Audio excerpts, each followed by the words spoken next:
Give me a like. Give me a like, man.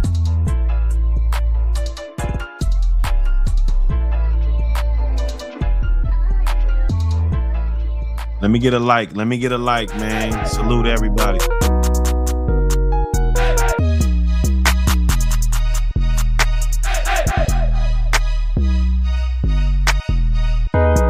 I be getting all this work. Now I got business in Canada.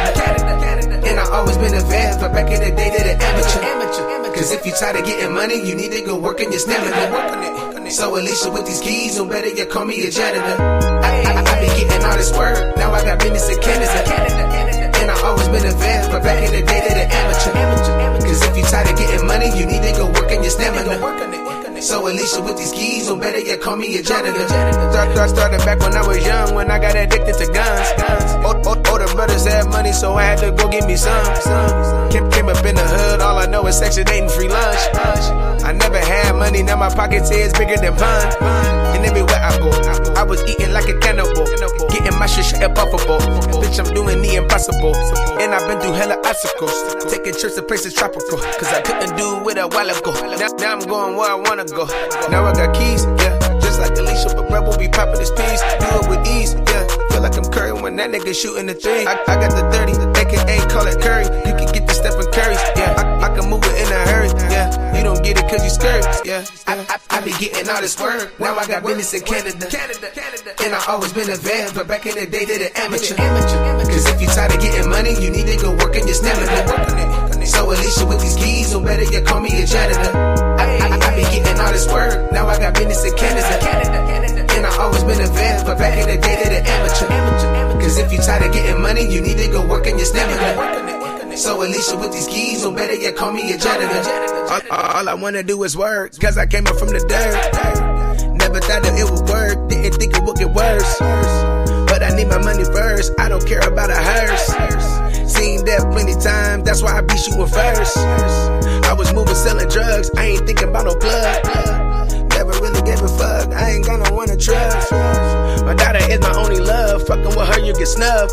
Fake people showing love, but where were them when I was down on my luck? Back then they wasn't on me, now they on me. But y'all didn't help me get here, I did this by my lonely. And I'm trying to get money and I don't give a fuck about niggas saving. And I can tell you niggas broke, I know you ain't getting anything. I be getting all this work, now I got business in Canada. Yep. You know what it is. What up? Buckcity Reloaded, man. It's a late night bake. Late night bake. I said, man, let me get up here, man. I had this one the other day. Musician, what up, man? Musician. You know, we got to get you in here, man. We got to get you in here.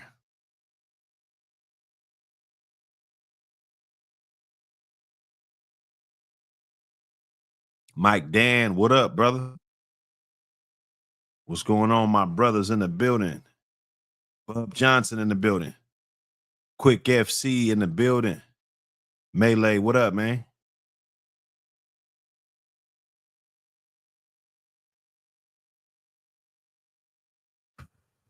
Cranking it up. J83, what up, man? I missed your call earlier. Salute. Salute, man. Hope everything's good with everybody. Everybody had a blessed day.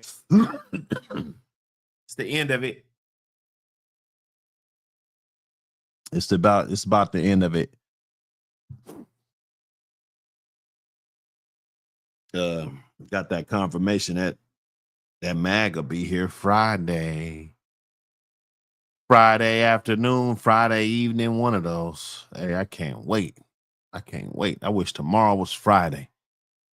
Man. Salute everybody that participated. You know. Get my WhatsApp from bro. Musician. Get my WhatsApp from bro. You ain't even gotta use the StreamYard. You could just call straight in. I mic you up. It's all good. I gotta make it easy accessible for my OGs to just call in, you know?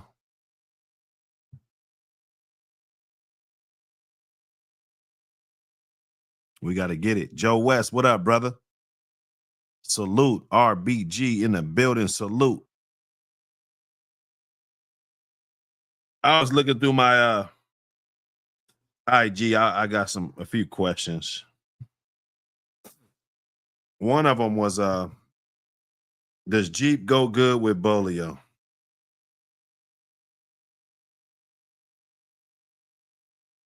I get these type of questions. And I'm like Bill Belichick. I'm gonna answer it the same way. Straight face, no emotion. Like, yeah, if you got the right dogs, I don't think we talk about all of the bad time. We got a short memory. That's good. That's like a basketball player when he missed 5 3-pointers in a row, but the motherfuckers keep shooting them. It's like shit. He gotta he knows how to block out the bad times. You feel me? I believe that. So we don't remember all the bad breedings that we do. I think it's important to keep track of those and focus on those just as much. You're not focusing on the way that you're building from it, but you're building from it, because those are some of the rabbit holes that you don't want to go down anymore. You dig? Bank statement. What up, brother? You know how we do, man. Smash that like button. Smash that like button. Support the channel. I just had to get up here, see how long I could hang on here. These guys, we just ate. Everybody just kind of fucking off. So I said, man, let me just try to get in this little late bake in, see who pops up, see who wanna, see who wanna fuck with me today. Does Jeep go good with Bolio? I think, you know what, guys? I'm gonna be totally honest with you. Because Bolio, the Bolio Tombstone dogs, Klaus Maloney, those type of dogs have always went good with your Red Boy Jocko dogs, or those cluster of Red Boy Jocko dogs that they use to cross over into the Bolio dogs. Yellow John, all those guys, Toro, Rojo, Wiggles 2, Burn, Stumpy, all of those type of dogs, yellow dogs, Jocko dogs. And you gotta believe that, we could look at Jeep and talk about Honey Bunch and everything, but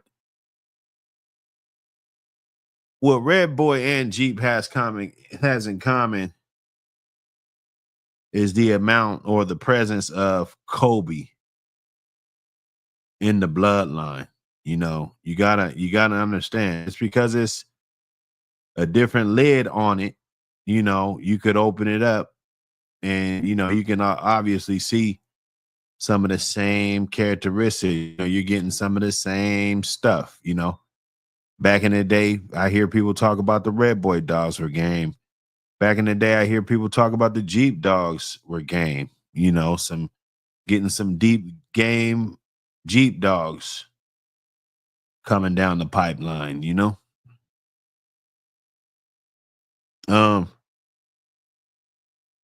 Is what you do, man. You do it in moderation. I like to try mine heavy on one side, light on the other side, down the middle, so you can see exactly where the sweet spot is and where exactly, how much do you want of these two bloodlines, right? Because they're obviously going to bring you different things. If you're crossing the Jeep in, Jeep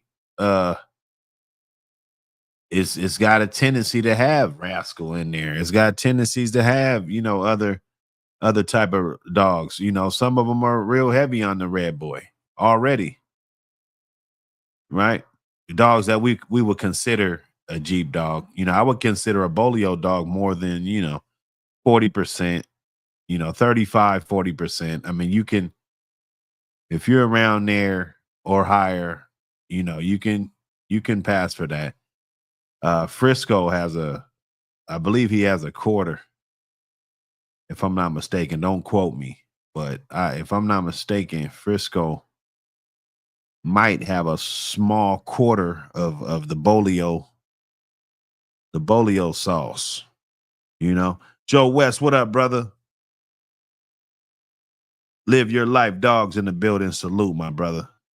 Everybody in the building. Smash that like button. We just, having a good time, man. I just ate some Wingstop. That shit was nasty as fuck. you know, that's why I be cooking so much, bro. Because it's like, come on, man. That wasn't, the lemon pepper joints was good. That was kind of bam, man. That shit was kind of bam. Bam doozle. Swam doozle. You feel me? Lamont Grant in the building. Salute. Cracking is cracking. If you ain't cracking, you ain't cracking. For real. If you ain't cracking, you ain't cracking, man. Salute to the team, man. We looking good in there. We looking good in that mag. A lot of good content in there. I'm more than excited to not only conquer the hurdle of dropping the first one, but landing on the runway. The wheels are almost on the ground. Everything is done. There's nothing more I can do with it. The typos, it's gonna come with it, right? It's done. There's nothing I can do. I can fix it and re-edit it when I re-up, like I did the last one. You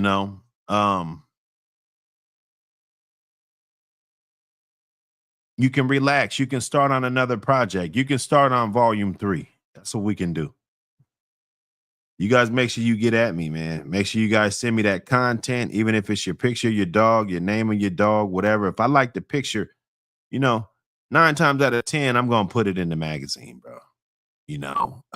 If you want to get your shit out there, you want to see your shit, paint your shit in a positive light. This magazine is going to be for a lot of people that ain't got nothing to do with the breed. They're going to be able to check this magazine out and enjoy it for what it is. And it's not that hard to be a part of. That's the thing. It's not that hard to be a part of this beautiful thing we got going on. Hit me on that email if you got any of that good content. You got stories, any good, bad. We want them all. We want it interesting. We're going to keep it lit. If you got some remedies that you got, DIY ideas, setups, different things. I want to see somebody make one of those shipping containers into a living quarters for a dog. I think that'll be interesting. I think that if you make a video about that, I would say that would generate a lot of views, because you'll get people from all different breeds that's very interested in doing that. If somebody's doing good projects like that, take pictures of it, send it in.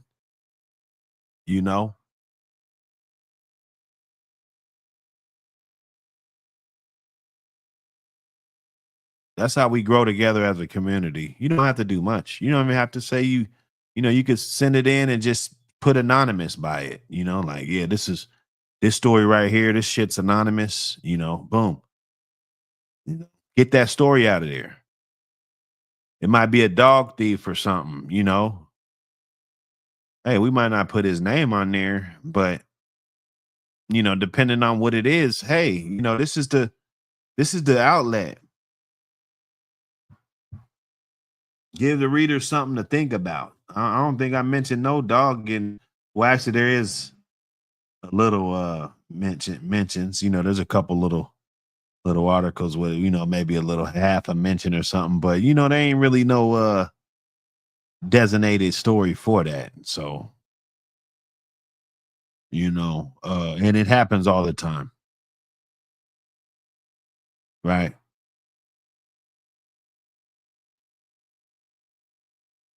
We got to make yard visits cool again in this breed. It shouldn't be just a hidden secret to nobody, you know, because of the distrust and the fact that, you know, law enforcement could just roll up on you anytime. Like we're just not going for that no more. We ain't going for that. Bloodthirst, what up, brother? Oh man, salute. Now this second one, man. I mean, I'm so pumped over it. I might open it up and not like the motherfucker, like be pissed off because I just feel like I gave it a way better effort and a way better product. I packed. I used the same packaging, but I put a way better product inside of it. Right.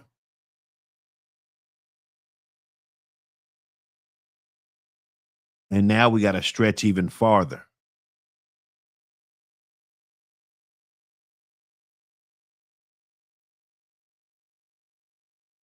We know there's other magazines coming out. We don't care about that. Nike don't give a fuck if Adidas is dropping shoes every week. That don't concern me.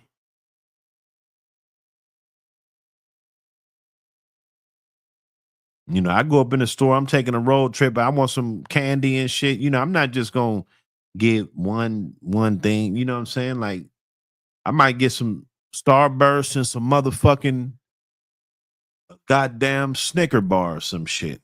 Bag of chips, you know? Not just reading one magazine, man. That's the end all be all, man.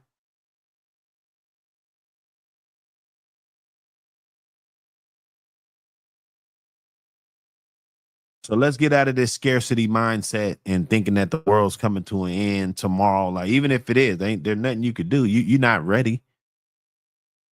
Motherfuckers don't be ready, so it don't matter.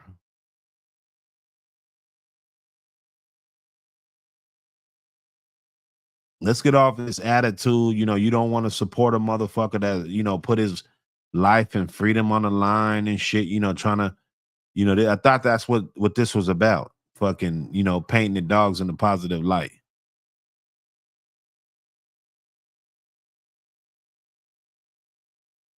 Drop off your contribution and keep it pushing. You're not a sociable guy. Keep it pushing, bro.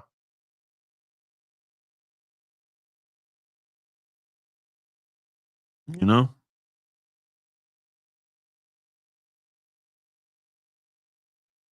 You know, now them, yeah, them lemon shits, man. I'm telling you, live your life, man.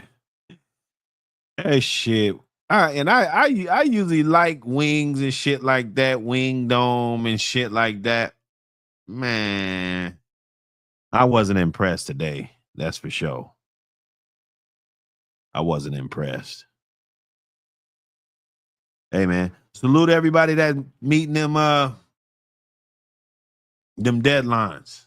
You know, you said you was gonna do some shit and you did it. Even if it was just cut the grass or, you know, whatever, because all in all, that makes you a better person right there, man. You know, I tell people just do little shit, you know. Little shit leads to big shit. You know, you accomplishing little shit, little small goals, it turns you into a motherfucking boss with the sauce. Okay. I don't give a fuck if I'm broke or not. I'm gonna be making some type of progress somehow. You can't just wait for you to get some money to try to do good.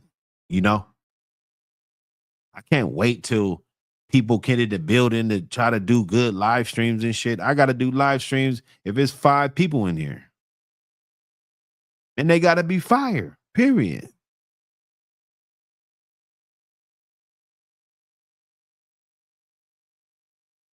So let's get off that scarcity mindset. Let's support, this magazine. It means a lot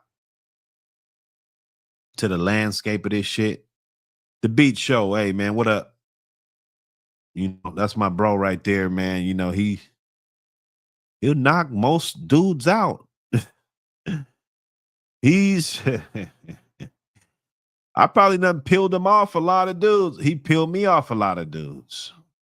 There've been a lot of dudes he had to peel me off of. I peeled him off of more dudes though. He got a shorter fuse than me. You feel me? He's all what? So, hey man, and we've been rocking to these beats all the time on my shit. It's the real texture. You rock. Hey, I ain't gonna say it. If they know, they know. They gonna, hey, it's up. It's up from here, man. I'm telling you. We taking off. Smash the like button if you ain't already. There ain't no fakers in here. Even if you a faker, hey, one day we're gonna sit at the table of brotherhood, man. One fucking day, just not now. I want your bitch ass to sit back because you've been hating the whole time, right? So I want you to sit back and watch this shit unfold. That's what I want. All the motherfuckers that counted me out, you remember, like, oh man, he's done. He's done. Just like they're doing Diddy right now. Motherfuckers putting the nail in the coffin before the trial's even over, right? Everybody that wrote me off, I just want to give you the invitation to sit the fuck back and watch this shit unfold. It's about to be some epic shit. Right?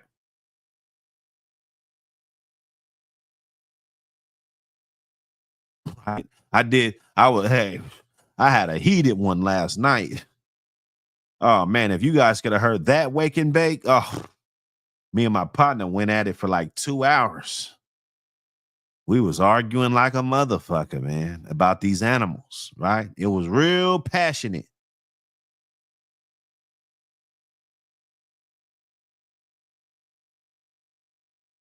Real heated, man.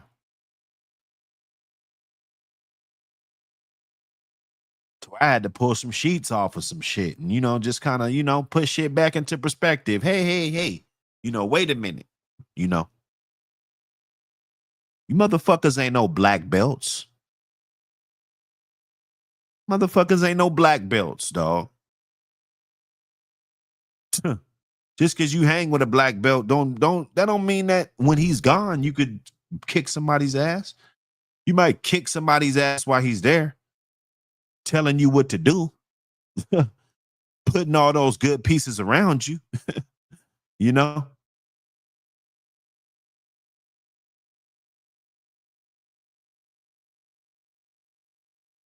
Oh yeah, we go in, man. Them is the best debate. I'm telling you. I had to, like, wait a minute, bro. Like, you sending me this shit, bro.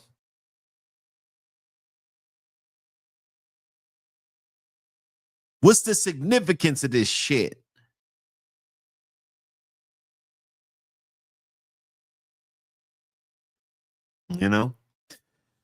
Breeding 101, basic breeding 101. I'm gonna be dropping a series of videos on that. It's just gonna be some basic breeding and shit because sometimes I like to start, on the high school, college level, right? I don't really do the elementary level all the time, right? You know, I be talking about these laws and things like that. You know, sometimes I don't got time to get into the 101 of basic breeding without talking about all of the big words and all, you know, just kind of get down to the science of it without putting too much science in it, you know. Make it real easy to grasp. So be on the lookout for that. It's gonna be epic. I don't know if I'm gonna throw the Buckcity Reloaded on the Kraken and throw this as just something else. Hold up.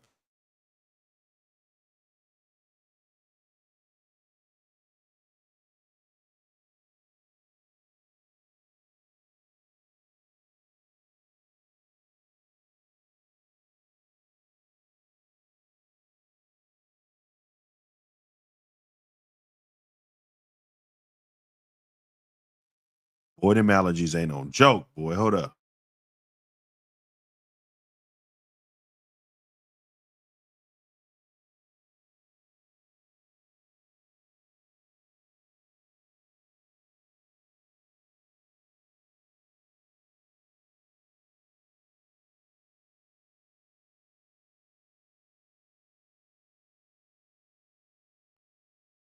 Yeah. Hey, gotta stay on the gas, Mike Dan. Gotta stay on the gas. That's the key. That's the key. Because some of these dudes, they don't be really wanting to do it. They just want to do it just to be like a woman. Like, you know how a woman is. You know, sometimes they don't even want to do this. They just want to do this shit because you want to do it. You know, they stay in the house the whole motherfucking day. Soon as you try to get dressed and go somewhere, they want to go somewhere, you know, or they wasn't thinking about this shit all motherfucking day. Now they want to have a motherfucking conversation about this and, you know, want to insert themselves into spaces that they don't fucking belong. That's what a woman does, bro. It's not a bad thing when a woman does it. But when a man does it, it's kind of suspect, bro. You know? So most of the times, if you got something that if you feel passionate about, you feel it on your heart, like this is your calling, this is what you gonna do, just hit the gas, bro. Because most of the time, they gonna talk, they gonna do all of this shit, trying to detour you from what they doing, from what you know, but really they just detouring themselves. That's all. They detouring themselves, man. You know, you're going nowhere fast, buddy. You're going nowhere fast. You know. And then it's gonna be volume 3. I told my dude, I'm about to just go in. You know, I'm gonna go the fuck in. We're trying to get to 100. You know, just like I do the wake and bakes. You know, 1 through 100. I think we on 99. If I go up tomorrow, that'll be 99. You know, I'm trying to have 99 fucking magazines and shit featuring different things, different, you know, one of them just got to be straight Buckcity. I might as well start working on that one now. Who knows? It might come out 5th or 6th. You know, I don't know. Just start working on pieces of it and putting it together and put that whole fucking story in there. You know what I'm saying? With the pictures and the documents and the, you know, the court cases and the, you know, all the ups and the downs, right? That motherfucker gonna be $59.95. Put these custers in there. You know, these custers that try to get in the way. You motherfuckers ain't doing shit. Somebody sent me I had it on here, man. I can't find it, man. You know, but somebody I guess somebody posted on Facebook that they got some double bred Mexican Eli pups. Oh. Oh, hold up. Let me see. Where am I at?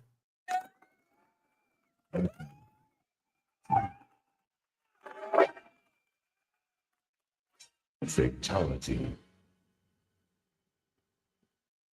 Fatality. That was fatal. That was fatal. Double bred Mexican Eli pups for sale. This is the kind of shit that I'm talking about, Mike Dan. And I don't want to be mean. This guy might be a Buckcity. Well, I know he ain't no Buckcity fan, because if he was a Buckcity fan, he would have knew not to put that on there. What are you talking about, double bred Mexican Eli, man? What?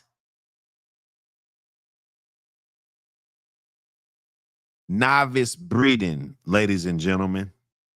You know, dudes go buy 2 dogs and let them fuck. It's like, bro, just go watch a porno with fucking dogs. If that's all you're gonna do, go get a dog, go get 2 dogs. Oh, I'm gonna breed them together. Oh, yeah. Man. Come on, man. This ain't the 101 class. Okay. Yeah, these guys. Cece's in there going ham. Ain't no double bred Mexican Eli pups. Unless there was a dog named Mexican Eli and you double bred off of his ass, you know.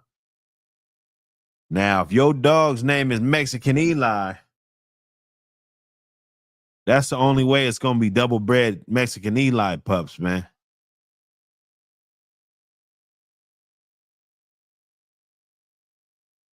And then they was for sale. There was some nice looking pups.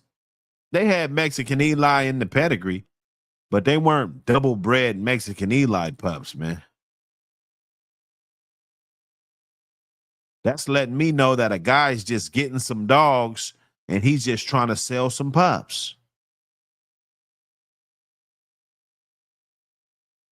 And a motherfucker will buy them like Peter Geico and shit, David Banner, you know, those flunkies. They'll buy that shit because they don't know no better.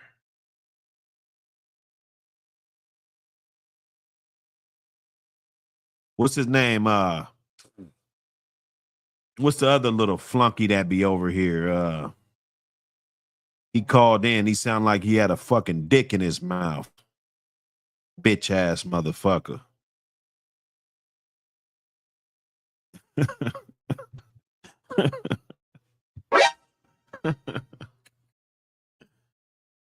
Boy, I tell you, boy.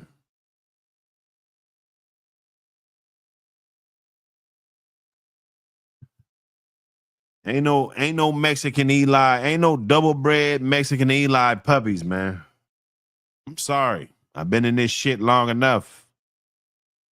You new guys, you're not gonna just come in here and change. You can change the game. I love the game is changing, even though these dog shows been around. You know, motherfuckers trying to act like they getting in the game, trying to do. Maybe these motherfucking dog shows been around, motherfucker, for years. Mayday's ass was in a fucking dog show. Okay? So this confirmation shit been around.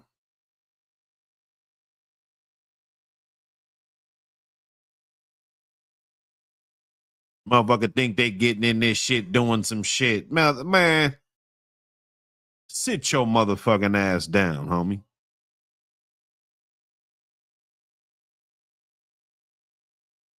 Sit your eager beaver ass down.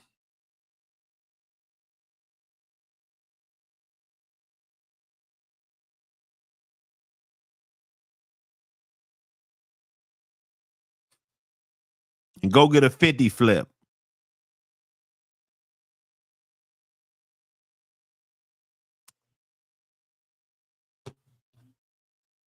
Go get a 50 flip on layaway.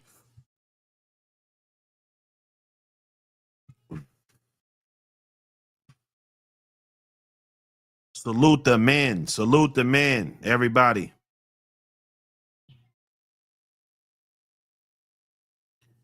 Shoot me a topic. Shoot me a topic real quick. Let's let them triggers fly. Throw a topic in there.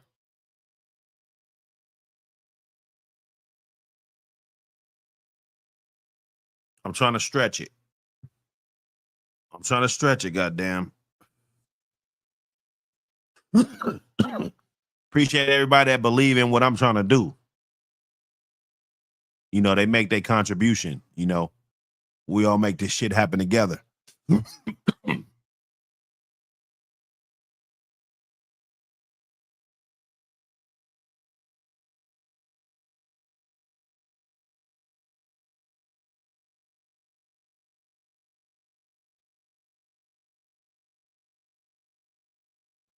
Let me see.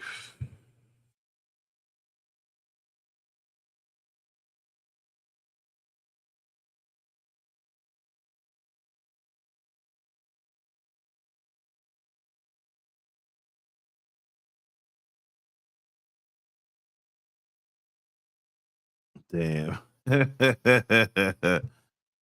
Oh, man.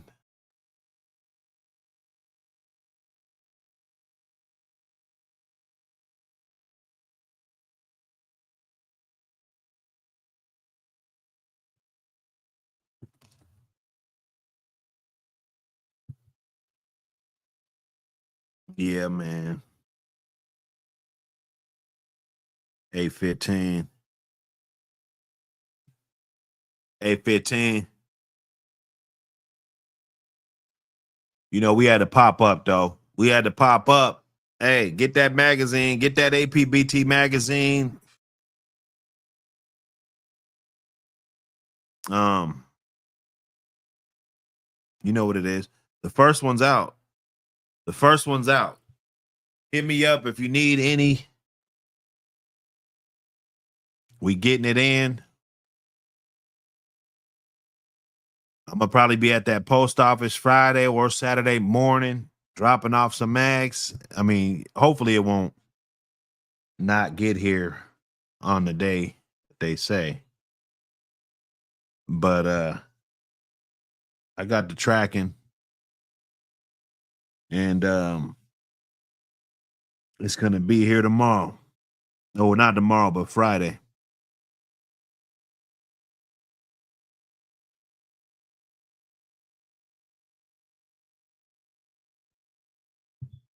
Hit that hashtag APBT mag. You never know. It's shit. My partner said he got too much shit over there.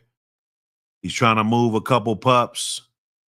So who knows? One of those might go up. So make sure you're hitting that hashtag APBT magazine so you can win.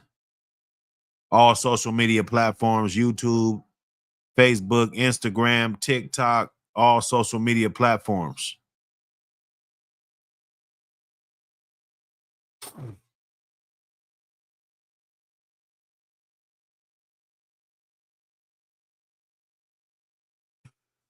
Oh, yeah, that's a good one, old man. That's a real good one. That's a good one, man. How long would a fair assessment be for gene comparison for two different breedings? Oh man.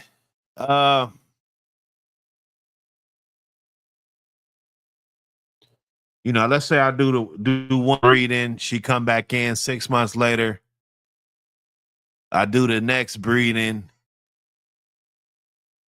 You know, those pups will be, by the time those pups get 2 years old and the other pups are like 18 months, somewhere around there, you should be able to see a lot of it before that, especially if you're keeping a lot of the dogs. But around that time, I think is a pretty good time to kind of, you know, make those type of comparisons. You'll see a lot of things. Yeah, you know, yeah, there'll be some things that you won't see till the dog is all the way mature. But as far as the puppies go and the young adolescents and, just growing up, you'll be able to monitor and track those comparisons because, maybe the first litter might act a certain way, but the second litter, they might have been off the chain, or these ones might want to work a little bit more. So, or the conformation, the structure, how they were as pups, were they more dense pups, fat content, were they more fatty puppies, different things like that. Coat, you'll be able to allergies,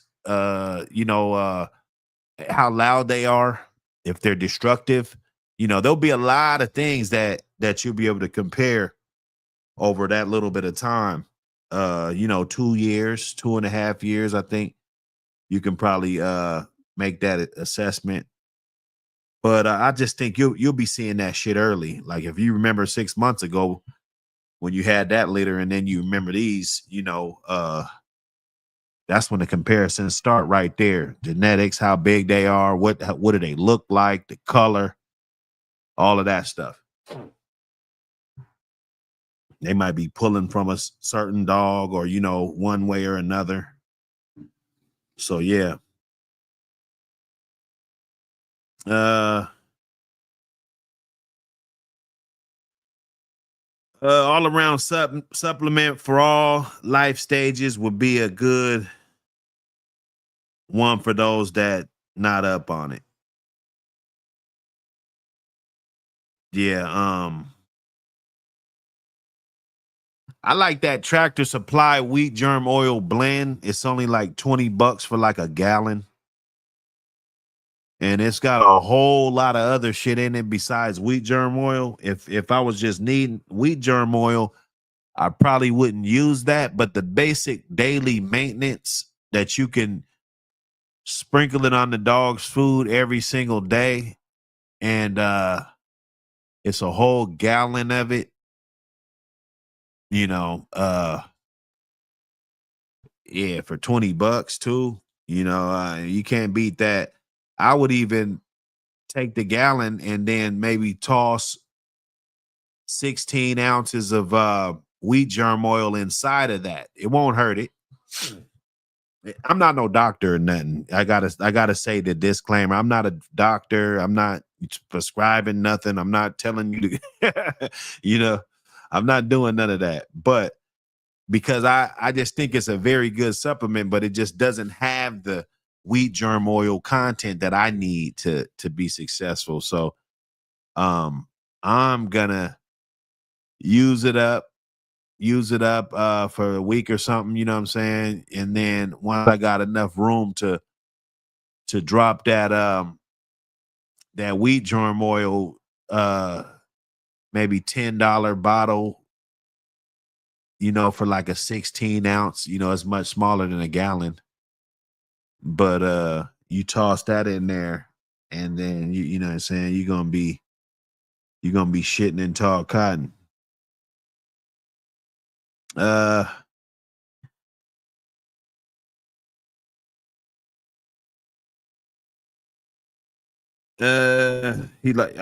said he'd like to know my opinion on Hollingsworth champion bull. Bull ain't no champion, is he?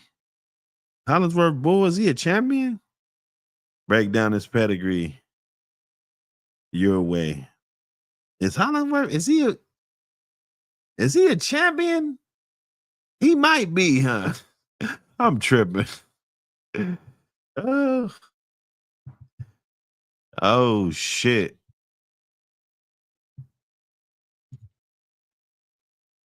Hollingsworth bull. Yeah, nah, he ain't no damn champion. See, you gonna get me in trouble, musician. They gonna think I'm talking shit about Hollingsworth bull. Let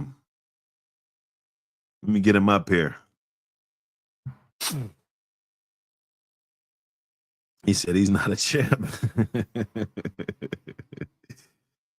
Yes, sir. Hey, now we getting here, man. We getting here. We getting here. Apbt magazine, man. Let's get it. Let's push that thing all over, man. I want people to tap in and be like, tell people to buy that shit. Run up on them. The QR code's always on the book. You know that. So they could always order the book right there. They don't have to take yours. You know what I'm saying? They could just, and get it. And, that's a good thing. That's a good thing, man. And I'm looking for a couple writers. And I'm looking for, I'm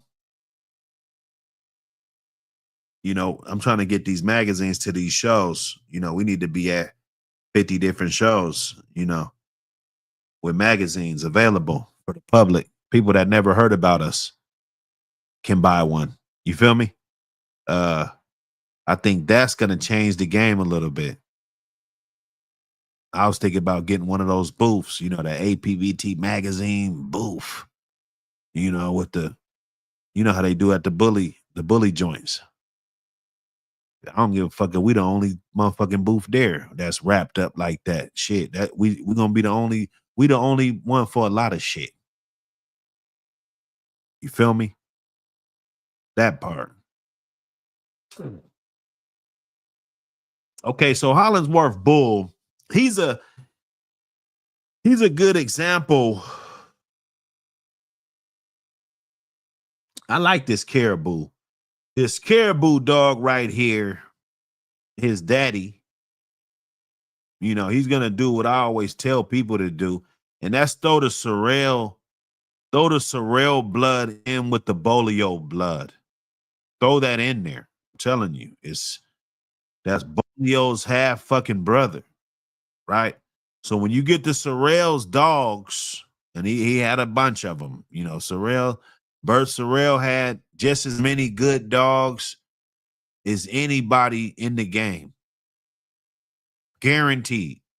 You cannot deny these dogs. And that's why when I always talk about the white on those dogs, you're going to get these large, portions of the dog that's white on these bolio dogs. Well, this is Klaus Zeke, in that regard. And so he's double bred on Bolio's dad, right? So you're actually getting a larger portion of the Fitzwater Goldie, the Heinzel blood, all the, all this good shit back here, right? Colby, Old Family Red Nose, Kobe dogs, Heinzel, they're getting that shit. Heinzel's buying shit right off of Leitner. You feel me? That's what I look at. The change of hands of the pedigree. What happened? Did it go to some slap dicks that don't know what the fuck they're doing? They beating that shit. All right, I pass. I'm a pass. Because I don't want to be cursed for the rest of my life with bullshit. You feel me? So this is a double bred. He's a half brother to Bolio, as you can see Bolio's pedigree right here. Got the Klaus Zeke with the more on the Carver side. As you can see, Bolio is a heavy Carver dog, right? Bred by Maurice Carver. So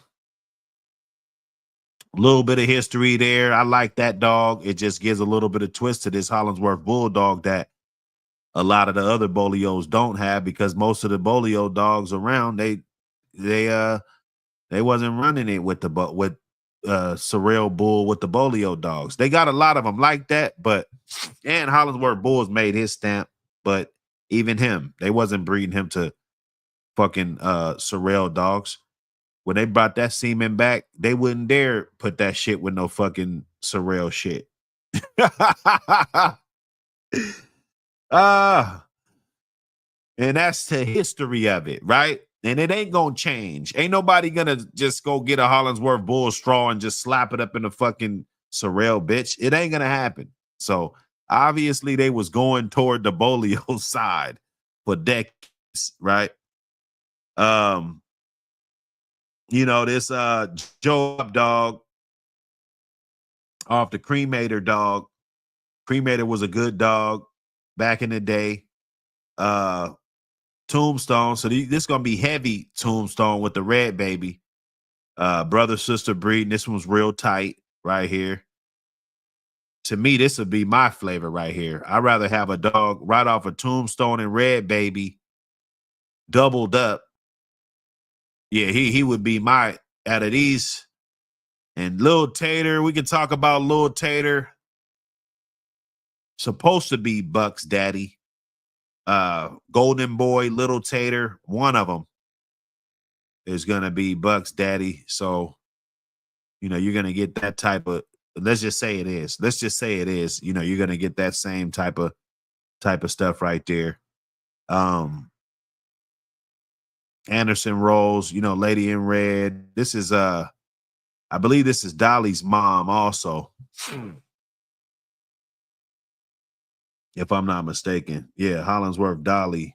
So, and you see that bitch, big old bitch, big stifles, right? Bred like a motherfucker. So that's Dolly's mom. That's Mayday's grandmother right there. And you can see the dog. You see the phenotype of the dog. Let me blow it up a little bit for the people in the back. You can see the phenotype. That Joker, it looks like a Mayday dog. Just got the ears cut. That's all. Or something's up with the motherfucker's ears, But it looked to me like if they were long, they'd probably be drooping down just like Mayday. And with that big old back end like that, you're just not going to find too much of that. That's a lot of power coming in with that. Hold up, man. Somebody's at the trap door. Somebody at the back door, man. Fuck. Man, what up, Wayne? What up? How you feeling? Buckcity, Appt Radio, just tapping in. You already know what it is. I was gonna grab the strap, but I saw it was you, so I was like, "Fuck it, let me just let him You in." should know. I already did the double slide around the block just to make sure. You know what I'm exactly. saying? You know what I'm saying? Mm-hmm. Yeah, I parked down the street. But yeah, I'm in class. You was cooking. You know what I'm saying? Go ahead and serve. Yeah, I mean, sometimes we just got to get on here, man, and just let it flow. You guys ask some of the questions. I'm gonna answer the shit, dog. That I do that. Tombstone Red, That's what I baby. do. That's the heat. Yeah. That's the heat. Red baby got the ears. I like how you pointed that out. You know what I'm saying? That's real. That's why the crumbs kind of came back with it. They run that nicely. Wilson's had that crash dog. A lot of the Right. phenotype stuff you was talking. That's the potion. That's how they ran. Like you said, you look at the Sorrells dog. They don't have that potion. Them dogs don't look like that. Power back in that over Right. chest stifle. That Right. clean cut Okay. chiseled muzzle. Okay. You know, Okay. those Okay. are things So that we paying attention. So we're paying attention. yeah, detail counts. Right. All the way to the offspring. Obviously, P. Patrick, he understood what he was running with, and he understood his own formula. So if you didn't jump on his own formula, your dogs wasn't gonna come out to be what they should be. You know what I mean? They're always gonna be like, "Ooh, I gotta add this, I gotta add that," instead of just come off that red baby, come off that tombstone, and then build off of there. Now there are some Boils dogs off of that though. Hey, Like, say, don't hey, Pyro. Hey, Pyro read my mind. He said I should have a section in the magazine called Global Bulldogging, where you select certain bulldog men and breeders, certain dog men and breeders from trees, and interview them. Yes, sir. Well, guess what? HED, you're in luck. You're in luck on this one, right? Because I guarantee you, there's at least 3 different countries on there on this one, at least. Interviews with different people from, I won't even say. You guys gonna see. But yeah, yeah, yeah. Stone got a Now, cook up on it. the global bulldogging though. I like Yes. that. And you're right, I need to make it a second one. Yes. Yeah, but it's in there, but it's spread out. Ain't that crazy And how he just said that though? yeah, that's hard. Man, That's hard. nigga threw a biscuit out there to cook. And that's why we do this. That's why the Apbt platform, the Buckcity Reloaded, is giving you that real. And it is Yeah, global too. I'm glad he said that tonight because there's yeah, global yeah. information. There's global information on the stove. And if you wanna, Man, you they know what I'm got saying, good if you wanna dogs. mix They that got up. beautiful dogs, man. They Yes, coming, sir. they coming for covers and shit. And they feel like they should be gracing shit too. Yeah. They want to Yes. put their shit in here. They winning trophies and shit. You know what I'm saying? Sanction shows and yeah, that They part. don't want to So feel it. Yeah, we don't want to instead leave of nobody out. Yeah. Now the APBT is all across the globe. It's just that we have the privilege to own the patent on it. That's right. It's an American pit bull terrier, and what's even more beautiful is that they call it that too, Yes. right? They Yes. say it's American pit bull terrier too, even if it's 8 generations removed from America. Pure They heritage. The pure still heritage. give us Let me that tell you. homage, though. That's pure homage. That's much love. You know. Um. Yeah, man. The network. On top of them building, you know what I'm saying? They building, and I give it to them. They building their own session, but the foundation is the American Pit Bull Terrier. So it's the juice, it's real juice when it comes out like that. Even the magazine, you know, that's the new treadmill. So get on it and run. You know what I mean? We got to make sure we get on it and run. Are we entering the game room right now? You know, if you want to click over to the game room, niggas is over there shooting pool. They got the dice game going. Good money's flowing tonight.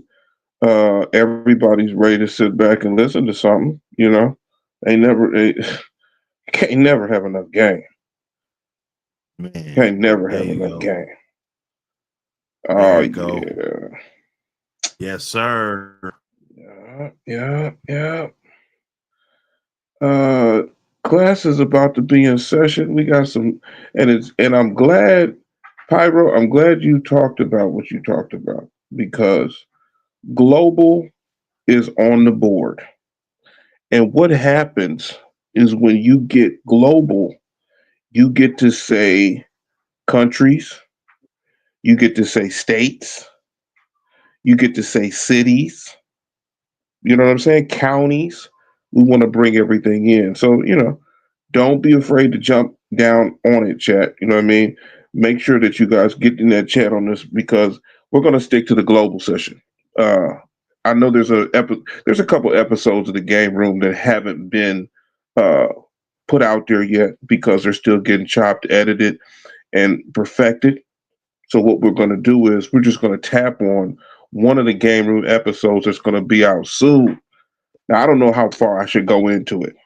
I don't know how far I should really tap into it. I don't even know if No, I you should even. cooking. We cooking. This is a bonus stream.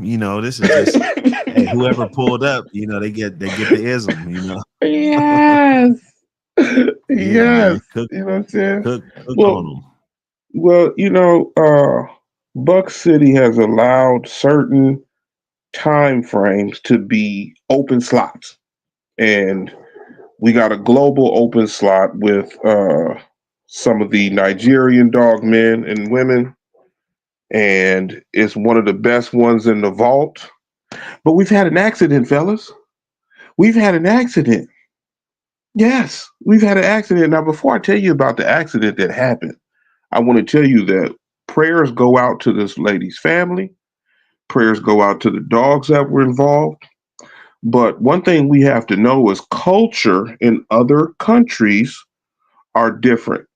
And the heritage of the American Pit Bull Terrier was to be in the box and maybe some bull baiting and maybe some hog hunting, whatever you're doing with your dog. The dog was meant to be game. So let's talk this global session real quick.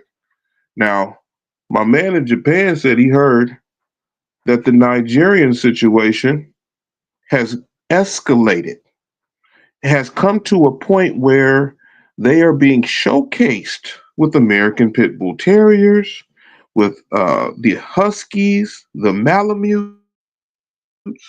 All of a sudden, there's this dog game happening, and I don't want to I don't want to just straight up diss nobody, but the dog game is from the United States. The dog game will forever be the United States. There'll never be nothing like what has happened in the United States with the American Pit Bull Terrier. Everything else is a knockoff. Okay, so let's make sure we keep a hundred. Okay, don't go cook no chicken and say it's turkey, right? So the American Pit Bull, as Buck City said before, the people still use the American Pit Bull Terrier and use the American label on it. They haven't changed it. It ain't no, you know, Bangladesh Pit Bull, ain't no Indian Mafia Pit Bull, ain't none of that. It's the American Pit Bull Terrier forever and forever it shall be. Now, we're still talking global. We're still talking franchise. We're still talking cities, states, countries, the whole nine. So what happens is these dogs get all over the country. They get all over the world. And some people understand them. Some people don't. Some people have yeah, some people have unified the world of the pit bull terrier. That's nice, Rock. I like that, Rock. I'm in you. I'm with you on that. But we've utilized it to a point where really I think only the people in the United States has a culture with the dog itself. Now, if you're from another country, feel free to tap in and speak your piece. But in the game room tonight, we're going to talk about what it is to us, what how the global session that was built and manufactured right here in the United States has flourished throughout the world. Okay. And obviously, when something's not the original, it's a copy. Okay. It's not the original, so it's a copy. So now we're going to talk about how global is the split. Okay. Now to follow through, I try to go I try to go as basic as I can. I want all my homies, I want all the females, I want all the children to understand we're in this game room for game and the knowledge that we put together to make efficient moves so we get it right. Okay, so we're gonna get this right. My man's told me that they use American Pit Bull Terriers any way they can. Now this is a global person, okay, talking this. Well, they're good dogs, and we have some doing this and some doing that. Okay, that's cool. Nothing wrong with that. The original American Pit Bull Terrier that we know of, we like to have a decent chain set up. We like to have decent collars. We like to have, 7 to 20 feet. Some people have a little bit bigger circles or distance that they're circumferencing their dogs on. But, adequate housing, sometimes we got to do a certain bowl type because we might have some real good mouthy dogs. But this male guy from another country, he said that his pit bulls don't bite. The conversation stopped right there with me. Okay. His pit bulls don't, they don't bite. They don't. Okay.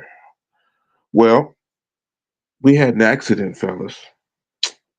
we had an accident, and it's a global accident. Like I said, the Nigerian dog system is really trying to explode on the scene. They're trying to do the best they can. They trying to pump it up. They're trying to, they want to get over here on the Apbt radio. Okay, so we do have an episode with these Nigerian dog men and women, and I don't know how we're gonna chop it and cut it out. I don't know how we're gonna put it out. I think we shouldn't put it out unless we get so many votes to put it out, because what we're going to talk about on how this global situation works, it doesn't work the same as it does over here as it is over there. Two different sessions going on. So we found ourselves interviewing, having a good time, a good chat, but we found out that their concept of having dogs is a little different than our concept. Okay. And it's hard to explain a concept because some people want a dog with a red nose. Some people want a buckskin dog. Okay, these are just preferences. But when you have a dog, especially American Pit Bull Terrier, the dog should automatically come with certain characteristics. And I just want to be honest. This is just my opinion. This is just the board I'm running. This is just the game I'm giving. The dogs of today, and I'm talking about the American Pit Bull Terrier, they should come with certain traits.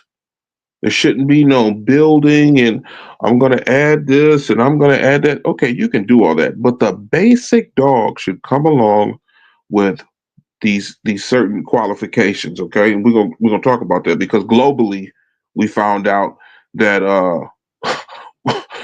they're behind the eight ball, and that's not a good place to be. Okay, and the eight ball is black. Okay, it's on the table and it's the last ball, so we got to make sure we get on the ball. We got to start right away. So we're going to bring this global situation in, and I'm going to say it overseas, especially in certain countries, they need to pick up a book, read about discipline, and read about the criteria it takes to be a pet owner. Okay. That's what's really going on because the American Pit Bull Terrier will test your pet skills.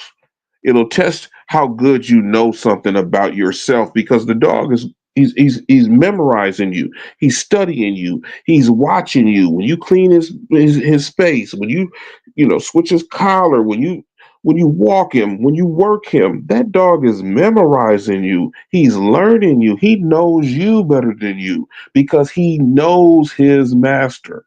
So now we have people across the seas that feel like they understand these dogs, but they don't have generations under their belt. We can talk about the 10,000 hours. I mean, there's so many. Go back and check these episodes out. Sometimes I'll say something, go check the episodes out. We got Nagash, got Wolf, got Cowboy, Johnson. Y'all rock now. Here we go. We about to cook up. Now, do we give these other countries their just due? You know, global wise, do we put them up there with us? I can't do it. I can't do it. All salute to all y'all from my Russian homeboys to my to Japan to even Africa. I salute you guys. But I will say this. It's hard for me to talk to someone who got their dogs from where I'm from. Okay? Let me go over that again. They are starting in our position. So that means we had to work to get the position. We had to do the homework. We had to go through so many litters. We had to go through so many, like I said, 10,000 hours. And we just rounded that down, if you ask me. 10,000 hours, we rounded that down. We're trying to give you a little humble pie. But when it comes to this American situation, the culture of being the person, who we are, how we act, how we communicate. That has to do with a lot of how our dogs are so good at what they do, on how good our vets are, on how good our kennel systems and how sometimes people's yard run. We've had so many people come through, especially like Schoolboy, Mr. Garcia, A+A1. He can tell this, he can describe this better than anyone, that when it comes down to the start of competition to the end of competition, the United States was the ground foundation, and I'm just speaking for myself, was the ground foundation of the American Pit Bull Terrier. I mean, the name speaks for itself, and jump in anytime you want to, Mr. Garcia. Go ahead, jump in anytime. Hey, But how's everybody doing?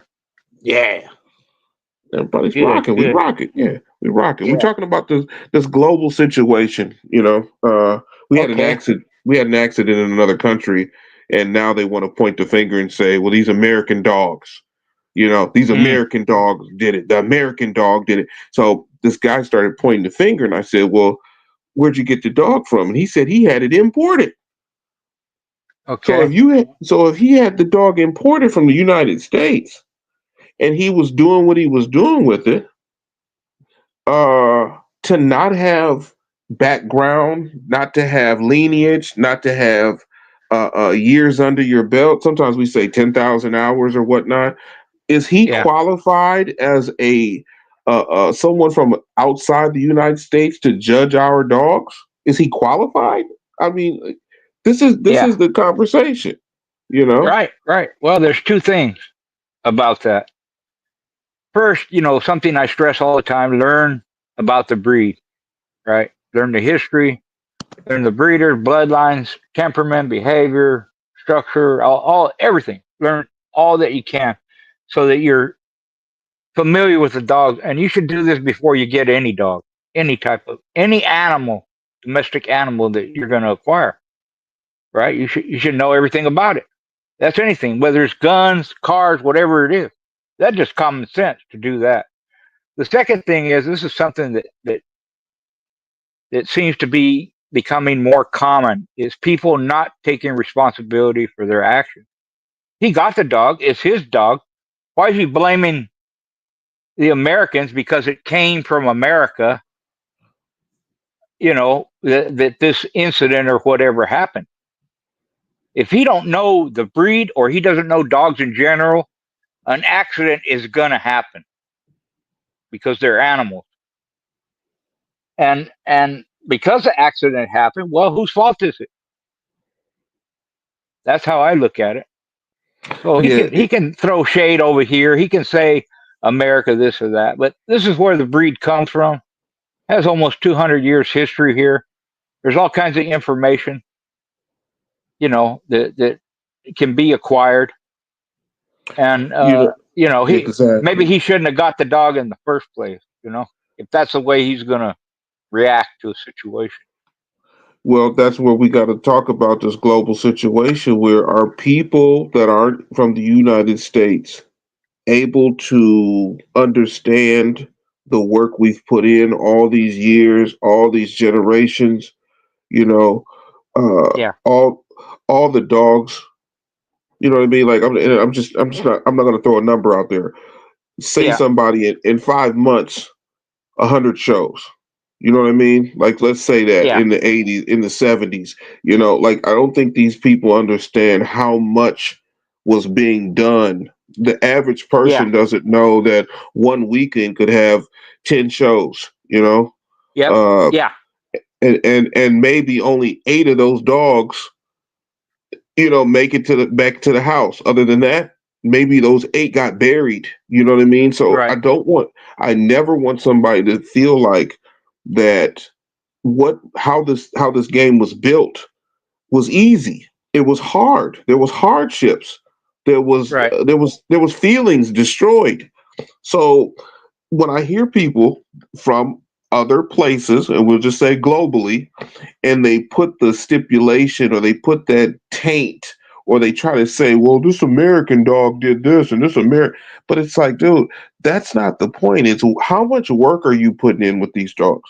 Where does your starting point Right. come to where you can put a label on the dog itself and say it's because of our country? Okay.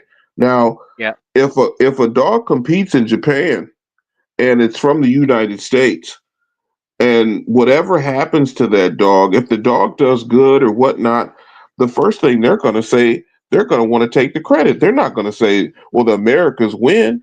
They're not going to say something like that. So Right. I was trying to put him in the station of, and maybe you could speak more on this, but no matter who got a dog from you, no matter where your dogs went, your dogs were of an elite level.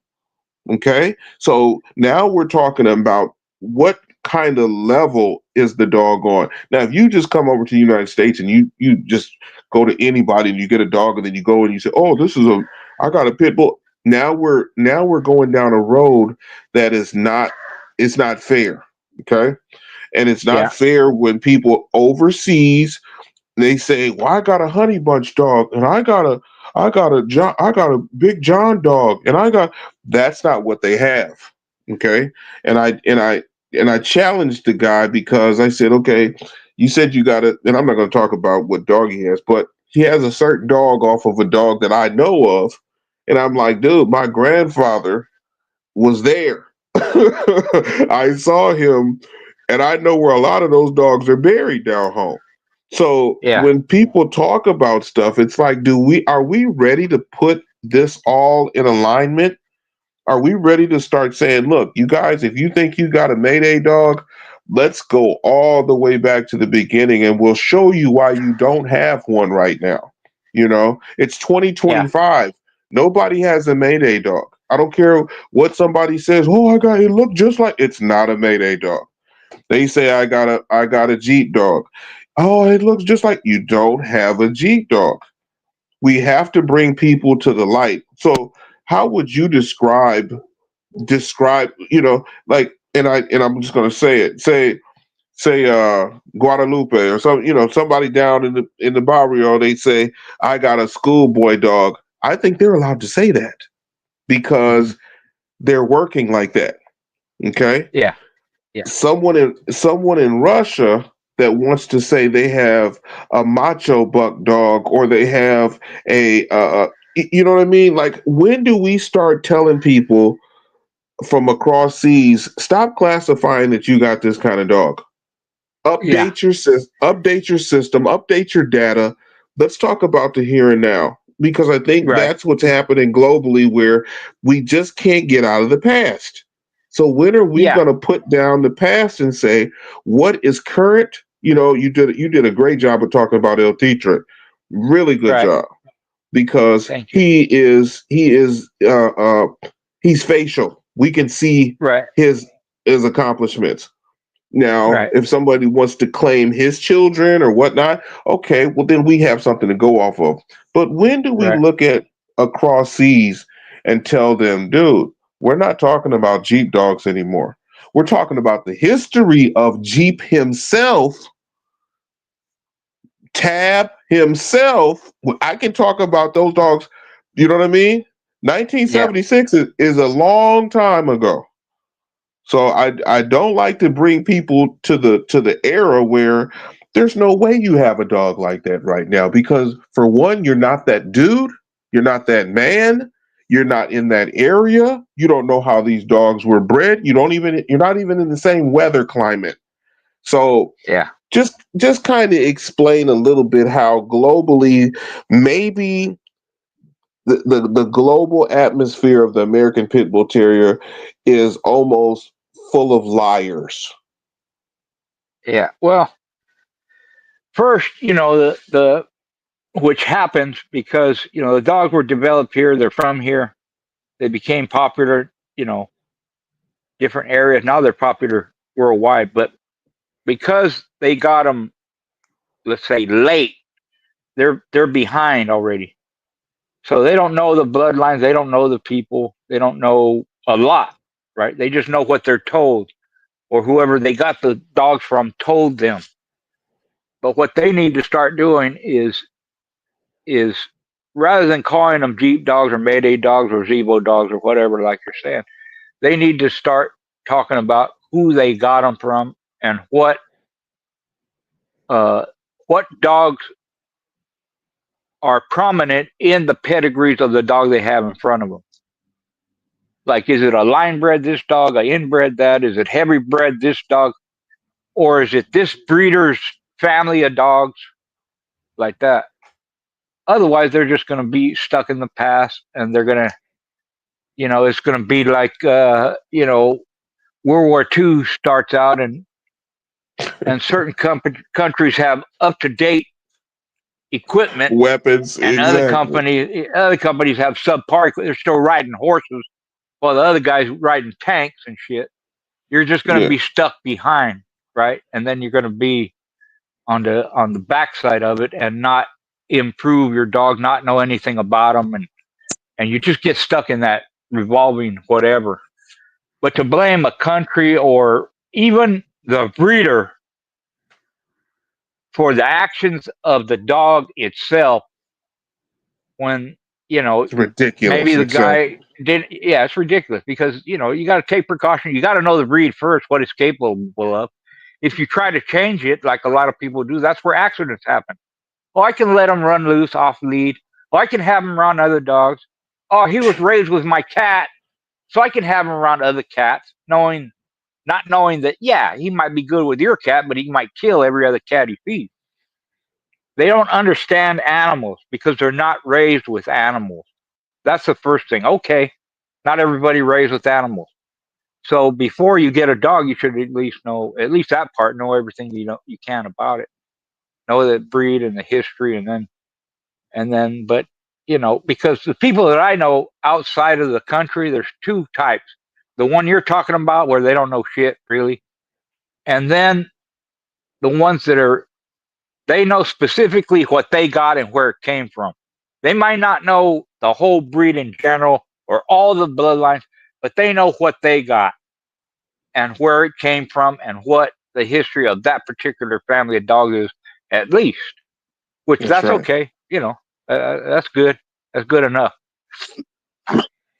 Not Old everyone's man a and historian or a student, but I've said it over and over again. Whatever you're involved in, if you don't know everything you can about it, that's just dumb, man. Like, what are you doing? Why have it? yeah, yeah. That's why Good. people shoot themselves accidentally because they don't know firearms. They kill Yeah, no themselves. firearm no firearm safety training at all. They First just thing they shooting. do is point the gun at their head accidentally or on purpose and pull the fucking trigger. And Yeah, now I can name a ton of incidents where something that simple has happened.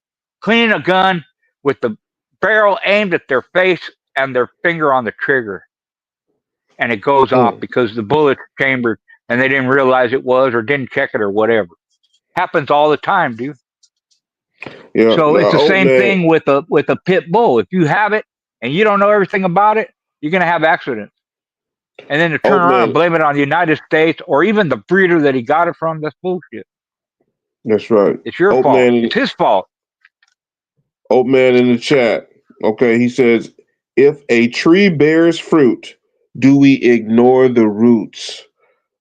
That now, okay, that's a nice one. I like that one, old man. We're gonna jump on that right now. So check this out.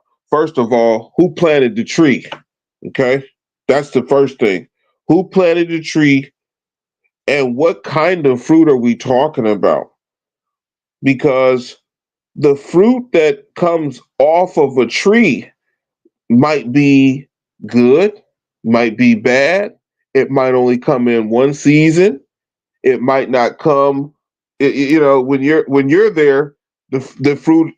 Depending on when you pick the fruit or pick the dog. I don't know if maybe I'm trying to figure out the analogy, but whatever bloodlines you get your dog from, you could have a rotten apple. You don't have to. Your dog that it starts out a puppy, but the dog you get is yet to be seen until a year and a half, 2 years. So you have to at least pick the fruit. You can't go blame the roots. The tree is I think there. the way I read it was, you know, you have to take into consideration where the fruit came from, which is the root system. So you have to know Yes. that first, or you have to establish that first, and then the plant grows, and then it bears fruit, then you pick it. That's the way I looked at it. If I'm wrong, then I apologize. Yeah. But But that's why I no, started with who. But that's why I you don't started with ignore, yeah, who you don't planted the ignore the tree. root system. Yeah, but like Right. I said though, who planted the tree? How do I know that person that planted the tree didn't check the soil first, or didn't Yeah. check the weather conditions, or where they planted the tree? So they're trying to get good fruit somewhere where there's no good soil. So Yeah. Well, the that's the, the other the part of it. Yeah. Yeah. we have to be, Yeah. and I don't want to go farmer on you, but if you're gonna plant a tree and you're gonna tell somebody you're gonna grade that tree off of the fruit it bears, you still have to grade the person that planted the tree. You have to start with the tree itself. You got to start with the seed.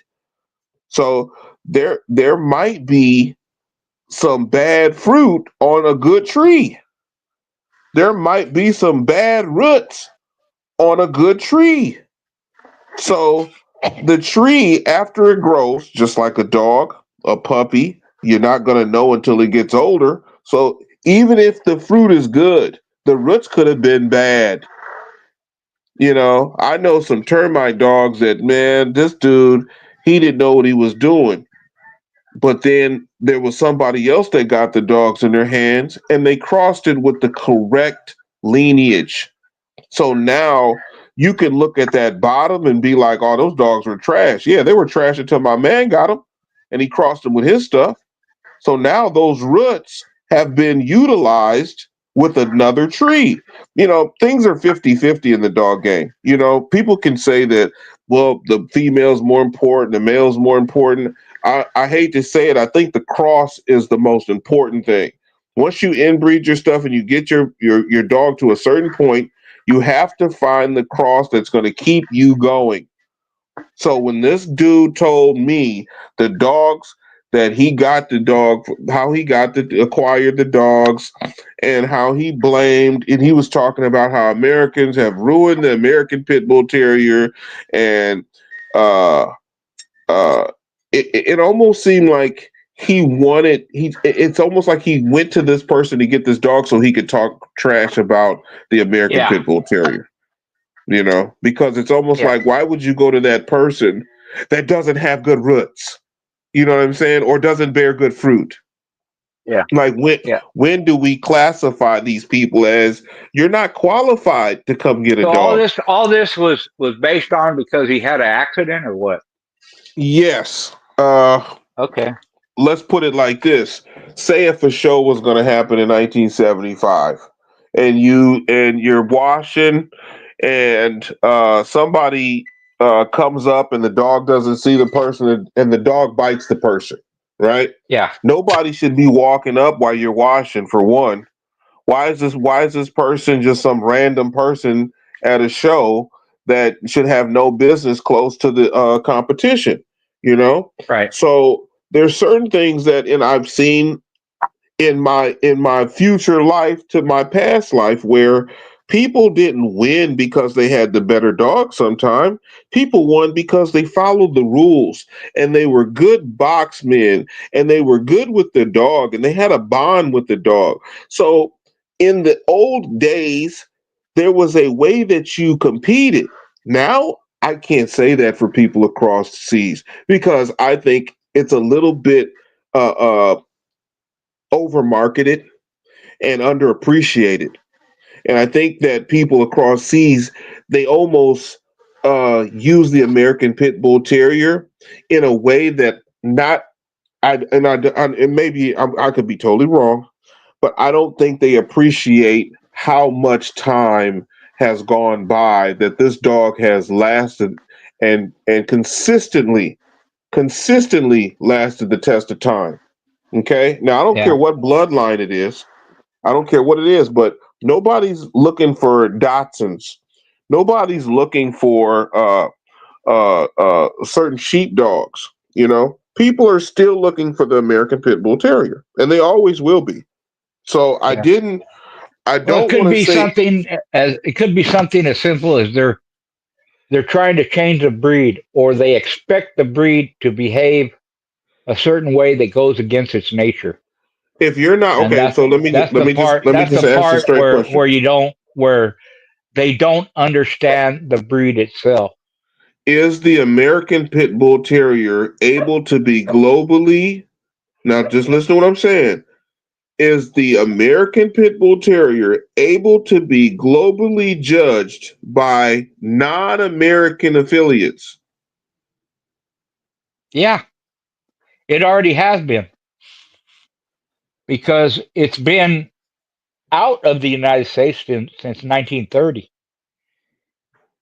So there's people, top dogmen in all kinds of countries that understand the breed and have for years and years and decades and all that. But what's happening is when you make the breed available to the general public, you have incidents like this. Because globally, they Have did the same thing that was done here. Only certain people had it. It was only available to certain people. There were only so many competitors, small group, small fraternity. And once it started getting out there, well, now everybody has them. And that's why we okay. say, well, maybe some people shouldn't have them, you know? So you said since the 1930s they've been represented, right? Yep. So then somebody in 2025 that has an attitude about the American Pit Bull Terrier, they sound absolutely absurd to me.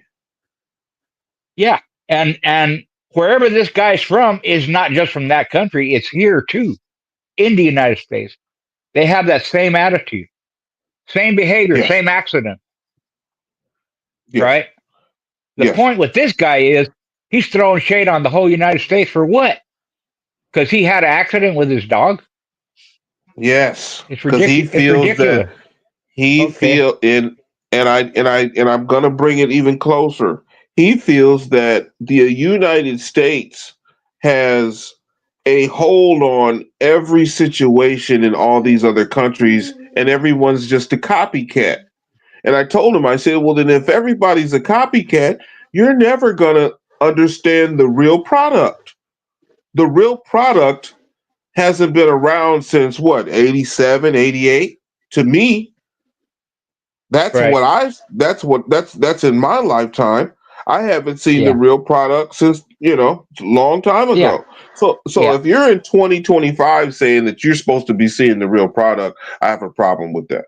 I have a problem Yeah. with him labeling, well, the American. No, that has nothing to do with it. I have to talk to the sense of me and say that somebody has told these people wrong, because this was a whole kennel, and they forgot that the other half of their dogs are still American Pit Bull Terriers.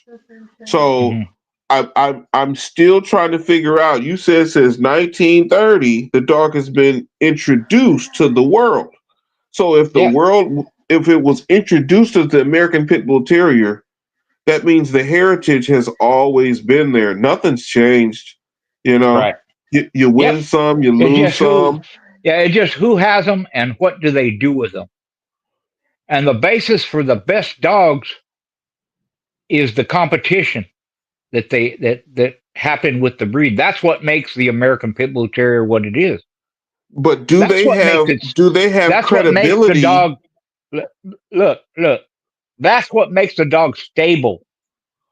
That's what makes the dog sound. That's what makes the dog durable and tough and intelligent, and all these good factors or traits that are involved with the breed. When you take all that competition away from them, when you take the gameness out of it, where it's not important, you're going to change it, and you're going to have, these types of dogs that have accidents. The quality of the animal is directly related to the competition that it went through for 150 years. That's what people don't understand. Go to any you can do a dog show and you see all these breeds of dogs there. They're not built like the past dogs in the past. They don't perform like them. They're just trophies, show dogs. They don't do shit. So it Right. changed the nature of the dog. Those terriers ain't terriers. Those hunting dogs ain't hunting dogs. The hound dog, whatever they have. Great Danes, they're not Great Danes no more. All these physical problems and ailments and structural problems, all this stuff comes from when you take that performance or work ethic out of the breed, it ruins the breed. So globally, like I said, do they have the right to criticize the American Pit Bull Terrier? No, no. Let's say someone who is a true aficionado got dogs from Charlie in South Africa. I would trust those dogs to be true representatives of the American Pit Bull Terrier. But if they didn't, there's very few guys in South Africa that had good dogs. Yet South Africa has a bunch of pit bulls. So most of them are screwed up, right? Dr. Dam in Mexico got dogs from Kobe in the 1930s. So the dogs that Hinojosa had and, different Mexican dog breeders, that's where they came from. That's why their dogs are so good, because a lot of them have the Kobe Leitner background in them. So, it's like anything else. Who has them and what they're doing with them makes a big difference to the people that are getting dogs from them. If the people that get dogs from those type of persons do right by them, they're going to have a good dog. If not, they're going to screw it up, just like every other fucking breed has been screwed up. Yeah, yeah. And that's what a lot of times people outside the United States, they don't understand that. The performance working part of the breed doesn't enter their head. They think because they go out and exercise the dog or they run, do whatever they do with it. They think that's performance. No, it's not. Yeah. And I'm And not I, saying for people to go out and do illegal shit with the yeah, pit bull, exactly. but Yeah, but yeah, but it has to have some kind of work to do, something specific to do, whether it's hunting, walk like that, whatever, right? Weight pull, whatever. It has to have a function, or else it's not that anymore. So do we have a right to be, and this is a global scale once again, and anybody can call in from any country, but don't we have a right to tell people they don't know what the F they're talking about?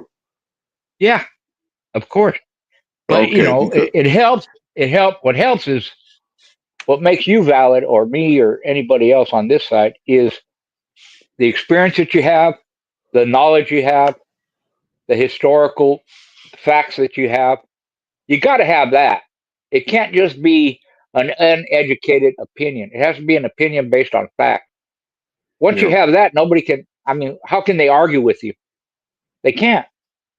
I think that's why people respect me a lot, because when I talk about something, it's something that I did or I was around at least, and I saw it and I was involved in it some way. If you don't yeah. have that, then you're just giving an opinion, which okay, nice, but don't mean shit, really. So in 19, let's put it like this: in 1977, you were in your prime. You were Well, hot. You were ready. in no, well, in '78 is when I started. '78. Oh, well, okay. Wait. Hold on. Now, no, no. See, now this is where I'm trying to bring the global into it, right? Okay. Okay.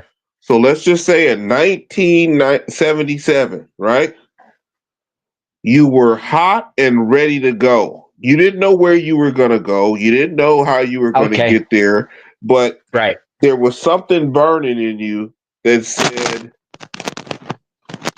you know what I mean? It said you're about to Yeah. do No, you're something. right. You're right. That timeline is correct. Yep. Yeah. Okay. So the next year to 5 years, you spent doing what? And I'm just gonna say it Uh, for you: hard yeah, work, yeah, yeah, pure true. hard work.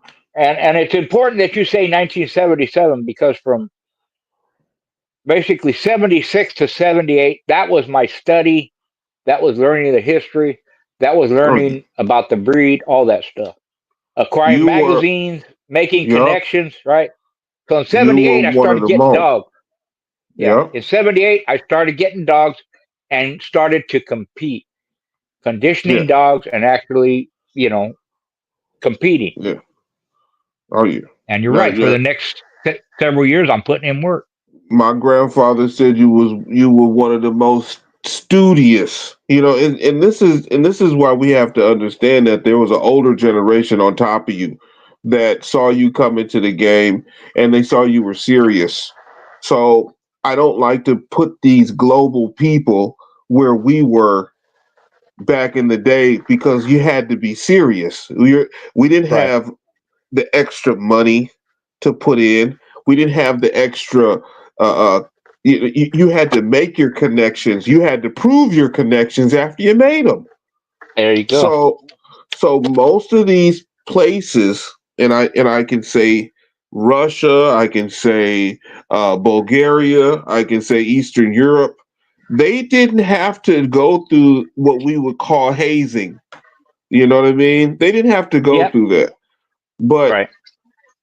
just give the basics about from 79 to 81 about how there's nobody in the global market that came over to the United States and put a mark in. You know what I mean? Like it wasn't like, oh, Yeah. so and so. It was, you know what I mean? But Yeah. you know, just speak on it real Yeah. quick. Yeah.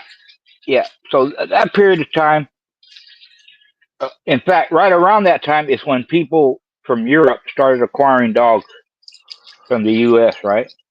And there Exactly. were maybe one or two guys or whatever that would come over and learn. And the people that got dogs had to have money in the first place. But as far as them coming over and learning the trade and history and all that stuff, no.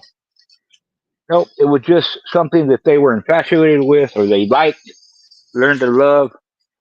And there was only a handful of people that did that. Now And they you match that up with all the people in the United States that were doing dogs. It's like 1,000 to 1. It's like 1,000. It is. exactly. Mhm. And and just to cap that off, they were here for the gambling. They weren't here Yeah. for the work. They weren't here for the work. No. They were here. Nope. They came to buy in. Okay, Yeah. and Yep. And they that's had money. yeah, and that was the argument pretty much about how somebody wants to blame the United States. It's that they feel like they can work just as hard as we can, and it's totally different. They can't. Yeah. I don't care what country you're from. If you come to the United States, you're gonna find out what work is. You're Yeah. gonna really find out. You're gonna find out real quick because the cost of living here will bring you down. The cost of education, the cost of eggs, the cost of, you know what I mean? Like Yeah. you to even have dogs nowadays, you got to be running a machine. So the machine that you were built on, I still will put that machine up against any man built on this earth. You guys were a whole different breed of men, and this is no shot at people across the world. But in this game room, Schoolboy, Mr. Garcia is one of the most complete built dog men that you'll ever hear from in this lifetime. You're not going to hear it from anyone better. You're not going to hear it from anyone better. This portion of this, and I hate to say it like this because there was no internet in 1991. I didn't know nothing about no internet. I didn't know nothing about no computer. You know what I mean? These things were just they weren't there. So to hear you, to be able to sit here and talk to one of my heroes, one of my legends, that gives people that have put in the work, it should give them a little bit of edge to go put in some more work, because you are the example of what real work is. You were a great husband, you've been a great father, your grandpa, but there's one thing that I want people to know, that those people from other countries, they don't have the lineup of dogs looking down from heaven on them like you do. You know what I'm saying? And I want to make that real clear, because the comments that were said, I got all the receipts too. I got all the receipts. The comments that were said, it's almost like, we understand you guys want a piece of this American heritage, but if Mr. Schoolboy Garcia, if you haven't went to his channel and listened to every video, then you have no clue how we feel when you guys think you're in our caliber, or you're in our league, or your dogs are of a certain caliber. It's almost like, I'm just telling you guys, they can't be, unless there's a clone Schoolboy over there from 1978. You know what I mean? Yeah. Like the same thing. So I didn't want to take it there, but I'm so glad you clicked in, because this global situation is going to get out of hand this summer. Okay, it's going to get out Yeah. of hand this summer, because there's going to be people trying to prove themselves and prove, and this is not what we want to happen. We want the heritage to stay what it is and leave it alone. Bring your dogs into the now. Do what you can with your dogs to the now. Don't bring up anybody else's names. If you got a pedigree and you're talking about 9 dogs back, that's the dog, you're gladly mistaken. Okay. And I'm not trying to down any country, but I want people to know that the ground roots of the tree of the dog game comes from the United States. And we're on the platform right now with one of the best branches that was ever bearing fruit, if we want to go there. So the work you put in through those 5 years, they gave you the fruit of champion after champion. And there was dogs that didn't make it. Don't get me wrong. I know some dogs of yours that did make it, but that's a part of the game. Yep. So when somebody tells me about one dog in 2025, they have no clue what we're talking about. Yeah. They have no clue about this heritage, because just give a guesstimate of how many dogs you were privileged to see in a lifetime. Just give a guesstimate, because a lot of people don't understand the numbers. A guesstimate. I'll say this: handling, in for matches, rolls, and all that, in the hundreds. Seeing different dogs in the thousands, and being involved with different dogs in different events in different countries in the tens of thousands.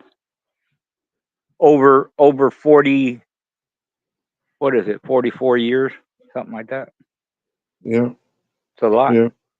It's a lot, because just in my area, say within a two-state radius. hour time limit distance, in a general area of an hour drive this way, an hour that way, an hour like that, we had more dog men than some countries have. The whole fucking country has. That's right. Just in Cali here. That's right. There were so many, and like you said, every weekend something, and multiple shows. Sometimes a single show, this and that. Sometimes some during the week. It was just wide open. And then you branch that out across the country, and even you start going into Mexico, Baja, and all that, and Monterey and stuff like that. Just in that time frame. Yeah, Ton of dogs, man. So many you can't hardly count them. Yeah, and all the food we ate together, buen provecho. Yeah. Like there comes to another part of the girl game that most of these global guys don't understand, is that we became family even though we're not family. Like it's a family. Like we can look back at the memories. And, even there's places you've been, Mr. Garcia, that you're the dude You know what I'm saying? Like it's there's no ifs, ands, and buts about it. They Yeah. hope to see you again. They can't Right. wait to see you again. And I'm not saying this isn't going down in other countries, but I want it to be known Mr. Garcia is that person over here. So if you guys do have that person in your other countries, why don't we know them? Why don't you see what I'm saying? Why is it Yeah. it's always the dog? It's Yep. never the people, you know? Yep. And I consider Mexico, we're together, todos igual. You see what I'm Right. saying? We're Yeah. all together. I can't, and that'll be siempre. You know, that's Yep. always. There's never going to be a time where I'm going to distinguish my border brothers and Canada. Like I, Yeah. you know, when it was going to Canada, that's French mafia. Everybody should know. Like, see, some people don't know this dog game is built a certain way, and there's certain borders that we don't cross, Yeah. you know, Yep. and we don't cross over into the Europe. We don't cross over into Russia. We don't cross over into Canada. You know, we our border brothers are right up under us, and we know Yeah. that. Yeah. But for other countries to take the dogs and always say the dog, where are their dog men? Where are their people that they say this represents my country? These people represented, these people stood for something, these people stood for these champions. Like we never get to hear that from them. So I wasn't trying to down the guy, but I got receipts. You know, Yeah. I got Yeah. receipts. And maybe maybe they do have people. Maybe they do. But you know what? If it's a maybe, it's usually a no. They don't. Yeah. Well, they do is just like you're alluding to. They're they're not known worldwide, globally, or maybe even outside of their country. It just Well, let's put it like even the this. Let's dogs put it. you hear, and I've seen some of them, and some of them they're good dogs, but you don't really hear about them outside of that area, which Well, that let's put area it. could be a country, but still, you Yep. know. But let's put a stamp on it. If we have to say Daibo, right? Somebody will Yeah. say Daibo. Who's the creator? You see what I'm saying? Now, somebody might say Croata. Right. Who's the creator? You know what I mean? Like Yeah. or somebody will say Eli. Who's the creator? See, we know these creators. Right. When we go to their dogs, it's only their dogs. They have no creators. Yeah. So we talk about the Maurice Carvers. We talk about the the the the Boudreaux. We can say many of them. But Yeah. when this global conversation started, this guy was attacking the American heritage and the pit bull of today. And why would you attack that dog? Who's running it? Where's it? Where's it getting its backing from? What machine is it under? You know, Yeah. Yep. Yep. I talk about how Louis' offspring have flourished. They Yeah. flourished. Yep. And That's that is because from that, that all that blood, which was, it was my main, it came from my main dogs, right? That blood that's has right. every dog of importance that I produced, right? Yes. And you're talking, that blood has been around for 40 years now, but it's from Louis, Sandy, and a litter off of them for the most part. That's all it is. And Yeah. it's expanded from there, and has accolades, and just been continuously bred, and crosses have been added, but the blood is still pretty on its own, pretty straight. You are the From two foundation dog builder, two though. dogs in one litter. You are the master builder of that, though. Yeah, See, this is right. That's the this that's is the what we impact. know. That's the impact it can have. It's like me. I started with three dogs: Big Red, his sister, and Sissy. That's it. And that's Yeah. how most breeders and bloodlines start, and you build off of that, and you keep it as straight as you can, and you add crosses, and you line breed and all that stuff going forward, but you have to keep the foundation intact. So the foundation. Uh oh, his little ear fell out. His ear fell out. Yeah, your ear fell out. You gotta we're gonna tap him back in. Yeah, we'll tap him back in. But I just want the global situation, Pyro. We want to thank you for saying that because we don't want anybody to take this the wrong way. We love these dogs. We love the builders of these dogs. And if there are some builders of dogs in Canada, or there's some builders in like I said, Bulgaria, I'm calling you out, dude, because you were pretty you were pretty steadfast on how you felt about the American Pit Bull Terrier, and if you're that steadfast about it, come on into the game room, give us your spiel. Give us your spiel on why that dog is what it is. Give us your spiel on the dogs that you've seen built the way you wanted to be and what you thought you wanted to see. I don't know why you would have gambled on something that you didn't know about. This game of life has to do with receipts, has to do with knowledge, has to do with how much artillery you got in your bag. Don't ever go to war with just a couple bullets. We have to make sure. What's up, Murdoch? You should know. Murdoch know what it is.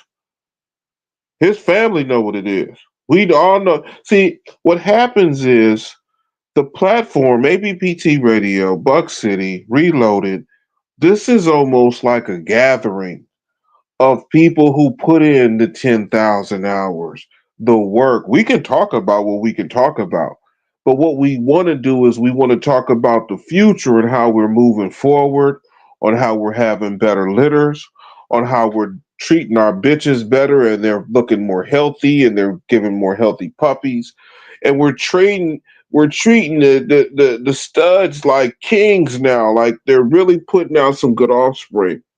But I don't want people to get on here and look for a result that'll never be there. You know, we don't support dog fighting over here. We don't support any mistreating of any animal, even people. We don't support that. What we do support is dog education. In the game room on the board was global. Pyro, it was almost like Pyro was meant to bring it up. Oh man, it was like y'all was meant to talk about it because we have to get global. We have to get educated globally. There has to be a time when we see this basic situation and we say, yo, we got to come together on our goals. We got to come together on our goals so the dogs can all head to the same finish line. But I do want to always point out that globally we have different uh, uh, cultures. Yeah, I mean, we can just say it like that. We just got different cultures. But we do have to make sure that this dog has a culture itself, and it's got to be positive. And we've got to cross our T's, dot our I's, and make sure we're taking down the correct data. I'm a firm believer in data. Mr. Garcia always talked about get the calendar on the wall. Once you memorize it off the wall, it should be in your head. You should know your female cycle system. You should know when is a good time to breed your males. You should know when the year or time of year, what month you want to get this stuff done in. You should know you got the money. There's no budget when it comes to dogs. I'll say it again, and I've heard it, but I want it to be said again. There's no budget when it comes to dogs because things will happen. They're going to happen. Accidents. There's going to be good and bad. But the global picture is uh, just be real. Don't take this United States situation and try to battle against us. Listen to us because we battle every day. We are, and maybe this should be said. The United States is such a complete system that sometimes it'll do you dirty. Okay? It'll do your dog dirty. It'll do your family dirty. So globally, how many times is someone actually going to point the finger at the United States? I think we should look in the mirror and say, I'm going to represent the breed the correct way. I'm going to do right by this dog. I'm going to make sure my discipline is at the level it takes to make sure this dog has a great life. I'm not taking nothing away. And I'm going to keep saying it because I know what dude going to say. Oh, you was trying. No, because I can take some shots at you. I can really take some shots at you because you were just totally off base. But I just want you to know that this is a safe place. This is a safe base that you can slide in, slide on in. Because if you have a way of life, a culture, let us know so we know that the dogs are going into cultures like that. And so we can be like, we could definitely keep some out of it, or we can definitely just say, you know what, salute to you too. Go ahead and do what you're going to do. If your country, if your system, if your laws, if your way of life allows that, no problem. But we don't do that over here. We hold it down. We take care of our families. We love our dogs, and we love the game room. You know what I'm saying?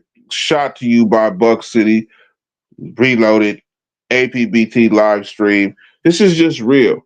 So in class today, the global situation, we have to tell the truth. And the truth is, don't point the finger at the United States if your American Pit Bull Terrier has an accident. Okay?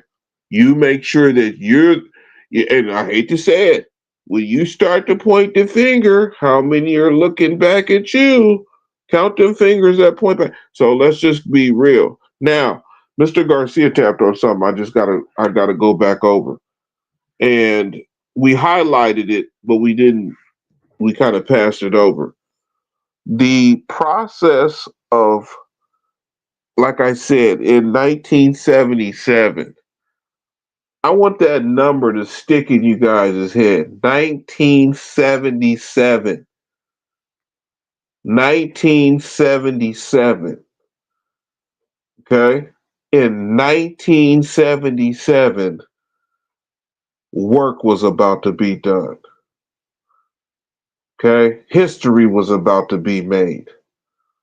A man was about to emerge into the dog game as one of the best ever. Okay? So this is the shot I'm going to take at the global system. Where are the global men that have been in the dog game that put a let's just say put a positive mark on it? Okay? And this could be any country, this could be anywhere outside the United States, and we're gonna say Mexico, South America. Anywhere out of there, let me know. You can put it in the chat or whatnot. But if they have put a dent in it and they've had some kind of positive recoil or whatnot, I'd like to hear about it. Because the person that was talking crazy about the United States, I want him to know that his knowledge seemed very, very 2025 ish. Okay. And and I'll say the year again, 1977. Okay. I'll say it one more time, 1977. So if you don't understand that year, and then you're talking about 2025, I want to make sure that you know that here in the game room, we try to make sure that, almost, and this is real, like Old Man said, the tree, the roots, and the fruit, that was some game official. And we're going to get at your Old Man, because Old Man tell the truth. The tree, the roots, the fruit. Okay? I don't know how much he does. You can't get no tree. You might get a couple roots, but you ain't going to get no fruit. You ain't going to get no fruit, man. Not in the same year. You cannot, don't push. Well, we talked about that too. about people trying to push the mark, trying to get a dog, trying to get generations, trying to get lineage, trying to push the pendulum so fast, not letting dogs mature. Yeah, we've talked about that. But if you only have 2025 data, we got to rewind and we got to start over with you because we want you to hear from the jump. Go back, look at a whole bunch of the Buck City Reloaded. Go all the way back 2 or 3 years if you got to. Make sure you get over to Mr. Garcia's channel because this game started long time ago. These dogs have been around so long. You have to make sure that you're in the right frame of mind when you talk about them. 2025, if you're talking about dog game and all this other, no, let's talk the game room. Come bring the education, come bring your receipts because the accident that happened had nothing to do with the dog, man. Absolutely nothing to do with the dog. We've seen it time and time again. We've heard it time and time again. We're always going to have this dilemma where someone wants to point the finger at the dog. And we're not going to do that over here. We're going to point at, do you got your 10,000 hours in? We're going to point it at how much, how much have you been doing your homework? I mean, when the master class is in, you can go back and watch some Buck City Reloaded. Go look at the master class. How many hours do you got in with looking at the pedigree, studying it, make sure that you're trying to make the best dog you can, whether you're breeding or not. Are you up to par? Let's try to keep it up to par because I'm gonna say it again. I don't think people across, and this might be you might not like it, but I don't think kennels across the seas are qualified to speak about the American Pit Bull Terrier. I just can't see it. Because how were you telling me what I've seen my whole life?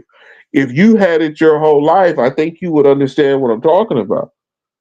I think we would have more of a solid ground base of either to agree to disagree or we're going to automatically agree because we don't know how many 10,000 hour people they are where you're at. We pretty much know our 10,000 hour men. We pretty much know when the pig picking comes. Shout out to Mr. Garner. You know, when certain things come around, we know what we're doing. Murd Dog, man, shout out to his whole family. We know people who's taken care of people before.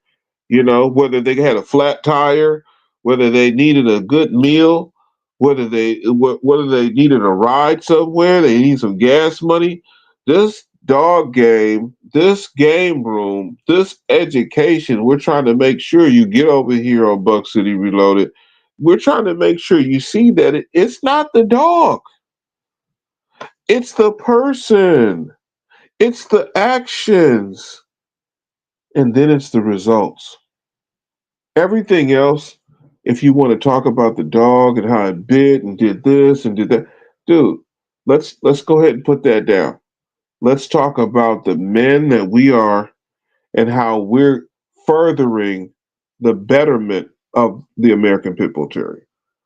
Let's not point the finger at the dog and say, well, the dog, it just bit this person, blah, blah, and then he start just going off like, yo. And then I saw pictures. Yeah, his homeboy sent me the pictures. We gonna put it all up, y'all. We gonna show you what's really going on.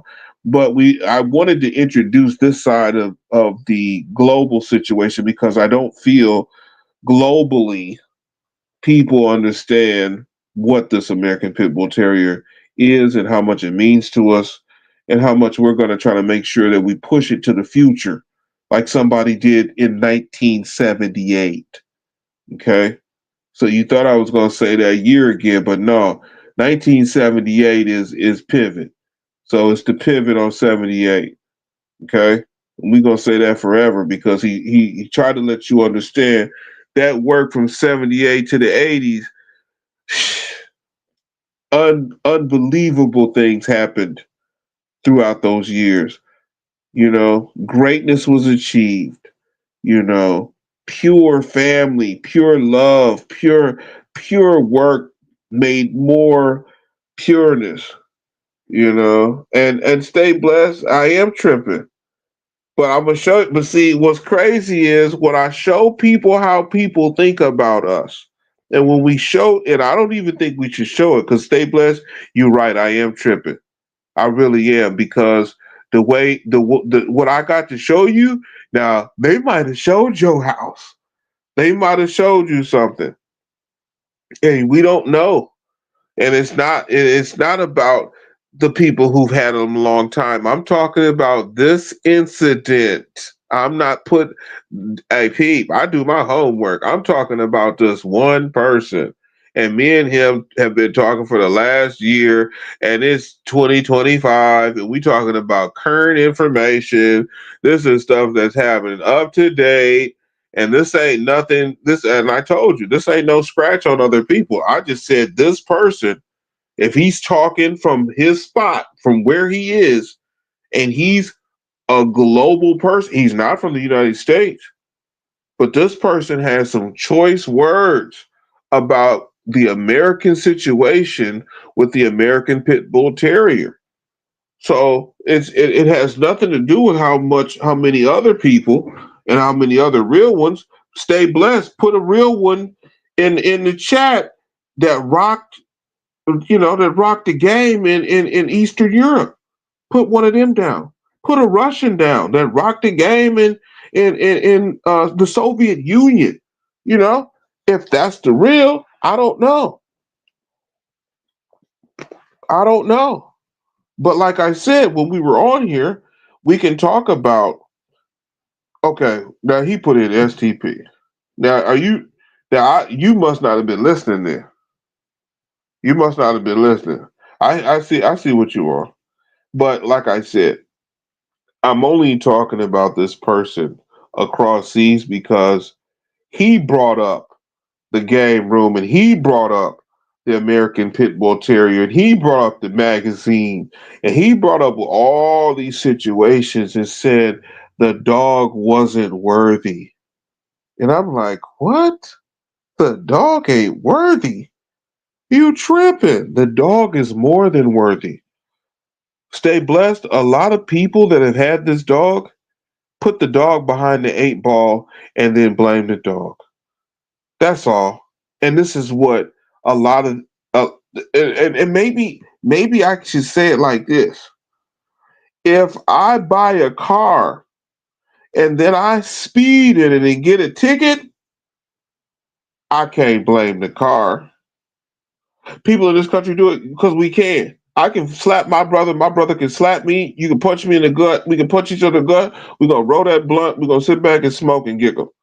Somebody from another country come to your wife and tell your peoples in the yard, oh, you don't know what y'all talking about. How do we not know what we talking about when it's our shit? I don't know. You just stay blessed. You got a good you do. You got some good information, but what I'm saying is I want to make sure he said it don't matter where it at. It is what it is. Well, it's only okay. Let me say it like this. It do matter. It do matter because say you win the lottery and you go to a country and you try to talk dogs to them and they say you don't know shit about American Pit Bull Terriers. Then what? Are they? I don't know how many hours you done put in, but I think you done put in some hours. So for somebody to automatically shut you down and not hear your complete resume, you know, and then all of a sudden when they hear your complete resume, oh, they want to take everything back. Oh, don't tell nobody I said that. Oh no, I don't want to. I don't want to. I don't want to talk about it. Well, but I don't want you to walk away. I want you to be able to say, dude, this is my real information. If somebody asks you some real information and you give them some information and they tell you you don't know what you're talking about, I don't want you to walk away. I want you to let people know, no, man, you don't have to respect me, but it's real. Yeah, but yeah. Well, that's interesting. That's interesting because this internet is unforgiving. Because I told you I'm tripping. I told you that I don't know if you tapped in, but I've been tripping since I was 4 years old. Forever. I'm a real stepper. So ain't nobody gonna disrespect my peoples. Ain't nobody gonna disrespect the dog game.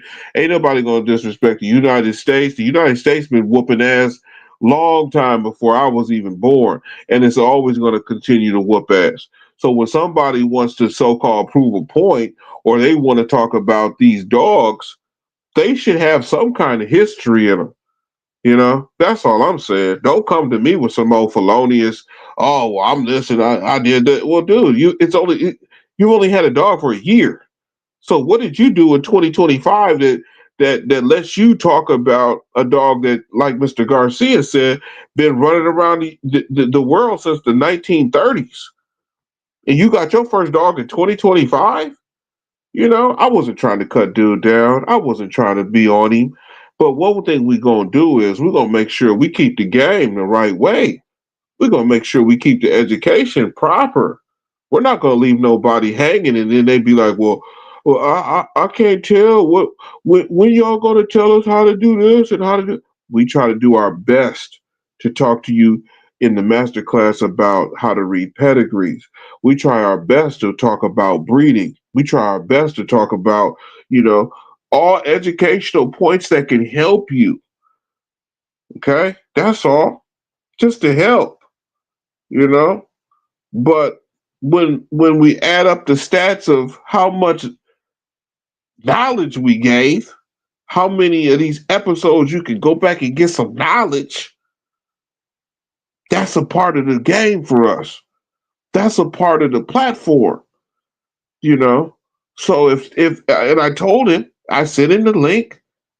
He wanted to come on. He wanted to say everything, but then when I showed him the receipts of what I was trying to get across to him, then all of a sudden now he didn't want to talk about it. Now, oh man, I didn't mean it like that, but you did though. You said this was your first dog. It's 2025. You know what I'm saying?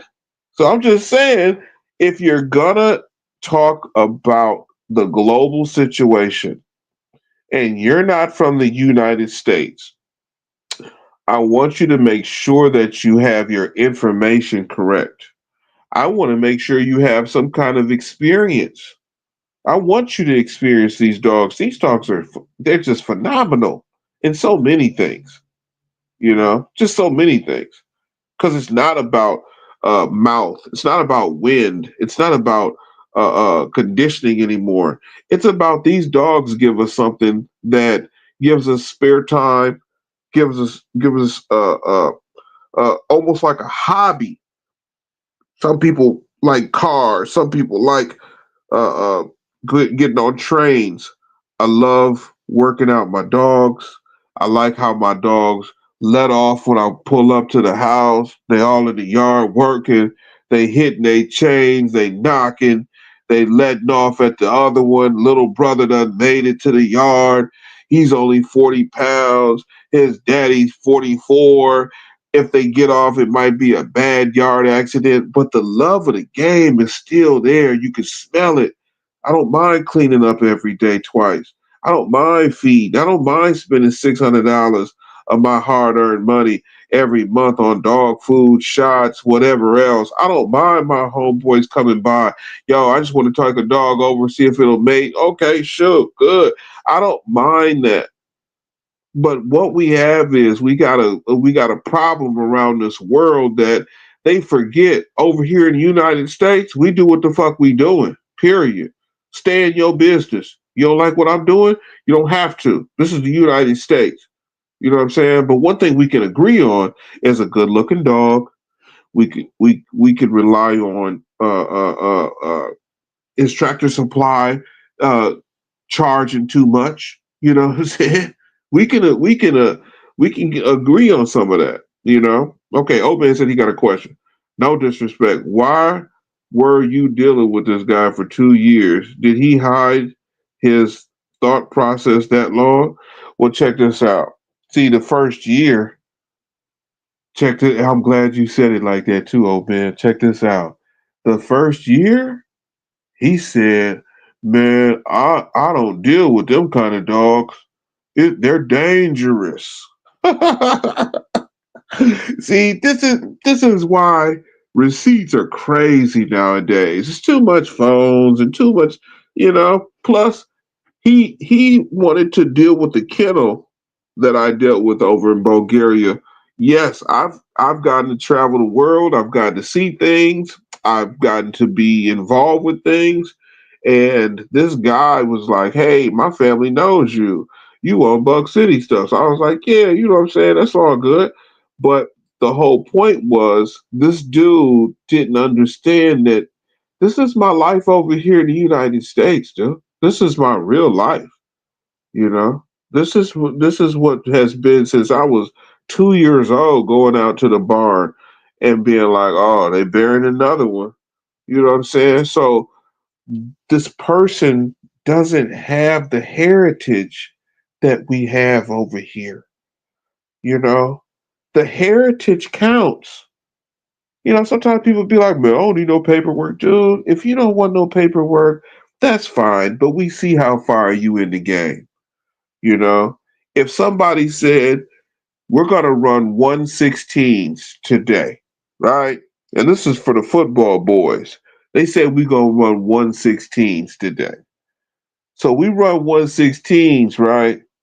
And we got people who run five. Well, the NFL wants you to run 16. They want you to run 16 116s. They want you to run 16. If you're going to go to the NFL, if you're going to get that real paper, if you're going to get that real bag, 20 million, 30 on the signing, if you're really pushing that pen, well, then shit, you're going to do 16 116s. You're going to run that. So when somebody says they've only had one dog in their life, they they really don't know nothing about the dude they bought the dog from. They did get no paperwork, and then they want to put the dog out there like, "Oh, I think it's off Macho Buck, and I think it's this, and I think." The whole point is have your information clear. A global picture of someone getting a dog from the United States, taking it to his country and saying, "Well, I got this pit bull from the United States." I don't want that shit to fly no more. You can't. What kennel did you get it from?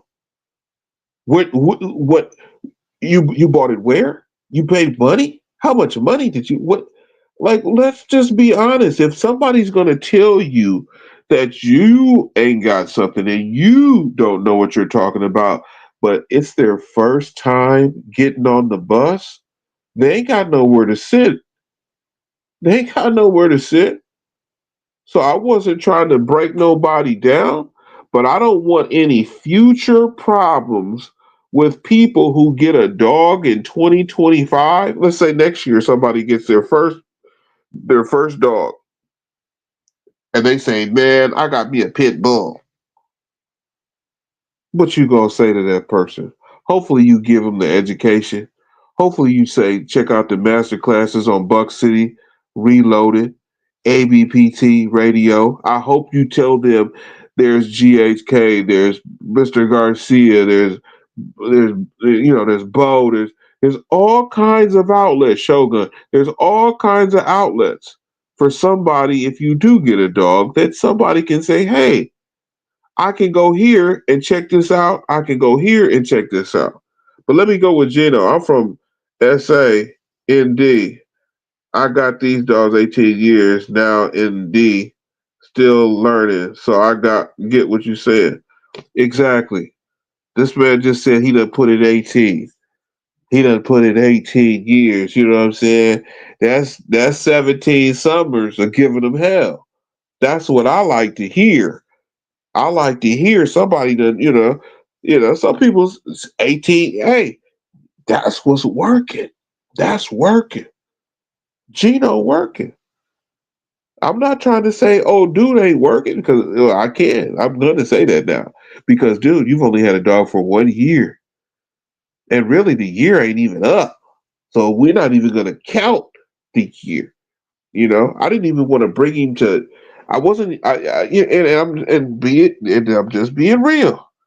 If you're a global person and you get one dog from the United States, I don't think you're qualified to speak for a breed that's been traveling the world since the 30s, since 1930.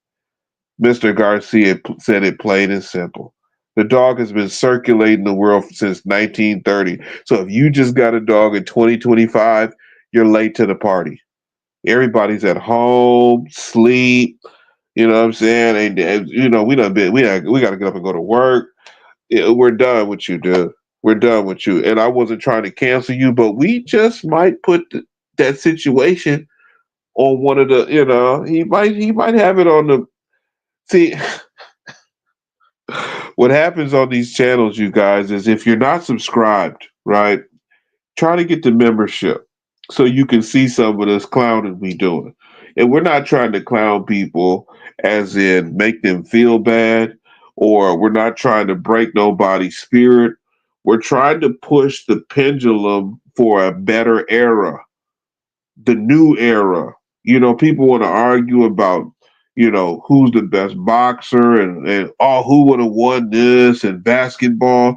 Dude, we just want to make the new eras good. We want to make them great. We want to have a good time with these dogs. We want to make sure when we get on these stages and we do our ADB shows, they be ADBA, and the American Dog Breeders Association, we want to salute them because we love that they put on the show still. They could shut us down. They could be like, no, we don't want nobody. We're not giving you, you know, they could do that. But we want to make sure that the people that are representing our dogs, okay? And I'm just being real. Wherever you are, you're representing correctly. You know what I'm saying? Don't take it as a slight or a punch. But we gotta make sure if you only done had one dog and it's 2025, dude, don't tell me nothing about no Jeep, nothing. I don't want to hear nothing like that, you know. But hold on, Cannabis Boy, you in the house? Okay, the fact the dog was in the army makes the dog top tier. I heard that. You know what I'm saying? Ain't that the hey, look. Now see, okay. Now that's a good way to go. Let's talk about the global platform too. I don't know nobody other in the country that'll put a American Pit Bull Terrier for their army dog. I guess we still got that on lock. That's a part of the history that, like I said, that heritage can't be unwritten. It can't be unwritten. And unless somebody from another country can be like, yeah, we got the same guy, which they can't. They didn't do that. We did that here in the United States. And I don't want it misrepresented. Now, Cannabis Cowboy, smoke one with you on that one. Can USA Dogmen give a fair assessment on German Shepherds?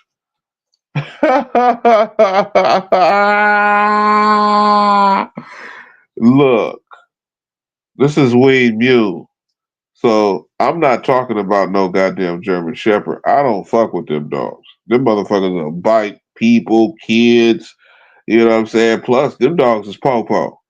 So they on a whole nother level. We're not even gonna get right there. I would laugh a little bit, oh man, but in reality, you know, they done got me with a couple of them motherfuckers. I still wish I would have had something to come out the house on that ass. You know what I'm saying? But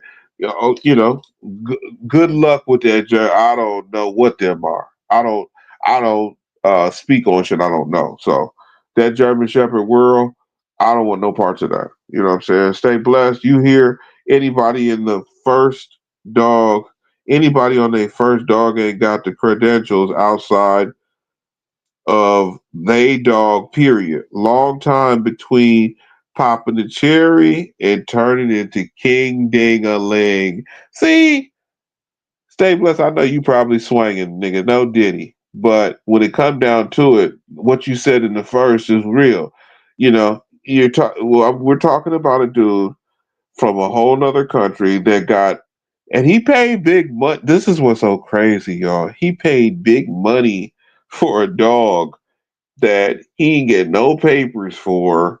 The person just said it was a pit bull, and I don't know what. And yeah, it looked like a, you know what I'm saying, and all that, but I don't know what that person was really. And I asked him, I said, what were you really looking for?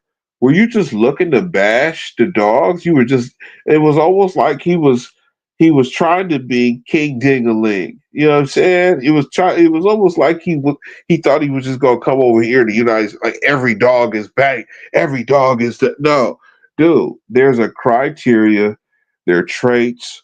We've talked about it many a times. There's certain bloodlines, there's certain dogs that just produced. You know what I'm saying? And we have to just be real.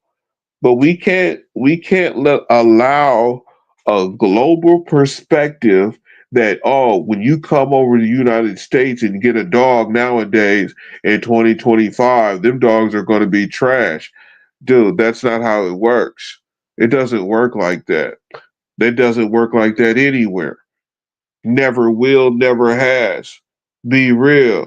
You got one dog and you're trying to, and maybe he felt like somebody scammed him. You know what I'm saying? Maybe he feels like somebody got over on him. Maybe he thought that, hey, no matter what, I'm getting a dog for the United States and I'm gonna beat. No, dude, it doesn't work like that. Somebody lied to you. You lied to yourself. You're more to blame than the dog. Period. The dog probably didn't even want to be with you. Probably didn't make no bond. Dude, it's the same year. So I didn't want to miss. I didn't want to miss anything because I still got the receipts. I got the conversation. The motherfucker told me that. Oh yeah, go ahead and tape it. You can tape it and tell everybody. I was like, dude, you really don't know that our dog community. We're serious about furthering the breed in the best way possible. And I said, you're really not speaking in the right tone. I was calm with him. I was all good with him because I felt his disgruntled attitude about thinking that all he had to do was come get a dog for the United States and he was going to turn in to Harry Truman. You know, he swore he was going to be the man, but I don't know how many dudes in the United States run to a other side of the world to get something like they run to us to get something.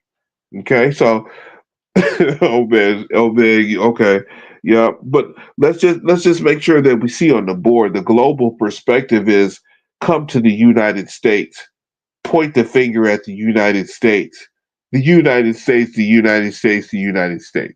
That's what's on the board. And I want to make sure that we're not bashing any other people, but we can't let other people dictate how we get our dogs mislabeled and mistreated in other countries, and then they say, well, that's them kind of dogs. Okay, we're not going to let them do that. Okay, Cannabis Cowboy, ABPTO, the Cannabis Cowboy, you know what I'm saying? Now this is crazy, but he says we don't fool with those kind of dogs. Hairy man biting cur German Shepherd. Where I'm from, well, absolutely salute, blaze out. You know what I mean? We don't deal with them. Okay, now, yeah, now this day blessed. Yeah, he probably held it on a pedestal, thinking he got it from the source. But whoever he got the dog from might have did him dirty, and now he has a bad taste. Exactly. Exactly. You guys know. Now look, this is the game, bro. We just go back. Lot boy just pulled up. What up, Lot? Now look, the game goes like this. Okay. Now you might have $100, right? You might have $100, and you want to spend the whole $100 on something. But you can get over here for 70. You get over there for 60. You get over there for 50. That's just the way the United States is. Now, that 60 could be better than that 100. That 75, shit, it could be better than that 100. But if you going to spend the whole 100, go to the source that sell the best hundreds. That's all I'm trying to say. Don't come over here to the United States and spend the 60 and then run back and say, "Oh, they got me. They did me dirty. This dog, blah, blah, blah." We're not doing that over here. We give you the best information. We give you some of the best connections. We let you hear. Lot Boy has shown his situation. Beautiful dogs. We got, but and this is just real. We're not boosting nobody. But when we talk about over here in the game room is real receipts, real recognized real. We're not running from nobody. If you need to come talk to somebody, we always got the chat open. We got the link is always dropped. This is Buckcity Reloaded. This is ABPT Live. This is how we do. So make sure when somebody, especially from another country, trying to represent, talking about American this, American that, we got to say something. We cannot let them f with the narrative. And I'm trying to watch my words. Okay, we can't let them f with the narrative. Okay, and the narrative is if you come to the United States, you might not want to hear this, but check in, tap in. People, you know what I'm saying? Like this is not the master class. This is the game room. All you got to do is say, "Hey, yo, Lot Boy, man, I want to put in on your dog. So let me give you this 300 now, and then I'm gonna give you another 500 when the dogs drop, and then here's 100 and something for the papers." You know what I'm saying? It's okay to talk like that. This is the United States. This is how we get down. This is how we get down. He done showed you his stock. You done seen what he seen. You probably know his avenue. He done told some people which way he gonna go. So this is how we do it. I don't want people from other countries not to fuck with us, but I want people from other countries to get it right. Let's get it right. Let's not advertise. Well, I threw up a shot and it was an air ball. Well, dude, you only shot once. Did you even know where the hoop was? You know what I'm saying? Sometimes people don't even know where the target is. They don't even know who they busting at, right? So let's make sure that this global situation, and we gonna do an episode on it because you guys are gonna. I think it might upset some people, and I think it's gonna. And I was gonna say we should have did it at town hall. Okay, I was gonna do it at the town hall because it's got to do with some people that I think have been on here and when people talk crazy about dogs, you got to remember these pedigrees, you guys, they're track records. This dude ain't got no track record, but he was calling out some dogs, and it's like, dude, you shouldn't be calling out no dogs if you don't know who that dog is off of. He gonna bump into the wrong session. So now, what do? We got to look at him kind of sideways.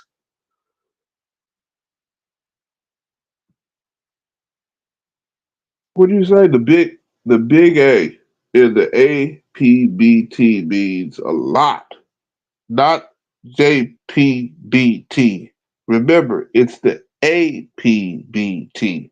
I had to read that right. A lot of letters, You already know, cannabis boy. You know what it is. And that's right. America is one hell of a place. And I want it to be remembered as one hell of a place. But he trusted somebody. Wait,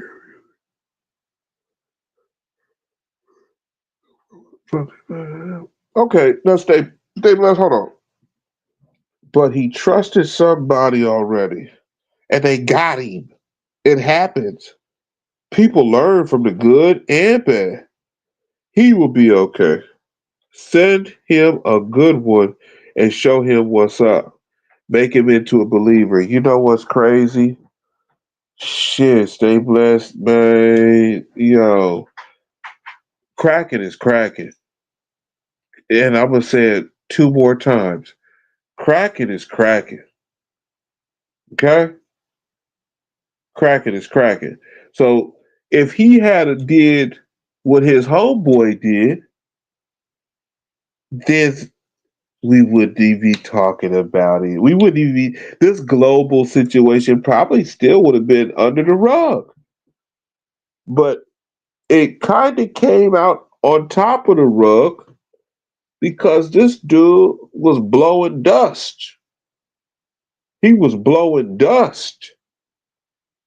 Like, dude, your conversation is so old that, like Mr. Garcia said, these dogs have been around the world since 1930. We told you cracking was cracking. His homeboy told him cracking was cracking. And then for him not to understand cracking was cracking, well then yeah, you right. Yeah, somebody got his ass. They got him. They got, and it do happen. But it doesn't have to happen. That's why we're on here. Buck City Reloaded. This is APPC Live. You supposed to. We got too many people in the chat. We got too many people that don't watch these videos. We got people that ain't in the chat. We got people listening. There's no way that somebody should be going off of some hearsay when they can just come to the source. Just come to the source. It's crazy like that. Just come to the source. This is a source. This platform is a source. You know, if Gino, if you still in the house, my man Gino said he been running since 18. He been running for 18. So we gonna get. I I would tell the man to call Gino. Call Gino. If you don't, you want to call Kraken, Kraken is cracking. Yo, man, call Kraken, and Kraken is cracking. Now we have to just make sure we stay in perspective too. I don't know if this dude he got all his marbles. I don't know. I don't know. I don't know nothing about it. But the receipts and the global situation, it has to be clear that the United States ain't did it. You know what I'm saying? We did it. You know, because we have accomplished so much behind this dog. We've ran this dog, like Mr. Garcia said, since the 1930s. So for anybody to have one dog and it's 2025 and you talking about Blase Skippy, well, for one, that's not our culture. For two, you should go do your homework and you should go do some more research because one dog is never the process. Judging anything one time, if you do something one time, now if she was clean and she looked decent and it was one night stand, that's something. But in dogs, no. The paperwork, the history, the lineage, the breeder, the sisters, the brothers, the litter. There's so much that detail should come into part before you start speaking about a dog. Okay? So the global impact, we're gonna go with that. So in the chat, the global impact, I told you, is negative. How do we make it positive? When do we get to the point where we can say, you know what? I hope y'all all good with that. If not, let's run it back. And so all these feelings came up off of accident. Well, it it's more than the accident. Okay, I'm a dig in. A woman trusted this guy and he pointed her in a direction, and uh, he used certain language. Okay, he used certain language that maybe was inappropriate to her, but I'll tell anyone, a woman and a baby uh, don't have time for a real high scale dog. I'll put it like that. A woman and a baby don't have time for a high scale dog. Now let's put this in perspective. Okay. A child can't take care of a dog. A child should not be in charge of a dog. A young kid shouldn't have responsibilities with a dog. A young kid shouldn't be left alone with a high dog, a high level dog. Something can happen. Whether the kid walks out to the chain spot, the chain, flip that little motherfucker over on his head because he didn't jump fast enough, or he went in too far, the dog ran him over, whatnot. Right? So the process of the argument this dude was talking didn't understand, he got somebody mauled. His information got a female mauled. I'll say it again. His information and what he told this woman got her mauled. I got the receipts, I got the pictures, I got the hospital, I got the whole woo yammy. So this dude got somebody physically hurt because he wasn't truthful. Okay? He was talking all this big talk, only been in and I hate to say it, a year you ain't been in no dogs. You don't know what you're talking about. And my man's been in dogs 30 some plus. Me, 30 some plus. Nice and quiet. Been doing our stuff under the radar. So now this dude got this woman mauled.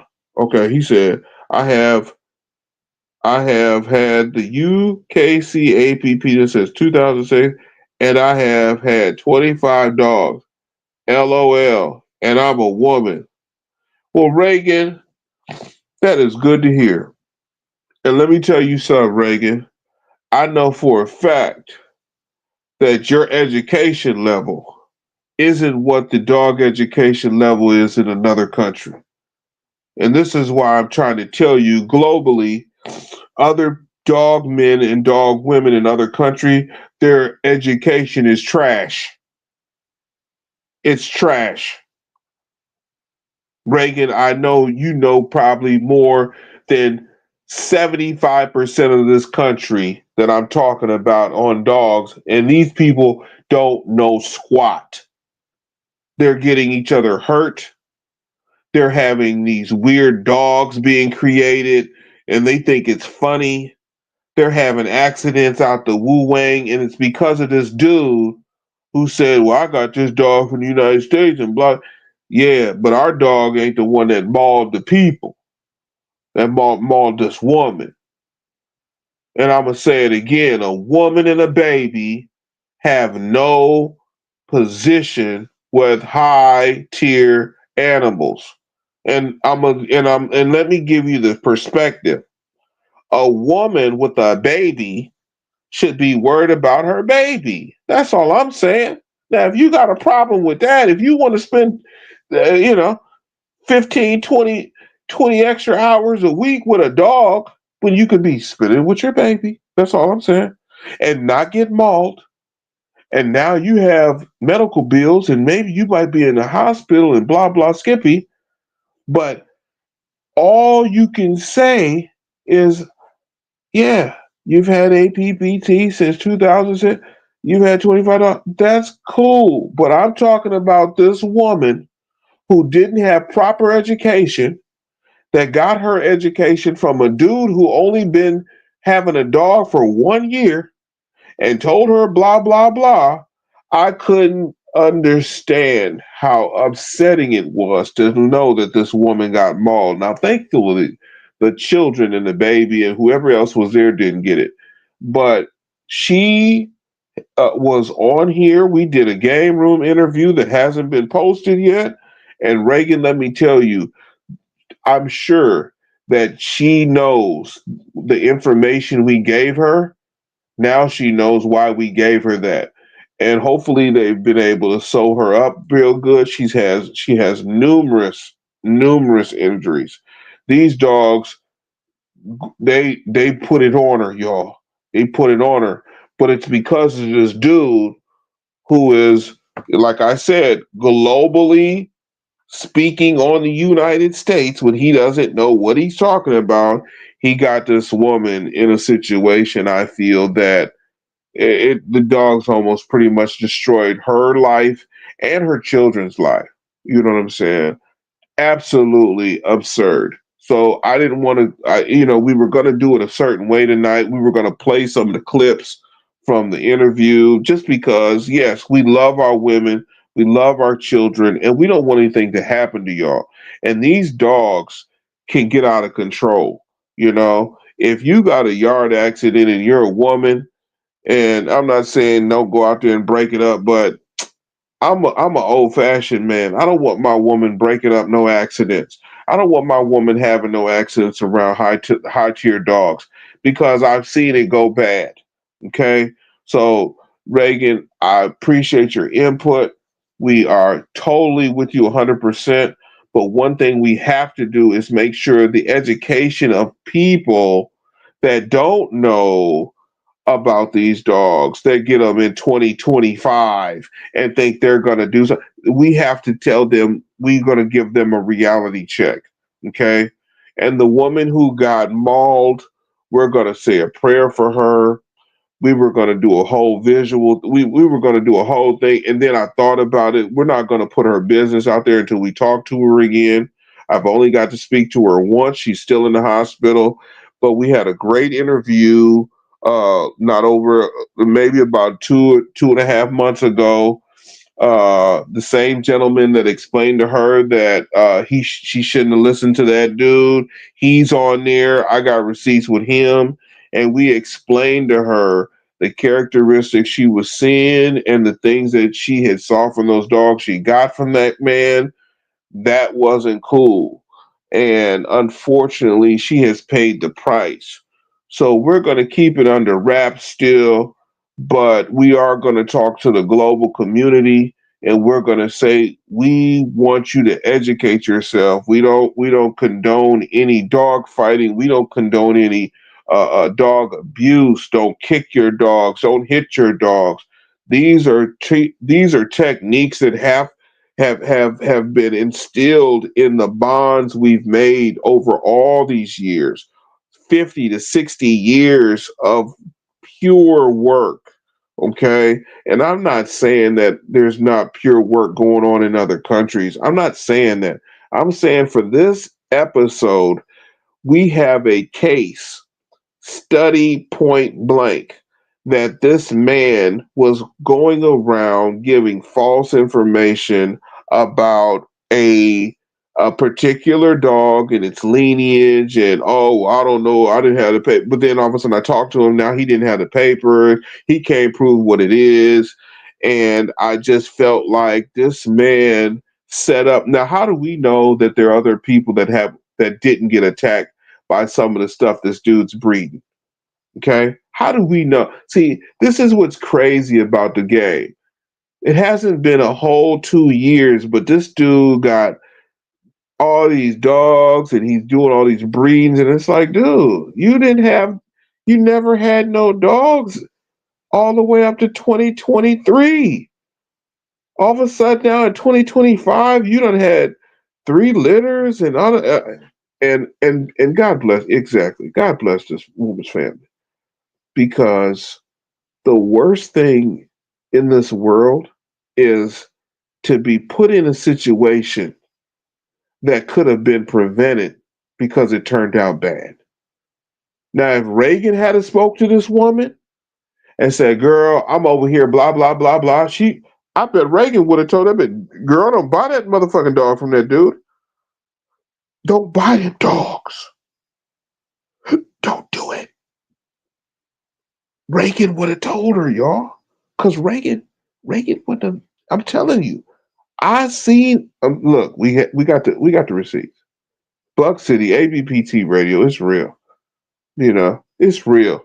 And I wish, and this is why we gotta make a woman's out. And I hate to put it in the game room, but we're gonna have, and we thought we just had, and we did. We had one, and she got mauled. You guys, we need women to absolutely get together, and maybe Reagan, you're the one to run the shit. You might have to run it because I like how you stepped up and you're in the game, okay? And globally, you're in the game because I know that you have information for other women because men really, we take for granted that women are soft and cuddly, we take for granted sometimes how delicate you guys are. But we understand you have that hard exterior sometimes, and you guys can crack the whip just like any other massa. You know what I'm saying? We understand that, and that's real. But for this incident to be a global incident and this person to be talking like he was talking, and then I find out that this woman over here got mauled, and this is recent, y'all. This is happening right now. This is up to date current events. Like I'm telling you, we was gonna bust it a whole. I'm glad we busted it like this because Reagan, there was nothing that was going to tell me that a woman was going to come on here tonight.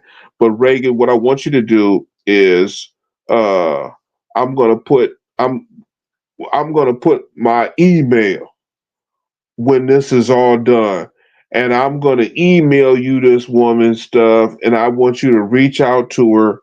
I want you to let her know that you are with her. Because, see, what happens is in this dog game, and this is globally, they don't know that our women hold it down just as much as the men do over here. See, in other countries, you guys, I think sometimes we're real ignorant. Women don't get to hold shit down in other countries. They're weird. These dudes are these countries are weird, man. They be like, oh well, our women don't do it. Dude, our women will slap you know what I'm saying, all out of you. But we have to get this global situation. We got to nip some of this in the bud because we have. I think we got another one coming up. But what's so crazy is I think we're gonna just stick with the woman that we've been talking, that this mauling. We're going to do an update on this, okay? And Reagan, we want you probably to run it from the game room or maybe just ABBT live stream. We want you to be involved, okay? This is when we have to look at these situations and say, how do we move forward, okay? How do we move forward? I think moving forward with Reagan is maybe the most positive way to go because this woman, she can tell her story like I don't know how she gonna say it, but fuck, you got chewed up. Damn. Oh, dude lied to you. We told you. We told you. We got the receipts. We got the receipts. My man's telling her, no, they made the right dogs. And see, I'm not from that country. So my man is from that country. The dude I know is from that country. I don't know this other dude like that. So when somebody wants to spit facts and they want to talk this and that, dude, let's see the results. The results is this woman got mauled. She got mauled, y'all. It's Reagan, you might be you know what? I'm gonna tell you what happens in this game. The dog game, to me, in a nutshell, you know, a famous dog never mattered to me. You know, uh, the next breeding always mattered to me. That's all. I didn't give a fuck. It's about the next breeding to me because one person needs one of these. You know what I'm saying? They need one. When I said cracking was cracking and dude was trying to, he talked all that mess and his man's told him, yo, you should have did it. You should have blah, blah. And then all of a sudden all his dogs is mauling people. It was sick. I was sick, y'all. And then when I seen the receipts and I got the pictures, and then I seen the dogs, and I'm like, wait a minute. And, hey, y'all, they shot these dogs. They shot these dogs. Like, it wasn't no big deal. They put them down, y'all. But this woman, there has been an accident because global conversations hadn't happened. Now, Reagan says, but I agree with you 100%. That's why I have 25 because I can't find the right people. I would love to teach people to use a brake stick. Well, this is the place to do it at. This is the place to mount up and and maybe and I'm just this way immune, man. I'm just trying to give you some game that I think is gonna help. I don't know if it's gonna help, but I know I got to be in real time with my shit. Now if I act up, then consequences will come. But the way Reagan just kind of put that, you know, she can't find the right people. Is that might be, you know what? And that's crazy too. I'm so glad you're looking for the right people. How about that? I'm so glad that you know that you just can't find the right people. It's never, that's deep. But yeah, Reagan, I totally agree with you. Every Saturday, 12 to 3 p.m., if you get a dog from me or you want to go over some just regular training, please show up to my yard. Please come up. You know what I'm saying? Because the education of even a break stick could save someone's life. Even more so, it could save another dog's life, for the tree huggers in this, you know what I'm saying? It could save another dog's life. So Reagan, yes, you are more than correct. Cannabis Boy said immature APBT owner or any immature working dog owner is one of the saddest things. You ain't never lied, man. I wish somebody had told this person not to tell that woman shit. How about that? How about, oh, why did he say, well, I only had one dog, blah, blah. It's almost like we have to nip shit in the bud.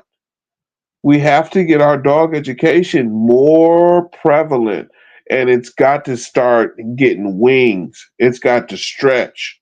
We got to get it out there faster because the longer it takes for real information to get somebody, they lose so much out of life. You know, one accident with these dogs can cost your whole career. I'm talking about you won't be able to go to work.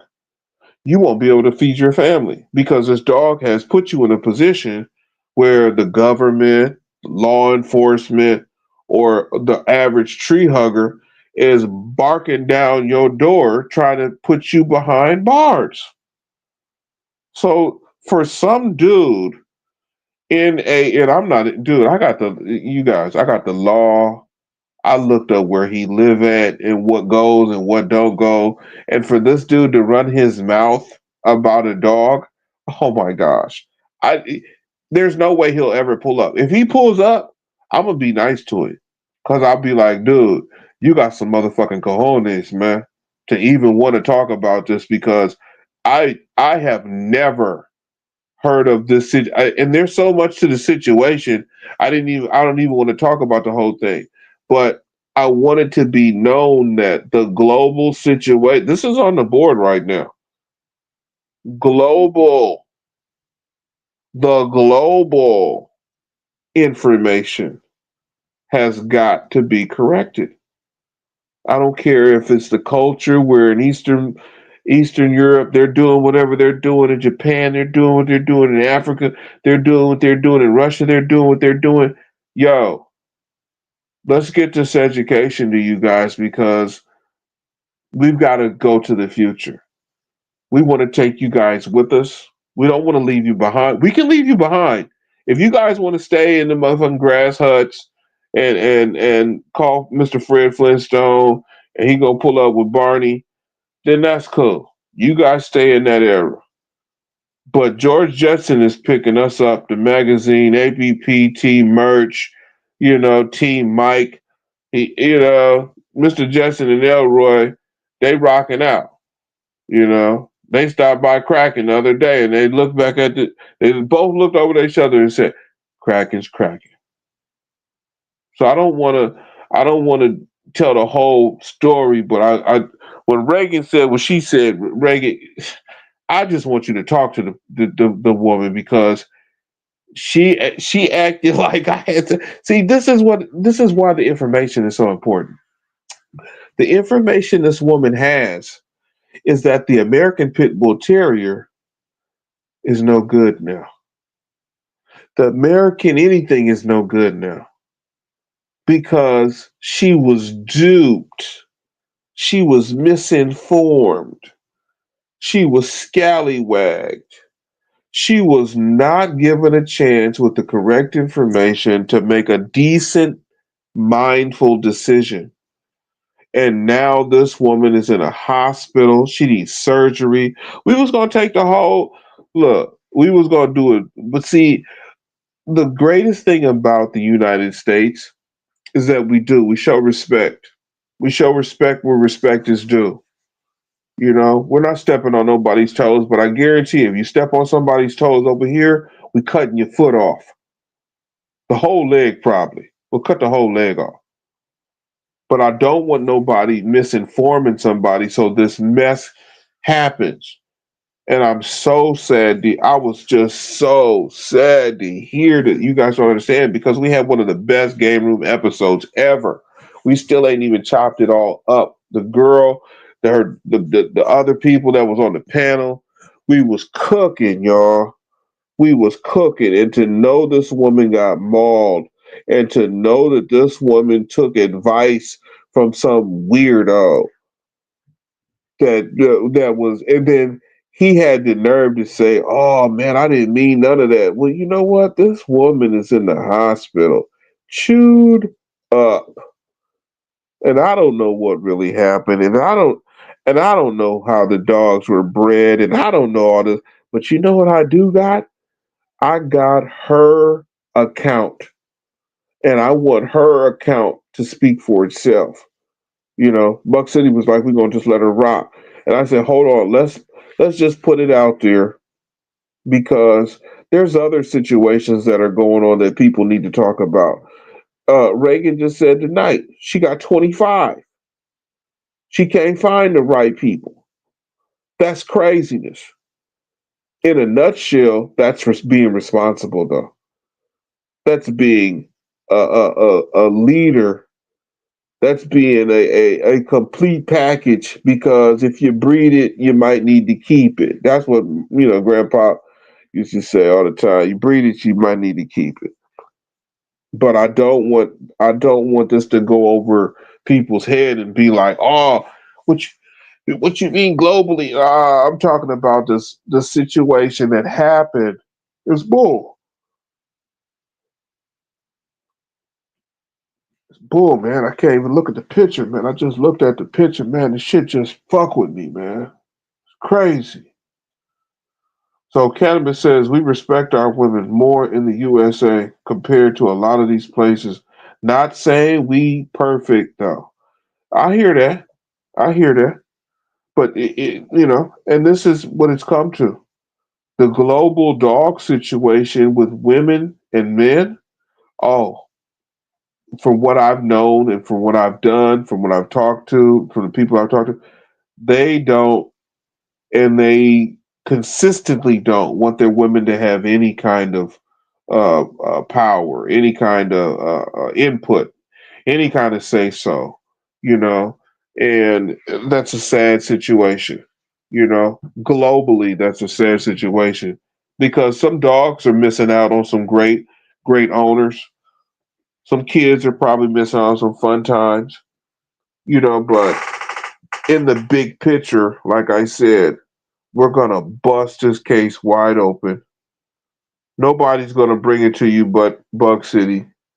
You know what I'm saying? And the story can't get out. He has this woman cooking, and I'm talking about now that this has happened to her, I'm sure that the stove will get hot again and she'll cook another batch, but it'll be from this educated, more sophisticated, more sharper, you know, more more in depth woman because of what she's been through.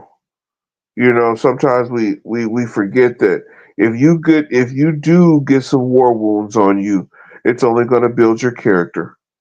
You know, and these war wounds she has are from that are from a dude, and I'm not going to say he made her buy the dogs. I'm not going to say he coerced her to buy the dogs or whatever. But bad situation, y'all.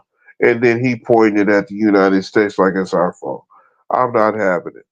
You know, I'm not having it. And we're gonna still bring it to you guys with education, and we're gonna be firm. You know, we're gonna be fair, but we're gonna be firm about how we talk about this because we do not want anyone.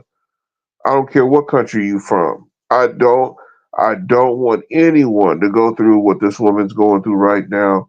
You know, we're gonna say prayers to her. Check this out. Reagan says, I know and I agree, and I know I'm in Michigan by Muskegon. Oh my gosh.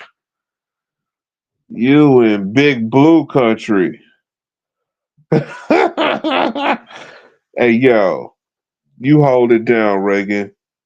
Hold it down. You know what I'm saying? Don't give up. Don't quit. You know, you won't lose. I know you won't lose. You know, we running too hard. Thanks, William. Well, you know, Cannabis Cowboy, shit, let me pass you. Hit that. Reagan, my dogs want to escape, so they go hunting in the woods. That's all about it.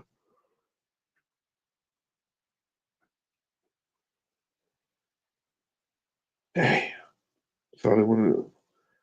Cannabis Cowboy, she was bamboozled, and that's fucked up. And it was probably not a pure ABPT, probably a bully, but either way, it was not cool. But it's always the immature owner fault, never the dog. That's the truth.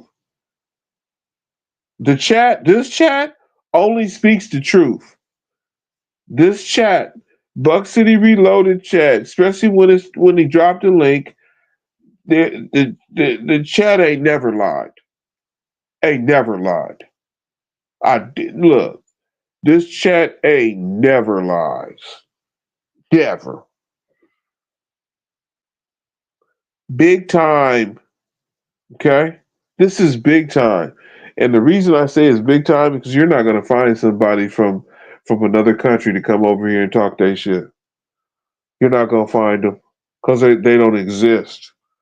The ones that do exist, once they find out where they know you from here, oh, they don't have nothing to say there. They don't have nothing to say. They can't say anything. It's absolute silence, crickets. There's nothing.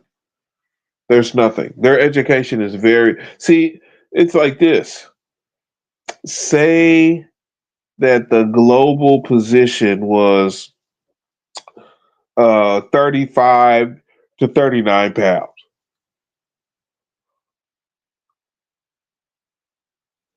We don't care about that.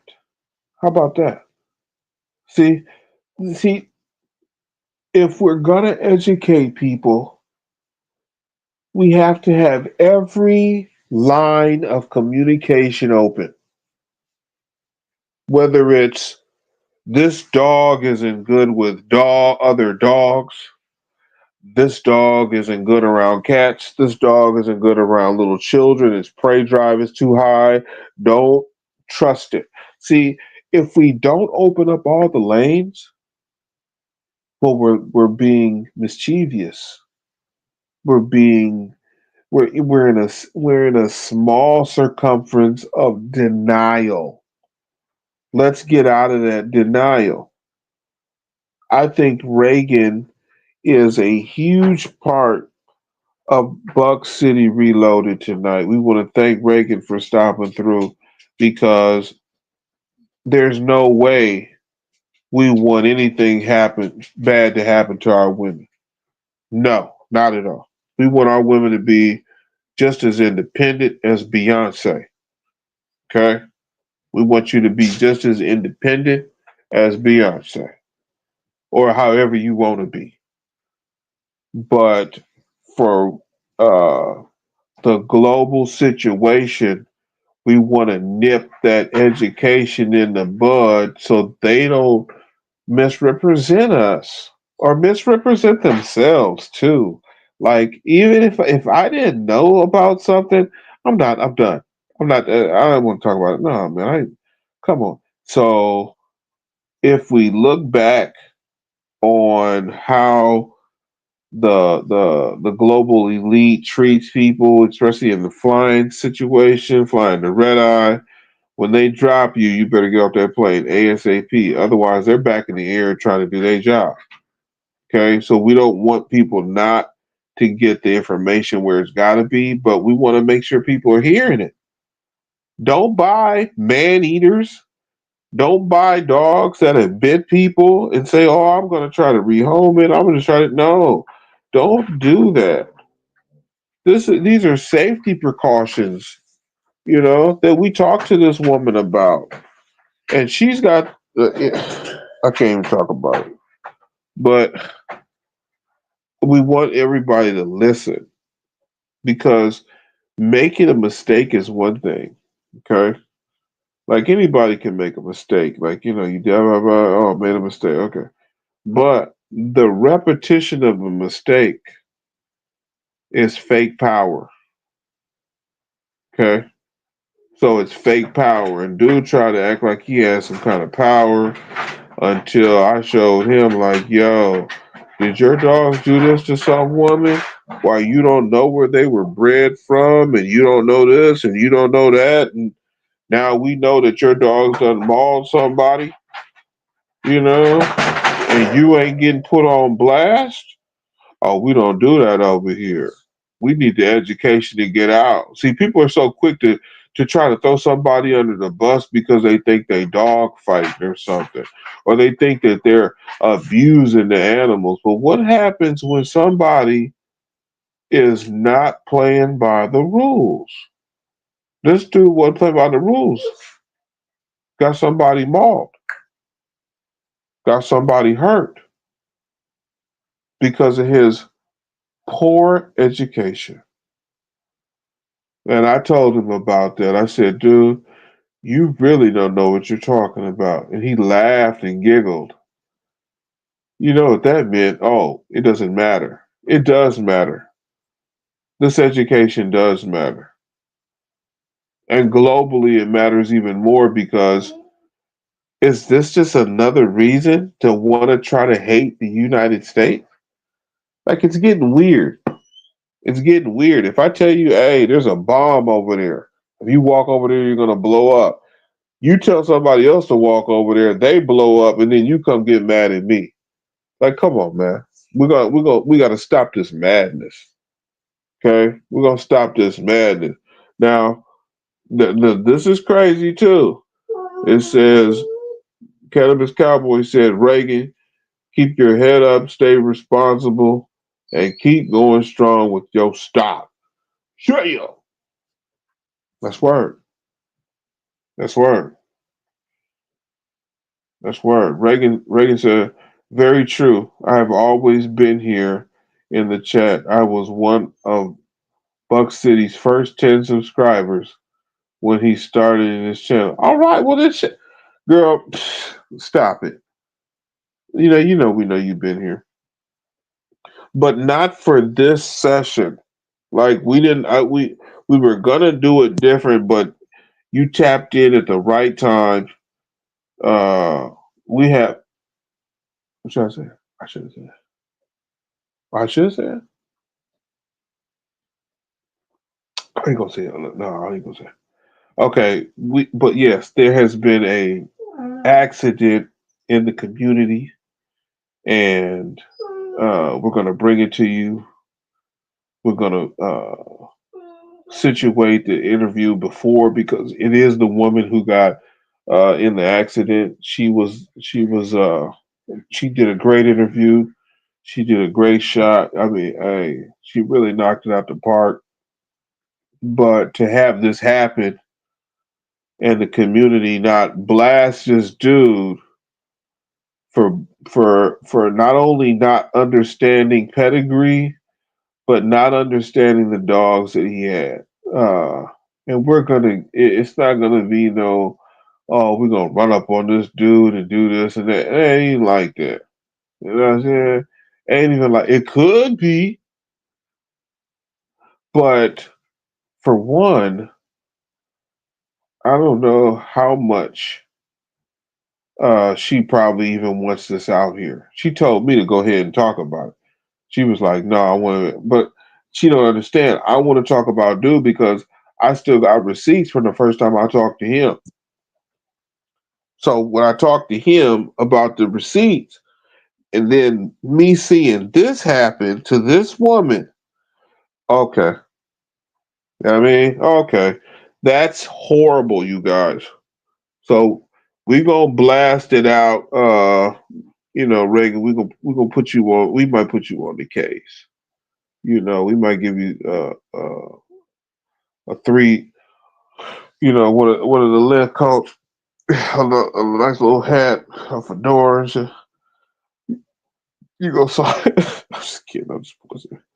But no, global, the ABPT and its global position.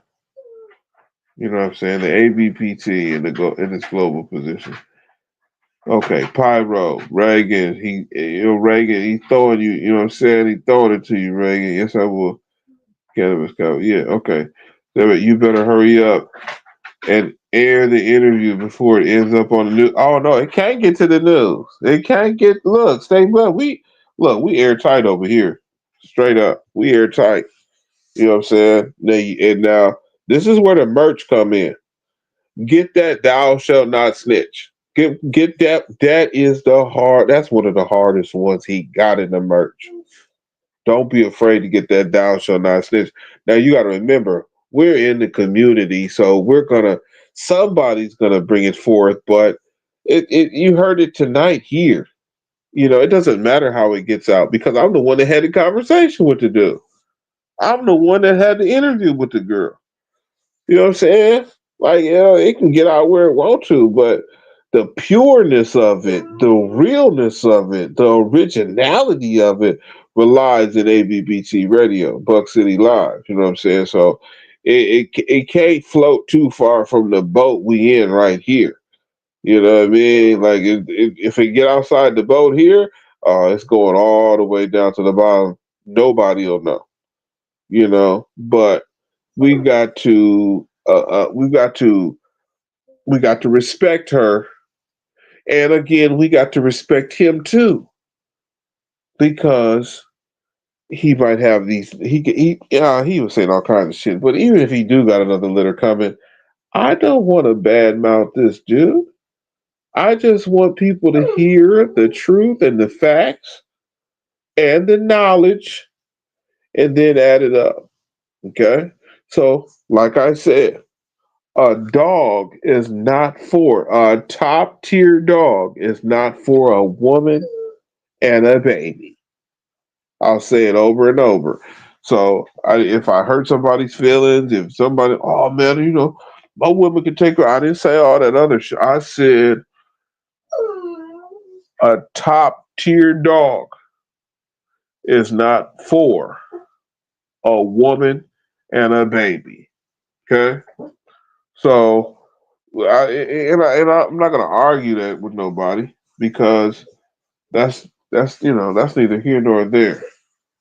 But I want it to be a process of educating the global phenoms because I do know a global phenom.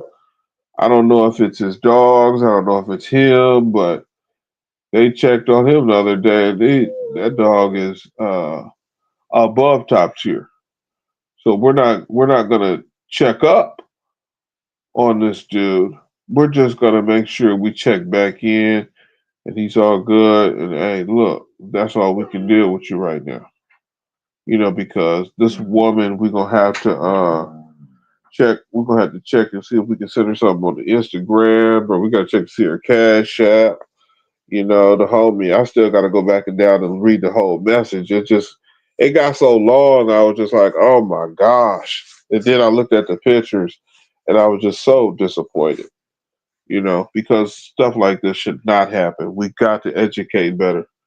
We've got to get the knowledge out there. You know, and unfortunately, us as humans have to do better at listening to each other. You know what I'm saying? Like, we don't listen to each other enough. So maybe Reagan, like I said, we gonna set it off for you, and then uh just go from there. No pressure, no pressure. Well, let me say it like this too, and I don't want to go back too far, but your dogs don't want to escape, right? Like this is another thing we got to talk about one day, and that's bonded language or branded language.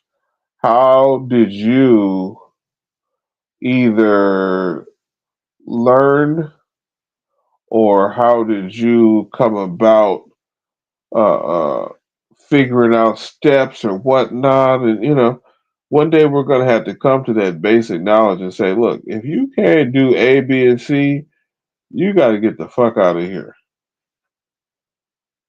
That's what would be. That's what would be real. Like, look, are we going to talk about the real facts or not? I think we should just talk about the real facts. You know, and this global empire, which is about to be built. And I'm just going to pass this out because he says, all right. When the magazine touches down overseas this time, right? Now this wasn't even the plan, but when it touches down overseas this next time around, I hope that you guys know if a certain margin is tapped, we'll see you guys at the boat. That's just what it is. We'll see y'all at the boat. So let's also take take a real deep breath because maybe it's me, maybe it's me. I don't know. Maybe it's me. I don't know. But Cannabis Cowboy says if you have a litter,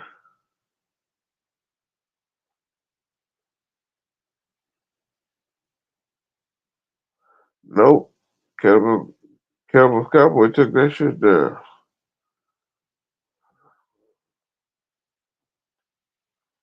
Okay, I guess it's not gonna come. I don't know what happened. Uh, yeah, I don't know what happened. Okay. Yeah, but I got man.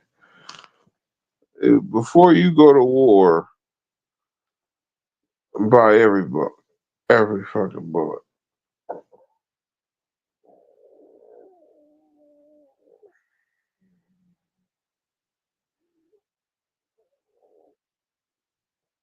Well, I don't know. Maybe this is. It says you better hurry up. See, I don't know how to even take that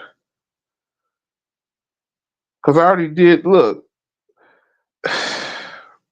it's so crazy.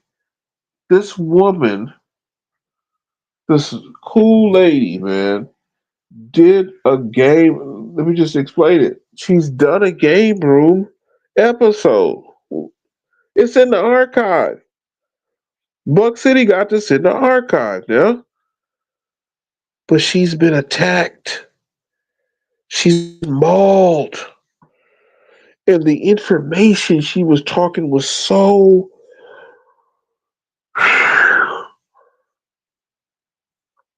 like it was almost like I don't know. It's just so crazy.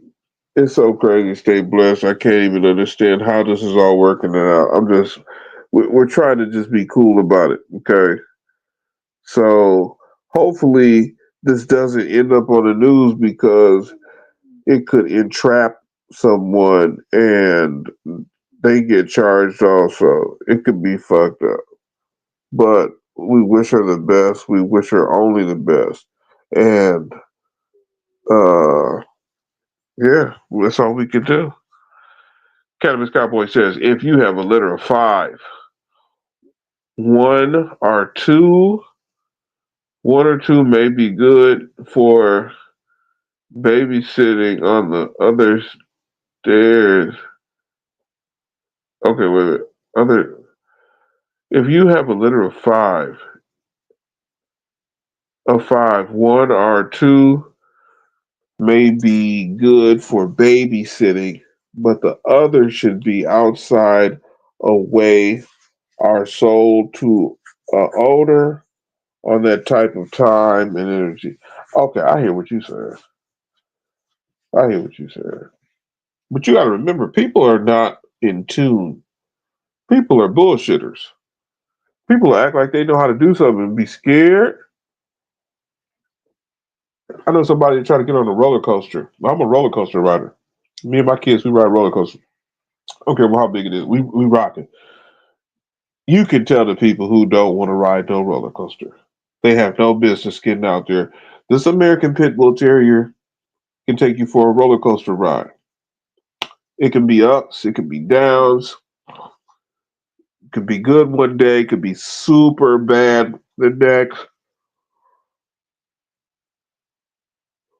Don't fool yourself. Don't fool yourself. Don't fool yourself and think that this is a priority. It's not no priority. Don't fool yourself and think this is a privilege. It's not no privilege. You know, it's a choice. It's a choice to rock with some of the best blood. It's a choice to rock with some of the best breeders.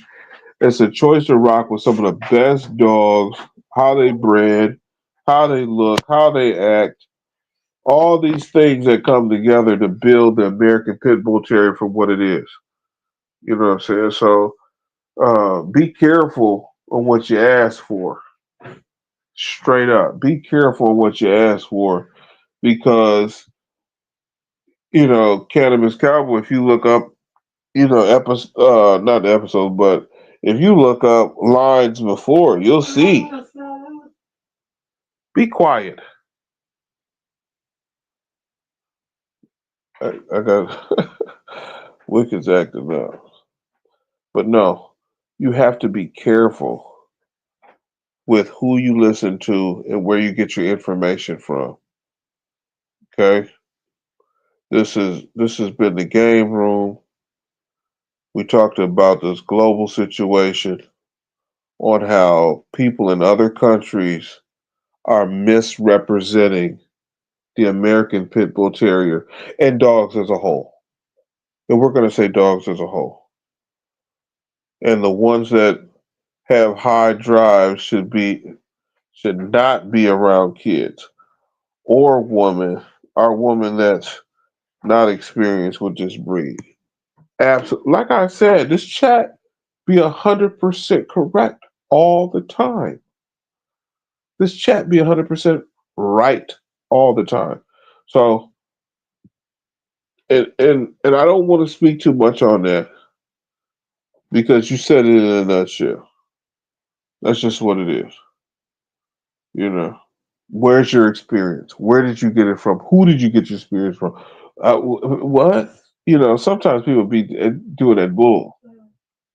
We're not going to do that with you. We're going to give you the straight up education over here. We're going to give you the. Uh, let's figure out when we're going to show everybody the situation because I got a text earlier and she said it's whatever we wanted to do, and I can respect that to a certain extent, and then I have to make sure we're looking out for her. I don't want the internet to blow this up the wrong way. I want us to put it on the market and then let them deal with it. You know what I'm saying? Because there's no way, and just be honest, there's no way that you would let other people come in your pool and take a piss. And that's just real. That's how I feel.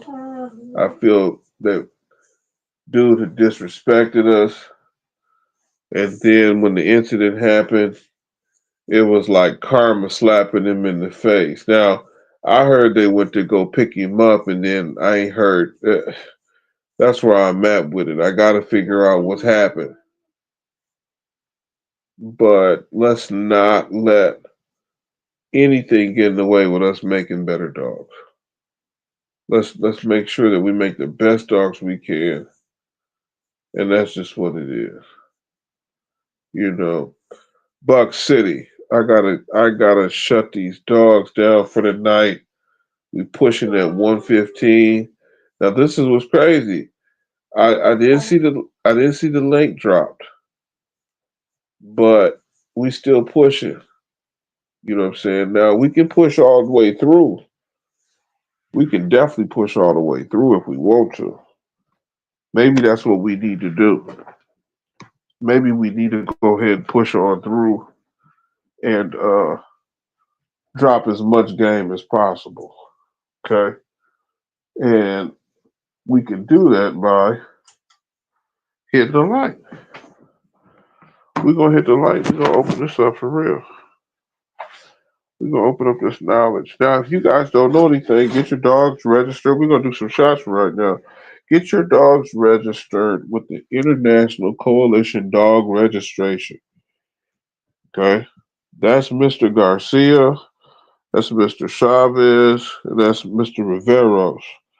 Now, if you guys don't know too much of the history of the dog game, those three men, those three men right there, they'll tell you. They'll give it to you. They'll give it to you hardcore. You know, they do excellent work. Great people to get your registration from because of their dog experience in the game. You know, of this thing we call dog education. Great people to hear everything from. You know, shout out to Mr. Mims. You know, shout out to all the camps that are up and running. But one thing we want to do is we want to give a shout out to the camps overseas. Just because we haven't heard from many, you know, when are we going to hear from them? Is this even a big deal in there? You know, and I hated to say it like this, but is that normal for people to get just yacked over there like that? That's craziness. You know, it's craziness. It's craziness for somebody to be dropping information about United dogs from the United States, and they only had one, not even for a whole year. Don't even know how he got it. He didn't even want to disclose how he got it. So I was like, dude, stop playing. This isn't a kid game. You know, none of this is for children. This is all for adults. You know, this is for educational purposes only. You know, we want to promote the best dog education. We want to promote the best health education, nutrition education. We want to do everything we can to make the dogs better. We don't want to get off track. Reagan says, every dog is different. I can't explain how to read body language of each dog on the chat. I have 18-month-old brother that I'm raising right now. They are all different.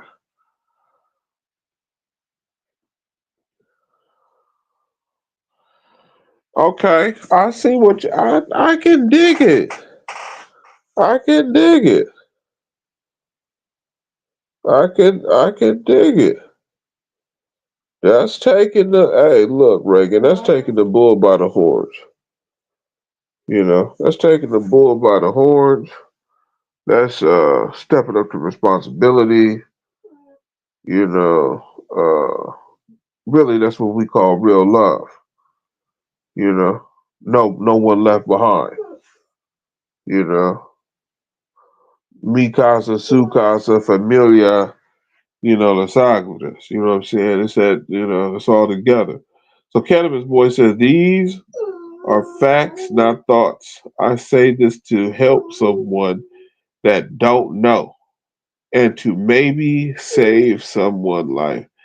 Man, man, you know, a hero or a heroine, woman or man, can come in any color, any shape, any size with that education, man.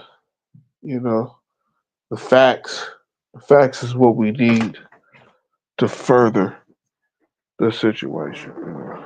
But damn, that's good information. That's real good information. You know,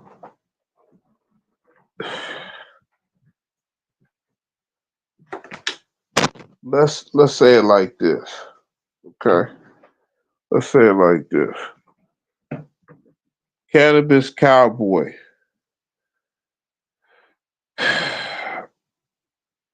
You know, I know what you mean by you saying you want to help.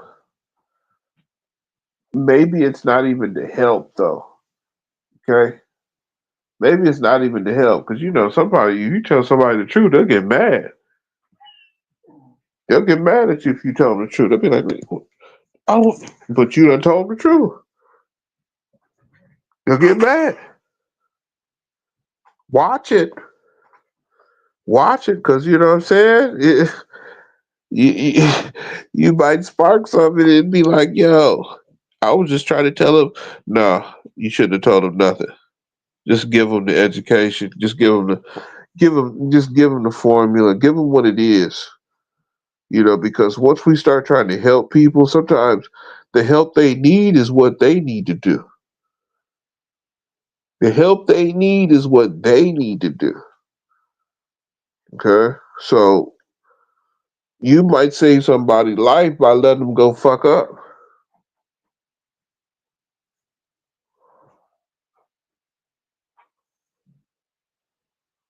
He eluded accountability by redirecting the blame. You know what? Stay blessed.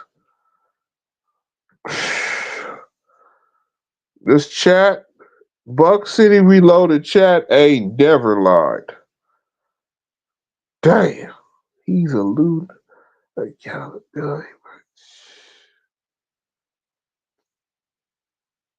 It says it all right there. That says it all right there. Because I guarantee you, if everything had worked out like they were supposed to, he wouldn't have gave no credit to the United States. He'd have been like, my dog, my dog, my dog, like he was before all this weirdos happened. So now it ain't my dog no more. It's that American dog I got. And that's sad. You know, that's sad. But Okay. Yep. So this is what can happen. Uh, and I hate to say this for the last time. I'm gonna say it a couple more times. Global education is needed. I don't care what culture. I don't care what nationality you are. I don't care where you came from. There should be a global.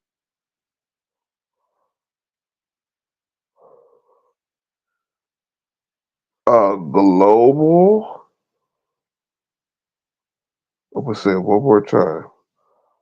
A global understanding about the American Pit Bull Terrier. Straight up. And I don't know if that's a good thing or a bad thing. I don't know if the world is ready for that yet. I don't know if there needs to be more to it. But for whatever reason, I feel that education is never enough. Okay. So we're gonna do and I hear what you said, we're gonna try to get the stay blessed, we're gonna try to get the interview out ASAP probably. We're gonna try to chop it up. We're gonna try to make it make sense. Because does this woman even feel like she felt before she was attacked? This is what's so wild. Like she was on there talking about, and it's like I don't want to even. It's I don't want to open up old wounds. I can't put the knife in her and turn it and twist it and be like, yo, I can't do that to her. Oh yeah. Well, we'll talk about that another time. Same as education is the only cure to ignorance. Chad ain't never lied. Goddamn Chad ain't never lied. Chad ain't never lied. I'll say it again. The Chad ain't never lied. We have to figure out, and this is between all of us.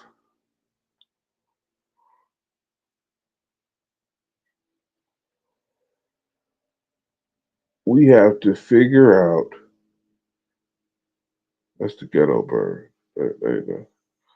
We have to figure out where the education needs to be spread.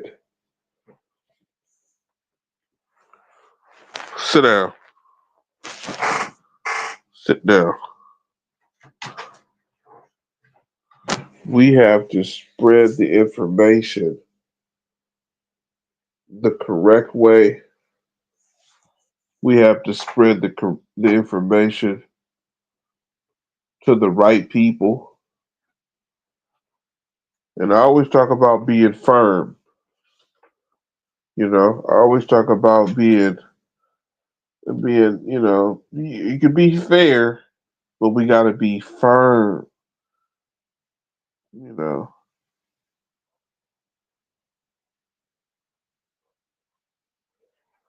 when are we gonna do a merch shipping? You know what I'm saying? Ship all the merch. Get your merch. Okay, Pyro. Yeah. Okay. Wait. Hold on though. So it should be a section in the magazine that is dedicated to global education about the APB. Like I said, the chat ain't never lied. Damn, chat ain't never lied. Ever in their life. Everyone in the chat, they ain't never lied. Uh, that's a tough one.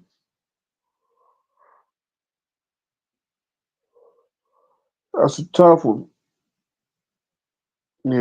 That's a tough one because if you dedicated And think about it like this: global education. Okay, that's a that's a heavy loaded word. You better sit down. Sit down.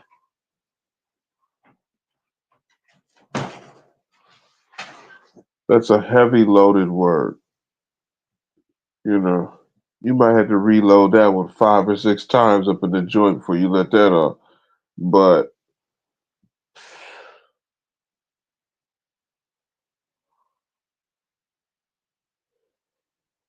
I don't know about that one. Yeah, okay. Maybe the magazine can have uh tap in the buck about that. Tap in the Buck City about that. Let him know.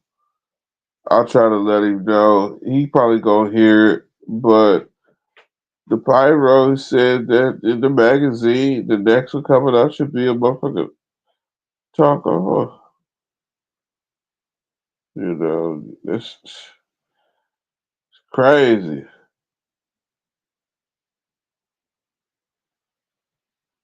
Oh yeah, yeah, yeah. You should already know. I'm tired of the. I still got. You know, this is how it is. And stay blessed. You right on point. This is how it is though. I still got shit I gotta do. Right? You know how it is. We was gonna look. We was gonna try to break the internet today. We was gonna bust it wide open, but it was a stanky leg. You know what I'm saying? That stanky leg hit. That stanky leg hit. But now I got this. Yeah, I gotta. Woke up. Sit down. Sit down.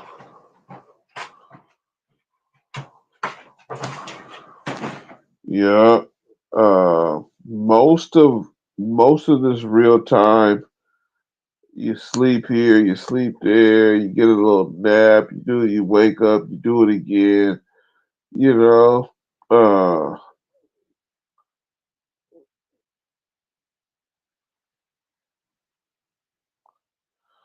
but my box is. I'm in the box right now. Yeah, I'm in it right now. Yeah, the game. You know what? We got to get more game out there. We got to.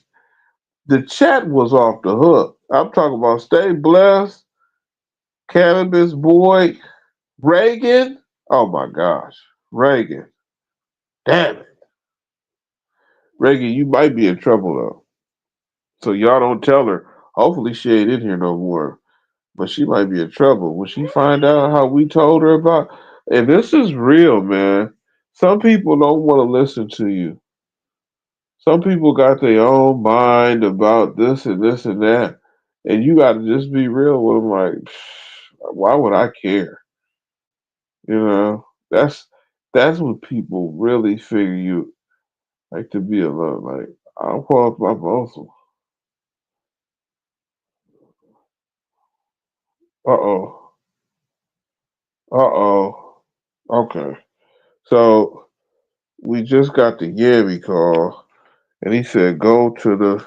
Let me go to it. Now, if you guys do your vet, like, how do you guys order private tail through your vet and stuff? I don't know what y'all be doing, but uh, we're gonna do one promotional shot. Big D's, track and vet supply. I don't know if you guys seen the new one, but that $2 off, that $3 off coupon. I'm a coupon dude. Shit, coupon will do it. You know. But I understand. I understand you enjoy the show. Yep, I'm tired. We're rocking it down right now. Everything's shutting down. Everything's trying to move into their space. So they got space. I feel it.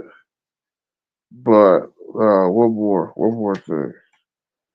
If you do have some knowledge, right, and you feel you want to express your ideas to someone, you have to be ready to be shut down.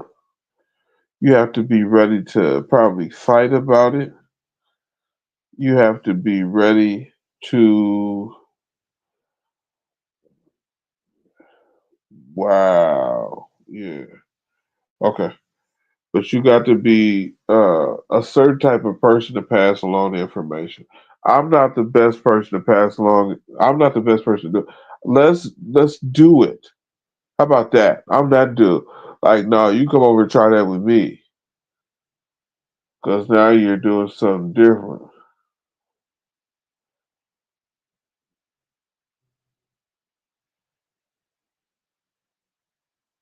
Uh oh, bro. Yeah, man. Would y'all see how we gonna break the internet? It's gonna I told him, man, AI ain't gonna be no power, so we'll never have to worry about AI again. All the power gonna be done. It's like once he get that last charge, he's done. There's nothing else that can charge him. I know so.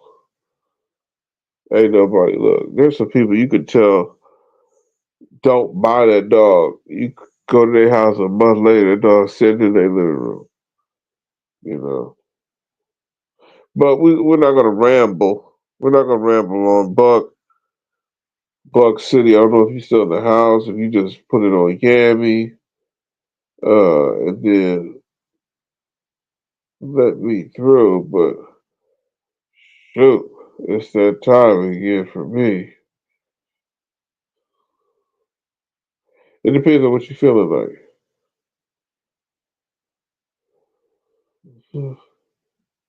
All right. Well, looks like I gotta go down. Roses to the young lady and the family. Yeah, man. Yeah. Okay. Girl, if you don't sit down.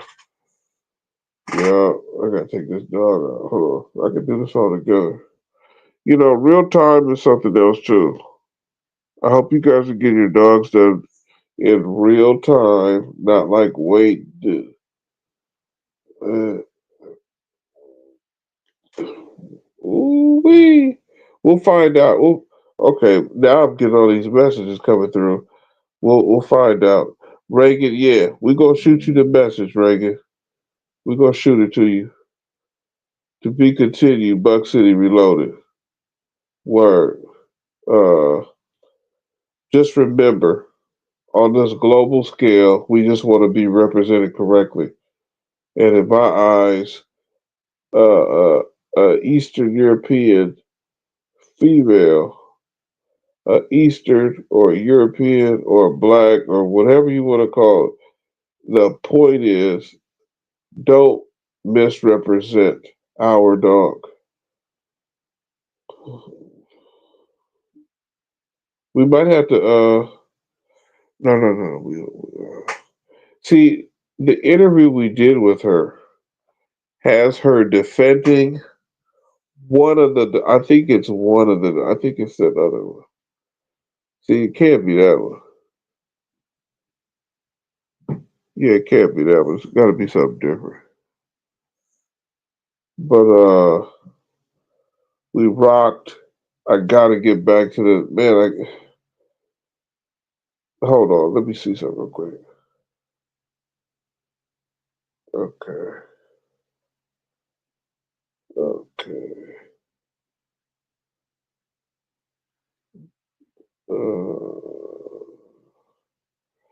No, she did. She gave a great interview, and this is just the overview of it. She did a great interview. She talked about the dogs that she had. She talked about how she kind of knew and kind of didn't, and then it was like, well, shit, what's up with the dogs? Oh, I don't want to disturb them. It was almost like she knew she was going to get it that night. So, We'll figure out how to chop it. Yeah, but we'll figure out how to chop it up. We don't want to give it to you the wrong way, and we don't want to misrepresent her. But Buck City, ABPT Radio, live.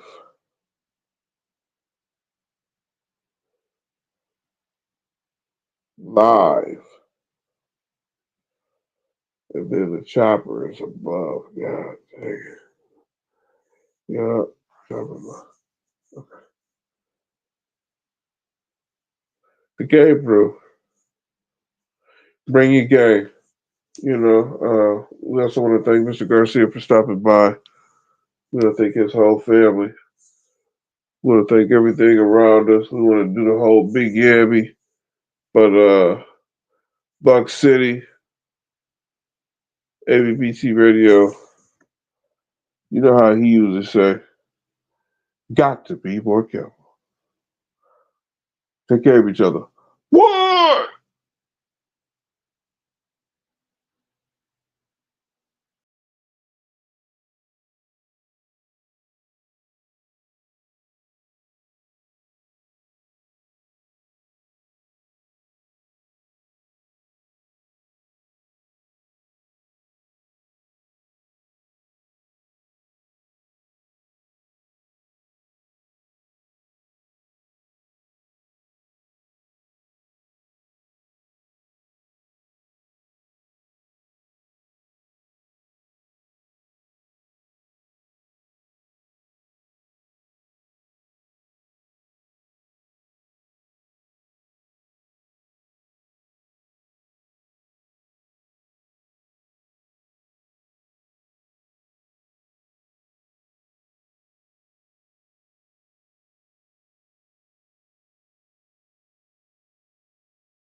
community, right?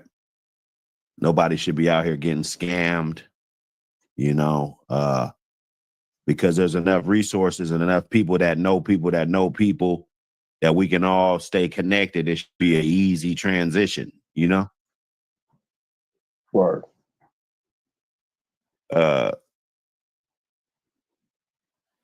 Feel free to reach out. You know, a lot of us are connected. A lot of us, you know, are connected through yards, through, you know, it's basically bridging the gap. This is how it was back in the day.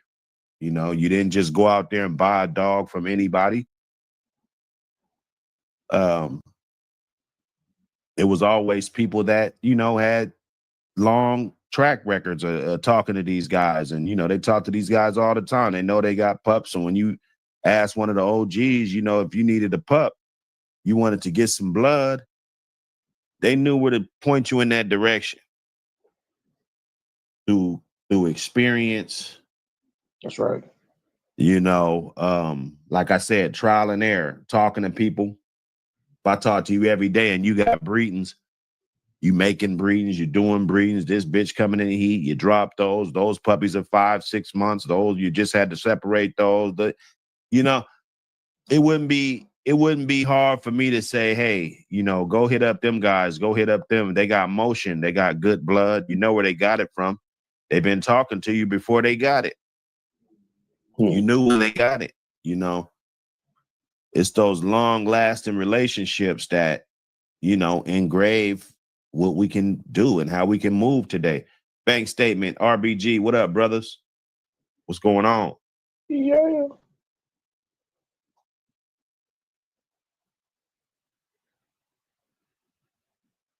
Yeah, don't be wasteful. Use your time wisely. We're going to use this time wisely together. So let's talk about this game room. You know, let's introduce them to it, man. Talk to them, let them know what they could be expecting to see, and you know, let them know a little bit of something about the game room. Okay, well, the game room holds itself under the umbrella of Buckcity. Buckcity has been real patient with a lot of us, and the dog education that the game room is going to provide is pure knowledge off of what you're using, how you're using it, and are you being efficient with it? You know, we also, in all of this, we want you to be law-abiding citizens. That's the one thing we always project off is law-abiding citizens. And the more knowledge you have from the game room, the easier it'll be to maneuver and make moves that are going to be positive for your camp, your dogs, your family, and everything you're doing for the future. You know, it's kind of like a jump off of, you know, the master class. Now, when you go to the master class, obviously Buckcity's digging into these realms and these lanes and these categories that need to be broken down for detail. Okay, so this game room is going to detail the products and the productivity. Okay, so you got to, even though you might have the right shampoo, do you have tearless shampoo? Or you got the right collar, do you need a 2-inch collar? We're going to go over some of that 2-ply, 5-ply, you know, 4-ply. These are things that we're going to dig in for the game room because the information has to have the kind of like the space for you to go use it. Okay, so we're trying to give you these clues, we're trying to give you this information, and we're trying to help you put together the puzzle that you're drawing. Everybody's drawing a different picture in this dog game. And we've come to find out that some of our pictures are going to be different. And that's all right, you know. But somebody, like Buckcity said earlier, somebody might have something for your picture. So let's come to the game room, sit down in your chairs. You know, hopefully you saw the requirements when you came in, and it's hit the like button. You know, it's share this time that we're gonna spend together, because who knows, this might be the last time. So we're gonna try to do our best in the game room to get the real information out, the real products, the real standard behind what we're doing and how we're using these products to benefit our dogs and our families and our future. You know, that's kind of the overshot, but you know, that's the overshot of it.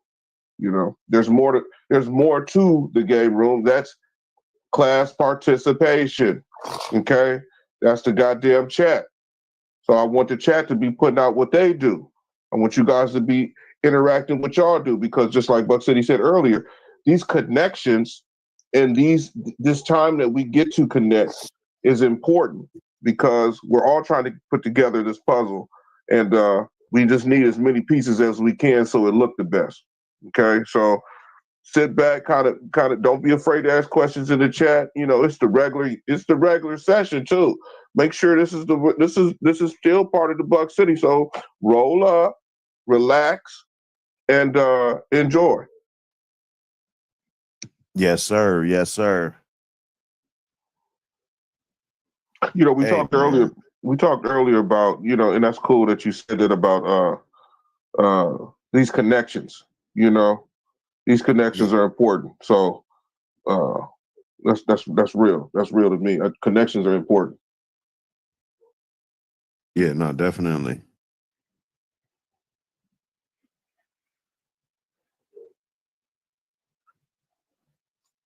Yeah. Did you want to touch on, you know, and we can run it back a little bit too on some information you've already been over, and like the breeding. I thought that was a huge topic, you know,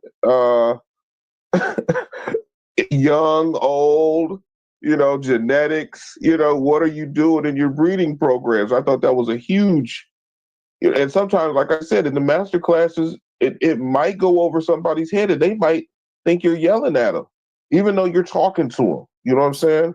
They might think you trying to bust on them. You know what I'm saying? It's like, dude, we're trying to give you the info, you know? So maybe we need to talk about that young breeding, and you know, that was a huge one. Well, you know, we're gonna cook on it. Um, you know, I think because that's a lot of questions that we have.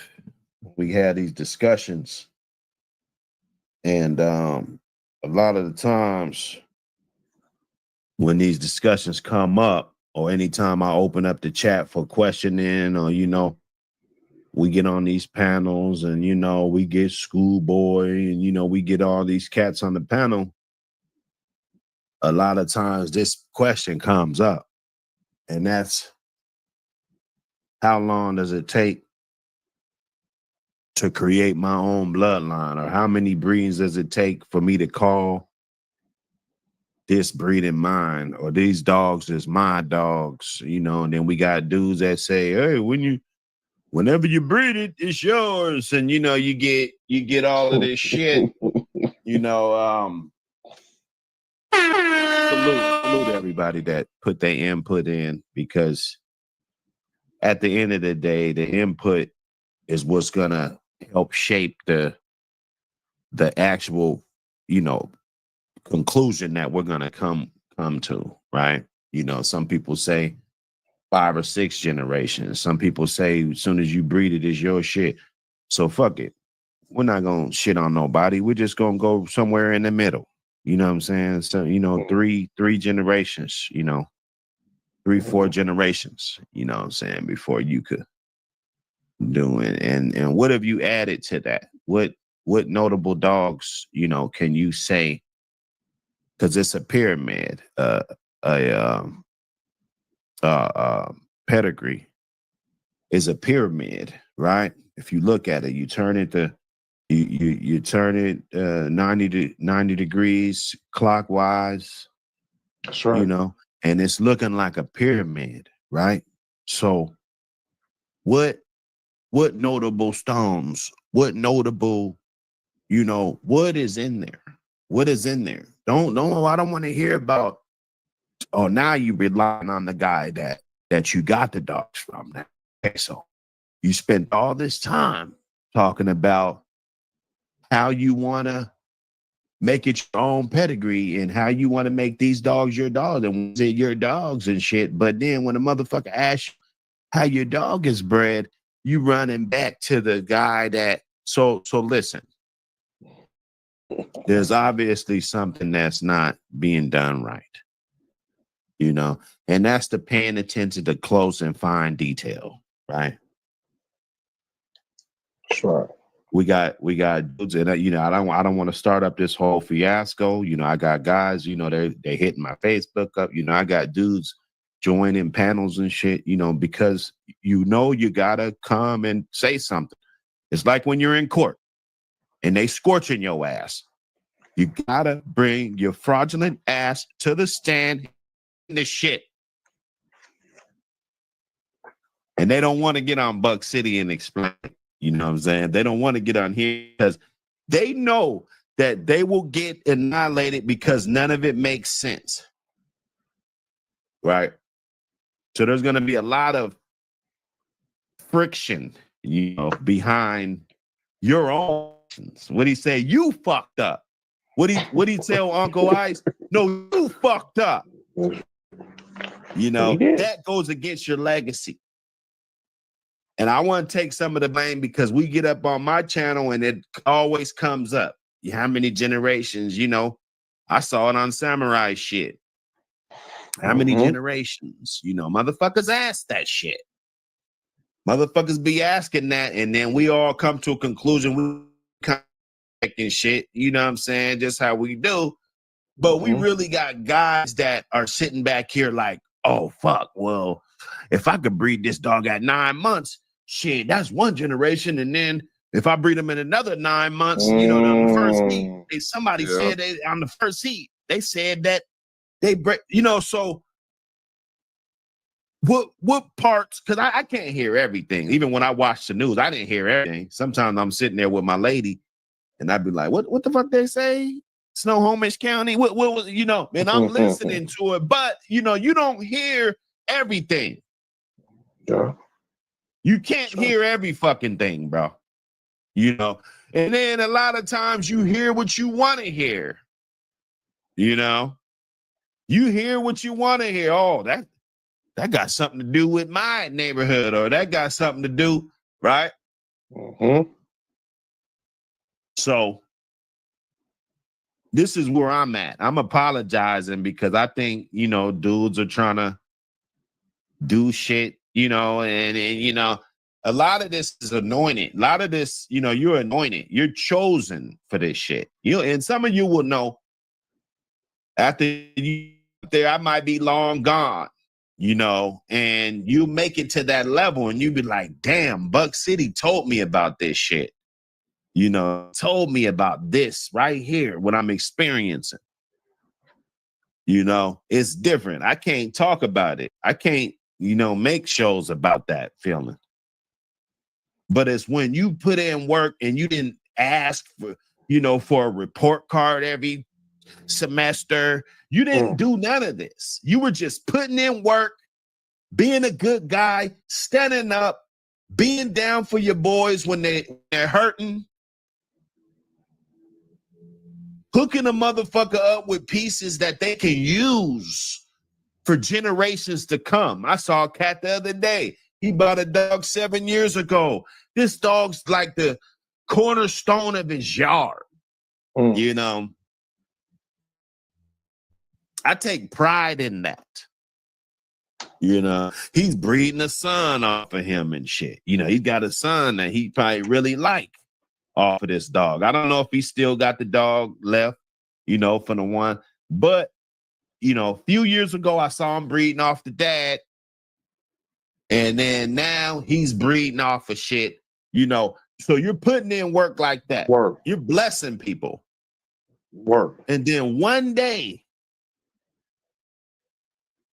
you emerge to bigger and better things, man. You know what I'm saying? It's nothing that you just go to Home Depot and build, you know. A lot of these pieces and a lot of these lamps and chandeliers and cutlery and, you know what I'm saying? You just can't go to IKEA and shit. You can't. Some of this shit's discontinued. Over. It's done with.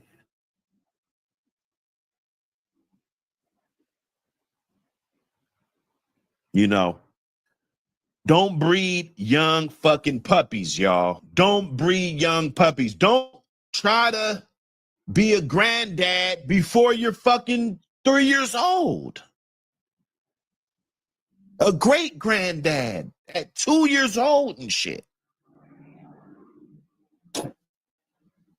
Some of you thought, oh, Bucks, oh, shit, oh, let's throw the gloves on. No, let's talk about the real elephant in the room, fellas.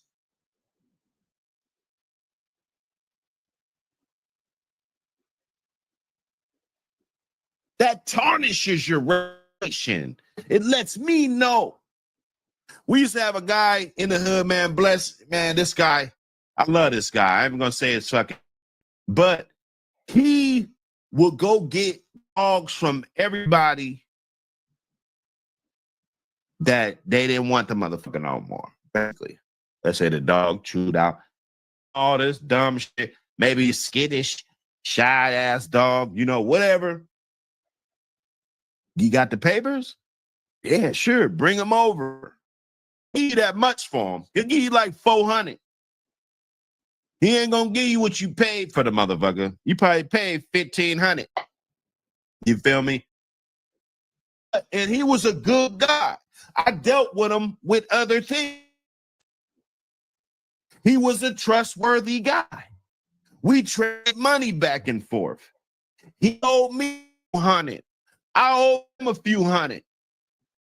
Right? That type of relationship, right? Good business. Good business. But I will eat his food. Hey, did you want to water? Yeah, I drink your water. His wife had some egg rolls and shit. We was in the back. She came out. They was probably fresh off the joint. She just let some motherfuckers taste them real quick. You know? I eat his food. I trust him. You feel me? I won't get no dogs from him because of the unethical actions. You know, I don't hate him. I love him. Right? You don't have to hate a guy that does this. You just got to stay clear of his ass. You know? You can't do that. You got to check these, you know, how old, you know, look, slow down before you buy that car. The odometer might be pushed back. You thought it had 70,000 miles on it and shit? You know, that motherfucker, he probably got 170,000. You feel me? So you got to slow down. The last thing you want to do is spend 20 years building somebody else's garbage. Not build your garbage, build somebody else's garbage. You know, we talk about the significance of things and what are some situations where you would breed a young dog and, you know, this and that. And we talk about rarity and these guys are breeding puppies off of 100 breedings on the ground. There's nothing rarity. There's no scarcity.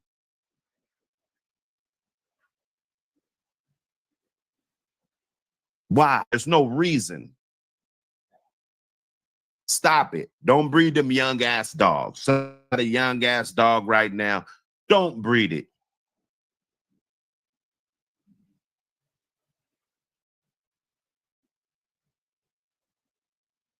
Great grandfather and shit. You know what I'm saying? I mean, come on, dog.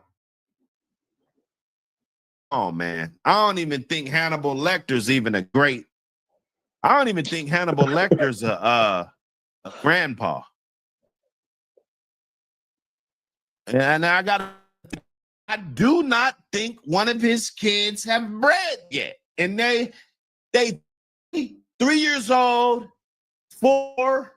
Yeah. You see what I'm saying? Matter of fact, he is a grandpa. Marisol just had a litter. So Hannibal Lecter is a grandpa. And I think Marison's like 4 years old. Okay?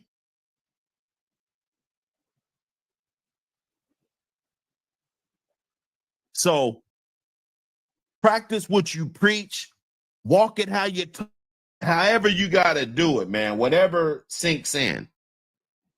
It's not a race. It's about who's having the quality. You know, when you're going too fast, I'm going to tell you, you're just going to be dogs. They're going to be having these undesirable traits, and you're not going to know where they came from because you're just scrambling everything up. Taking your time is we all were in school at least sometime.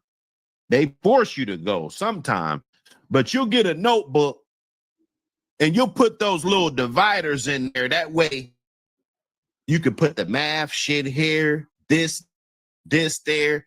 So when the teacher gives you your grades, you know what section you need to work on. I'm lacking right here, these traits right here. Okay. Mm-hmm. And it might be because that's the end of the day. And by the end of the day, you kind of spun. You know what I'm saying? What they do at the end of the day, well, why don't we put his gym class at the end of the day?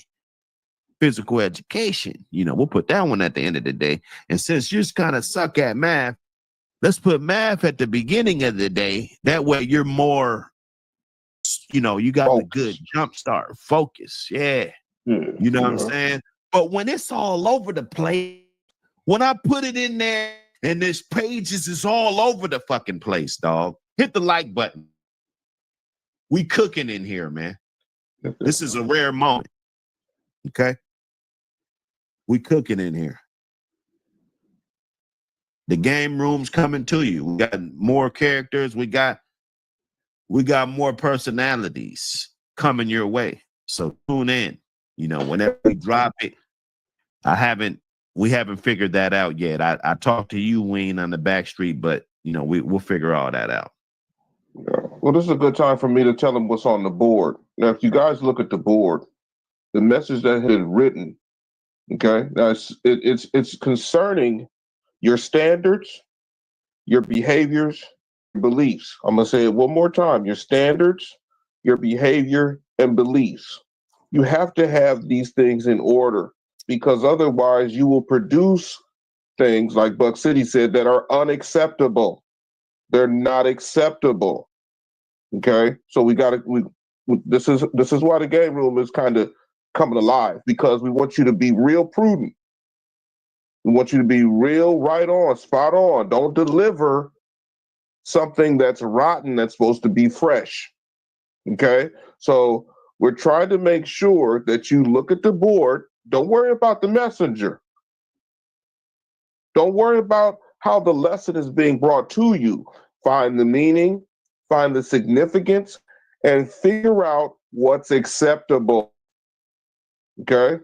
So standards, behaviors, and beliefs. Let's get it right. Hit that like.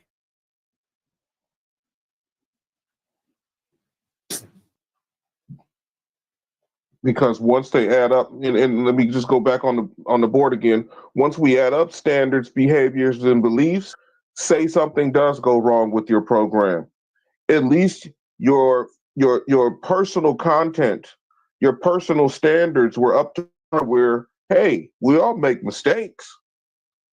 But if your behavior was somewhat like Buck said, no patience. You're too quick to the hole, not through the hole. You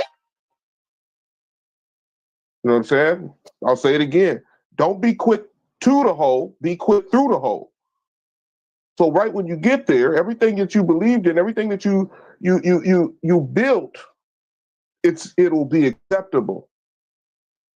So I want when you look at your dogs and you look at how you're going to go about your programs or whatnot, be prudent and be concerned about your standards, your behaviors, and your beliefs. That'll make all your product more acceptable. That's why these laws have come down on us, because a lot of been very unacceptable. We've presented stuff that's very unacceptable. they've been able to catch us with stuff that's unacceptable. So your Hit them standards, likes. behaviors, and beliefs. Yup, hit them likes, goddammit. Them likes. That's like bringing your pencil to the goddamn room. Let's be on it. We can't do Yeah. that. We bring it too much to the table, you know. We cut up this morning meal, and this gonna stick to your bones all week if it got to, you know. So just hit the like button, give us ours, and we're gonna do the same. We're gonna prep and keep it in motion. You dig? Vito, what up, brother? Mike, Dan, Jay, Emmy James. I see y'all, man. Calypso, Robo.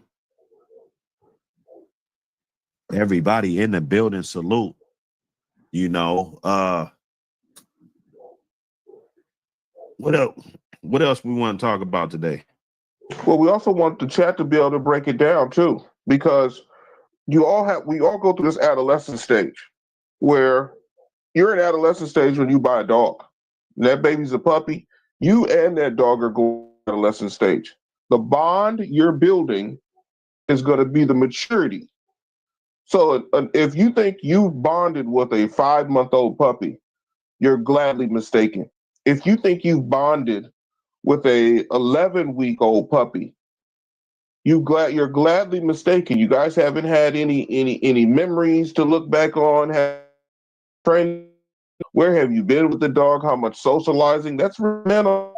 So we don't want to say that you can't do it. We want you to know that the maturity level is low. We want you to come out of the adolescence stage.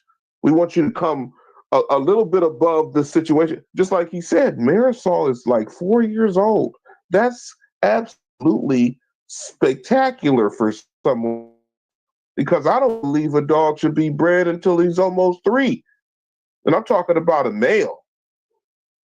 Female, let's run that. 4 or 5, 6 or 7, depending on how he is.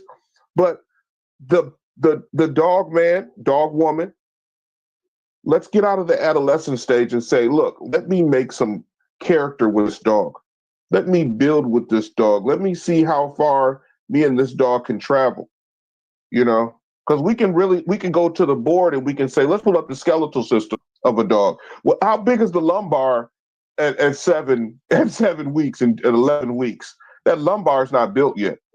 You know, the cranial end isn't built. That cranial still grows until it's almost 3 years old. You know, we can talk about the cervical vertebrae and how many there. And does your dog even have the correct structure? Have we structure where we're missing one? I've seen American Pit Bull Terriers, so to speak, missing a cervical vertebrae. When we took the X-ray, I was like, see, this dog's missing one, dude. So you can breed that dog because now you're getting the structural of the dog is being broke down, which it's missing some of the guts. You know, now if you guys don't know, the tibia, the fibia, those are supposed to be a certain length. The femur is supposed to be a certain length. Patella, certain length. So when we're looking at the board of a skeleton of the dog, make sure you're in those categories where this isn't an adolescent dog. I can see the X-ray, and I can see that what I'm about to go into. Remember, I talked about the standards.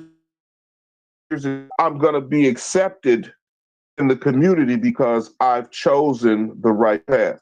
Now, that might have went over somebody's head. You don't know the bones of a dog, you should, especially if you're breeding them. You know, especially if you're breeding them young, because it's almost like these dogs, they're not fully developed. And if they're not fully developed, they're going to make less developed puppies. And the percentages and the acceptability all goes down the drain. Okay. And that goes into the genetics, you know, the skin, the coat, the cardio. Oh, this dog ain't got no lungs. This dog ain't, well, We got to look at this. Is the digestive system even built good enough so this mom, she's not holding too much shit in her body? She's fully flushing, So we got to make sure the standards stay up. Salute my brothers. Good morning, family. Yeah. Gentlemen, salute. Yeah, salute. Keep on cooking, man. Sit back and get some of this knowledge myself. Okay. Come on. Well, man, I'm just saying, we're gonna break it down. Yes, sir. And the mental stability is what I always categorize a dog as. I do a certain test where if that dog is 11, like say that dog's 11 months, and I got a 5-year-old on the yard, and I walk that dog up to that. If that dog is just not coherent to what might happen, that dog might need a little bit more time. It'd be a starter. We don't want to use these terms anymore. We want to use factual evidence that this dog is not understanding what might the job be in front of him. Okay, that 4-year-old's gonna let him know what's gonna happen.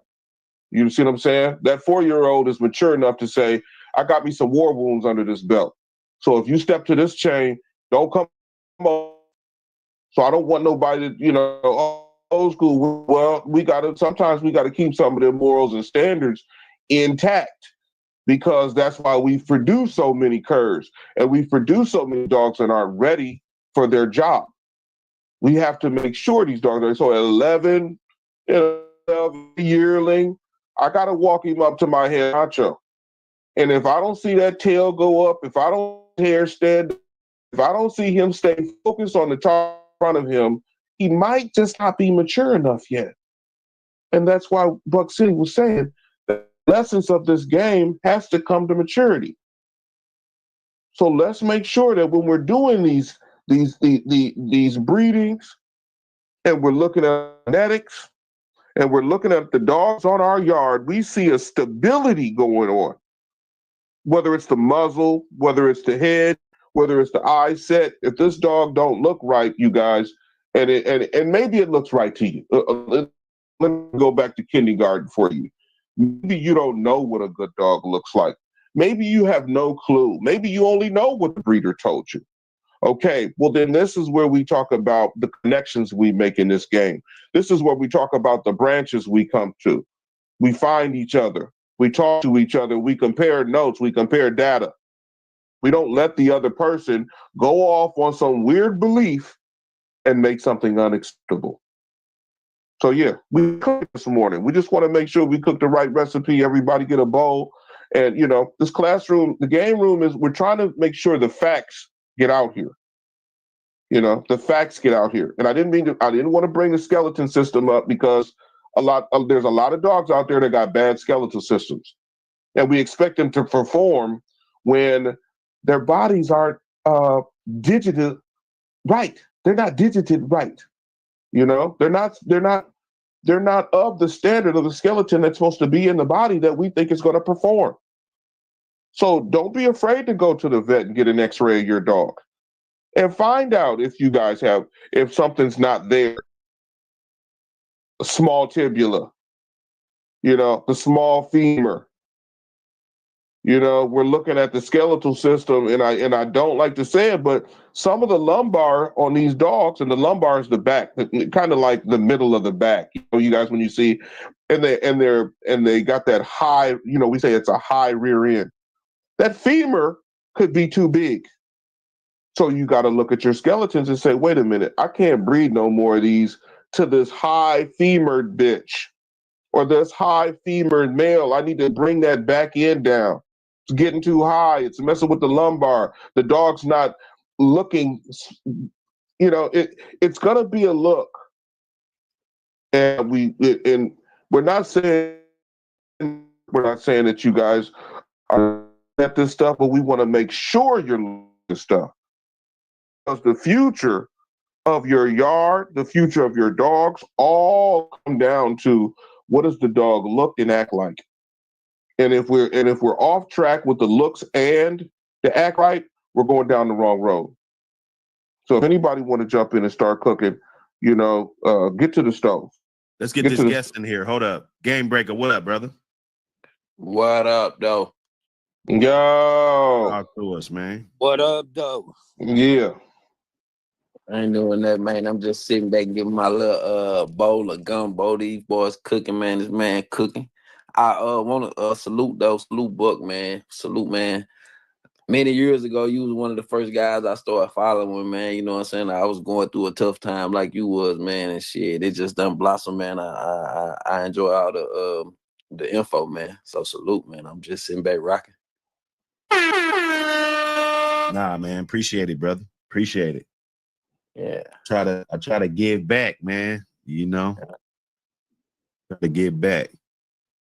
Give us a little, Homer. I'm Homer, Louisiana. I'm up top, so give us just a little intro on you, man. I know who you are, but go ahead and let the people know about you in your yard, man. You say you Homer, that's the bottom.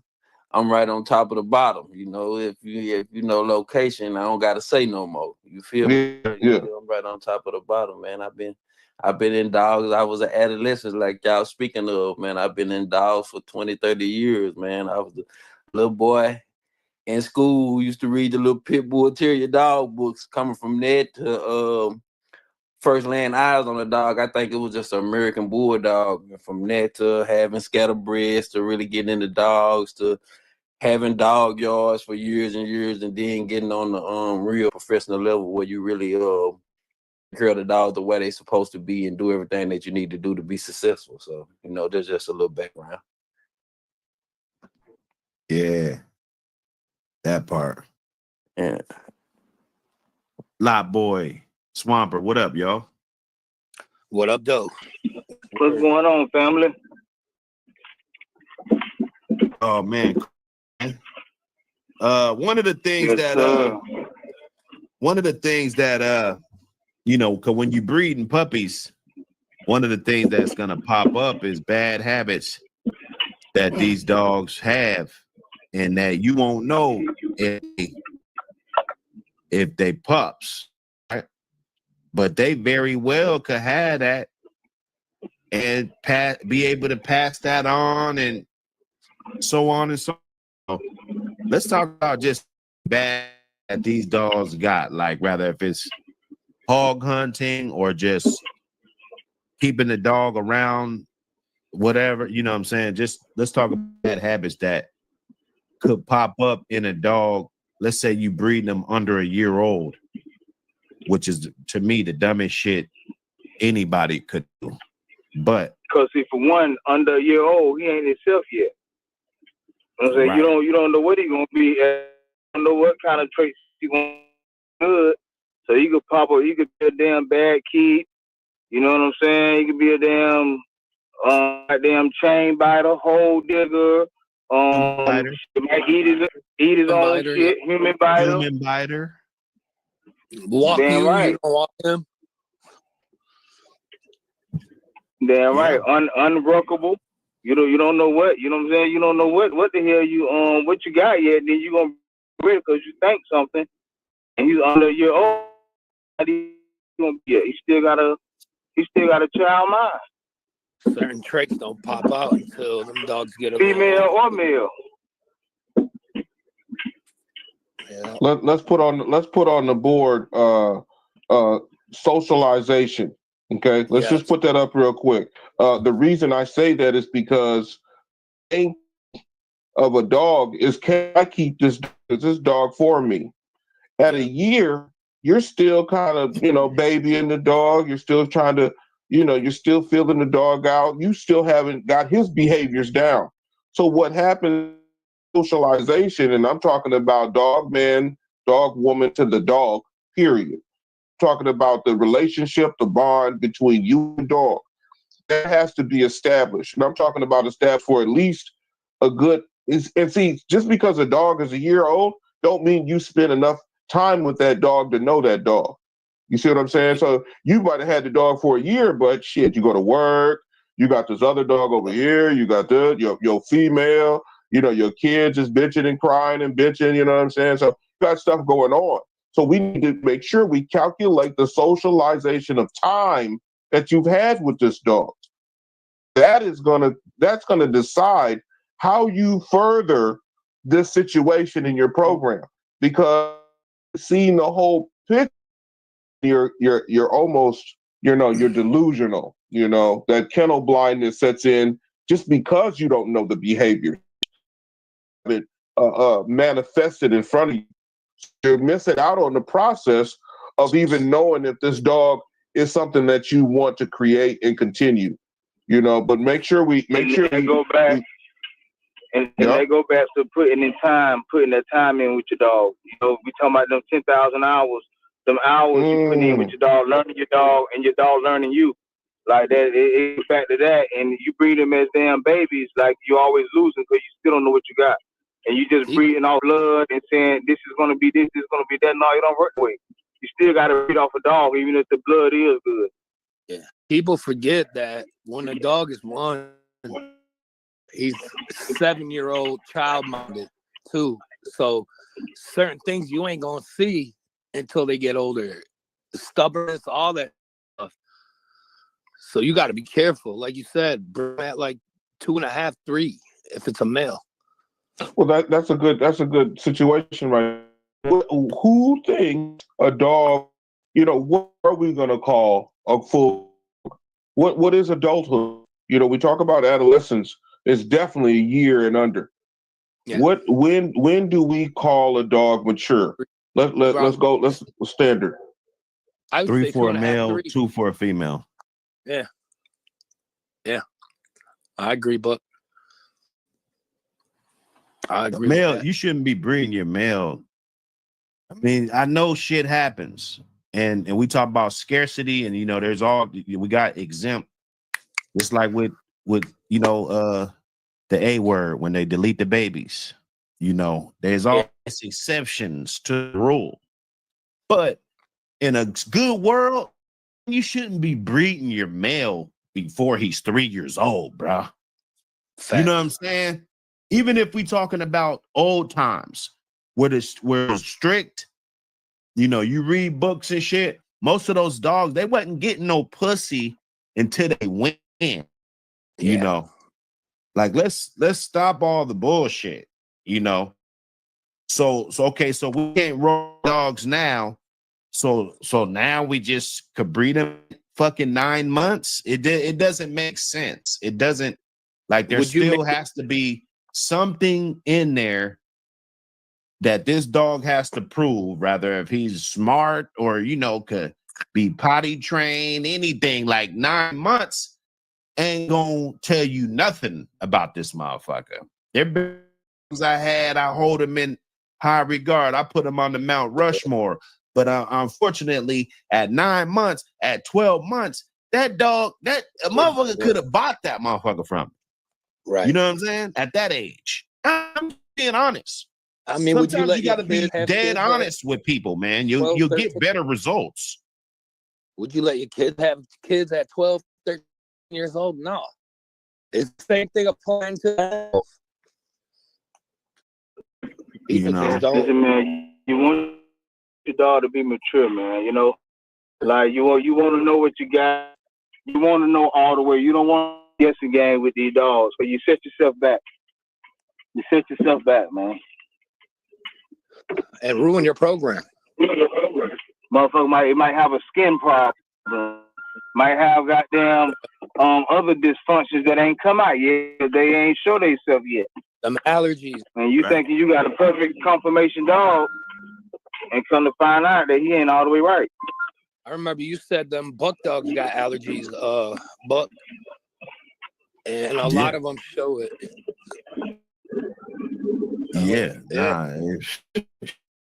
Man, look, and you can get some different strains, and it's different things you can do, and a lot of these dogs, a lot of the breeders cleared that shit up. So if you don't see that, that's because they have spent the time to weed out those bad traits that you can't weed out in a puppy. I'm sorry. They don't bred away from it. That are up. Yeah. They bred away from it. Man, I told one of my partners, man, one time, this was a long time ago. There was 2 dogs. He had 2 males and a female off a litter. that I really wanted one of the males. I told him that I said, man, let me get a male. And at 2 years old, if you don't like yours, I'll swap you for mine. You feel me? Right. That way that man, because he wasn't coming up off of him. But at that moment, he could literally get this good dog raised up and decide, like, which one do I want? Do I want to keep or do I want to keep, Right. OG? You know what I'm saying? Like, which one do you want to keep? That's a good option though. Shit, you can't beat that. That's a good option. You see what I'm saying? Uh-huh. Because it was his breed. Right. It's his shit. I just wanted one because I know down the line that'll be nice to go with whatever I was doing. Right? It would have been real nice. And I know that it's solid. I've been, I remember when he got the dogs. So I know the paper trail on those dogs. It's not like something that just popped up out of nowhere. Everybody jumps on it. Nobody really knows shit about it. Just pop up. What the hell? What you smoking on, man? Homework, I'm back on this Frosted Flakes, man. I kind of drifted off a little bit, but I'm back on them Frosted Flakes. I'm on that space candy. That shit fire. Okay. Y'all know I'm on that runch, man.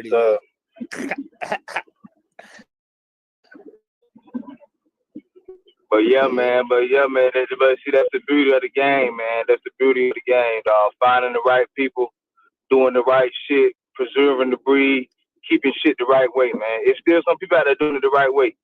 There's a lot of motherfuckers doing it the wrong way, but it's still some people out there doing it the right way, man. Believe that. Careful breedings, everything careful. They know everything about them genetics. Yeah. To go along with all of this though, we got to make sure we look at the symptoms of like dog allergies, skin irritation, the digestive system. Does this dog have food allergies? See, we seldom bypass what people feed their puppies, because if you're not feeding your puppies a certain kind of way, well, then they're going to have, how they got this new food where it's called grain free, right? Okay, so say your dog is grain free. Well, they got your ass because they're gonna make you buy that expensive bag of food. Those puppies weren't introduced to this world that we live in, where the scumbags and the lowlifes, where we learn how to flourish. You know what I'm saying? So if you bring it down to the dust and come up, or as we used to say, from the dirt, well, then you're not going to be worried about, does the dog have environmental allergies? Is it mold and dust and all, the pup scratching and their hair is falling out, Right. So we got to put that on the board. Yeah, we got to put that on the board, because the who is young with a young mother or a young father, those dogs are not ready for the excessive nastiness of this world. Even if the immune system is up, how much up can it be? And it hasn't really been any in the 11 months or the 12 months, and now it's just all of a sudden itself. It's going to reproduce at a 60 to 70% rate, when the common dog that's over 3 years old, pollen, cut grass, dust, whatever it is, that dog is more apt to, not get sick, more healthiness. Yeah, how the dog adapt. All that. So what you running on your yard? Is your yard full of females or males? What you doing over there? What you doing over there, man? You talking to me, Wayne? Are you talking to is Catch gone? Nah, I don't know. It's me, you, Buck, and hang on. Okay, because I can't see a Game Breaker. screen. Oh, Game Breaker. Okay. Game Breaker. You there? Yeah. What's up? Okay. Have you had any issues with, like ear infections? What do you do? Do you got a certain avoidance? Do you be trying to avoid certain situations? Let With let just let let the with just ear infection? well, just the way we're kind of talking about how dogs are in the world with us at either a young age, producing, or they're just with us. So the ones you got with you, do you feel that their immune systems are up? Do you feel that you've had to go through some of these issues with, skin irritation, infections? You know, are you apt to see it in your older dogs? How's everything working for you? Man, I done seen a little bit of everything y'all talk about. Start with the adolescent. That water moccasin or that snake, you know what I mean? Them spider Yeah, bites, them fire ants, all that. It's gonna be on the a, yard. But a, with the young dogs, I done seen, like you was saying, just say for a bitch, you got a good, bred dog that you wanna. She's showing you everything, and you done found something you want to stick to or whatever. Most of the time at a young age, you rarely see bitches that really be equipped to really have puppies and take care of them the whole 8 weeks. You know what I'm saying? You end up at to take them off 5-6 weeks because she wasn't mature enough. You know what I'm saying? Mhm. And we was talking on the other show. Sometimes, most of the time the puppies, they get taken away from the mama, you know what I'm saying, early. And I think it ain't nothing, like I said, it ain't nothing that you can really replace from those milk and being around, you know what I'm saying. They pick up on instincts and habits around they mother from being around that 8 weeks. So I think that's a big thing for breeding too early, you know what I'm saying. And I done heard old school saying, they feel it's once he was hot or whatever, and they got something off of him and they liked him. And then I heard him say at 5 or 6 years old, man, what I'm getting off of him now, it seemed like things like that, So it was certain things to pay attention to, and as far as the upkeep with puppies, we had a red boy dog one time, bitch. She had real tender ears, every time she was doing everything, but couldn't nothing touch her ears. If you touch her ears, you was just rubbing on her, patting down, touch her ears. And later on, when she got 5 or 6 years, I forgot the name. It was some type of disease to where her ears rotted out. I forgot what they called it, but yeah.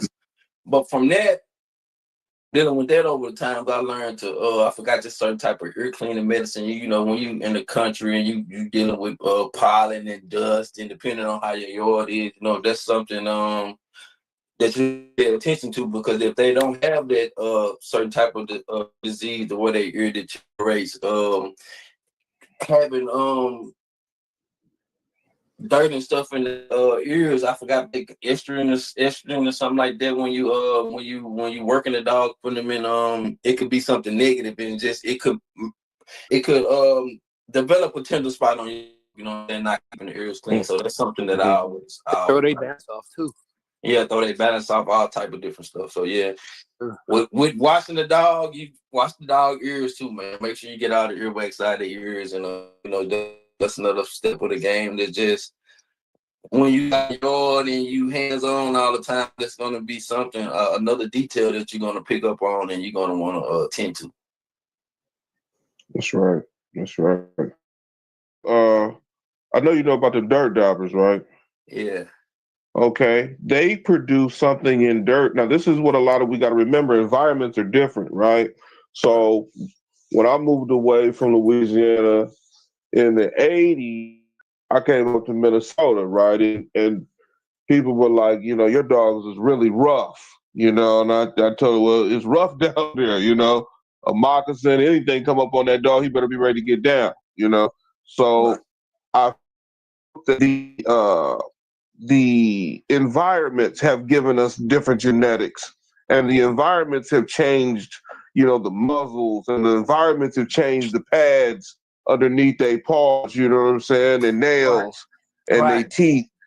You see, have you seen a genetic code in your dogs that you really like?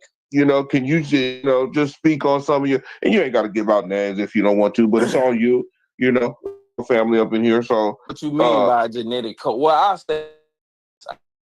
I think Buck will probably like right here. From our area, we like in our country, black dogs, the Eli dogs, the Brujo dogs, But Amen. when I got my hands on the red boy dog, I seen that a certain line of red boy dog had bigger bone structure. That bone density. They had certain lines had a little bit longer hair, a little bit thicker skin. So they could take, even though in the country, that country, when you got a dog really out in the element, you know what I'm saying, you're gonna really get to see, is that dog the dog that you think is, you know what I'm saying? When they get exposed to the heat, extreme heat,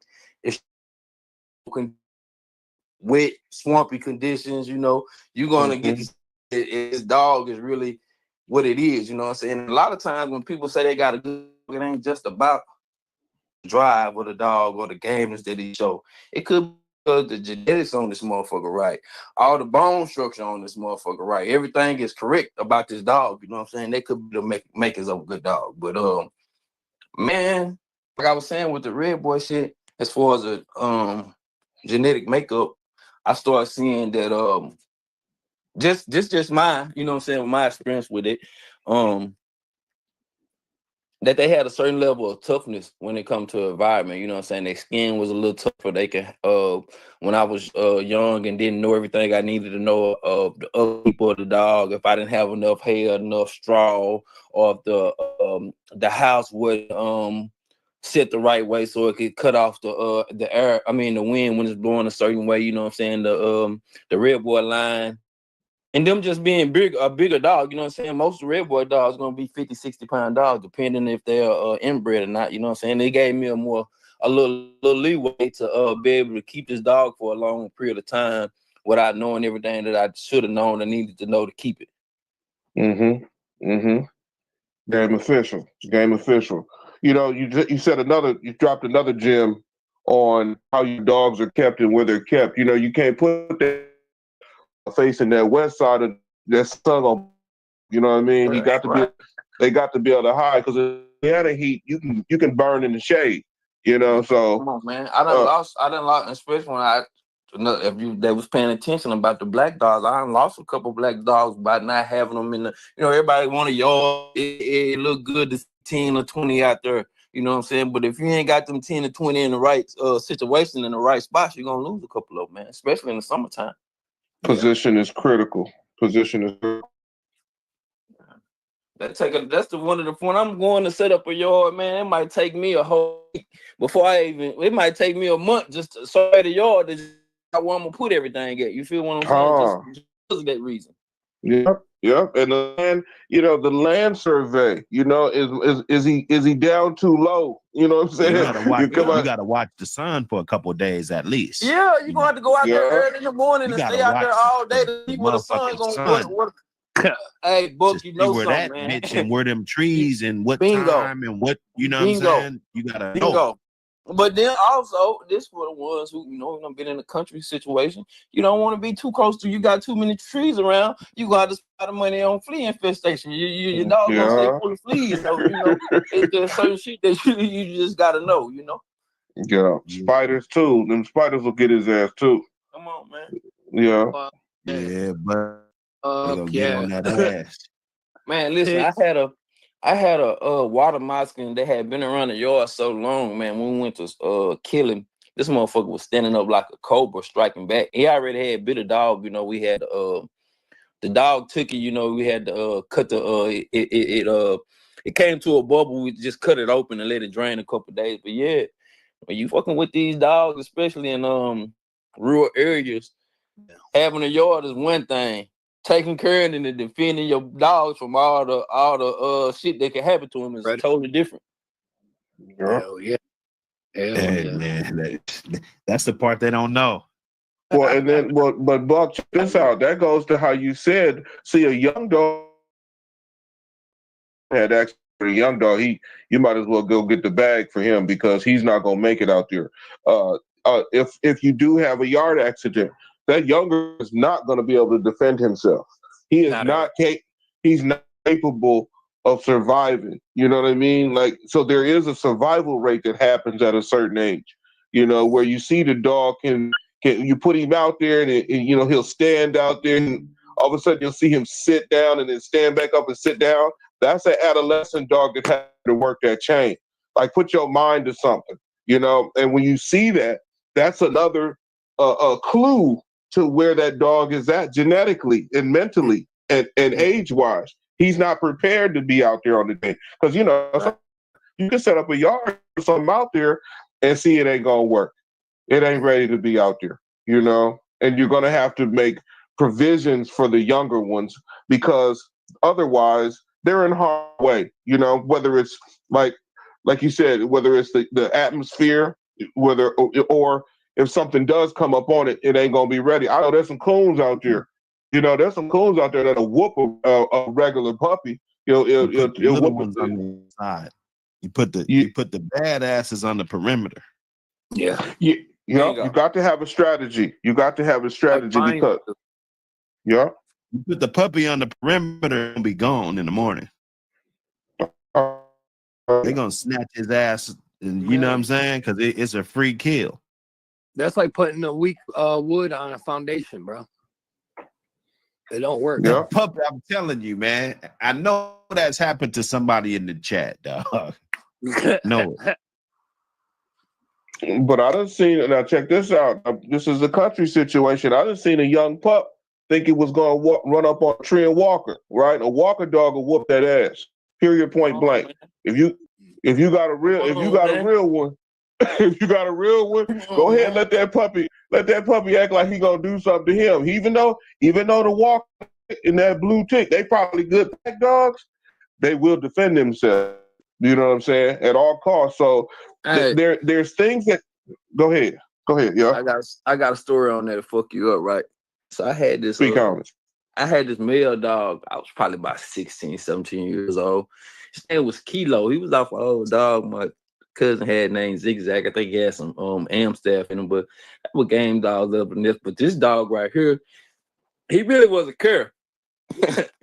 So I was in the country, and one day I go back there and feed him, and it's this big ass hound, floppy eared dog, hound dog. So I had lost their hound dog. You know, in the country they be out hunting. Sometimes their dogs run astray. Well, his dog had ran on the yard, and it made me mad off the muscle because I'm like, he sleeping by this dog Kilo. I'm like, what the fuck, this dog? Why this fuck? They supposed to be doing something, you know? It'd be so why is he letting this male dog come over here and dominate him? You know what I'm saying? So I try to entice my little pup to get this hound dog.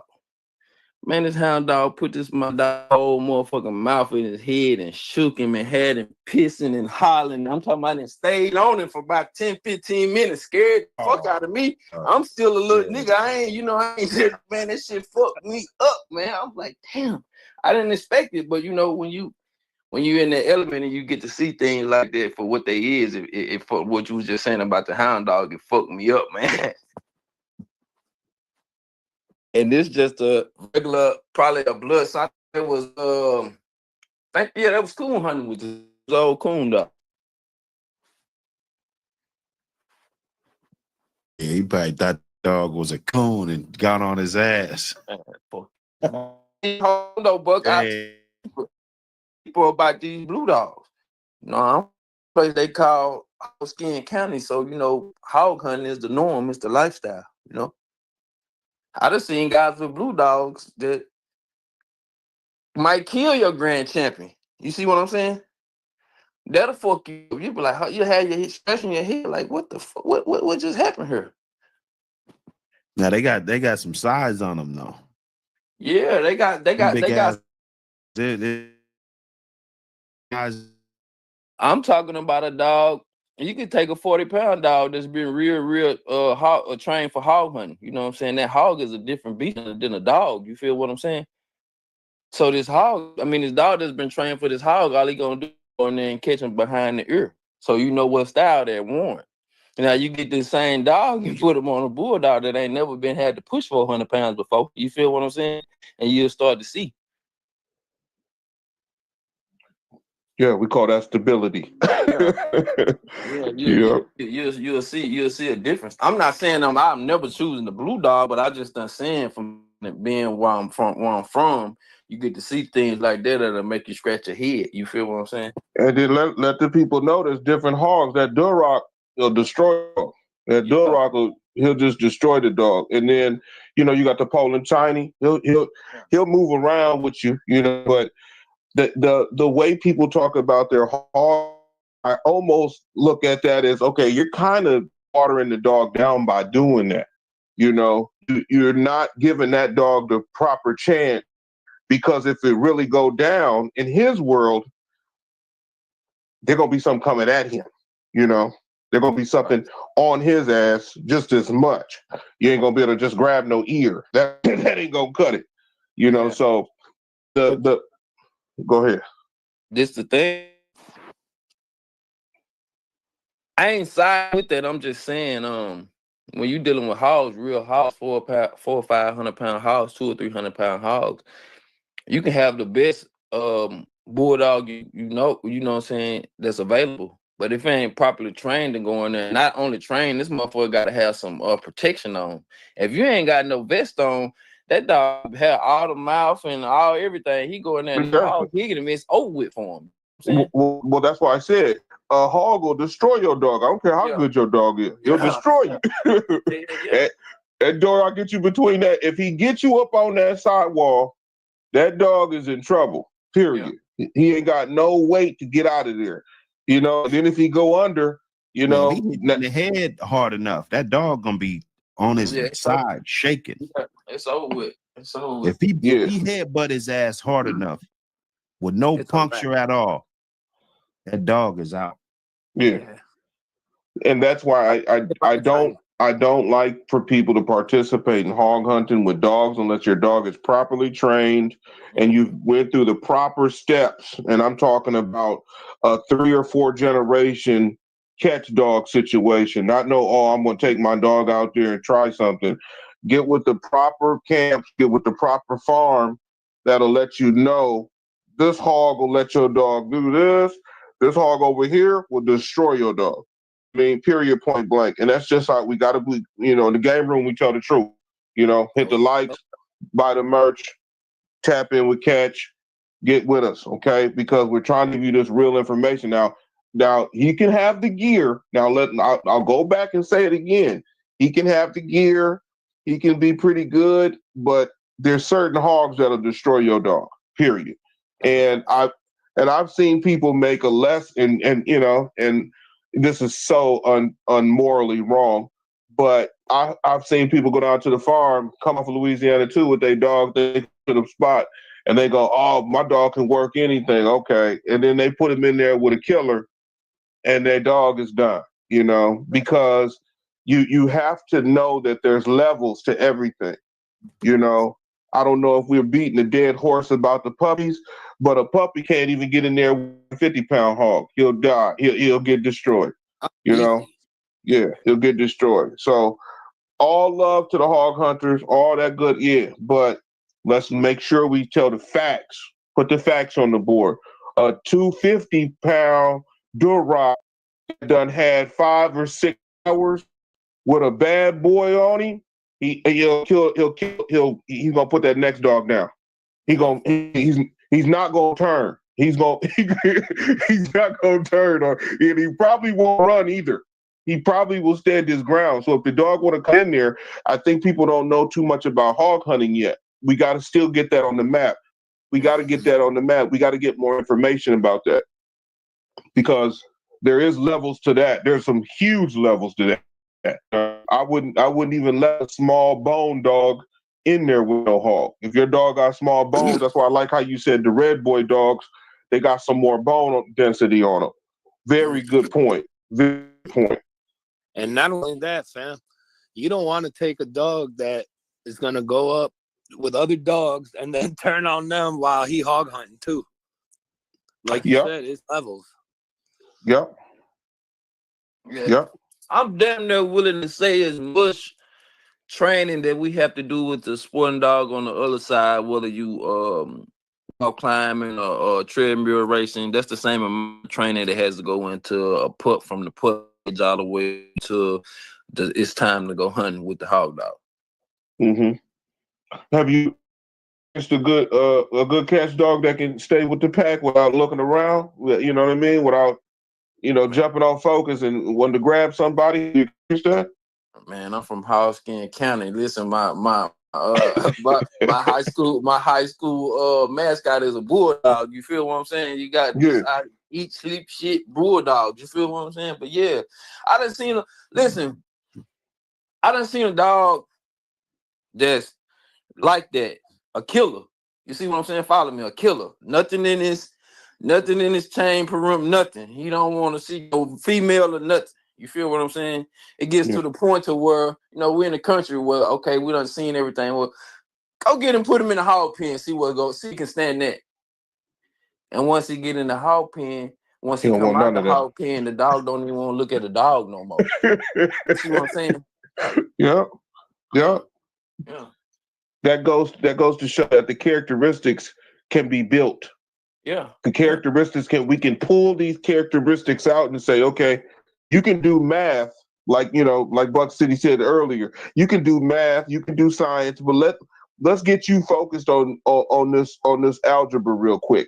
And we're gonna see if you really understand this is how you shit's added up.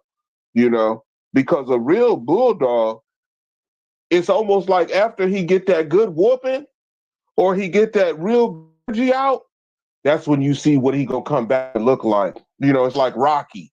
Rocky was in there, he fought, and then let that music start playing. At the end, you gonna see he's a bulldog. So that's a real good point. We don't know what's we don't know what's in that heart until it's tested. Yeah, I think we all should realize that with all the animals, what we say, game, deep game, dead game. Grand champion or your champion, you think he did game until he really get out in that water. You never seen him in that situation. Well, you might have seen him in a little murky water, but you ain't never seen him, you know what I'm saying, where his life on the line. You feel what I'm saying? Where everything all bad for him. Then you get to see if this dog really what you think. You feel what I'm saying? Yeah. That's what that game up. Yeah, and I don't think we can look at a puppy or anything young where it's 11 and under. Never gonna do that. We can't put that in the category. So its children already are coming. Its offsprings are already at a deficiency because we haven't seen the full package. But I think we also got to say, because it's you say this the game room, so we got to keep it true every now and then, because the game has proved it's proven too. Every now and then you get a LeBron James or a Kobe Bryant. You feel what I'm saying?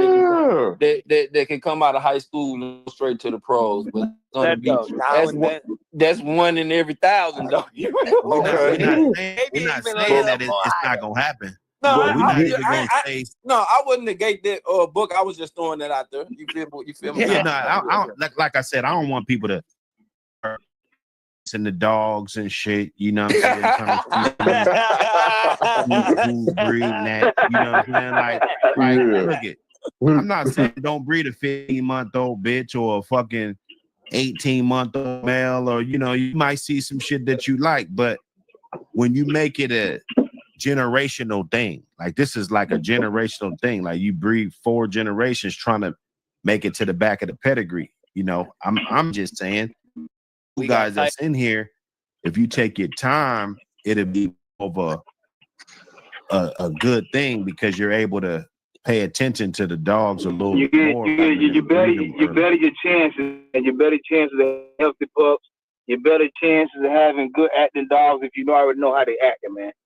You know, Right. like you better your chances without going in there blind because you might see something that you like at 18 months and something that you don't like at 2 years old, and then you can decide dog no more. But at 18 months, you thought you was ready to breed it, but that shit ain't come out until it was 2 years old, and now you know. Yeah, and if And you would have so waited, if you would have waited 18 months. to 2 or 3 years old the first time, you would have seen it. Yeah. Yep. Instead of you done bred it at 18 months, and now you got puppies on the ground, and then this badass trait, and now you're questioning what you done did. So now you set yourself behind the A ball. You put yourself further behind the A ball. And we want to make sure that we're talking about this is a full yard, you guys. This isn't somebody that just got 2 dogs in the house and they just start breeding. Okay, if you got a full yard, you can see this stuff. If you got a couple different bloodlines, inside your package, you can see this stuff. This isn't going to happen with somebody who just go buy 2 dogs. So we got to make sure that we let people know that once you get so many dogs, you have to have a standard of how you want your genetics to be. You can't just start, mixing the pot. You can't just do that. You have to make a firm decision on what you see and what you saw, collect your data, and then go over your data and say, okay, this is the direction I'm going. But for the people who got 2 dogs and they just want to breed them together, please wait to see what they are, because you have nothing to go off of. That's right. 100%. 100%. I agree with you, Wayne. 100%, man. And they're also, and then also when you do start mixing and matching, take that data down, because you're gonna start finding your genetics are gonna change. Because that's how you do get a LeBron. You do get a baby Mike, a baby Kobe, because you started crossing the correct blood at the right time. Also, don't be afraid to write the time down, because it might have took this red boy to come out of this Keep track shell. of everything, man. Keep track of everything. See, the whole thing is better to know than to guess. That's basically saying. It's better to know what you got than to guess what you're gonna have. You know what I'm saying? Right. So you gotta take your time and do your due diligence, man. Ain't no shortcuts in this shit. A shortcut will set you back 5 years further than what it was if you and did shit the right way. That's what shortcuts get you in this game. Come on, LeBron James. Well, you got to transfer the ownership before you get pushed off the page. There he is. Hey, how this sound? You got to transfer the ownership before the original owner gets pushed off the page. Yes, sir. You feel me? That's right. You can't go 3 generations and then you're still talking about it's a Boudreaux dog or a motherfucking Garner dog. You see what I'm saying? Damn right. At some point, it's your shit. Damn right. Well, that means damn right. At what point? You didn't make anything significant. There's no significant dogs in there. Like when I read a pedigree and I'm reading out all these good dogs, that strengthens the probability of what this dog comes off of. You know what I'm saying? Now, if it's 5 or 6 generations and there's really nobody there, I got to go back to the Tudor and all, Heinz shit. Like, you know what I'm saying? Like, and there's nothing else to say, well, it's this, and this, then you're all wrong, bro. And then when you really want to get down to the board, let's go to the board class. We got to stay on this board also. Is this dog or these line dogs 30 to 40 pounds all day, every day? Are they weighing? You know what I'm saying? We're gonna get to this size situation. Are these dogs kicking out a certain bone density all the time, no matter how you breed them? Are they slow starters? Are they these data points also project what kind of dog you're breeding, what kind of characteristics you're breeding? So if somebody say, hey man, Your dogs is, they loud. That's all they do is bark. Yup, they bark all day, blah, blah, blah. Or, man, your dogs is kind of skittish. You got like 7 out there. They kind of skittish. Well, we have to use that data to improve or dismantle. Okay, we're either trying to improve something or you're trying to dismantle it. And breeding, especially in genetics, things can get dismantled. Whether it's my dog's feet are way webbed, they're not tight. They're not terrier feet anymore. They got their bull. They out there. They digits is almost look like a set of hands on the ground. You know what I'm saying? Or do you want the tight terrier feet? You want your dogs to look this streamlined looking way. So when you're adding up what you see, whether it's these dogs come with this size, or these dogs come with this bone density, or these dogs come with this skin texture. Some dogs do. They got that. I know my dog's skin is like leather. You ain't gonna get through mine because they're battling the elements up here. They're battling 30 and 40 below for 10 minutes. I take them out there. They gotta walk. They gotta run in ice. They gotta do stuff that has created the genetic pattern of, okay, we're in the north. We got to get. We have to be durable. You can't be. Hey, Wayne, go ahead. Yeah, go ahead. No, I just wanted to ask a question about what you're building on. So, and you had mentioned like the web. So let's say in the dog that you like, that you bred up, you got all your genetics. Let's just say he do got them web feet. But when you breed in your family of dogs, shouldn't you expect to see that trait in your dogs? If you breeding them back, you should see that paw in there. And you would have to either breed that out or just stay with the type of the dogs you got, because go away from it. Great dogs. You go away from it. Right. Every dog might not have the messed up feet. Every dog might not have the messed up feet. Well, that's the one you go with. You go further away from it. You know what I'm saying? Yes. After one dog, every other little, you know what I'm saying? You work away from it, man. Yeah. That goes to what on the board on the stand, behavior and beliefs. Now I don't know if he was here earlier, but check this out. The standard of what you want is tight feet, or is it the web? How we call like you. If I see something I don't like, man, get that. You can come get it. You can have it. That's not gonna be here. My behavior with what I like, though, is probably gonna be this dog extra nutrition. I'm gonna start this dog on some lamb chops. I'm gonna get us some colostrum. I'm gonna feed the behavior. My behavior becomes the best benefit for that dog. Now, belief is that I want it to all look like. That's what I want my line to be. Somebody might be a Red Boy Jocko, but Red, he ain't no black dog, right? But he produced black dogs. When we believe that we have exactly what we want for our standard, and then when we believe in the behavior that we use for the dogs that we like, we have to make that a standard. We have to make that acceptable, and we have to be concerned: are we going to continue? So that's a part of the culling process. I think you kind of talking about. Do we get rid of the stuff? When you're looking at traits, people looking at what do they need, what do they like, and you should be looking at what I can't live without and what I can't live with. Because it's some shit you don't mind that you can deal with, and to you as a dog, as a dog man, it's what you to deal with depending on what you have, right? And what not to give up, what you must have in your dogs. That's all in the eye of the beholder. You know what I'm saying? Yeah, I think that's what Wayne was saying. Getting to the part about. And Cosmos, check this out. Dogs are inheritance. You know what I'm saying? Like some dogs just automatically get this from granddaddy or grandmama. We see it come back around.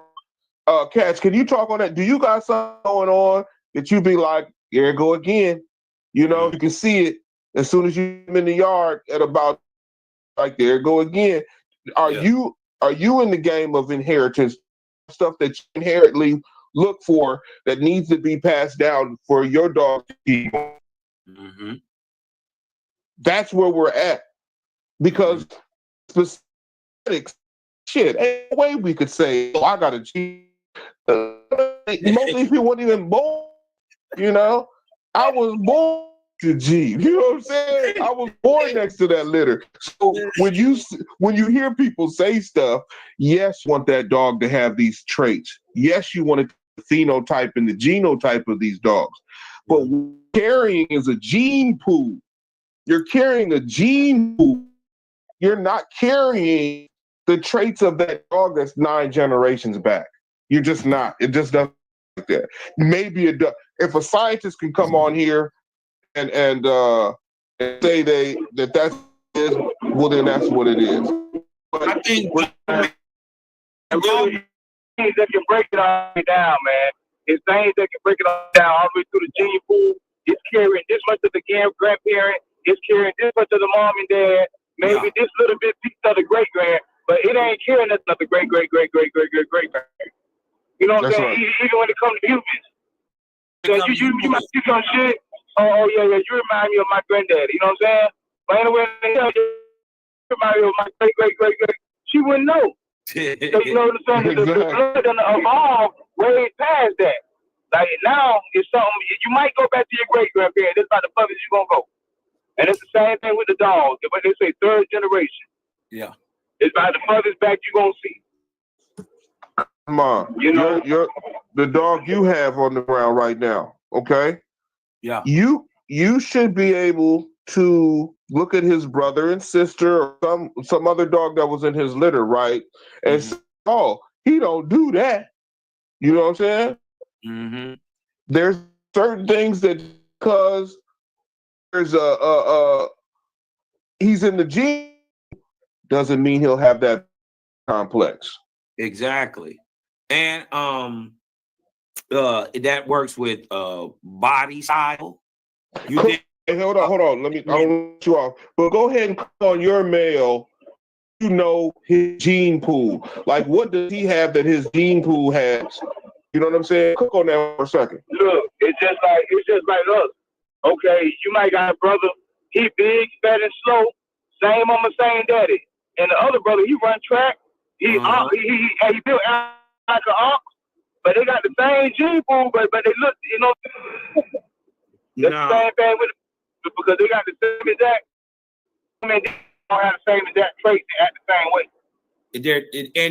They're not, and they're all going to be their own individuals, even though they come from the same pool gene or pool of genes. They come from this, but how the 23 and 23 match together is just anybody's guess. Now, I've always assumed that dog men assume that, and that's the reason they double down, triple inbreed, because they believe they can move the genetics forward. You dig what I'm saying? So, and for my and the one thing I like about how Red, and I think right, is that, and I've always believed this anyway, so it kind of makes sense to see it, right? I've always grew up with old family red noses, right? But they was, even when you breed them tight, they'll get smaller, but they still be a lot of dog in a little bit of package. I've always thought that the red boy stuff is old family red. So when the two lines with Bingo and the Holland stuff back to the OG Loco bred up here old family stuff, it clicked. And see, with like his sister, my dog's sister, man, shout out my Milo, man. Your thug just turned on the 18th. So his sisters and them and brothers, he out of a lot of the favor more. And then there's these ones trim. Right? Phenotype. You're talking phenotype. It's total phenotype, and it's kicking back the old family side. Mm-hmm. Right? And you'll see he got a really looking sister. You dig what I'm talking about? And I'm a highlight the OG. You dig what I'm talking about? Because I need to go. I want. You dig what ain't no use in me going anywhere. I got exactly what I want right in one package. Old family red boy. Gang. It should work. It should work every time. And he's showing good signs of a real good dog. He's a hell of a hunter. He done caught him 3 rats, 3 big old Detroit rats. Got him a woodchuck out of there 5 months. Woodchuck, him and Woodchuck same size. He got him up out of there. Mm-hmm. You dig what I'm talking about? Hold his mouth, crunching, biting. He crunching, biting. Not letting go. He worked one hole. Didn't make noise. I heard the thing screaming. I didn't even know what it was. I don't even know what that noise was. He ain't noise. So you know, you see stuff and you just let him grow up and be, let him grow. He's still retarded. He a goddamn retard. The nigga's so smart, bro. You dig what I'm talking about? Okay, let's run it. Let's run it like this. Okay, check game. I mean, game catch. Are you now? Some deadly. Is there a position you stand on when it comes to who's standing in your yard in the gene pool and the things that you have to see that you saw years ago? Is there something that you kind of troll off of for your dogs to survive out there? What you think about that? Yeah, I would say definitely so. It's a method to my madness, and I've seen it. You dig what I'm talking about? So, but also, I'm also not blind enough to know that if I have a great football player first, you dig what I'm talking about, and I get a basketball player next, that I'm not trying to compare them the same. Okay. Even though they're both great athletes, they do different. You know what I'm talking about? This is why the major trait, right? I believe for the most part, they come as game as they gonna get. Game. He just sit there and take it. You can break it. You dig what I'm talking about? You putting enough pressure on him. So that ain't that. I think we've been breeding the best of the best stuff to get that out of there. Today ain't nothing but heart. Well, I think we have the best of dogs down on the ground. I don't think there's anything. I don't think we have. But that I've always seen separated the really good, really good ones from the great ones.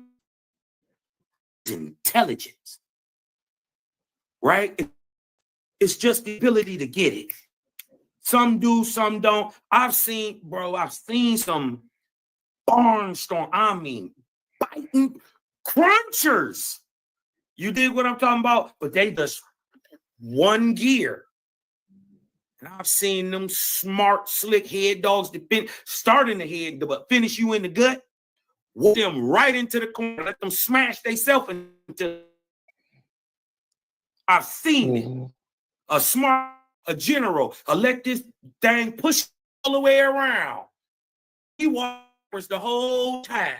You dig what I'm talking about? But he biting. And every time he about to get to that corner, he turns.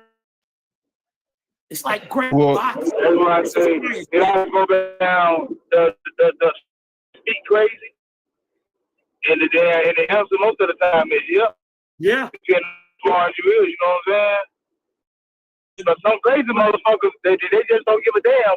They gonna keep on being crazy. Right. You know what I'm saying?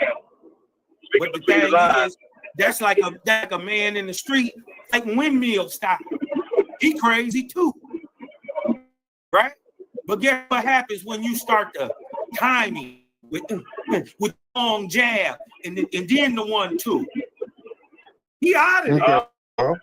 He out of there So every time. Louisiana, you there? Louisiana, you there? Where you at, baby? Hold on. What up? Let's. You talking about break? Yep. Yeah. Okay. Have you answer your question? I think the best thing or the most important thing that I breed for is intelligence. Yeah. Yeah. So you think that's in okay. So let's ask Striker. Is intelligence in the gene pool you feel is a part of adolescence to an adult? Can you look at adolescents or do you look at your adults and say, I need this kind of intelligence for the dog survival?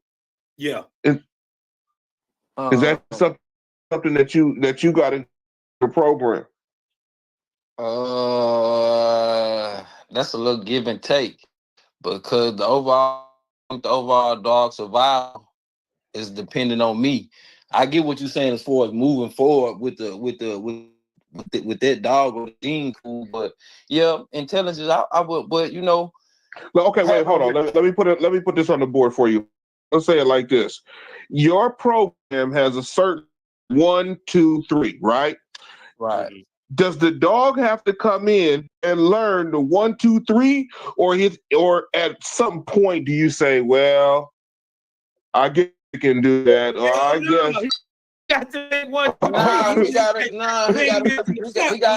he got it. Listen, if you're gonna if you going to cha-cha school and you finna the cha-cha slide and you learn how to slide, you can't cha-cha. You feel what I'm saying? Boots on the ground. Yeah, your boots got to be on the ground. You feel what I'm saying? And I don't care if it's G times 20. It's G bred to G bred. You know what I'm saying? I'm gonna sustain to this dog like, you know what I'm saying? I maybe can get some type of good dog if he don't do what I'm supposed to do, but it still doesn't negate that he or she gonna have to get out there and try to do what they're supposed to do though. You feel what I'm saying? Mm-hmm. Yeah. So maybe that's what we all have to look at. We got to put that on the board as the 1, 2, 3 has to be accomplished before anything else can go further. You know, and that's, you know, even the facial expressions. You know, I don't think dog put their, you know, the body posture. Historically speaking, the most important trait, we all know the most important trait, historically speaking, is finish. Mm-hmm. You know what I'm saying? Like it's just to be honest, you know. Like that's what's looking for. Like you know, check this out, Lord. We saw your that black female that you got. Okay, I don't know if you remember when you showed her the last, but I could see that you don't let that bitch around another bitch her age. Period. She automatically gonna show her dominance. You know, and. Mm-hmm. We don't know if we're calling this smarts. We don't know if we're calling it intelligence. I call it, let's react. I want to see the reaction. I don't care about if this dog thought about this or thought. Let me see this dog react. And I saw when you went to put her collar on and get her out of there, she was ready to react whatever master said. Whatever you had told her, she was ready to handle that business. She gonna do it. So yeah. So in the gene pool, and I don't want to go back to this too many times, but in the gene pool, we have to figure out what we see that we're calling our dogs. They're not Boudreaux dogs no more. They're not Crenshaw no more. They're not Hollingsworth dogs no more. You know what I'm saying?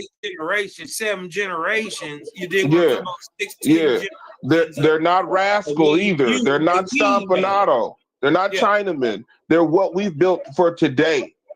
So I want to make sure you guys start taking kids, put your name on it, and start your heritage now. Right. Okay. We have to do that because once you raise the dog, once you raise the animal, you know what I'm saying? That's your animal. It's man's best friend. Like that animal is really related to you.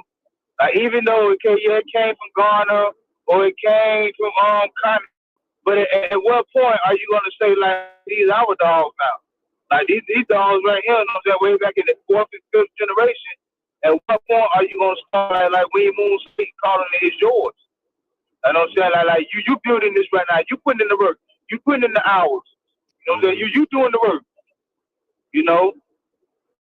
Like you gotta get yourself some credit and you gotta put in the work, man. Though, I got to keep it 100 though. Even when it's mine, you know, 100 years from now, or whatever, you dig what I'm talking about? My sons is breeding this. It's still gonna be Team Mike, my nigga. And you dig what I'm talking about? In the end of the day, I got a plan like what we ain't talking about. I see it. You dig what I'm saying? I know what I need to do, and I'm gonna go both ways, so I don't got to fuck with nobody else. I don't need. I'll do it through there. You dig what I'm talking about, and I'll just go back to where I come from. You dig what I'm saying, and know what I know. So I'm that, and I'm gonna have it lean one way, and I'll have it lean other. And when I need to make it whoop wop, I just put it together. You dig what I'm talking about? I just put it together. I ain't even got to go outside it because the genetics is so broad. Hey, I got a question for the I'm panel, breed man. my own shit. Y'all let it ride. Go ahead. Game room. Go for it. We was talking about genetic pool and not being able to really pull past the 3rd or the 4th generation. I agree and I disagree, but I want to hear what y'all got to say about this, right? So if you're saying you can only pull from the 3rd, like she say, you only going to your great descendant, right? Once you pull from that dog, once you open that dog up, that dog is a representative of everything behind him. So it got to keep going. Got to. And hold on. When I look at parents, listen though, when I look at parents, I look at every 3rd generation. So let's say if I look at my dog parents, I look at their 3rd generation. Okay, this is what my dog pulling. So I go down every dog in that 3rd generation. I look at their 3rd, I see what the hell they pulling. And then I do the same thing with the next time. I go down their 3rd, I see what they pulling. Right. And I try to put it together, you know what I'm saying? Okay, well, this is that, this is this. Yeah, you exactly right, bro. You're exactly right. But strictly, but see, that's how I got to be, because if you put it from that dog 3rd generation, you put it from the 3rd generation before that, because that's what that dog's putting also. Bingo. But you can't forget about the first. No, you can't. Hold on. This is the game room. Okay, we're gonna take 1 second out. Okay, we're gonna take 1 second. Everybody, calm down, because we're gonna put we want the truth to come out, right? We want to be truthful as we can. Right. So, how many of them 3rd generation dogs was yours? Okay. Now this is why I try to make sure everybody says use your data, because I know what Virgil did. I don't know what Niggerino did. I don't know what Rascal did. I don't want to say that those dogs in the generations of those past gene pool, I wasn't there to see that shit. I wasn't fucking there, so I don't know what the fuck. I can't bring that into my genetic pool. I can say they're from that genetic pool, but I can only speak about the traits and the genetics that I see happening in my face. So in the game room, if you're talking about some dogs from the 3rd generation and you don't even know what state them dogs was from, I beg to differ on the knowledge that you think you have from that 3rd generation. Now, we can see words, we can see papers, we can see who bred this and who bred that, but we don't even know those people. And that's what I'm saying. And way more exactly what you said. I'm just that we know that it's there. We don't know what it is. don't know Yes, what it we is. Like know you it's say, scary, I but didn't we don't know how it got. I don't know what it is. We don't. But But we don't I know how it got there. We don't know how it got there. We don't know if we don't know if the brother killed everybody in the litter, and he just survived that way. We don't know if mama stopped feeding them, and then two of them escaped. And see, there's so many stories in the dog game. I want everybody to bring their stories today. Okay, I want our stories to take over the game. That's why we in the game room, because our stories are the ones that count right now. Not discredit Mr. Gar. I don't exactly the time. Yeah, we I the don't new wanna, OGs, bro. That's You're right. Wayne. We the don't new we OGs. don't we don't want to discredit anything that happened in the past, but we want our now to happen. We want our now to be correct. But because I said this Louisiana man, he know what it do. You know what I'm saying? And they're Cosmon, he know what it do. Hot boy, he done showed you, he know what it do. So right now, our dogs are the generations that people should be looking at.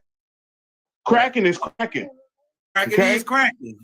So we have to take our genetics and our generation. We have to take it over right now. But go ahead, cook on that. Who had asked that question? Was that Break Boy? Yeah, this game breaker. Game Yes, Breaker. sir. Yes, sir. What's going on, my baby? I don't think we met yet, man. Cosmon, man. What's going on? I've been hearing you around, man. We had met. Hey, I see Mr. Schoolboy in the chat, man. What's happening, big Schoolboy master? Mr. Schoolboy. What's going on, sir? Come on up, Schoolboy, man. Come on. I'm waiting on my shirts too, Mr. Schoolboy, that I ordered in for my register papers. You know what I know it's coming though, but I'm still waiting. I'm all the way in Florida. I know it take a while to get from Cali. Because I want to hear your thoughts on this too. But I think you asked a great question. I also think that there's a reason that even in a short period that it goes back 4 generations. Now, depending on your pattern of how long a generation, because a lot of people don't understand that a lot of these great dogs be in their own generation. Yes. You see what I'm saying? And so let's just go with what they know about genetics today. They know. So I know for a fact that a generation 3 years. Right.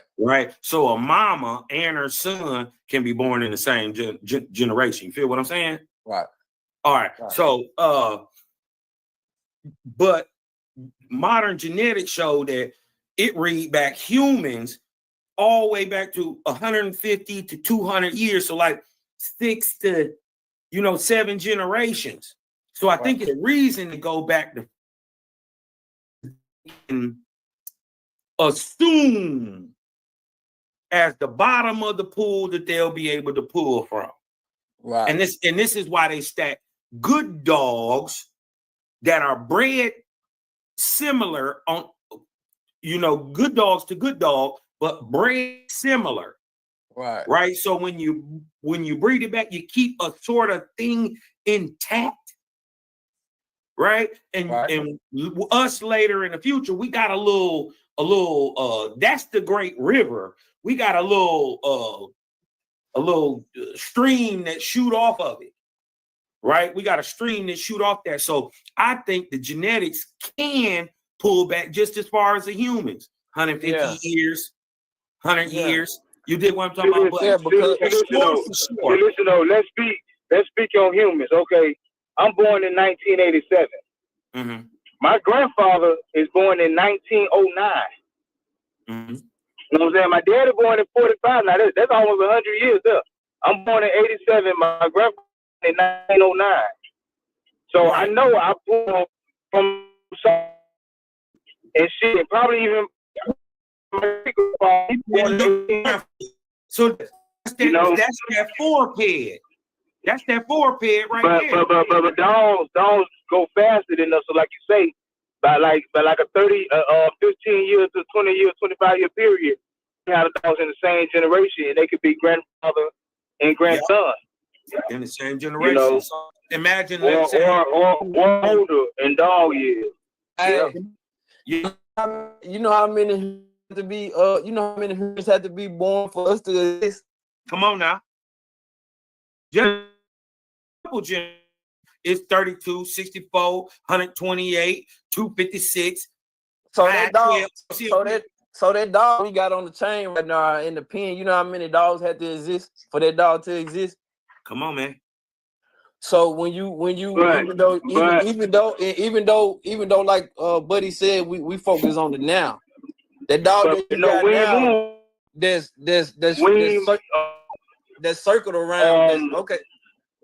Go ahead. You're right though. You're right, but all of us can go back to our dogs into the 1920s or to the shit say reported in from Ireland.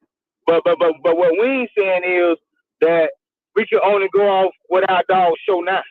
Mm-hmm. Yeah. The blood is all that shit is good, but we only can only go off what the hell is showing now and what we see now because we ain't see that shit. I ain't see G. I ain't see Homer. And we ain't see all we can go off what they say, but we can only go off with what we see, even though the blood is there. Even though the blood is there, you know. I got that part. What happens though? What happens when you do know though, or what happens when the things that you see that you think is only present in the now? When you have somebody like Richard Garcia to come to your yard and be like, "Hey, did you know that right there, what that dog is displaying right now, is the exact thing that dog you didn't know about that's in that when you go on your dog fourth generation, the dog the dog that's in your fourth generation, the dog that's in his fourth generation, that's where they come from. You ain't gonna never know if you don't know. I like that. But it ain't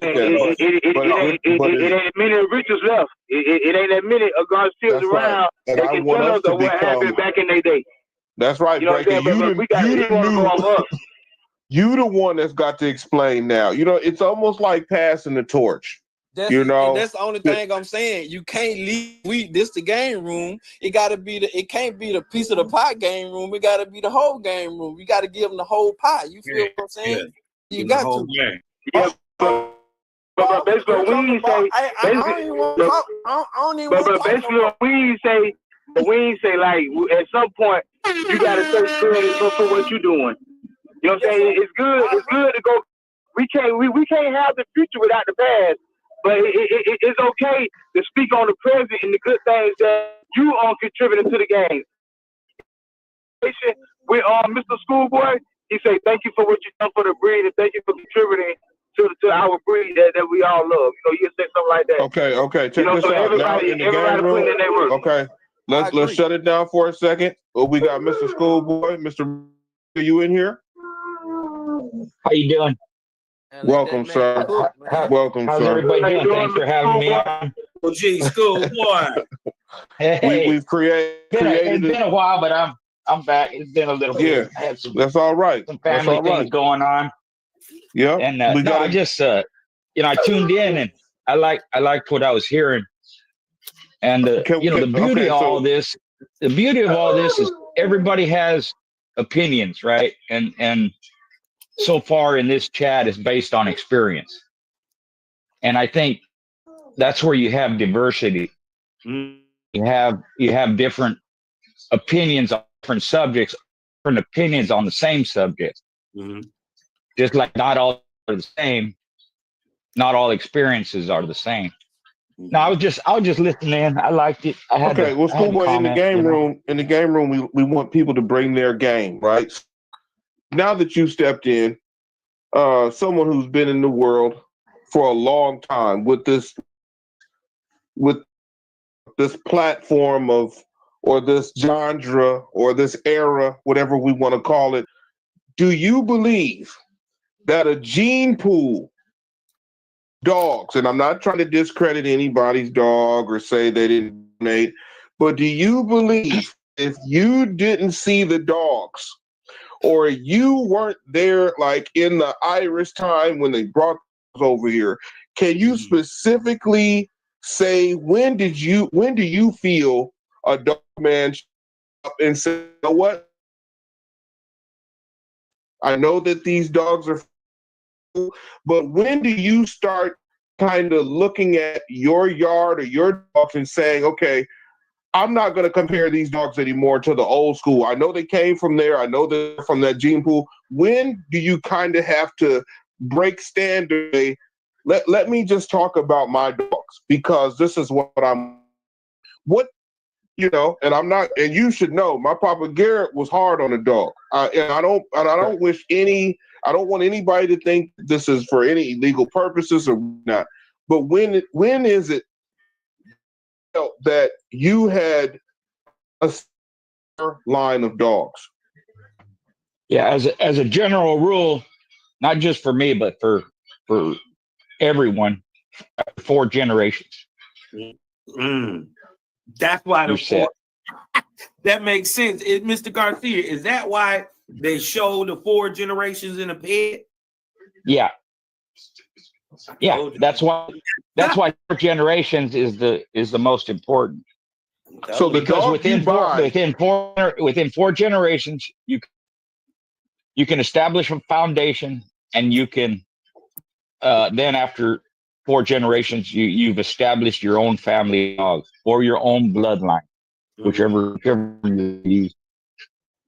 So for a youngster that goes and buys a dog from someone and says, okay, I got Sparky, and he's a 50-50 cross, he's got a Jeep Red Boy on top, and he's got Jeep Rascal on the bottom. Okay, so now we're looking at a dog and we say, when is it this kid gonna look at the dog and specifically say what it is? Does he classify what the dog is, or does he still say top is Buccaco, bottom is Rascal? You know what I mean? When are we able to specifically classify our own dogs of what they are, or do we have to go all the way back and say they're red Rascal and Jeep? And you know what I mean? Do we have when can we change it up? Yeah. After 4 generations, the same man. The reason we use those names is because that's the names people recognize. They might not know who Schoolboy is. They may not know who Big Red or Bambi or K, right? So the way I use the term is when people ask me, well, what's your blood? They go back to G, they go back to Red Boy, they go back to Eli, like that. But after 4 generations, and here's where the community comes into play. When your peers acknowledge you or your dog as a bloodline or a kennel or a breeder, that's when you've cut. That's when it. So Buck City, in the game room earlier, we talked about people rushing to make generations as fast as they can, just to say that they have their own. So let me. Okay, go ahead, Buck. Go ahead. Because you know what I'm saying. Granddaddy, giddy. I just want to question Schoolboy a little bit. You know what I'm saying? Yeah. He's an elder in here, and I don't know what was going on in the 80s and shit, because I was a little ass nothing at right. But 70s and 80s, have you ever, in all your years, have you ever seen grandpa before he's even 3 years old? So basically a 2-year-old great, not a grandpa, great grandpa. Great grandpa. I just asked Schoolboy, because maybe back in the Kobe days, maybe they did this shit just to get more dogs or something. You know what I'm saying? They dealt with diseases and shit. Maybe it was a time where you got to breed. It's, at 6 months old. I don't know. But have you ever seen a great grandpa at 2 years old, basically? I'm sure there probably was some. I haven't seen that myself. Never. But I've seen dog males, and even males bred at 9-10 months old. Yeah. Females bred at 6 months, a year old, like that. That's correct. So after that, let's say if they bred them immediately, another 6 months later, then you could have a grandpa, a great grandpa, two and a half, 3 years old. Okay, so if he had been 9 months old. So yeah, so he was 10 months old when Levy bred him to make his first litter. Right. But he got killed. He got killed in a kennel accident. So he would have been to see great grandkids. He would have been about 4 years old. Right. See, you see what Buck say? That's a 2 good years question old, because great kid. It never happened. I never seen it. It never happened. If you're a I consumer, can't. let's say I was going to buy a dog, and I noticed that this is the type of practice that this kennel does. What would that scream to you? Red flag. What? Say that again. Repeat it. If going to purchase a dog, or let's say you were going to purchase some dogs, and you didn't really know the guy, but you noticed that his dog was 2 years old and he was a great grandpa, not a grandpa, but a great grandpa. You know what I'm saying? That's more generations. You know, that's a lot of generations. Man, that just real. That scream like, you know. Who said red flag? Because that's what it is. That's a red flag. Boy, I said it, Mr. Schoolboy. I said it, Mr. Schoolboy. Red flag. Yeah. Like why? Because if you follow normal breeder practices, right? People don't do that unless you're in livestock, and unless it's livestock poultry. You don't even do that. You don't do that with hogs. Right? But you can do it. You can do it with chickens, right? And it all has to do with the egg span and all that. But with dogs, no. It's a red. Why is somebody doing that? And how do you establish a fact of being so young and then breeding them and then being a great grandparent 2 years old? And how do you? There's not enough. How do you even know what they are? Exactly. No, you're kicking them out, and then the next litter, you're breeding it at 6 months old or before they even mature, and then you have to do it at the time to get the great grandparent. So right. You know, and somebody said about they want to. You could see one accident, but you didn't have 3 accidents to get this. Like that's like 3 generations of all accidents. Like we talk about. Yeah, it would be done on purpose. You're building accidents. Like what? It would be done on purpose. Yeah. Is he leaving them in the kennel together or something? Like how does this happen? Let me ask. Is that like a way to does that lead to like genetic deformities or mutations or even breeding them like that? I never heard of nothing like diabolical. Well, hold on, but Mr. Garcia, I want people to know though, and this is, my grandfather was hard on dogs. Period. Point blank. There were different kind of men back in those days.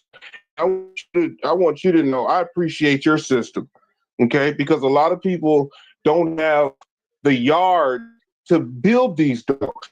There was another dog on that yard with Rowdy. There was another dog on that yard. You know what I mean? Like that go into building these dogs, especially the females.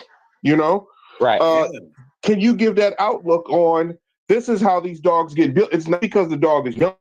It's because of the dog's experiences that it has while it's on the yard. And because the man got the grandparents on the yard. He got the great-great-grandparents on the yard. He might have a homeboy that got some real stuff that he gonna go over there and put on. You see what I'm saying? Like there was times when with grandpa like 5-6 hours just to go do something for 4 minutes. You know what I'm saying? And that these times aren't there anymore. So just give a real basic explanation on the components that go into not just the dog itself or the age. It's kind of the environment. Your environment was structured for this competition. This dog's land You know, how did and this might be off the record, but how did Big Red, you know, how did he favor with the younger generation? Talk about how he handled younger dogs on the yard. You know, can you go into something like that? Right. Yeah. Well, what I did is basically I wanted to build. I got in the game to compete. Somebody got the echo. Yeah, it's echoing bad. That's when you win. Is that me? Yeah. Oh, okay. Go ahead. So I got in the game to compete. That was the first thing. I didn't think about breeding, but having all these dogs, talking to Boyles and different, you know, Boyles told me you breed your own dogs.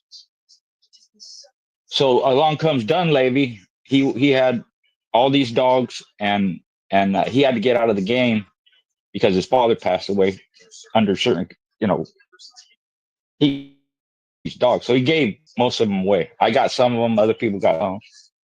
So then you have to establish a foundation. So I had maybe, I don't know, 13, 14 dogs. Went through all of them. I ended up with 3.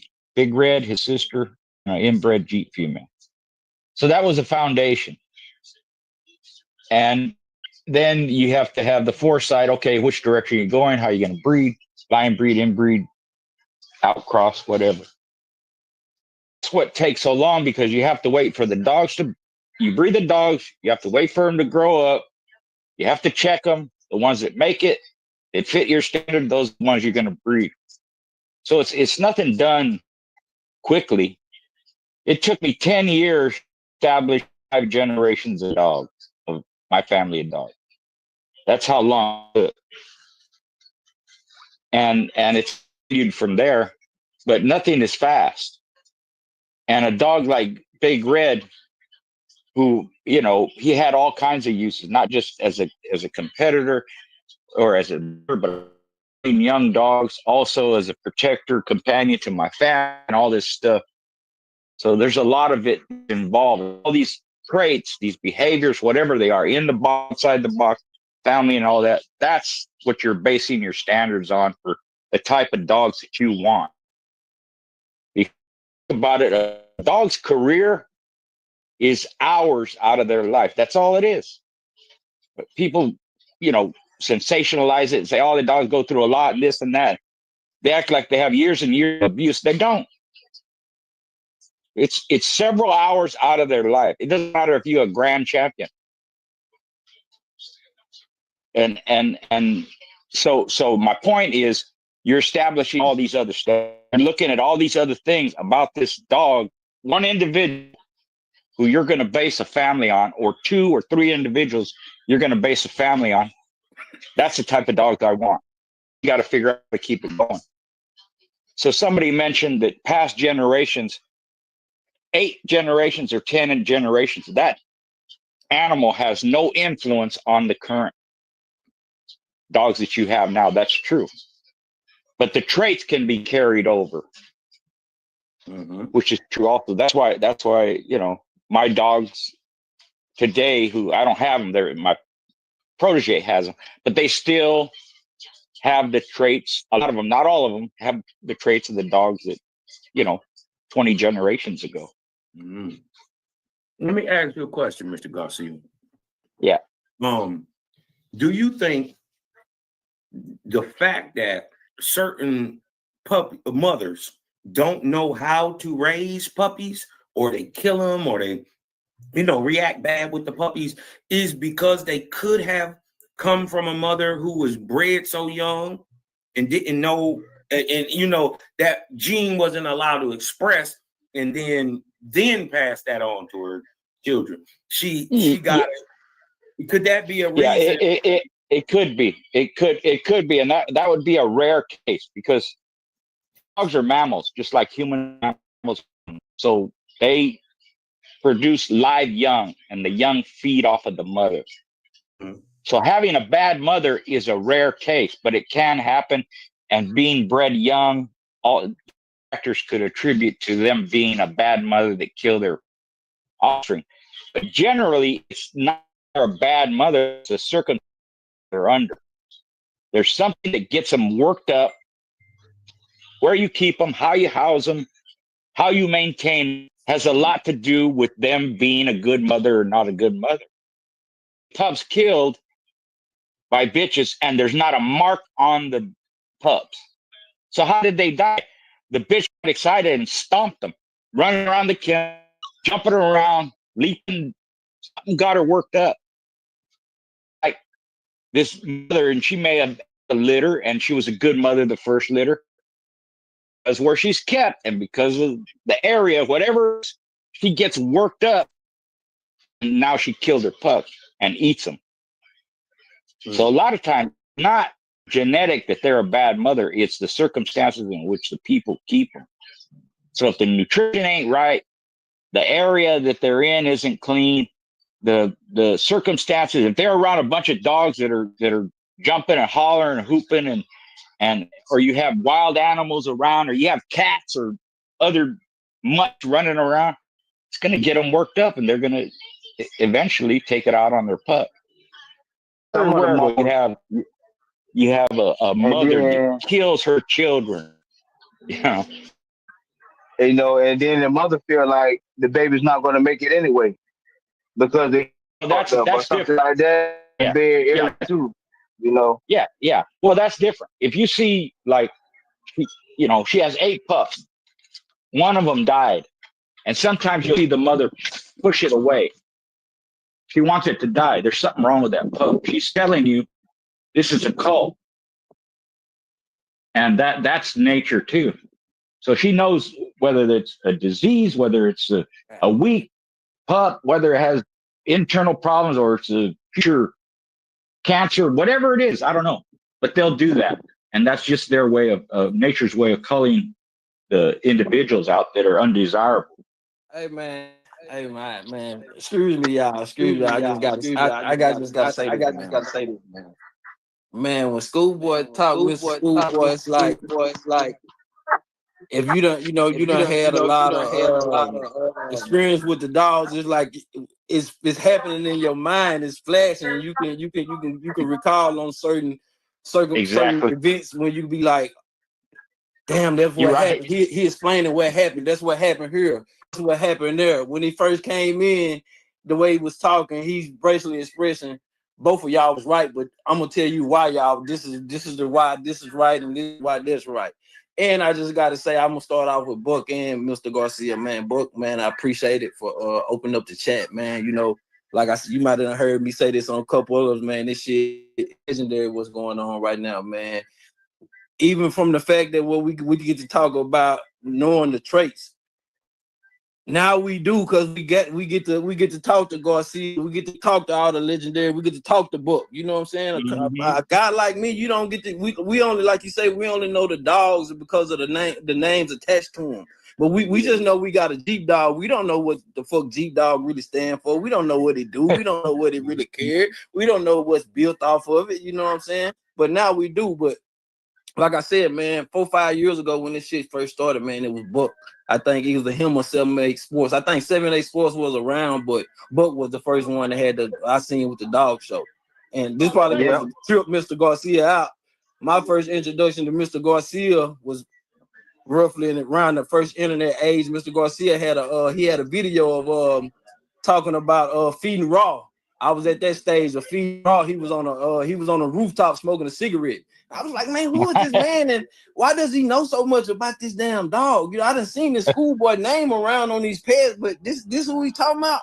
So from that, you know what I'm saying, that was, you know, I ain't never stopped learning. You know, it kept going on and going and on. And I just got to say right now, you know what I'm saying, it's a great moment for me, you know what I'm saying, to be able to just share the same real estate with this guy. You know what I'm saying? He I know a lot. We all know a lot, but this man right here done forgot. We know. You feel what I'm saying? And the way he expresses himself, man, I just gotta appreciate you, man. You know, it's been times on these shows, not just this show, all the dogs, you know what I'm saying, where y'all talking about it, whether it's Buck, whether it's 7-8, whether it's the twins, you know what I'm saying? for the guys who really do it, I know some people don't share these same experiences. You did come to tears, you got chills, your hair standing up because you know what I'm saying. You get to relive those moments, or you get to express your true love for the breed. You know what I'm saying, man. I can't do nothing but salute you, Mr. Schoolboy. Well, thank you. You ain't never lied, because you're right. That's what happens. It comes back, and when you guys bring topics up, or you mention something, or you ask a question, whatever, it rejuvenates it. It makes me think about something I ain't thought about in a while, and that's part of my appreciation too. It keeps me going man. Every time y'all speak, I'm in school. Buck is the pedigree master. I learned so much from Buck. You know what I'm saying, Mr. Schoolboy? I listen to Schoolboy almost every day. Schoolboy, can you give him a distance? I don't know if you remember your long scratching. You remember long scratching? You mean just teaching the dog to scratch? For distance, though. For a distance. Just give them a distance on how far you would go. Oh, okay. About 25 yards. Yeah, 20 yards. I'd do it up close and going back and back until, and then sometimes I had the box was in the back of my house on a patio, cement patio, and I had it up there basically all the time. I never took it down. We were out in the country at different times where you could do that. Sometimes I would take the dog out of the box, leave the dog in there, take the one out, go around the house and cut them loose around the house, and they'd run all the way around the house and jump back in and do it again. Or I'd start off, my son would be holding a rag or something, piece of hide, and just start off scratching them a few feet away, then just keep extending it 5 yards, 10 yards. It's 14 feet basically the distance when you scratch officially. It's 14 feet. So I'd go do the 14 feet, do 20 feet, do 10 yards, 15 yards, 25 yards, just boom the dog, just to hit a rag, or a hide. But there's all kinds of things I would do just to outside the box, outside of the thinking of what everybody else was doing, just to see what I could get out of my dog, or what they could learn, or what I could teach them, or where their mind was at, That's a part of when I talk about the socialization of you and that dog, the bond that you make, the characteristics it sees out of you as the handler, as its master. The thing first dog. Did you feel like you were connected to one dog specifically, one dog that came across that you and the wife were like, you know what? We love that one. I don't want to take you back too far, but yeah, Mr. Rowdy, because my wife hand raised him, so he was inside a lot, spent a lot of time with him. He had that high spirit, outgoing, extroverted behavior, attitude. Because in my mind, I grew up with dogs, all kinds of dogs. So if you think back when you're a kid, you have a dog and you take them everywhere. On your bike, down to the lake, go to town, you go to whatever. The dog goes everywhere with you. Ride in the car, ride in the back of the truck. So when I started getting around these pit bulls, I noticed a lot of them, they're on the yard and they live there their whole life. You take them outside the yard and they freak out. They won't even walk on grass. They don't know what it's like to walk on tile or cement. So that socializing, I noticed a lot of dog guys didn't do that for whatever reason. And I just never could. It never sounded right to me. Like, it's a dog. It does its thing when it's in the box, but that's just very short period of time in their life. Outside of that, they're a dog. So when I get out of this dog, that would help it in competition, meaning I should be able to take this dog anywhere and mother him. No outside influence, no noises, no people, no strangers, no bright lights, no dark, no car ride, no plane ride, no nothing. And that was part of my breeding program. They had to be out. So when I send someone a dog, a grown dog that they're going to borrow from me or I'm going to give it to them to compete, I would tell them everything about the dog. Take this dog and take him off the plane and go look at him. You don't have to wait. You don't have to change his feed. You don't have to, bond with him. That stuff. If you know how to handle a dog, you should be able to take him to do what he's supposed to do. And I never had anybody come back and say nothing but, hey, Richard, you're right. The dog did exactly what you said. So that's, I think, the evolution of the breed from the past. They were just stuck on very little exercise, very little socializing, to where now they're more in the public. Now, it's a double-edged sword because you got to be careful. You still have to protect your dog and yourself in public because they get such a bad rap. So it's a fine line to walk there. But you can do it with legal sports, and you have dog shows and, hog hunting, all kinds of stuff. Now they're using them in police work. And, I talked about, I had a friend in Panama, he had the #1 bomb and drug sniffing dog in all of South America. And she was a Boudreaux bred female. So, my thing is always to always show them positive light. And people, my family members, friends, this and that, they hear all this stuff. Oh, they're scared, and then I go pet the dog, let the kids play with them. They come away with a different attitude. These ain't baby killers. They're just dogs, and they love children.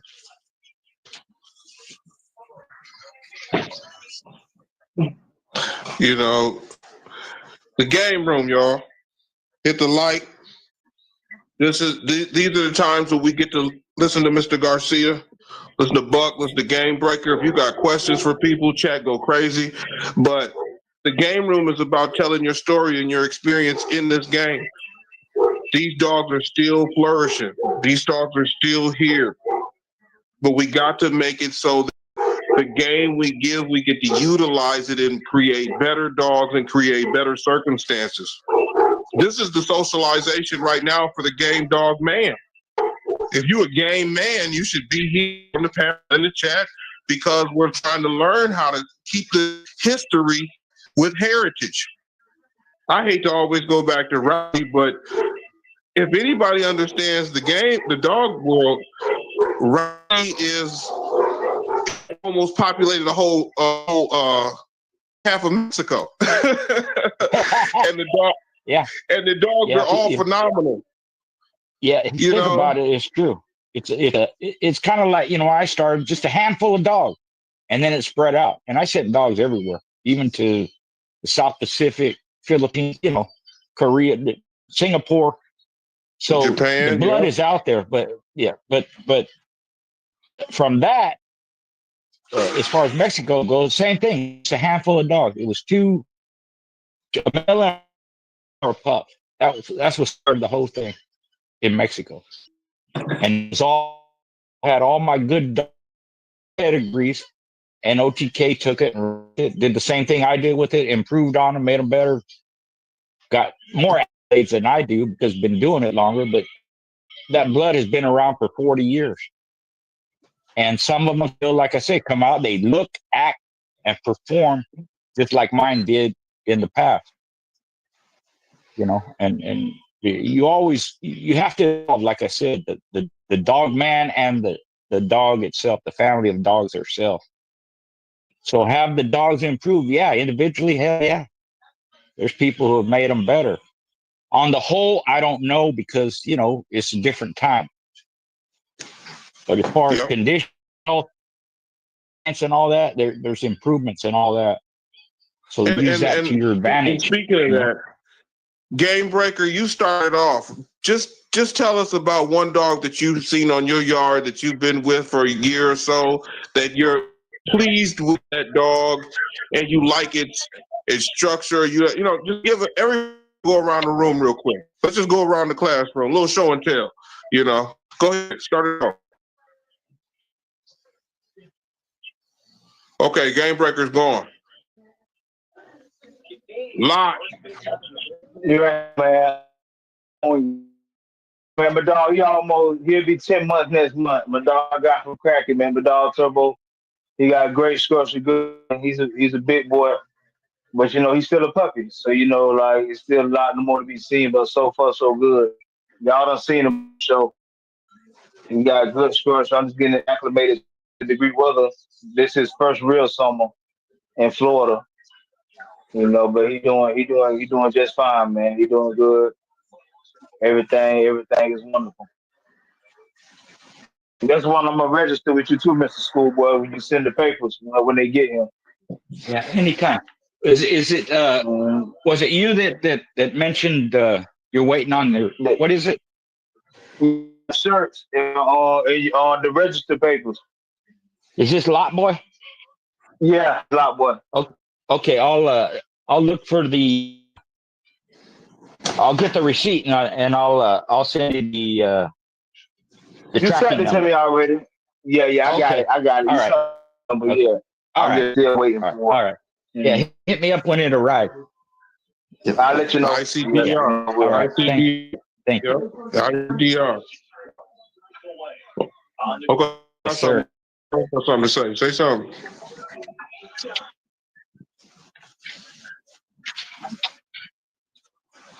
Okay. Well, Come on, man. Speak on your dogs, man. Speak on your dogs. Yeah, I like to hear it too. Tell me about your dog. I ain't want to talk about my dog, Fish Grease. Y'all ought to see her. We don't call her Fish Grease for nothing. So she a wild girl. and she brought my she a good dog.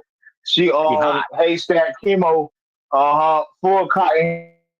But she's a good girl, high praise drive, good work ethic, and everything. So yeah, that's my other dog, my girl Fish Grease. She older than Turbo. Yeah, she's a good girl. Good jip. Nice. Yeah, man. I had a few, but man, shit. I like that black bear dog, man. He kind of ties into the whole monologue in the beginning of the video. If you guys missed it, go back and check it out. But that dog, as a real young puppy, I noticed, he was real active. He was real nice. Then he kind of went through this stage to where he was more or less getting overshadowed by a lot of dogs that I've been in, a lot of different power breedings and different stuff I was doing. I was moving 90 miles an hour, and I took him to his first dog show at a year old. He might have just turned a year.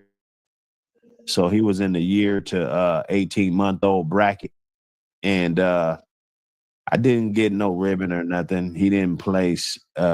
He actually stunk up the joint. He was shy and shit. You know what I'm saying? He wasn't. I was kind of embarrassed of him. I was very disappointed in his his whole demeanor. Right?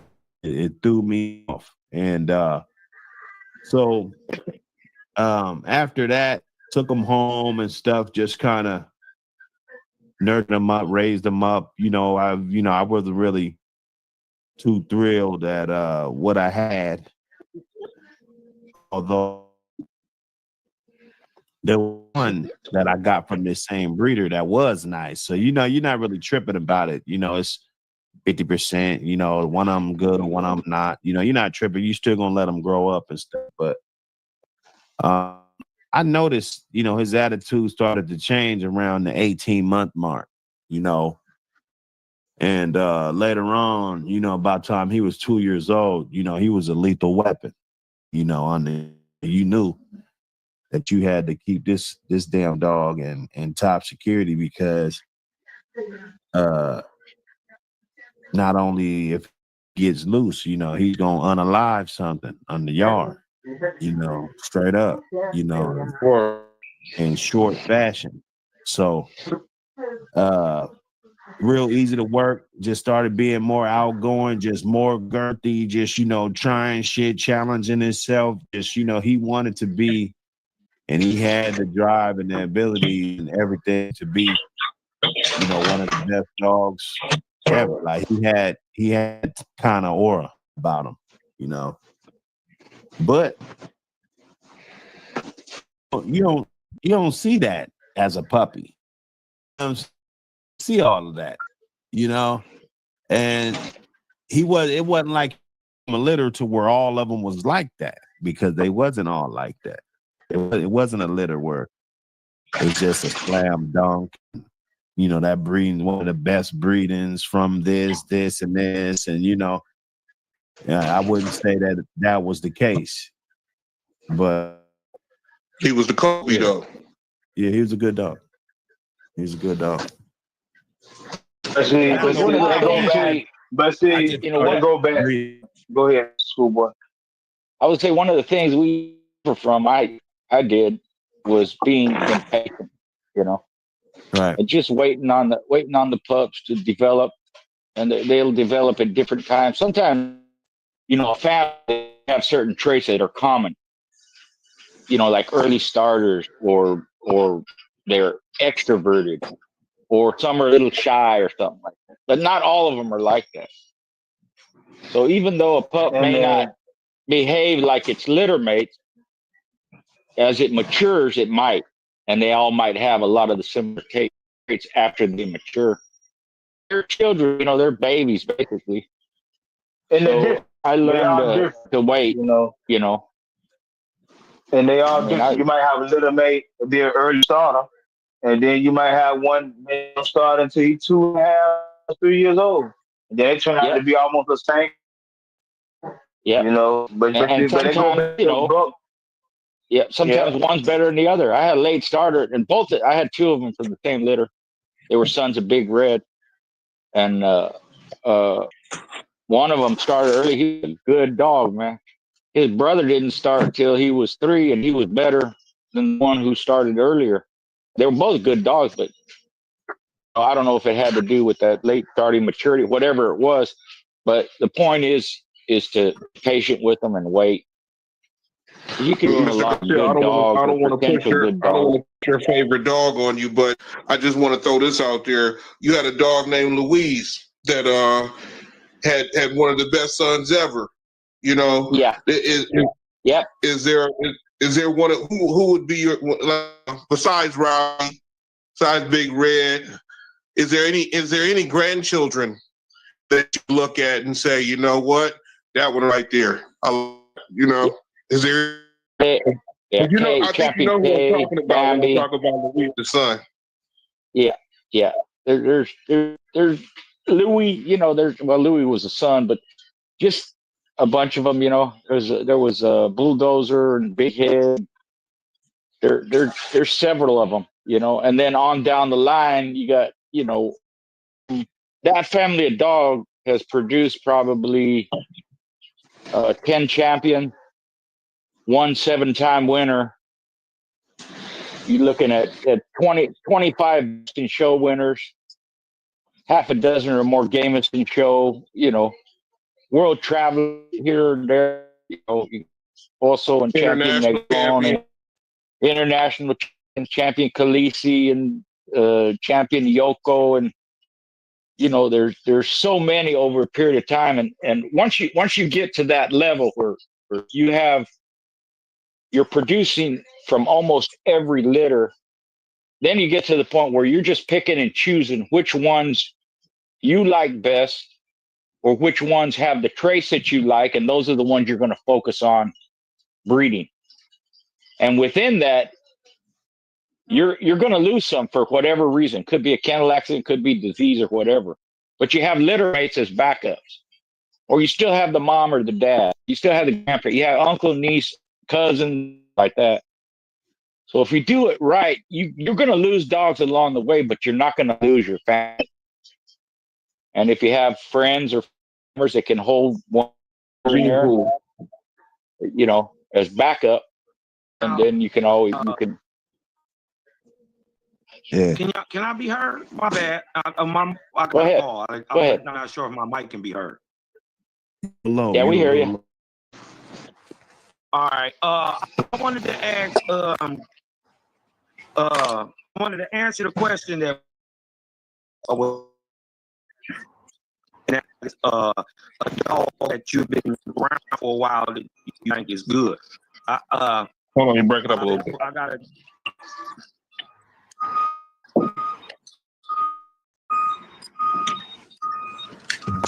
Yep. Can y'all hear me? My bad, I had to get on my phone. You real choppy. Yeah, you choppy up, man. You off that forklift. Go down and come back up. All right. Okay. Yeah, go to the break. Go to the break room. Go to the break room. Mike Dan, what up? But yeah, if anybody wants to answer that question about, you know what I'm saying, anybody wants to go in, dig in, and talk about show and tell right now. So, you know, if you're on the, you want to talk about one of your dogs quick, go ahead, give us a little outlook, you know, how your future. Hey, I just got the question, man. Like, I'm old, man. I'm pushing 70, right? I came around these dogs in 1973. I don't ever remember anybody that I know in these dogs talk about traits, right? I didn't hear that till YouTube.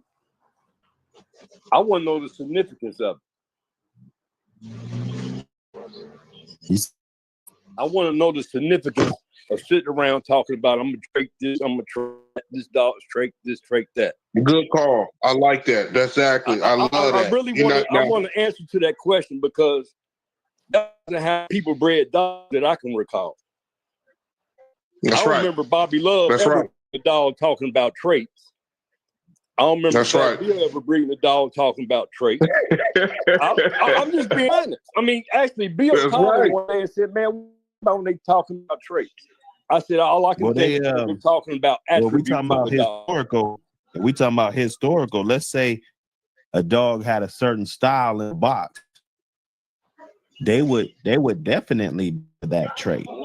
Okay, but they wouldn't call it a trait, right? Nah, basically what he said, they call it a style. But basically what man saying is we looked at the dog and we went off what we seen.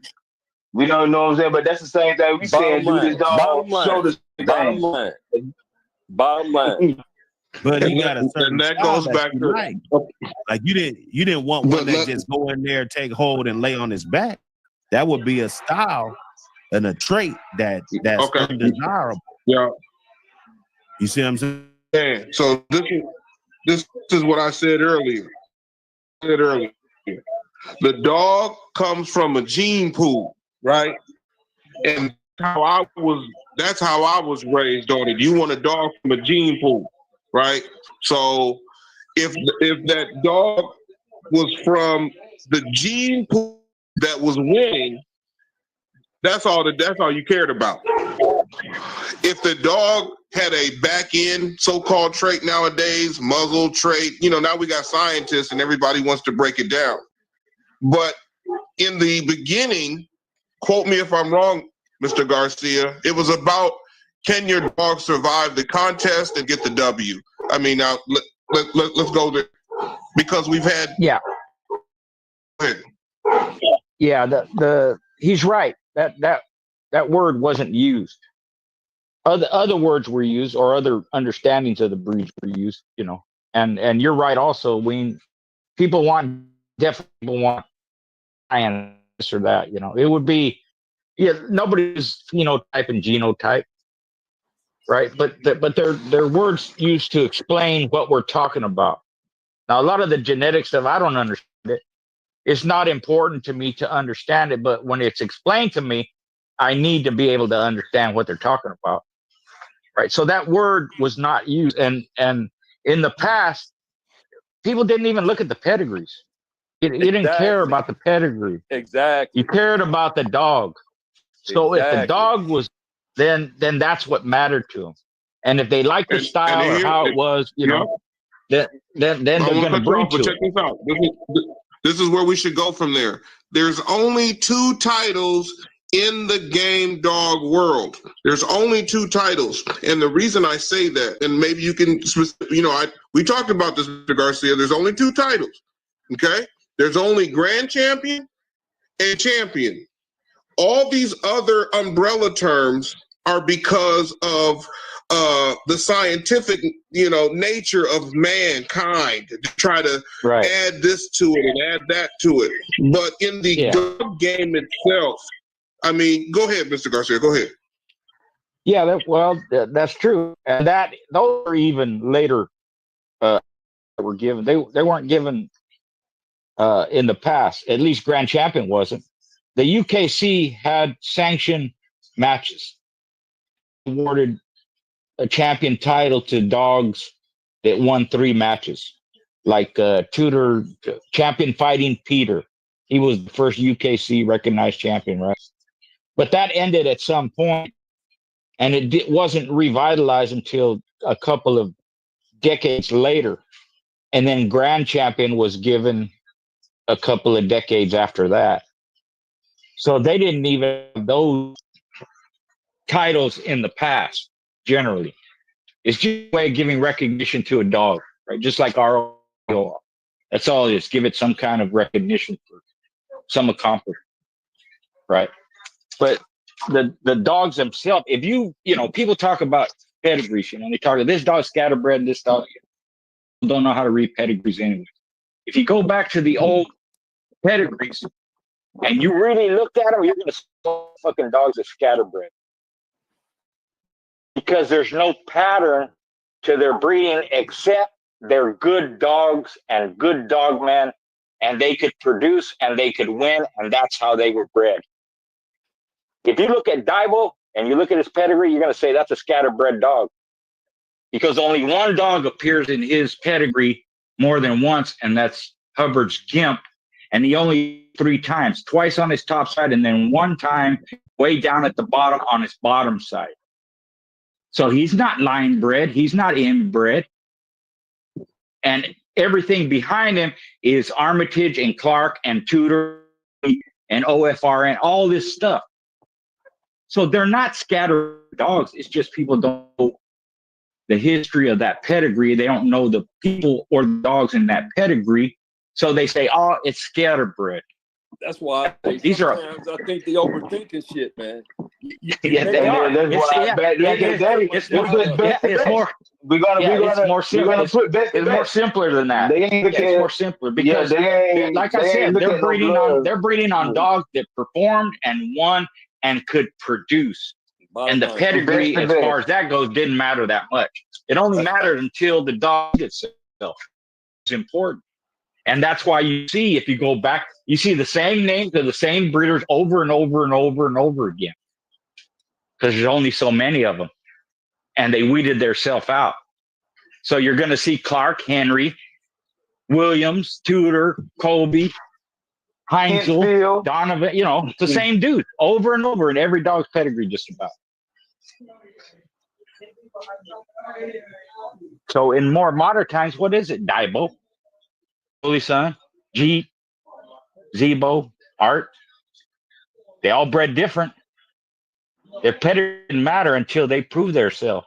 Exactly. So that's what the first and foremost you should be looking at, the individual dog. And being now the state of the dog world that we live in now, we can't do it that way. That's why the pedigree means more nowadays than it did back in the day. I can understand because you just can't go around free will and just hooking up and seeing who's the best and what best is that. We can't do it that way no more. So we go by now, use the pedigree a lot more. There are countries where actual dog is legal though. Damn right. We can't really say. There's like I said, is going on today. The career of the dog. Oh yeah, it definitely is. So there's a lot other factors that are involved, like health, like structure, like athleticism. You have wall climb, jump. This has nothing to do with gameness. It's not that, but it's the quality of the individual itself, as far as health-wise, athleticism, temperament, behavior. That's part of the breed too. All that other stuff in the past, okay, you can't do that. So you have to transition a little bit. And really, that's the main part of the breed. Take it to the best dog available to you. Go to the best dog available to you. Of best to best. It's still going on. It's still going on. And people in their area, they best to their best. You know, best to best. It's still going on. Okay, but best wait a to minute. best is an Okay, eye of the beholder. hold on. Just the game. Yeah, exactly. This the game room. So let's get Mr. Dan on the traits. What is a trait, though? Are you able to look at your dog and say, this trait is and B, C, and D? I don't think we really can do it, but I think there's a terminology that we have to come to a conclusion and say, what are we really asking? What are we really saying when we say trait? I think you better be able, or you don't know what you breeding for. It's like, what's your dog's number one trait? What's your dog's number one trait? Everybody say your dog's number one trait. Cosmon, you go ahead. That goes to each individual. You know, you really can't use the word trait until you got your own dogs, until you got the great grandfather. And I see, he did the same thing as a puppy.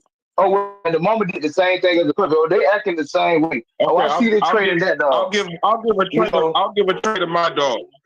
My dogs let off anytime somebody get loud, my dogs are gonna start letting off. My dogs are counter jumpers. My dogs are, if you think you're gonna pin my dog up in an 8-foot kennel, he's gonna jump out of that. She's gonna come out of there. My dogs are pretty real destructive, you know. Maybe these are the traits. I don't know, but Mr. Dan's got a very good point on what are we calling traits and how are we saying things are continuing. Maybe that's what, I'm not sure if we're really answering the question, but what are the traits that come along with my dog? You know? What do you think, Boy? It's a good question. And we might call it trait, and they might call it behavior or attributes, or you know what I'm saying. Like it's a different term than what. And now we can only say a certain amount of things over the internet than what they said face to face back in the 70s, 80s when they talked dogs. You know, so we got to word our shit these days on the online than what we would say probably face to face. Is another way that I take it also. Yeah. No, it's a good question. It's just something that came to me, and I just never, like heard that, like, two dogs being put together that way. It just wasn't done in that way. Nobody ever talked about it. That word didn't exist in our vocabulary back then. Yeah. And so I was just asking, where people come from. You know what I mean? I think it's even such a better question because how are we campaigning these dogs? When I go look at Kraken's website, I see good-looking bone structure. I see good-looking dogs. I see dogs that are kept in good places. Maybe the traits have something to do with the campaign also. I don't know. What you think?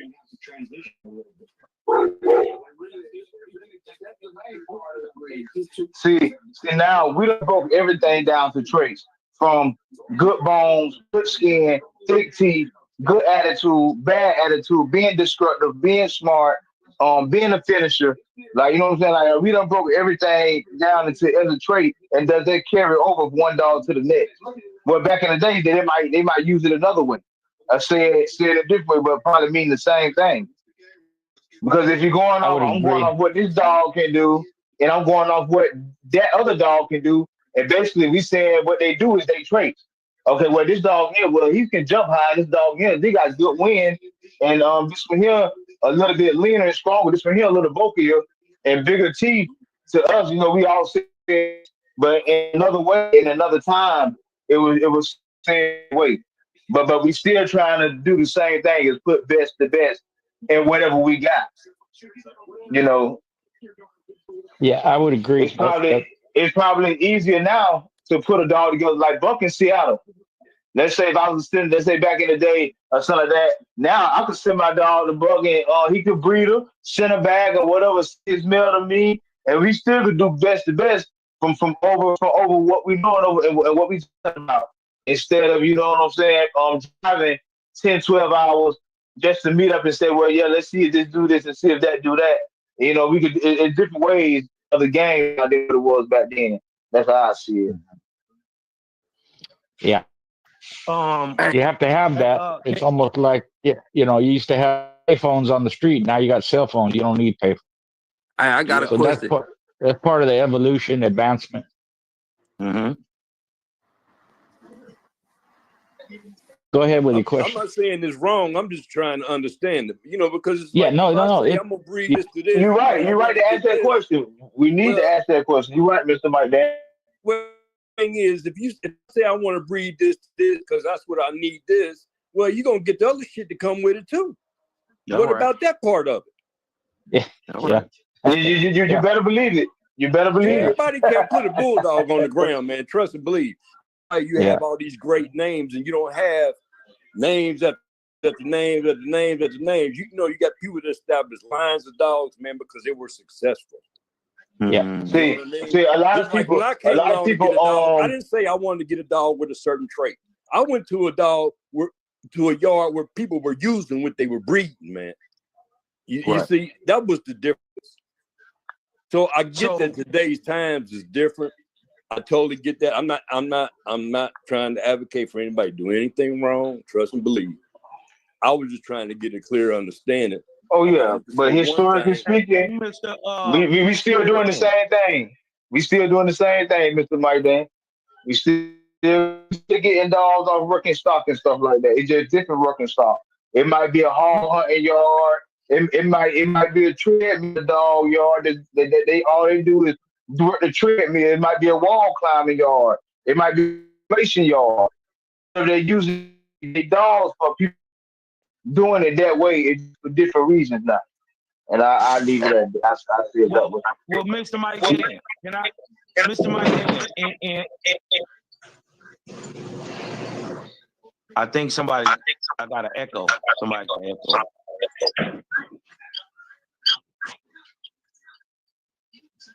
OG Wing, you can mute it up because my phone be acting crazy.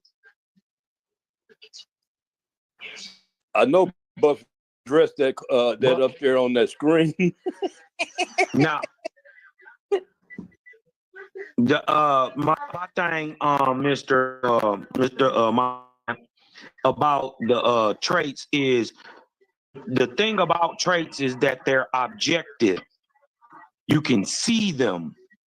You dig what I'm talking about? They'll play out in the dog, and you got to be, first of all, looking, seeing, and then knowing what you're seeing when you see it, right? You can apply that, but you know it is already being applied to your family. A dog measure up. So like the brother Wing, he is always hot. You dig what I'm talking about? And they, they destructive. So I would expect hoppers and destructive dogs to come from Wing Moon Yard, because Wing Moon been telling me for 30 generations he been breeding dogs that's been doing this type of thing. Now, if you're gonna add that, an athletic, more destructive finisher type, that may be a trait or a something that, but I would have to also see that in dog.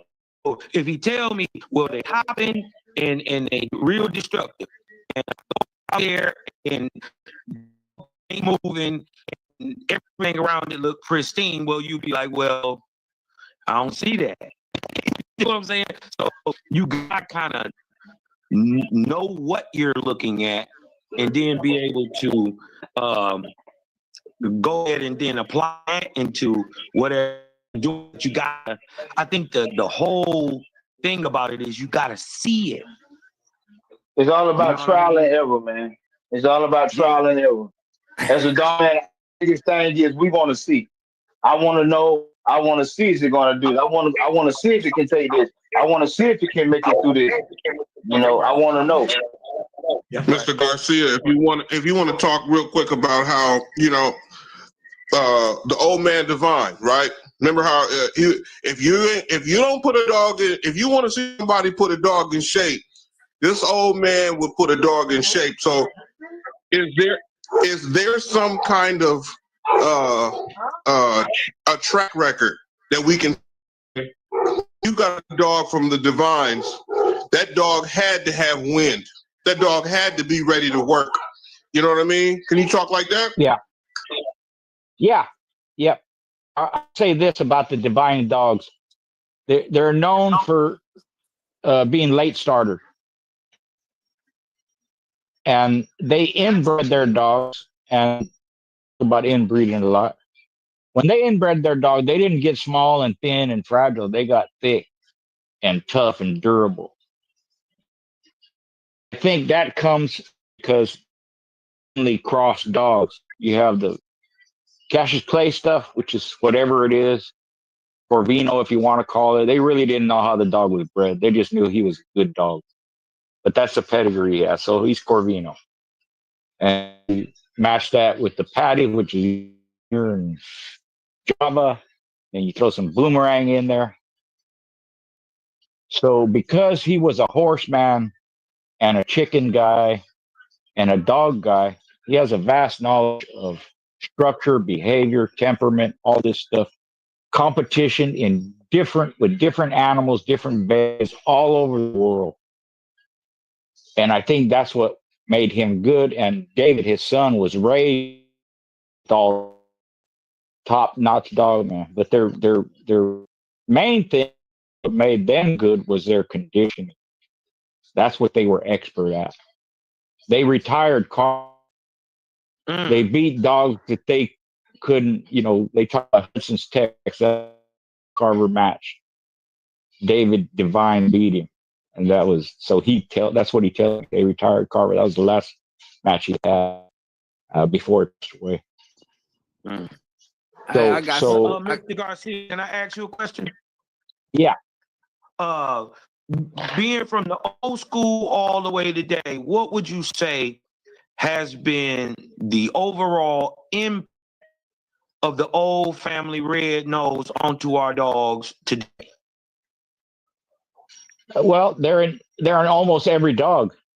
It's kind of like Daibo, or if you want to say Eli, they're in a lot of different dogs. And it's one of the oldest, besides Colby, I can't think of any bloodline or any line of dogs older, right? And they go all the way back to the beginning of the breed. That's how old, and all dogs go back, but I mean where you can trace it back line after line after line, going back to, modern day guys, back to Wilder and Hemphill and Corcoran and all the same blood. All that purple ribbon blood, all that PR all the blood. all the Centipede and Donovan and Leitner and all that. It's in that respect, right? And they're just, people like them. That's why they like blue dogs, because they're blue. They look different. That's why people love the red-nosed dogs. There ain't dogs that look like that. They're unique. But besides that, they have a long history of competition and breeding and influence in the show ring, in the competition ring, in modern day dogs. There's hardly a dog that don't have a little bit of family red nose in it, and they have to, because the pit bull is basically an English and Irish cross. That's what it is. So within that, you have the old family red nose, Irish part, and you have other Irish influences that ain't OFR. And same with the side, you have different ones, but that's the impact that it has had. And I think in today's time, people, they're just looking to get a pit bull. They like red-nosed dogs for some, whether they know the history of the breed or not, or the line or not. Okay. So I got a little question, y'all, if y'all don't mind.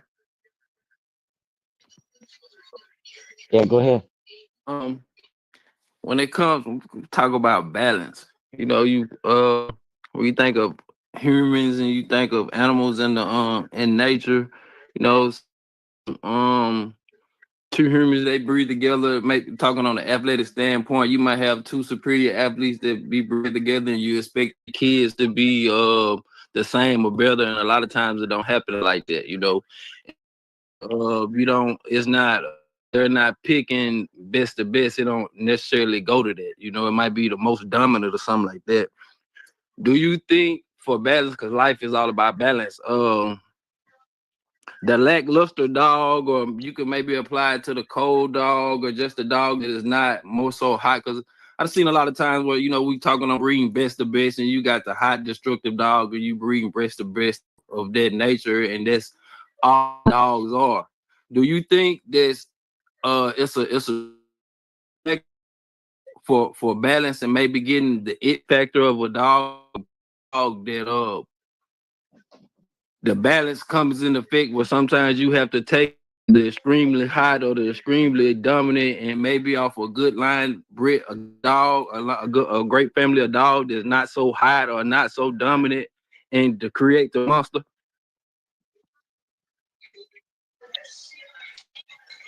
Well, what I looked for was consistency. So anything outside of that, even if it's something positive, is an anomaly. Is something different. Meaning something like this. Cur can produce great dogs. A cold dog can produce great dogs, right? That's true. But on the flip side, they're also going to have a tendency to produce more curs and more cold dogs. So there's that balance. You can get away from it, meaning let's say I don't have an option. This got this cold bitch, and I want to breed her. I want to keep this line going. Make that exception. Breed her. If she produces for you, the option you have is don't breed any more cold dogs off, because you should have enough where you don't have to make that exception again.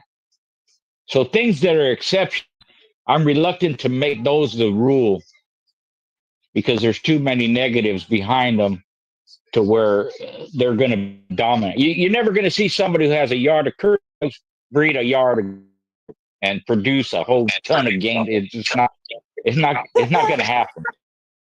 Right? Nobody ever says that. They'll say, I know cur dogs that produce grand champions. That's true. But they'll never say, my whole yard is filled with curs and I produce grand champion dogs. You know? You have to roll the dice. Yeah. You got to. So one of the things the old timers used to say was, you have to have a little crap in your blood. It balances it out, which I've seen that in many, many cases. It does. You just don't key on that imperfect individual. You need it to move forward.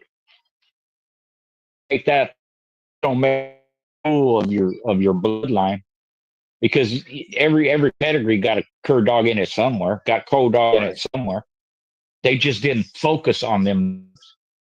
They used them as the catalyst. You know, a cold female especially, she's going to throw you pups. So you have a number of pups where you can pick and choose from, right? And if she throws good dogs, she's not necessarily throwing herself. She's throwing what's behind her ancestors. Mm-hmm. You know, right. You have a daughter of Dibo that's cold. You breed her. If she throws a hard biting chest dog that got finished, she's throwing Dibo. She ain't throwing herself. Yeah. Right. I wasn't just talking on the cur aspect, but I think you still answered the question. I may be thinking like, you know, you got a male and you got three bitches that I don't know why it's chopping up like that.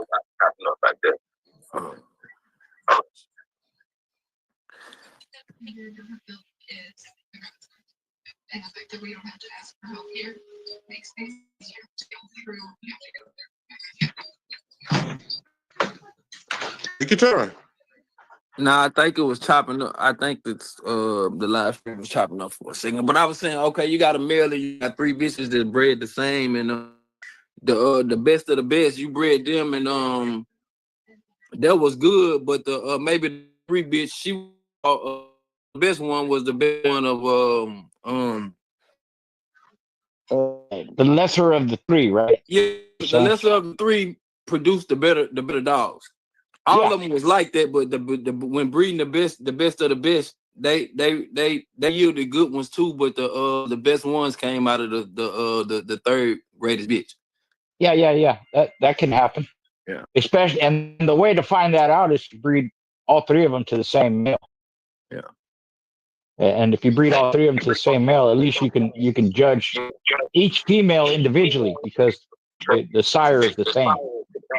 And you want to keep your data and say this is when the line picked up in another bitch. You know, that's when you then you can say maybe that is new. That's maybe might be the new route you want to go. You know. Yeah, or you know that's your family, and you keep going, or you want to start out with that. That's basically what done, and I repeated it with Big Red. So I bred him to 3 different 3 females, and that was my measure. If you breed anything 3 times and you get good shit out of it, it's a producer. You know, and generally you should breed it to a inbred female, a line bred female, and out. You cover all 3 breeding methods and get good out of it, and your male is a producer. And Mr. Garcia, some people might not like to hear this, but if a bitch produces good puppies, she's young, she'll produce pretty much good puppies when she's older. You know, I don't think there's a line to say, well, I'm going to wait until she's 4 to bring, and, you know, I just want to go against the grain real quick. I don't think for females, and maybe it could be nutrition, maybe it could be her weight or whatnot, but if a bitch puts out good puppies when she's a year and a half, she might still put out good puppies when she's 4, right? Or would you say something different? Yeah, she should. She should. Yeah, she better. You know, there's a you know, if the thing with breeding them too young has nothing to do with their ability to produce good offspring. It's more their physical and mental state. Are they fully mature? Are they fully developed? Could breeding hinder that? Right. Are they mature to be a good mother? Mm-hmm. That's all. When I talk about it, that's what I mean. But as far as the ability to produce good offspring, younger, older, yeah, they should. And the problem in the past, again, and it's just an old way of thinking. I don't know where they come with this. It didn't sound right with me. Is they waited till a dog was over before they bred it. And not everyone did it. And some of the thinking is, well, if it quits, then I bred it, and you know I screwed everything up. Well, okay, I understand that, but at the same time, you're waiting till dogs, especially females, are 5 or 6 before you even. You might miss or his best years at producing because you got that in your head, stuck in your head that I gotta wait till they're completely over with, you know. And for purposes, and this is because we don't want anyone to do anything illegal, but we're talking about match dogs. People forget that in the American Pit Bull Terrier, there's still 2 different kind of you know. Can you explain that, Mr. Garcia? How some people don't understand. There's a match dog, and then there's something else going on. You know. Like, what do you mean something else? I got this litter, and then all of a sudden I got one that's 34 pounds, a real go-getter. Then I got this other puppy. He got a shorter leg. He's real shy. He won't do anything. His brother would probably kill him if I let him in the pen. As they get older, who you taking out? Who's campaigned? You know what I mean? Like there's a dog situation that was happening in the old days that certain dogs weren't going to be able to compete because of the way they came out in the litter or or how they looked at at 5 to 6 weeks. We already looked at them and they're not going to make the cut. Can you explain that too? Yeah, again, that's from comes from experience, and it's better served when you own family of dogs because you know everything about them. So, but one is not following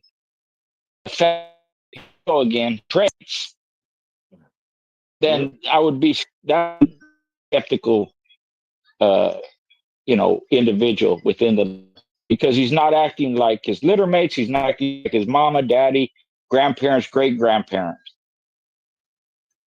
That's what I mean about consistency.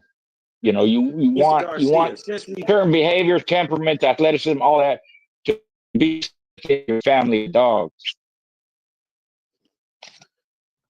Mr. Garcia, historically, right? Let's get into some historical dog man stuff. We've always historically heard about a battle cross, right? Right. Could you tell us what you heard about some old school battle crosses, and what is the and what would be the equivalent battle cross today? Okay, well, the original definition of the term was a 50-50 outcross. That's a battle cross. You do that, produces hybrid vigor, produces athleticism. You're making that cross to produce competition dogs. Some people in the past kinds of dogs, type bred, inbred, right? Let's say one line was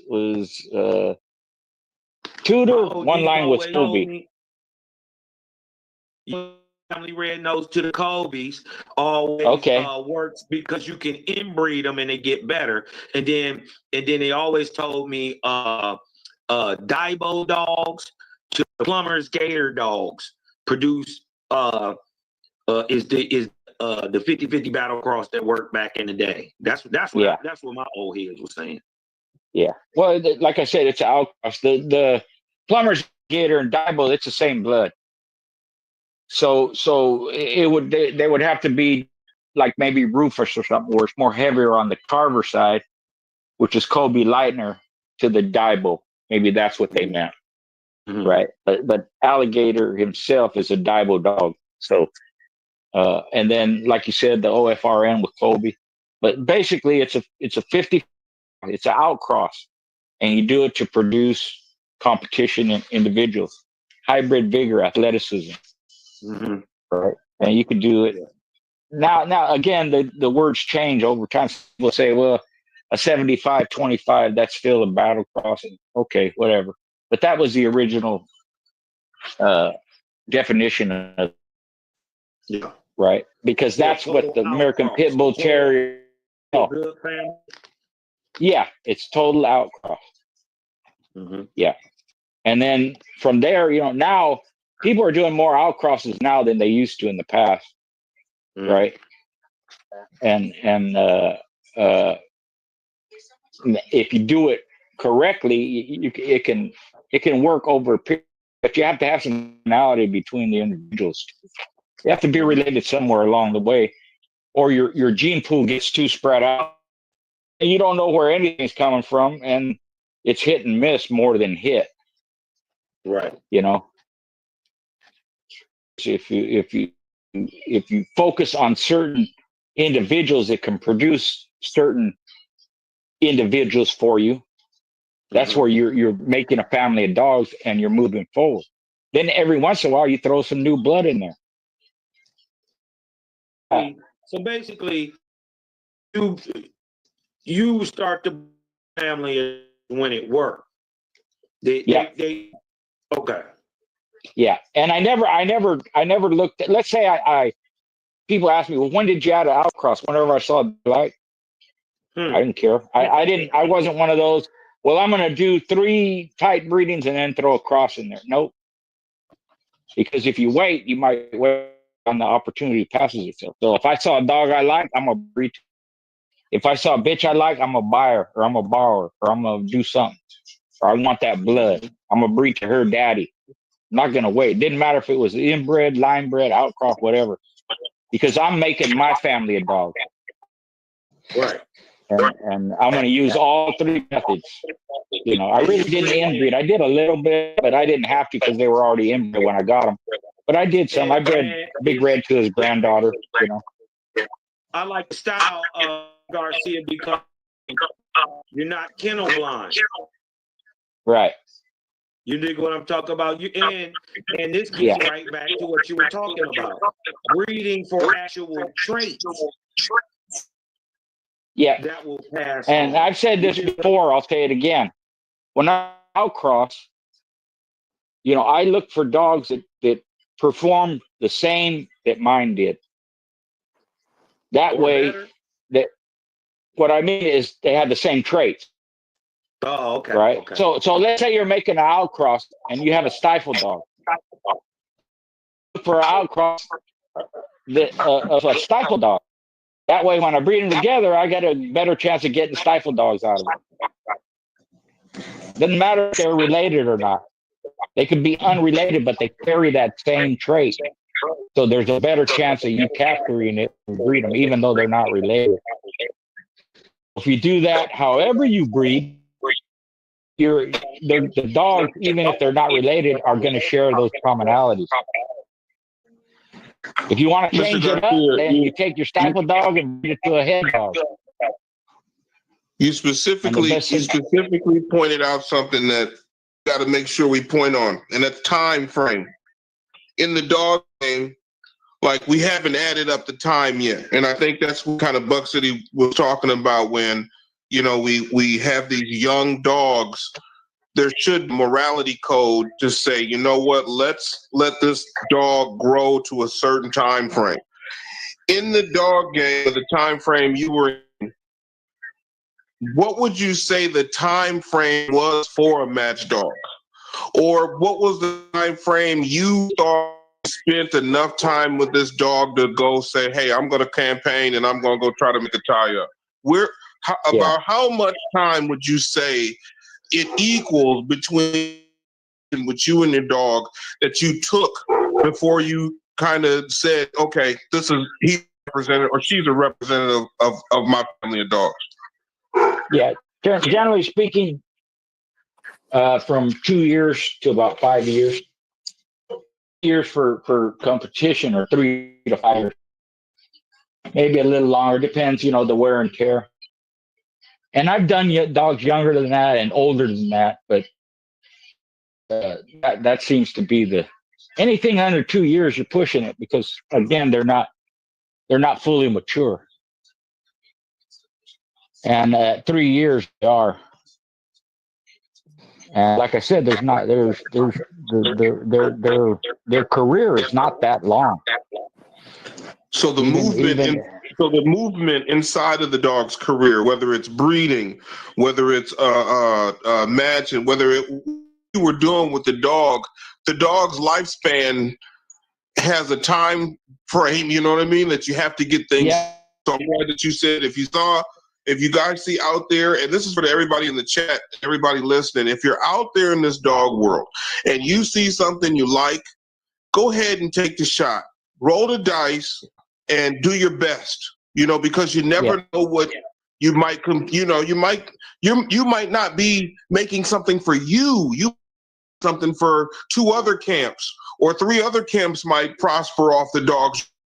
So try to make sure that when you get these, that the time frame that you have to know that the time frame is limited. Yeah.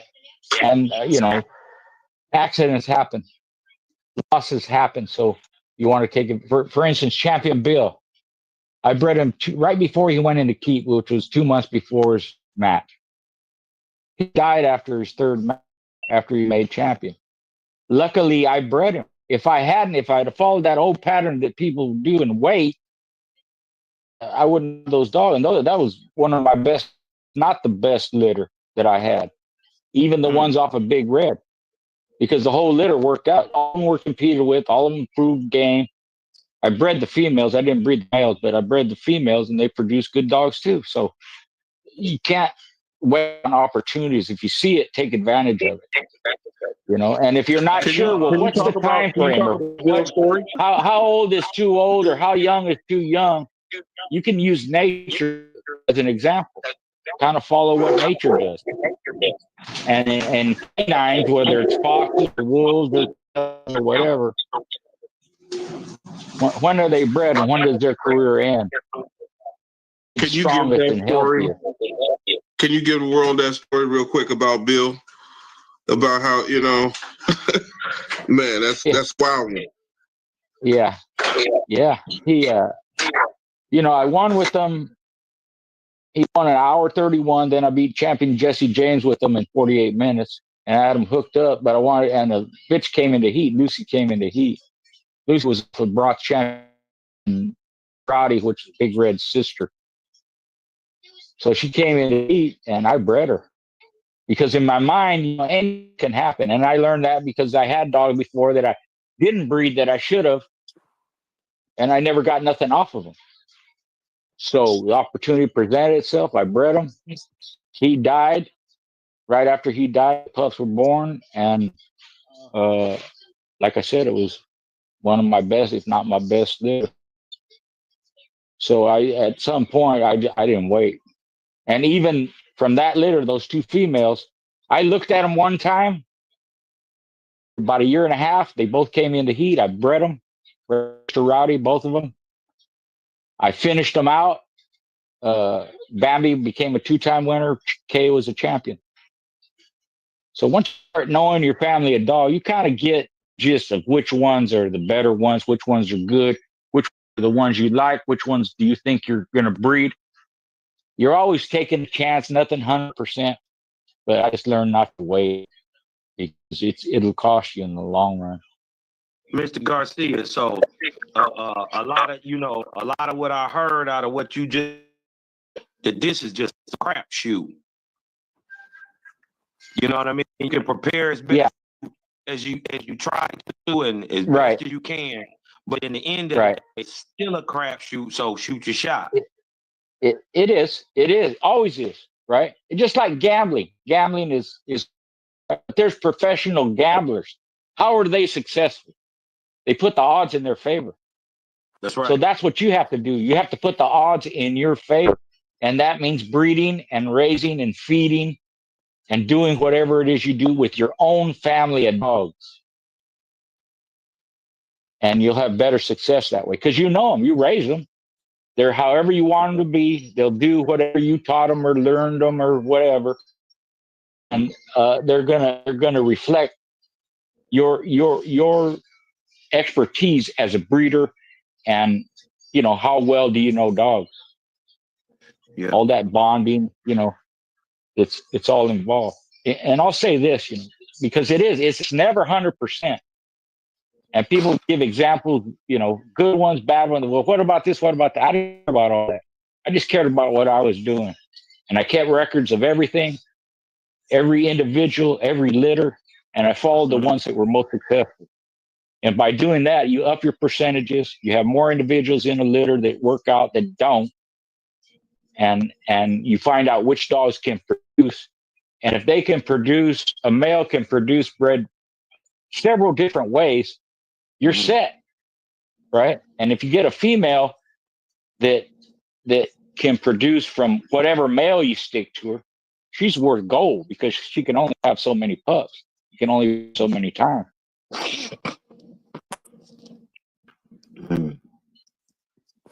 And you know, how long can you keep that going? I don't know. So far, my shit's been going 40 years. And I don't even have no dog, but it's still out there. You know, game breaker. And some of the dogs I've been looking at lately, like the original Bounty Hunter, there's a lot of his stuff, and Noonie stuff, New York, and all that. We see behind him is a man named Doucette. Do you know anything about the Doucette dogs, and could you tell us about some of the stuff he produced, or if you know anything about him? Yeah. Well, I know a little bit. Most of it, from my recollection, was Carver blood, right? And I actually breed a little female from him out here, and she was typical. They're rough, strong, thick. I don't remember exactly which Carver stuff it goes back to, but it probably they all go back to Stompanato and Boomerang, Arch Missy, and could have some Eli in there, Willie Son or Eli Jr. or whatever. But those people you named, those were top guys. Bounty Hunter, Nooney, and DC, top guy from the Great Lakes area, and they as famous as anybody else. I used to follow their career. They had Champion Napoleon, and they had, some well-bred dogs, and real nice records of competition back then, and breeding too. Nooney's still alive. DC passed away. Rest in peace. Yeah. Good people. And I see also in there that what it seems to me that when they put that Doucette blood with that Giraud blood, that it it did a little something. You know what I mean? Could you speak to some of them Giraud dogs that you know about too? Yeah. Again, some of them were Carver dogs. You have the Giraud's Grand Champion Carlo, and you have little son of Boomerang. I forgot his name. Right. So you have that side, which is kind of the Carver stuff. But then you also have like the Greenwood, the Aussie Homer stuff, that type of breeding with Argyle Sunday, the Delta and Gunner Jr. stuff. Gunner Jr. like that.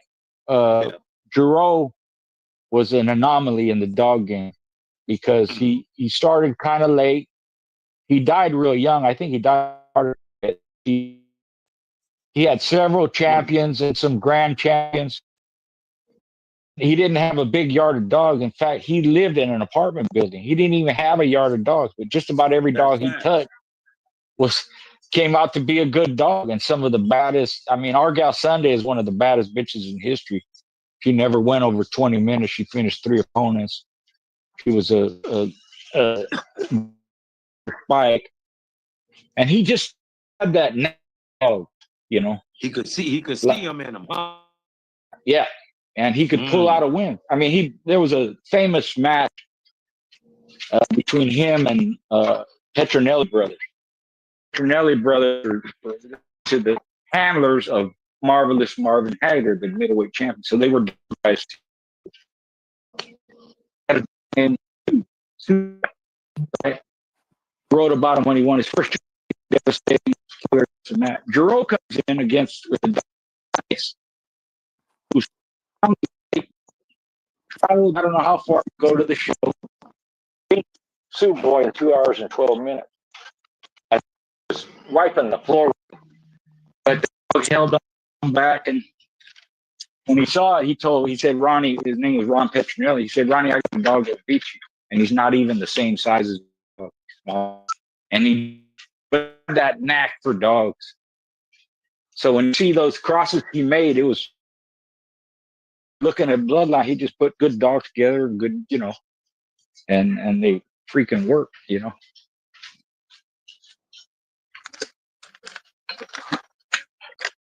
So one thing too is the dogs come from the Northeast,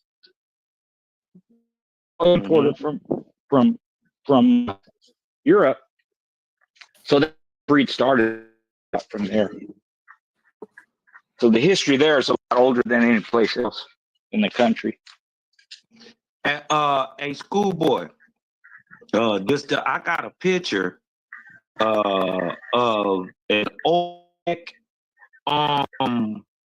statue, right? And it's it looks like a child's toy, right? Because it has wheels on it, right? But it's dated to like 1800, 1500, 2000 BC in there, 1500, 2000 BC, right?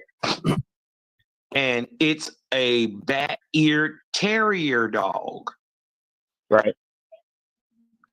I'm not sure if, we didn't, or they didn't from here to Ireland, we getting a strand of that back. Because that dog has been here, it's indigenous to America. There's no way nobody can convince me this dog isn't. You dig what I'm talking Right. about? This is American as pie. And Yeah. so I think maybe cuts of those early pit bulls in the early 1700s start going back over to Ireland, and they were breeding those dogs. And this is how you get that white line, that Richmond line, and all those, the ones that got the heavy boxer like looking heads and the more Right. looking types, and, Yeah. and I think we get them back because when we look at some of that old stuff, I'm looking at some real old stuff, and they got some a brother named Moore and some other brothers way back in the 1830s, 1840s. You dig what I'm talking about? That their descendants go on to be what a lot of inner dogs turn into, and what this is before Chipley and Confi and even Kobe, even before Right. him. You know what I mean? So we seeing these old Indian boys back here in the woods. You dig what I'm talking about? They had these dogs forever with these little bat ears that go in these holes and grab anything. Yeah. Yeah. Well, So if you I follow, just want to let you know that Olmec statue, circa 1500, 1800, of a little bat ear terrier. yeah, yeah, yeah. Well, again, since they didn't keep records, you have to kind of follow the history of domestic animals. So dogs were domesticated, and dog itself has been around for 4,000 years. Mesopotamia, Egypt, the Assyrians, Sumer. right? Yeah. Sumeria, right? Mm-hmm. So the Molossers, right? Like mastiffs, Mm-hmm. right? So you have those dogs, let's say in Egypt, all that Middle East area, right? The Greeks controlled that area for a while. So those dogs went from the Middle Asia and all that to Greece to Rome, England, right? The world. Because they control, right? Yeah. But also, like you're saying, Egyptians and other Africans were in the United States thousands of years before Columbus was. That's why there's pyramids here, right? That's why there's pyramids here. That's why some of the indigenous people. I think we had the pyramids first, and we took it over there. But well, it could be. It could be. It's not. It's not clear, right? So it could be. Neither here nor there. Either way, we got right. Both places. But been here for a long time, right? So naturally, have been here. That's why you see those little bat ears first and went to Africa, Europe. I don't know. Were they in Africa and Europe first and then came here? I don't know. But they're common among all their cultures. Yeah. Which tells me that humanity has been all over the place. If life started in Africa, human life, right? And that populated the whole earth, so they went everywhere. That's why I want. Including, but that's every continent. So yeah, but that's why I always say, make sure you're able to represent where you start in the timeline. If you can represent where you start in the timeline, then you have a better chance of being just a bit more positive and being held accountable for what you've done for the breed. I don't want to tell somebody that, it's the Stompanato. I like how you said it goes to some Harvard dogs. That's about as best as we can nowadays. But if we can start so with far our back, own, yeah, right. And where you get acknowledged, like I said, is by your peers. At some point, they're going to be called Wee Moondog. At some point, they're Buckcity dogs. At some point, they're schoolboy dogs. At some point, they're whatever. And once Well, people Mr. acknowledge Garcia, that, recognize it, then that's Hey, how history book. thanks to you, thanks to a lot of other people that create a certain line of dogs, we are still in the era where it comes to the point where we, like, I know I'm going to say it, but you know, when we talked about chasing Tati, right? Yeah. The Cardina stuff. Okay, so I ran that down, right? And then and I found out where it was, and to just be part of that, you know, just part of what they've done. So now it's like, okay, that Ween Mune dog is still going to be that Tati in my heart, because that's where that's where I chased it down to. So I want people to make sure that they solidify where they started. I'm not saying that Dunleavy made Garcia dogs. Garcia dogs. You know what I mean? So we got to stamp it when we took over the era. You know, not trying to take away from anybody before, but you know. Yeah. It's just history. So where did my dogs come from? From Dunleavy, you know. So where did he get his from? Well, he got them from Crenshaw and Katie Marlowe, Morgan, different guys. That's just following the history and, you know, the lineage, right? Carver, when he was doing his thing, nobody called him Carver dogs. He wasn't famous. But it's just, listen, I get it. I get it, but it's time to update. The game, the rules in the game that's never gonna change. But we gotta be better. We gotta update, and there is no way in hell, right, that you gonna tell me I'm still breeding old Carver shit when I know school.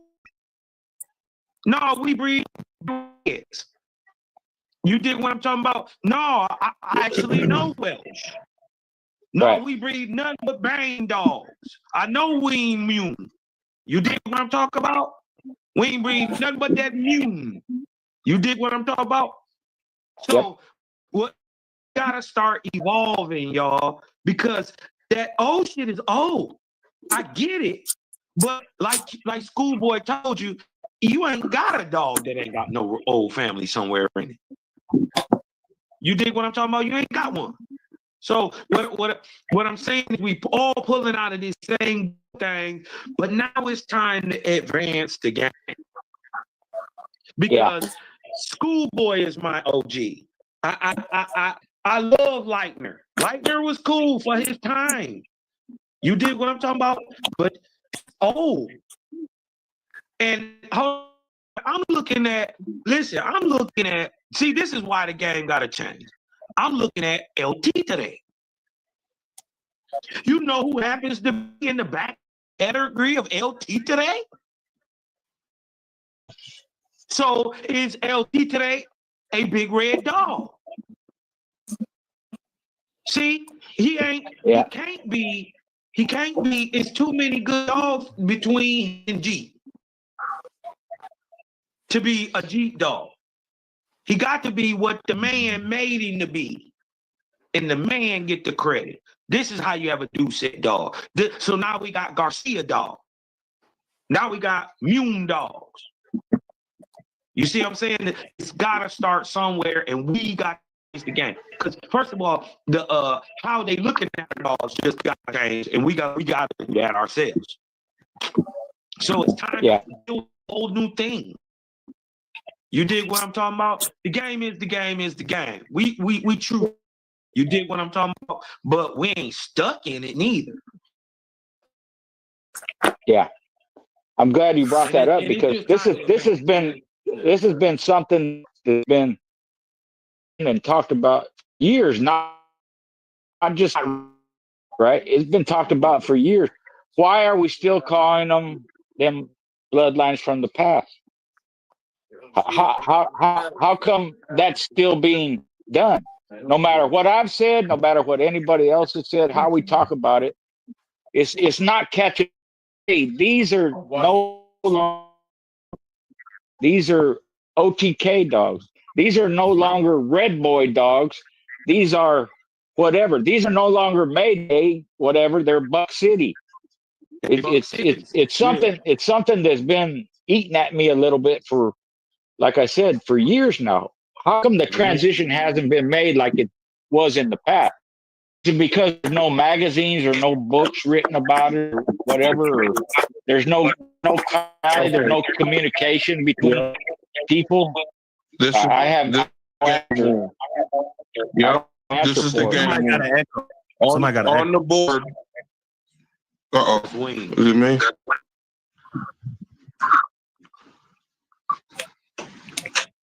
Hey, Rocco, what up? Yo, what's good with y'all? I got a question for Schoolboy. Go ahead. The question is, when I look at a lot of different pairs and more like the Eli dogs or the Boudreaux dogs or the Chinaman dogs, the Bolio dogs, the Jocko dogs, alligator, it's a common breeding in all of these dogs, which is the Amber Girl to the Black Shot. Not just using Black Widow, using the Carver, the Womax Merc, the Bait Susie. When I say that is when I look at the Black Widow, he fit in there too. He'll wiggle his ass in there somewhere too. Yeah, when I look at the Black Widow pedigree, 3-1 Williams to the Daibo dog, and then if you look at the Mayday pedigree, it's a 3-1 to the Red Boy dog, with Jocko, the Bolio, and the Tombstone all being related to the Carver's dogs.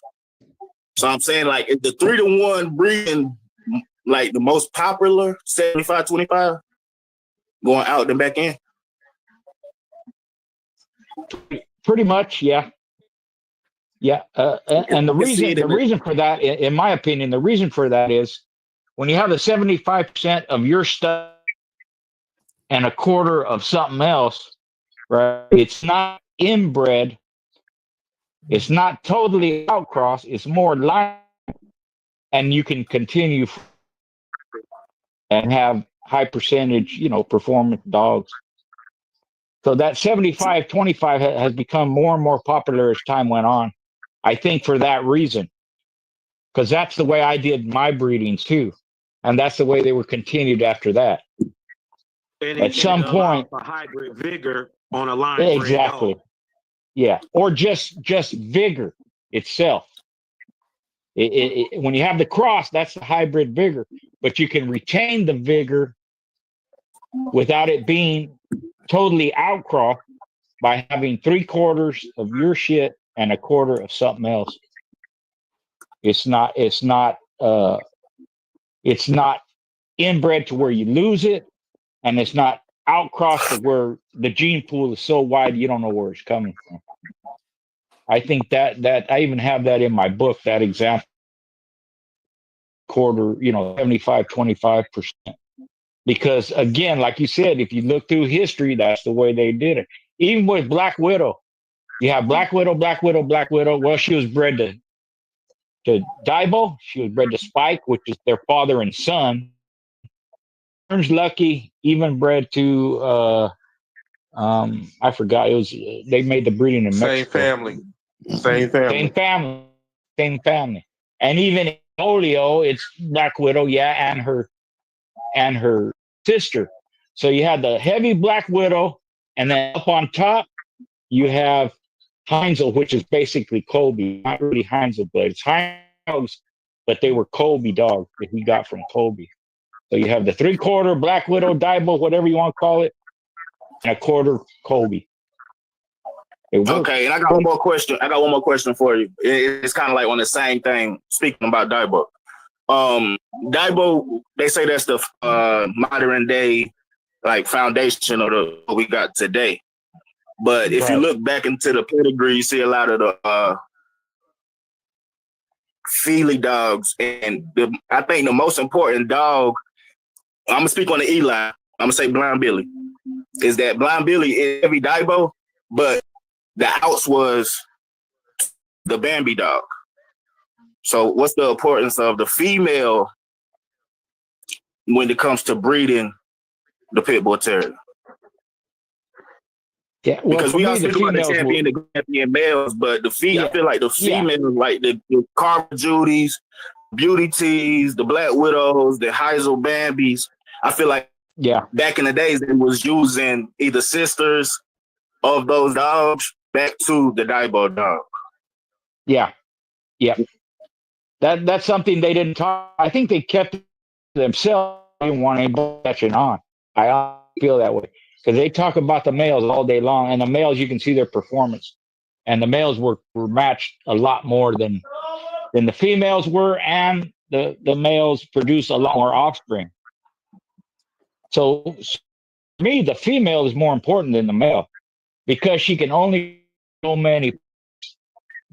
No matter if you breed her every heat she comes into, she'll never outproduce a male.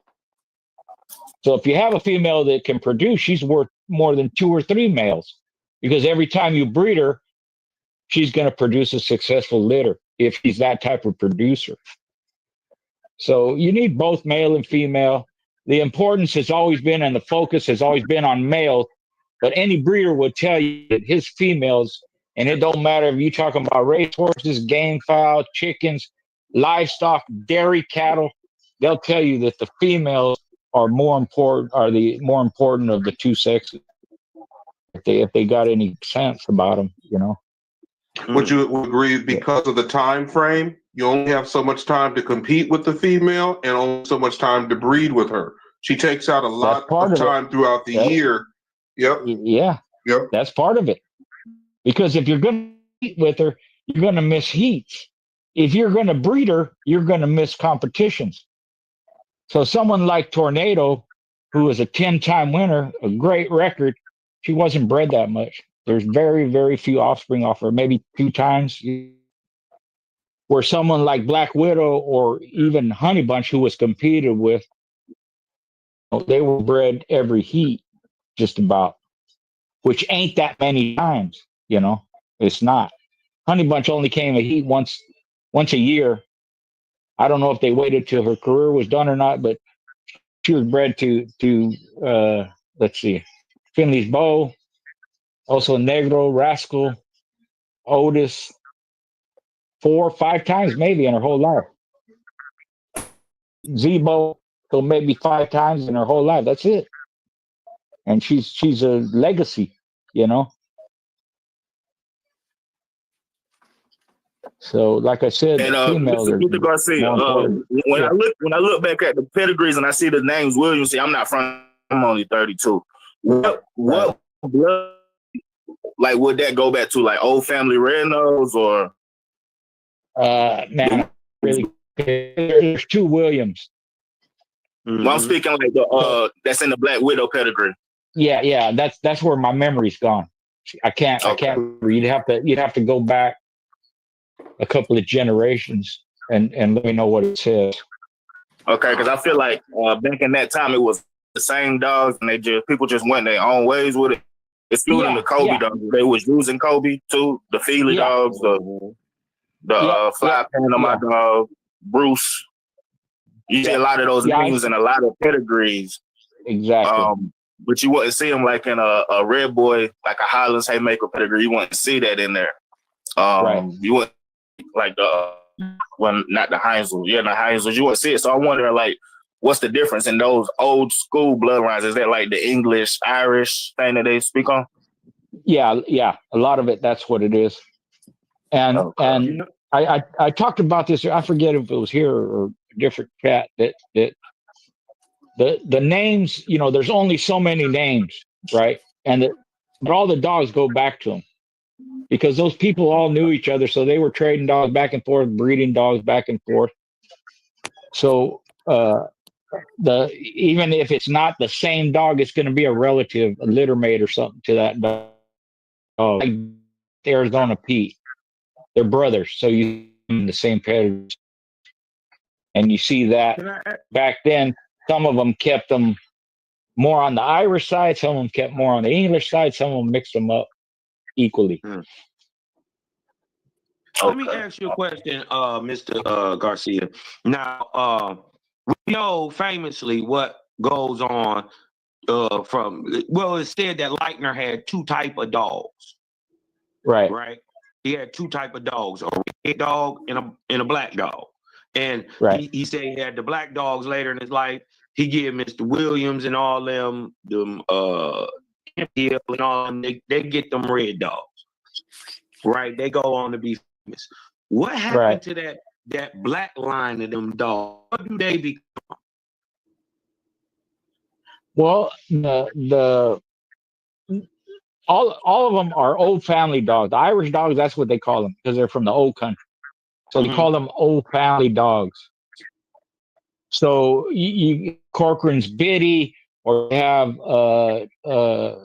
Galti dogs like that were some of them were black, but most of them were black nose. Then you have the red nose ones, and those are the ones called old family red nose. And those are the ones that Hemphill got and other people got. So you'd have to look and see in a pedigree and know which ones were which that came from Leitner, because most of the ones in the past, right, like Scooter was using back then, they weren't the red nose ones. They the black nose Leitner dogs. They didn't become red nose popular until like 1920, 1930, somewhere along them lines. And then Hemphill just run with it. And then other people, got them too. Wilder and Cappy Ross and just different people. I think Williams too. This is why I think GMB is on to something, because we see a Williams of that line too, who was running with Hemphill, Wilder, all the boys, who was breeding that on the dogs. They say they went to Texas, then they get to Louisiana, then they get to, I don't know. But they must have been good. Yeah, well, at one Mr. point just said they ran too big. Yeah, that's what. Right, that they were too big, but I have a tendency to believe that they were becoming human aggressive. He didn't want to deal with them. Because if they're getting too big. Well, you know how to make your dog smaller. If you're a breeder. Yeah. I think they became too much of a problem for him. There is a lot of dog to handle. Yeah, and yourself, anybody who has old families, they'll tell you some of them can be human aggressive, and they'll tell you some of them are one person dogs. They like one person or one family, and that's it. Nobody else. Yeah. And some of them are big, but not all of them are big. Yeah, they well put together. All of them. Yeah. When it came to the old days, and also like even when the Divines came to compete in Chicago, those Chicagoans finally found out about those dogs. So sometimes the dog didn't touch a certain area until it was competed in, and then whoever brought that dog in, explain that better than I could, Mr. Garcia. But if a dog hit a new area and competed great, they would check the dog. They would say, "Hey, let's see if we can get some of those." So depending on how a dog was campaigned into. Here's the example. Daibo was competed in O'Neill handling condition in the Carolinas, right? You don't think they bred to Daibo who was out there? Well, the pedigree, you don't see it on a pedigree. I guarantee you somebody bred to that O'Neill. And they probably bred him to some old family red nose stuff because that's what was prevalent in North and South Carolina at the time. That's where Hemphill was from. So yeah, that's what they do. The dogs there, they're it's a dirty game. Right? Well, that's why I say who knows what Cassius Clay is. I had explained I want And I expressed to Buck. I told her, I said, Cosmon has the blood that I would like to see the offspring of mixed with my dogs. Because the people in Croatia, they have a little bit of what you're running, Cosmon. So the bridges that we gap are because of kind of how these lines get to each other. So right now, it's almost like we're at a show together right now. You know what I mean? Mr. Garcia is the judge, Buckcity is the camp. You know, we're all here with our dogs right now. So the way we go outside of this is, Cosmon, when you drop that litter, I'm calling you. I got my 1,500. I got my money ready. Let me grab that because I want to see what it does with my blood. From me, Wayne. You could never even buy one. Your money no good over here. Damn. Damn. Shut me down like that on international level. Okay. Yeah, you can't even buy one from me. You gonna get 3. That's better. Mm-hmm. You couldn't. Your money no good over here, Wayne. You can't. Well, hey. Well, like they used to say back in the old days, I'll see you across from me then. Go ahead and stand across from me so that we can get this out the way. Maybe I don't need none of your stuff. You know what I'm saying? But no, I love the way your dog looks. I like the way he's bred. You know, there's a promise to certain dogs that they need to get to a certain area. How do we get them to certain areas? You know, like there are 2 or 3 Williams. I got a bad motherfucker too, bro. And I need buying. And he a half brother. He a half brother to a very well famous dog. You dig what I'm talking? And you know, I'm not gonna even say nothing, but I got my. I done did my homework. Yeah, I done already did my homework. Yeah, you good. You good. You good, man. Even if I don't get nothing from you, you good with me. You know, I'm not gonna say nothing. You dig what I'm talking about? But I might got the baddest one. And if he do what I think he did what I already thought he was gonna do. If he finished that off, long as he love his master, long as he he you know, he needs it. Because we want to wish everybody a good time, to have a good time with your dog. You know, the journey is long if you can make it long. And we just want everyone to enjoy their dogs. Sauce, man. Shout out my nigga Sauce, man. Hey, he got a bad brother. Word. We're not gonna do nothing like that. I don't do that. You did one about, but we know what I'm talking about. And those I got a boy. He might be the baddest of them. And he got a very well famous brother. You dig what I'm talking about? That is doing his thing in a reputable hand. Reputable. So we're not gonna, you know, you dig what I'm saying? I'll holler at y'all later.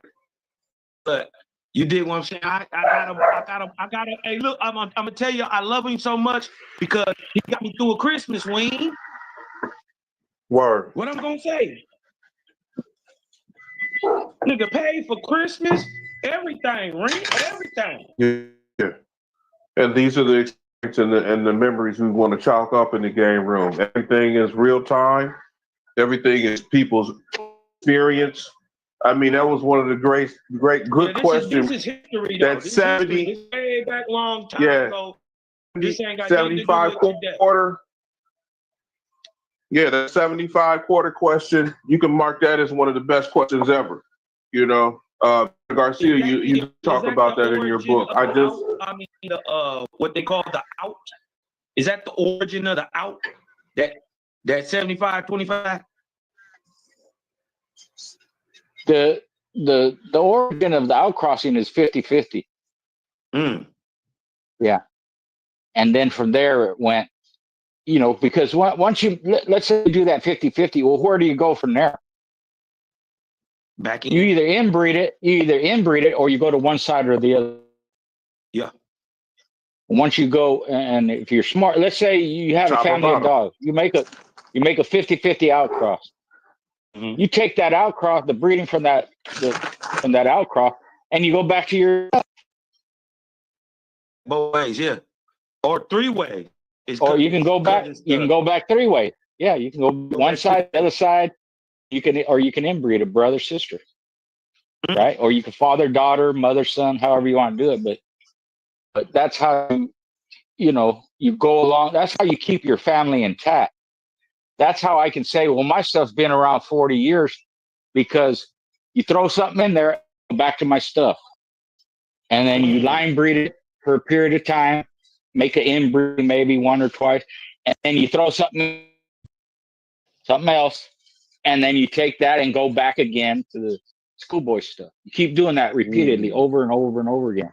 So you can keep your stuff going, but it's not so now you lost it, because that's what happened to a lot of bloodlines. They're lost because the breeders will not go out hard. They'll inbreed them to death and lose it. And not only do they have, performance problems, but they have structure and health problems too. You have degenerative heart failure, dogs being born with one so undershot they can't eat, can't breathe, their muzzles fucked up, or their chest is so wide they ain't got no air, or structure problem, bow-legged and all this stuff. So inbreeding has its place, but you always have to put in fresh blood. The horse racing community does that all the time. They're all over the world, traveling all over the world, trying to find into their stuff. Mr. Garcia, did you ever wish you added a veterinarian into your program, or did you feel that you had some of the best aftercare because you learned the aftercare? No, I didn't. I wasn't a good aftercare vet. I used to hire people to take care of my dog, right? And I learned some stuff. I can hit a vein. I know basically what to do. I know how much the doses and all that. But something real drastic, no. You need someone that has to save a dog, or repair a fracture, internal operations, like that. No, I'm nowhere near close. Most dog guys have a basic, like country vet type of education. You can do basic stuff. You can even save dogs, but to have that expertise, that takes, you need education for that. We're good, but some of them, most of them have some kind of background. They're either a vet tech, or they're a veterinarian, or they live by one, or their relative is one.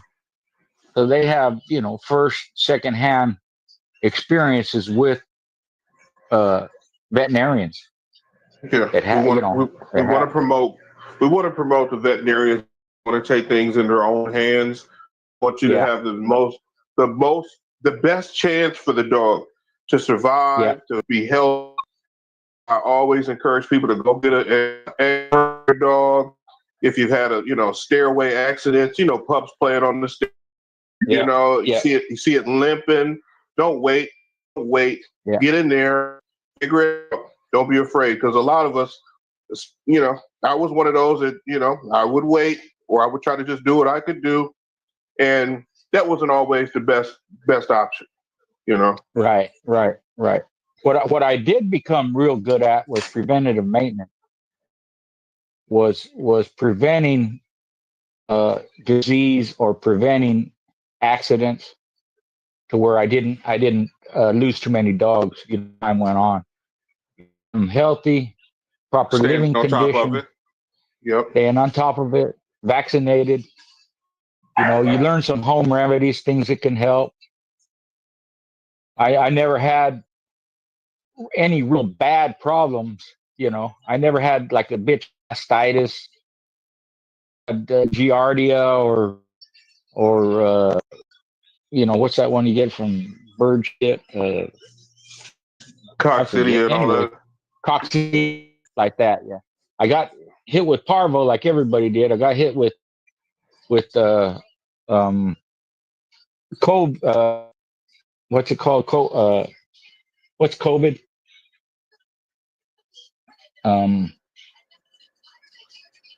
It came later. Oh, you're talking about like ammonia? No. It's like COVID. Same thing as COVID, but it's for dogs. Oh, strep. They actually Corona, yeah. Corona. Corona, yeah. Corona hit the dog several years ago, and when I got out is when what's that blood disease was just starting to hit, where they pass it. Like if you roll a dog that has it, they pass it on. They can actually pass blood or saliva. Just say a nasty rub. Yeah, nasty rub. Yeah, like that. Hey, not to switch it up real quick, but Mr. Garcia, you done seen, and shout out to my brothers Nonstop and the OG J-Bo. They had a good other day, because I haven't seen many in my lifetime. Always heard about them. You tell us about any good white box dogs that was white that you've ever seen or you heard about? You dig what I'm talking about? You mean the white blood? Yeah, that was white. That the good white dogs. Like if you inbreed that shorty Cochran, it turn white. Or like that. Family, Yeah, it turn white. And yeah, those lines of that I think it was Richmond dog. Right? Yeah, Richmond. Yeah. Could you tell us about some of them white dogs and all that? Because I haven't personally seen them. Well, the white dogs I was familiar with were called the white dogs, and there were Moore Champion Bandit with the Cotton's Bullet bred dog. Petrie's, which was the daughter of Carver Snow, who was all white. So all of them came out white. That's Champion Alien and bullshit come from that. Some of them were black, and they were black and white and red. Yeah, but a lot of them were white. Goner was a sire to. It was a sire to bullshit and Alien and Jap, and he was all white. Yeah, some of the Stompanato dogs come out white. Carver's Monkey Dog, a lot of those were white dogs, but they were basically Cotton's Bullet to the Ed Crenshaw, the old Ed Crenshaw stuff, Major and Leprechaun and Reno, like that. They're just tough, durable, thick bone, short bodied, known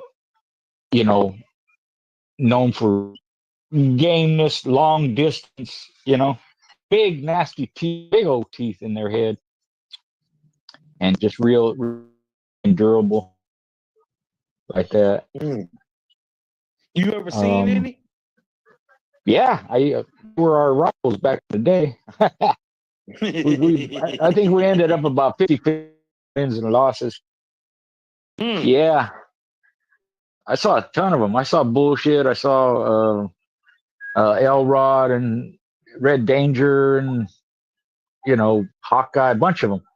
Champion. What was your name? The little female.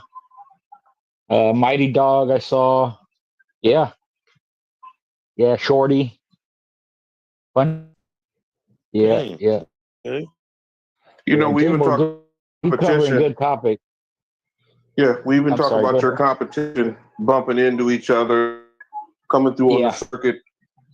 And I don't know if I can say his name, but you said, "Oh, we had dogs together," and I was like, "No way." You know what I'm talking about? I'm trying to remember. You guys were just competing against it. Well, there might be a V in there. There might be a T in there. There might be an L in there. But when you said that some of you guys had some of the competition, wasn't just competition. The dog brought you guys together. Yeah. That happened a lot because, like for instance, I beat Bill beat a dog named Spike, right? That was owned by Robin. So Robin took Spike's mama and bred her to Bill, right? And then I beat Wino, he was a show winner, a white dog. Scream City owned him. They bred Scream City. They bred Wino Mama to Mr. Rowdy.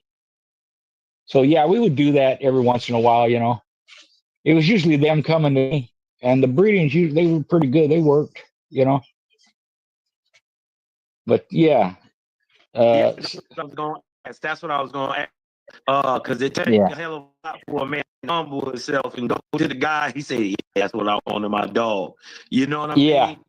Yeah. It takes a lot for a man. So I was wondering, did any of those dogs go on to come out to be good? Yeah, got some winners out of it. You know, I took that breeding of Bill to Spike's mama. She was a Tonka, Fred T, Red Baron female. Total 3-way outcross, you know.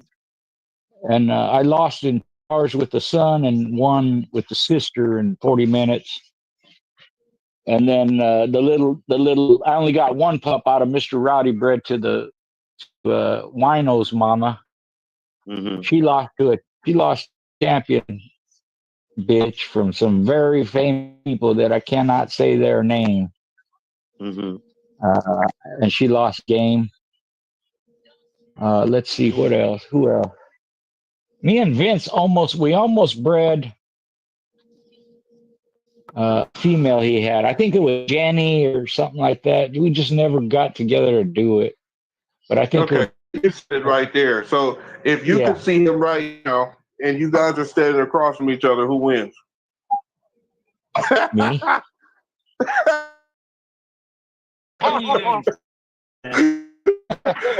Yeah, you know what? I've known Vinny for years.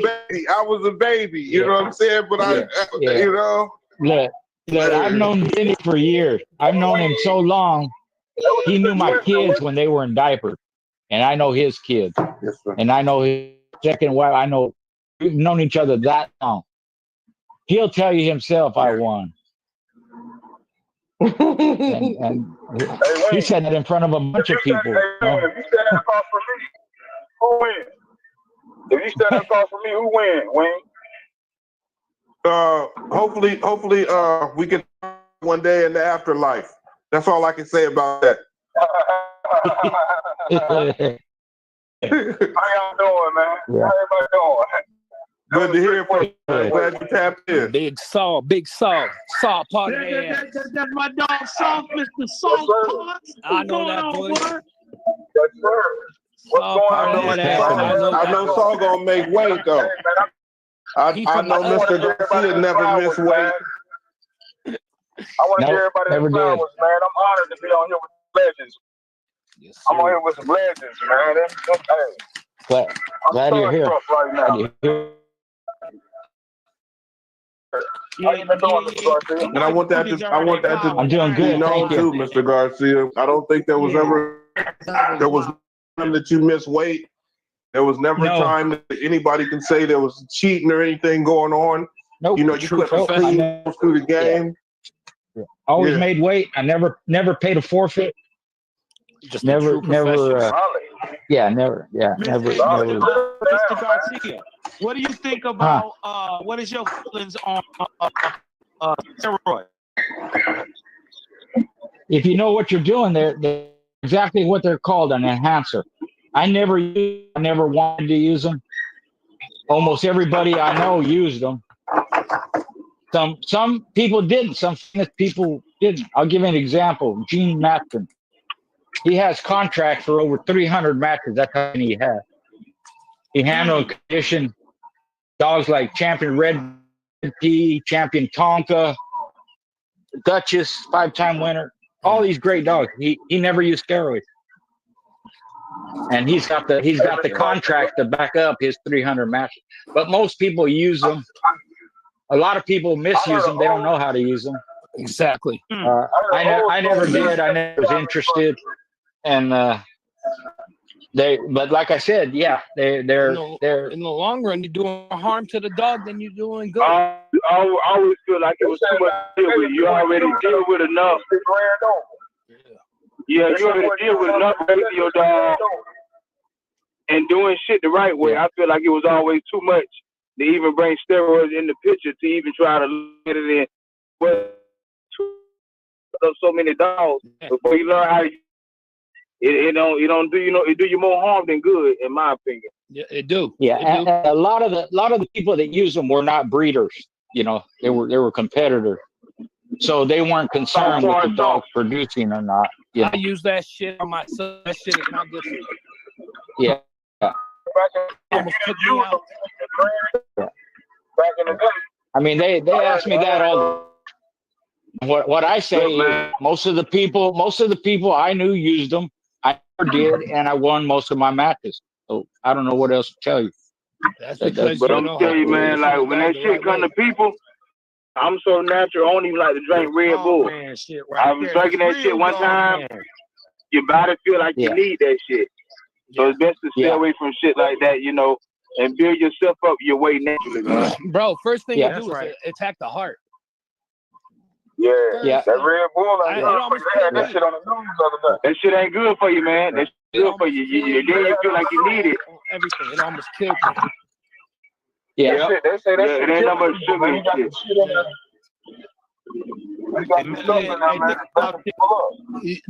And then it takes fun out of the competition.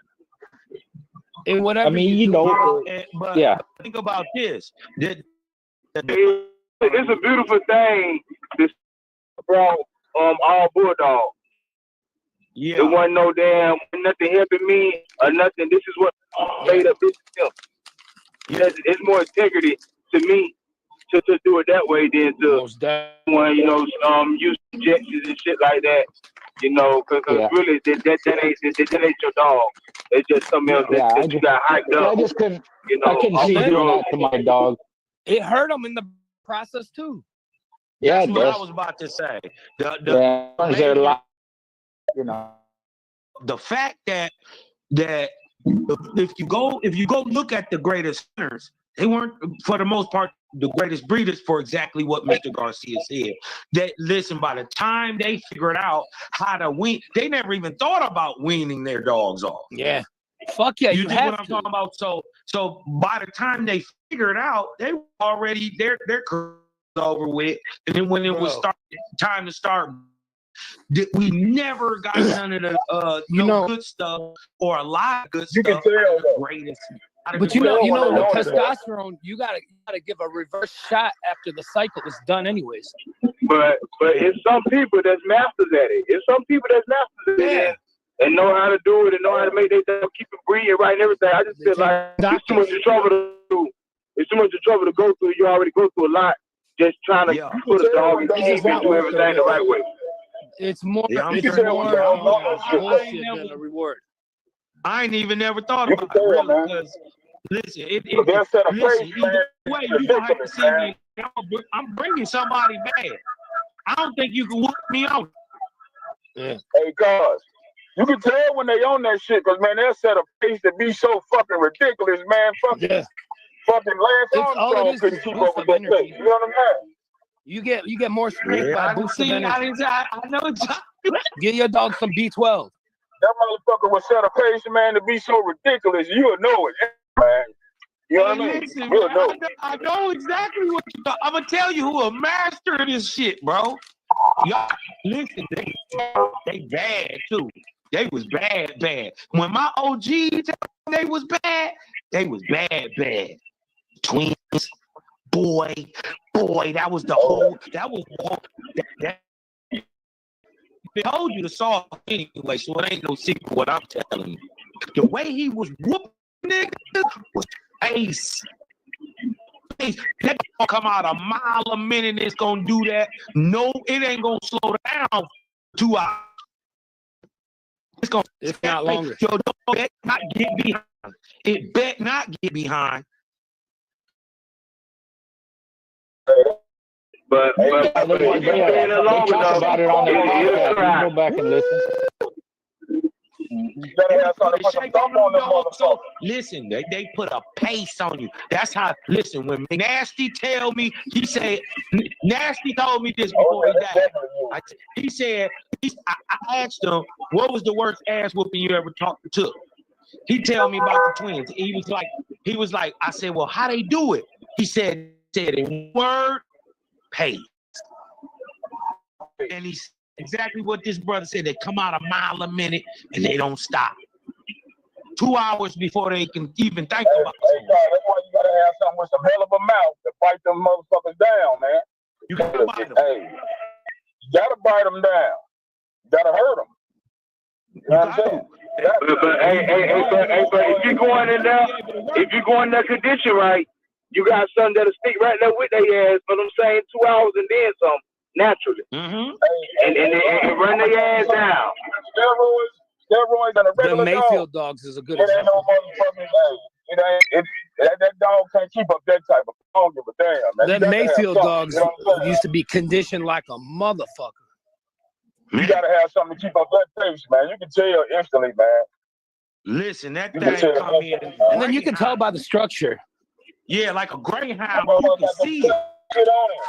Yeah. You can see it. It's all in the legs. You can see it. It's all You can see all them things. It's all the shit that's natural. You're looking at. Damn right. And that shit, and that's why they call it juice. That's why they call that shit juice. Yeah. Cause that shit be all in your veins and shit. Yeah, juice up. But it do be different types of juice too. Some of them make you lean. Some of them make you bulky, depending on if it's oil based or a water based. They got They got some ones for wind. Yeah. Give you long wind, endurance. Yeah. Recovery though. Recover quicker. Winstrol do that for you. But when you inject Winstrol, you're gonna have a golf ball lump on your ass. Yeah, that's the same thing with the human. With the goddamn antler spray and all that shit there. Shit make you recover. It hurt. The shit. Yeah. Football and shit. Yeah, most of the people I know, they use Winstrol. It's for recovery mostly. Yeah. Yeah. Winstrol is a great example for recovery mode. Yeah, Winstrol. Man, I always was scared of them steroids. That shit make you dick little. No, I can never say no shit like that. I don't give a damn how good I want to be at football. No, it don't make your dick. It don't make your dick little. It makes your ball little. There you go. Yes, oh man, yeah, I did them. I'm just saying, younger. That's what scared me. And then that shit fuck with balls. You did that shit scared me away from that shit. It just releases like your legs. You work your legs out. Your legs is going to release testosterone. Oh yeah, doing squats. Exactly. You do your 50 your testosterone up in your own body 100%. just by doing squats, your own self. Squatting your own body. But like Mr. Garcia said, the Winstrol for recovery, and then like if you're trying to get mass, you're gonna do anabol or debol. Yep, that's a fact. Yep. But yeah, man, it's all about the natural game. I love natural. Hey, motherfucker be doing 100 miles per hour about this motherfucker. and a 15 mile per hour range. That's how you know. That's a goddamn You can't do that in Detroit. You're gonna hit Hey, Big Saw, what they be doing? If you going 100 miles per hour in a 15. You're gonna hit a whole 100 kilometers. 100 kilometers. Yeah, that's what my dogs did. They did 100 miles an hour with no steroids. My program. Yeah, because you're bringing them in there right. You got to bring them in there right. Yeah, and that's part of their. And when you put your dog in breeding too. And when you put your dog in keep, allegedly, when you put your dog in keep, you going there taking the other damn way. Bro, you know what I'm saying? That's how you working your dog anyway. Yeah. You know. Yeah. And the keep is just the keep is just for the competition. Yeah. Right. So their whole life, that's what I'm building them up for. Yes, sir. That's what I'm working them to be, a competition dog. Whether they made the grade or they didn't, I did them all the same. So that if they did make the grade and I competed with them, they already had all that behind them. They knew how to work. They've been worked. I know where their peak is, where the wall is. I know everything about them, and they're just going to improve during the keep. And speed was a big factor. Speed and strength were two big things in my build. I had to have it. You gotta have that pace, you gotta have that speed, and you gotta be strong. You gotta have all them three things. Yeah. Yeah. Hey, look, that's a listen, you can't even make it in the Detroit backyard. You ain't got all them. But on top of that, you got to be biting. Yeah. Because you gotta have mouth. You gotta have finish. When I'm holding him out, I got to punish him. When I'm holding him out, if you go in there with no mouth, but it's not with steroids, your ass gonna get blitzed. You gonna get blitzed. You got to be able to fight that motherfucker. Punish him.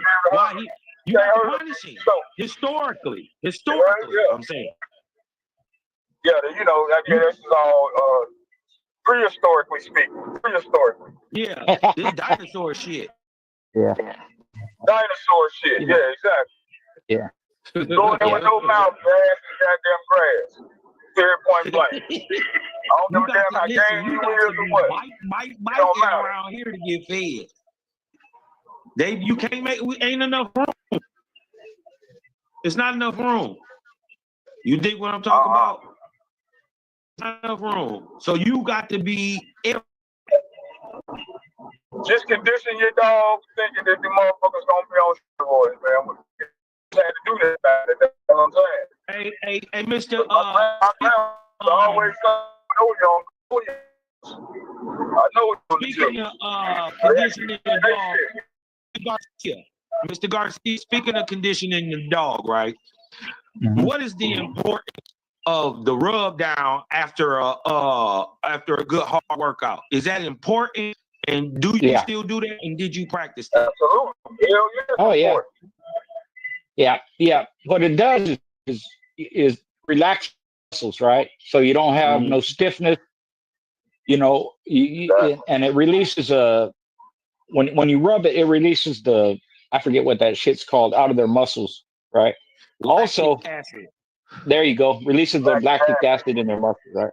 Also, and I used to rub every part of their nuts and their dick or their vagina, their belly, back end, front end, every toe, on their muzzle, underneath their, jaw, forehead, head, everything.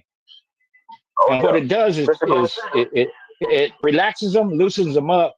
But as you're rubbing them down, you can tell if they have a sore, they'll pull away, or the joint treatment.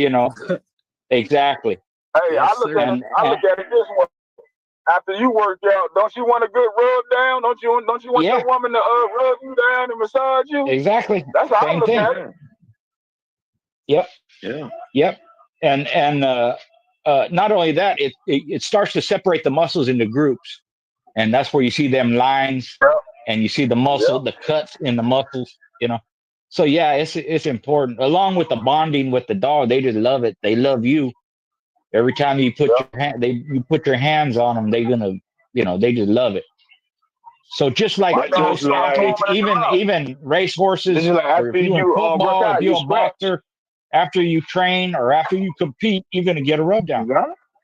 They do it for a reason. Or like a good scratch. You scratch before you work out. You want to scratch after you work out. Yeah, I'm saying it helped the muscles. It's almost exactly like the rub down I do for the dog. Mm-hmm. Yeah. So I didn't rub them down before workout because I don't want them relaxed. I want them piped up. Yeah, you want them tense. So before any workout that day, that's when I take them, hand walk them out, they pick up dust, they empty out, they loosen up, and then boom, we go to work. And my workout fast, just boom, we're going 100 miles an hour. And then they'll come to a point where they'll have to catch their second wind. They'll slow down, but they got to keep moving forward. And then they'll recoup on the fly and then pick it up again. And it's back and forth like that. So I emulated a show in the box with the workout. It's up and down, peaks and valleys, fast, slow, steady pace, sprint, run, jog, trot, walk, all that. Because that's how you want to see how fast it takes you to recover. The recovery. Mm-hmm. Right. Exactly. So I've said this before, I'll say it again. When I'm doing my workout, when I'm starting to keep, I'm going to hit the pace fast. It's going to take them a certain amount of time to where they have to catch their wind. Then they have to recoup on the fly. I'm going to do the workout. They're going to do that back and forth throughout the workout. After the workout, I'm going to walk them out. It's going to take them a certain amount of time to recover where their breathing's back to normal. Right? I increase the work, and later on, where they're doing harder work for longer period of time they, in the beginning of the workout, where they have to catch their breath, is longer at the end of the keep than it was in the beginning. So it might have been 15 minutes in the beginning. At the end of the keep, week 7 is going to be a half hour or 45 minutes before they get tired. Same with after the workout, it might have took them 5 minutes after the workout when I walk them out for them to catch their breath. At the end of the keep, it may take them 30 seconds or a minute. That time is shorter. That's how I knew where my dog was as far as conditioning goes. How good a shape was he in?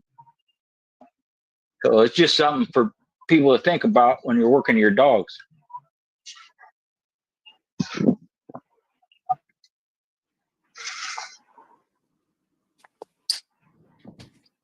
Talking, boy.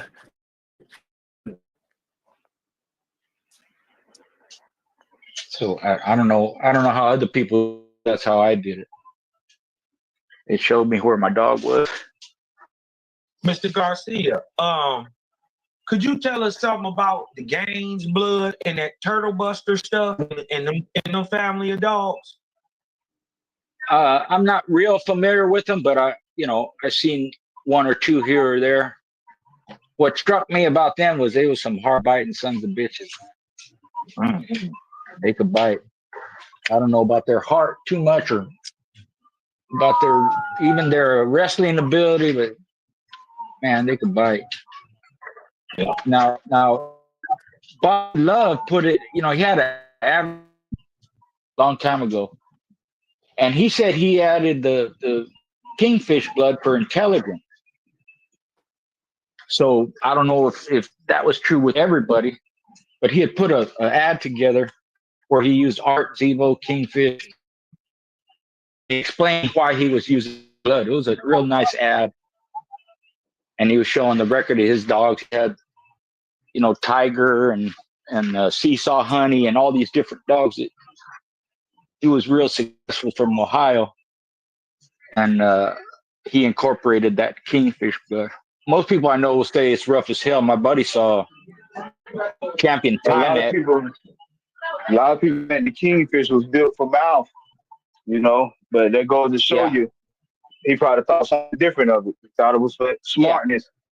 But most people think they good at mouth, got 10 miles and stuff. Yeah.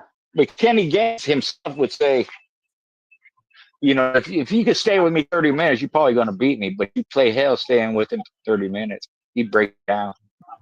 Yeah. And not to say that some of his dogs weren't game. They were. Fargo was game dogs. Some guys concentrate on certain things. He just loved a lot of people. They love that mouth. If you talk about roadblock, they said the same thing in the interview. Give that mouth. Can he bite? That's what they care about. Ain't nothing wrong with it. Just like a knockout artist, people like to see knockouts. Yeah. Some people like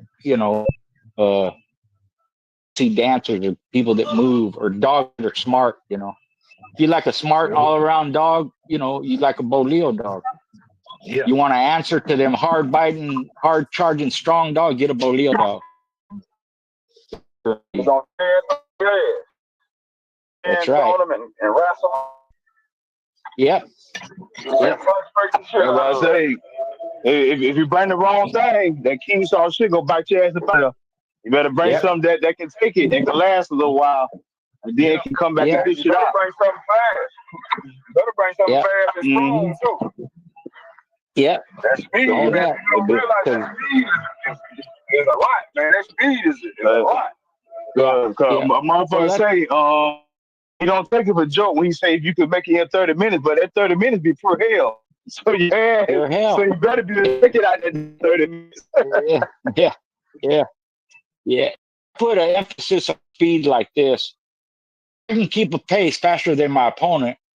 Their conditioning is going to run out before mine is, and they either gonna quit, or you're gonna pick up, or you're just gonna get the hell beat out of you, and you're gonna give it up. And even if they're in good shape, they ain't ready to keep that pace for a long period of time. You gotta have your dog in shape, no matter how the fight is going. You gotta have as good a shape where he's on his feet at the hour mark. He ain't put on his back. My young homies, are you listening to what? Yeah. He ain't This game need to be sold. This game need to be sold right here. Not sold. And everything. Motherfucker come back and allegedly history. Yeah. Hey, motherfucker come And the back thing too is, yeah, it is too. A lot of this stuff I talk about from the past, it's all in the past. But you can apply it to today with your hunting, with your legal sports, weight pulling, treadmill race, all this. The applications apply across the board. It just how do you condition your dog if you weight pulling, or if you treadmill race, or if you wall climb, right? So with me, I wanted kind of an all around athlete. They had to be fast, strong, have finish, smart, certain style, like that. It's the same thing today. It's something else. And you probably went through 100 dogs to get that one complete dog like that. You know what I'm saying? You went through a lot of dogs. Yeah. Not only that, it took me 7 years before I knew how to condition dog, where I thought, okay, I know my shit now. They can't fuck with me now. That's a long time, but it ain't unusual. You out there and you do one or three or four dogs, and you know how to condition. No, you don't. Hey, my grandfather used to say, he had his speed for when they first let him loose. He wanted to beat the other dog across the line. He said he could beat him across the line. He already got, you know what I'm saying? Yeah. Because that's like coming out in the first round, you come together and you score a knockdown in the first round. You already a step ahead, see? And that's mine the same way. I catch them before they come out the corner. Now you're behind. Now the other dog's on his back. He's backing up. He wants to come forward, but he's off balance. He's got to catch up. Yep. Yeah. So it's strategy too, Oh yeah. Pace. And pace. Yeah. No, you're right. The twins talk about it. We spoke about it. I've been on his channel before, their channel before. We talked about it. It matters. Even Rostamon will talk about it.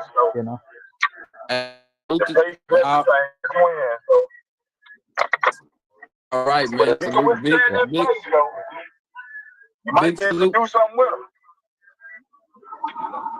Big salute to the twins, man. They made me, but I already knew about pace. They made me a super believer in pace. But for anybody who don't believe in pace, all you got to do is go outside right now and take off running and see how fast you can stay at full speed. Yeah, exactly. Too much marijuana smoke, too much dragon liquor, too much cigarette. That shit ain't gonna last goddamn long, buddy. I'm gonna tell you that shit right now. It ain't gonna be too long to tell you that out, boy. And my transmission still run good, but I ain't gonna last that long. Goddamn body. Hey, I ain't gonna.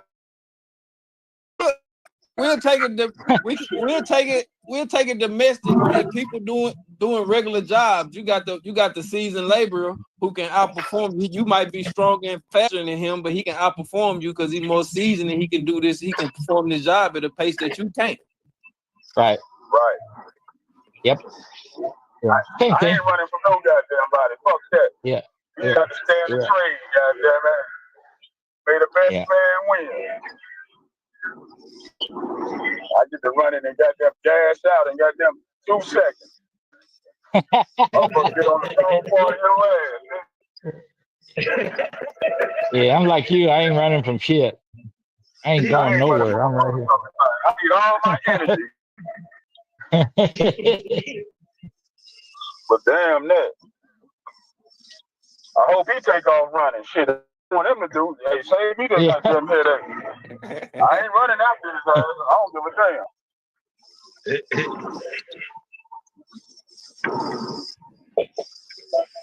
That's it. What was your best dog, Mr. Garcia, and why?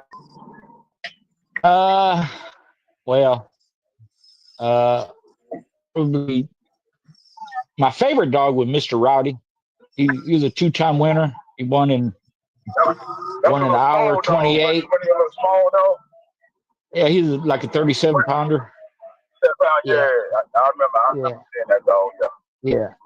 And then his second match, he beat a best in show winner in 46 minutes. And then my mistake, I went up 2 pounds in weight, and he lost to a champion in 2 hours and 31 minutes. See what I'm saying, Big Song? See what I'm saying? See what I'm saying, though, Buzz off? Talking about a couple days ago. That's what you call a game. Yeah, sometimes your ego get the best of you. Sometimes your fucking ego, you damn skippy. Yeah. We ain't gonna let that happen. I mean, sometimes it's the dog period, though. Yeah. Well, I thought I could win, and I almost did. It was close for 2 hours. You know, with your dog all his years, and you know his exact weight. You know, of course, you might think he can win at 2 pounds heavy, but I know he better at 37. You know, like Scuba say, with your pride of your dog situation, knowing that he at a level. Yeah. You know, you still think he can win. Right. You put the dog in shape, and then you go in a chain or something and going up 2 pounds. See, that's when your dog in shape, and then you going up 2 pounds to a dog just coming off the chain. That's totally different. Yeah, you're right. And then the other one would be champion. He won an hour 31. He beat a champion in 48 minutes, and he won his 37. Just a strong barnstorming type, you know, that pace. He was off a Big Red and an inbred Jeep bit. Okay. And Mr. Rowdy was off and a different inbred Jeep bit. Yeah, Jeep Red Boy with a little bit of Red Boy Jocko or Red Boy? Jeep Red Boy. Oh, damn.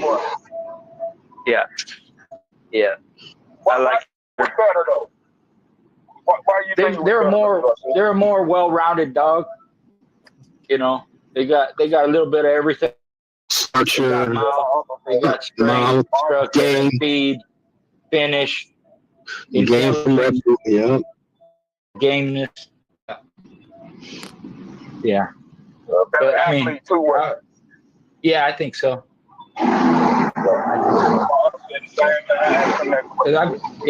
I've you know, and I've seen both, and I've rep, you know, and seen Jocko Red Boy dog. They're good dogs. There's nothing wrong with them.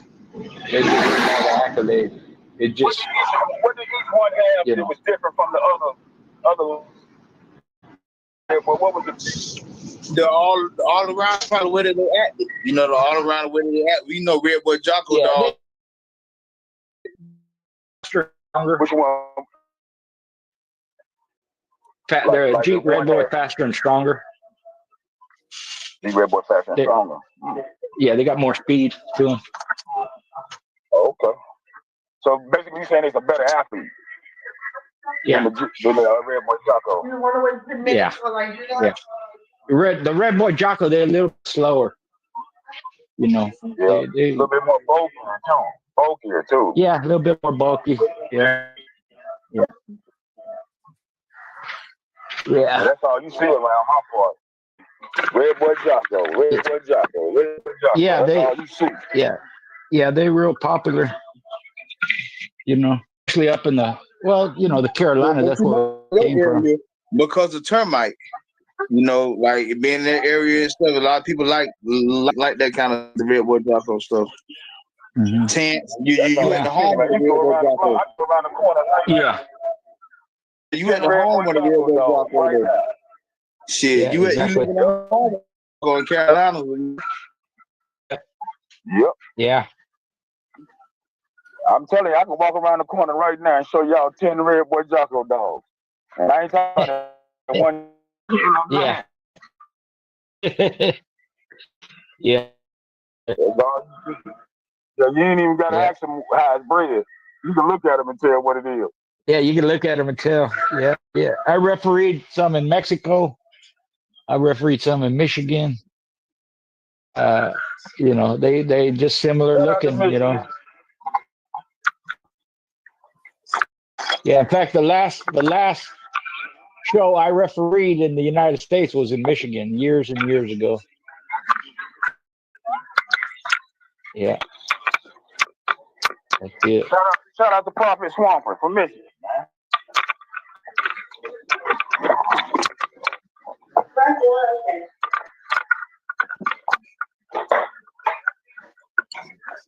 Yeah, shout out to all the smart and the low But thank y'all, man. Y'all go back and listen to this show. There's a lot of knowledge in here. You make lemonade. Yeah, man. Somebody shake up the ice making lemonade and shit. Hey, this line man. right here gonna cost. So buy this line. Too much game giving out in this line. Too much game. Yeah.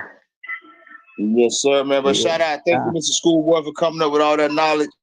Thank you for running the best game show it is in the land. I appreciate y'all boys, man. None of this here is used for legal purposes, none of that. I'm finna slide to the back and listen from afar. Y'all keep talking that good game, man. Buzz show. All right, good talking to you, lot boy. Hit me up, Buzz. All you know what it is. Yeah. Buzz show. Yeah. Yeah. Well, I hate to cut everybody off, but I got some things to do. Got to take care of. Thanks for having me on, Buck. Again, like I said, I had some family stuff going on, so I was out for a little bit, but I'm kind of back now. Much appreciated. Salute to the chat and the panel. I hope everything go well for you. Respect to you, brother. I know you got some family problems. Yeah, you got thank family you. problems, Thank you. man. Hope everything go good for you. Yeah, thanks. Yeah. Appreciate it. Yeah, my wife went through some hard times. She had a stroke. She's doing better now, and I'm back to almost normal. She's doing better. But thanks a lot for everybody. Pray everybody thought. Yeah. I'm out of here. Peace. Take care. Peace. Cuz, man, what's up with that red? What's up with that old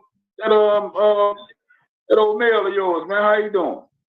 Man, he acting like a bulldog. He act like he want to be one. Oh, okay.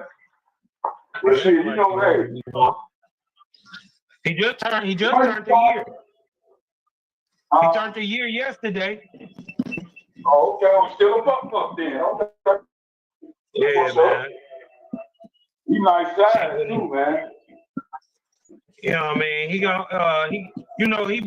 He buying this time. He looking for a job. Okay. He's still in school. Oh, okay. So he ain't old enough to work at the warehouse yet. No, he's still a baby, but he in school.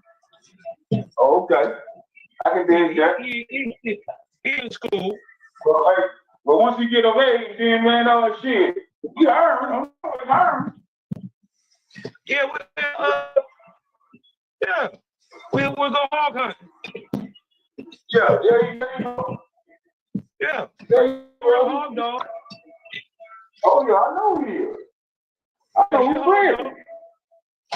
Shit, I know who bred him. Shit, I don't believe no bullshit. Yeah, he a hog dog. Absolutely. He was the boy too. Yeah. He out there chilling, digging holes and shit, doing dumb shit. Now I got one, man. That motherfucker done dug all the way to China, man. You don't see his ass till you see dirt flying out the goddamn hole. That motherfucker, I call him nigga structural worker. You gonna fuck my goddamn backyard up, man. Man. It looked like a gopher exploded out that mug and just exactly, man. I'm talking about this motherfucker got dirt found, man. This motherfucker got dirt found too high, man. You know the thing you can do to combat that? Huh. Put him on some concrete. You gotta work that. You gotta work him, man. You gotta work the shit out of him. Shit, that don't mean you gotta work it. He's still gonna do it. Yeah, he ain't gonna. That's gonna even make him even more. Still gonna do it. Hey, Carl, that right there, that's gonna put him in shape to do even more. He gonna do it some more. Yeah. Then he gonna start tearing shit up with his destructive. Hey, look, man, listen, man. This nigga didn't call 10. You know them little cords to charge your damn phone. Yeah. This little nigga evil, bro. This little nigga evil. He'll just come by and just keep moving. This little nigga evil, bro. He'll just come by and know what he's doing. He'll look back. Right? I was like, you better not do it. That's the motherfucker I got on my avatar. You like that too, man. Rambo, the one I got on my avatar. Man, that's a little mean as a motherfucker. Rambo's a good looking dog, bro. I like Rambo. Rambo, actually, Rambo is like a lot of the stuff I've seen. That's what he weigh about? The Buzzsaw brother. Nah, he's 36. 36? That's the Buzzsaw brother, littermate. Oh, that's his littermate? Yeah, that's his littermate. That's the only one came out with a black nose. With a black, everybody else was, well, two of them came out. The rest of them red nose, though. Yep. I like him, though. Yeah, he ain't got his bandana on. Shit, he keep that bandana on, though, at all times. He got the bandana on right now. The Gucci bandana? Hey, he ain't Gucci, but he got that John Rambo bandana, though. He keep that around his neck. I'm trying to take it off for that. Trying to take it off for see what happens. Yeah, man. Y'all gonna make me make a dog show, man. Cause y'all boys be up here talking that good ass game, man. Shout out my boy Buckcity, man. Been doing this shit forever, man. I had to do some homework on my homie, man. I ain't know he was like that. You did what I'm talking about? I ain't know he was like that.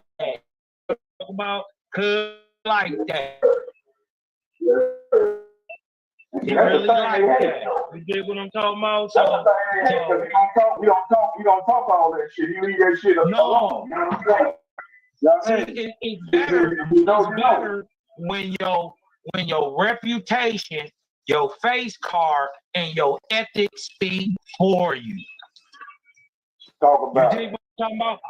Them speak louder than anybody. What anybody can say negative about you. When a nigga you say, nah, he official. You dig what I'm talking about? The motherfucker talking shit. He hating being ain't. Hating like a motherfucker.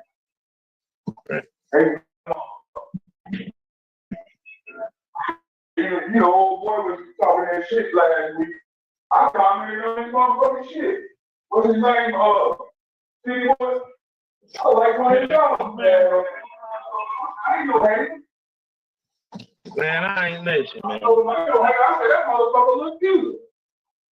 I don't even be paying no attention. I try not to pay no attention. I try not to. Yeah. I told him this shit look good. This motherfucker cussed me out. I said, well, fuck it in. Shit. Yeah, man. You can't give a man a credit for his house, man. That's crazy. You did what I'm talking about? You cuss me out for bigging your dog up? That's crazy. I was just flipping through YouTube, but I seen this shit. I say, man, that shit don't look like old boy shit. And y'all breed the same shit. I say, what the fuck? Why that shit don't look like that? You know what I'm saying? I say, something ain't right. I say, this shit don't even look like that. But y'all breed the same shit, though. You breed the same way. I don't get it. Somebody explain it. Something in the milk. Hey, my great grandma used to say, my grandmama used to say, something in the milk here. One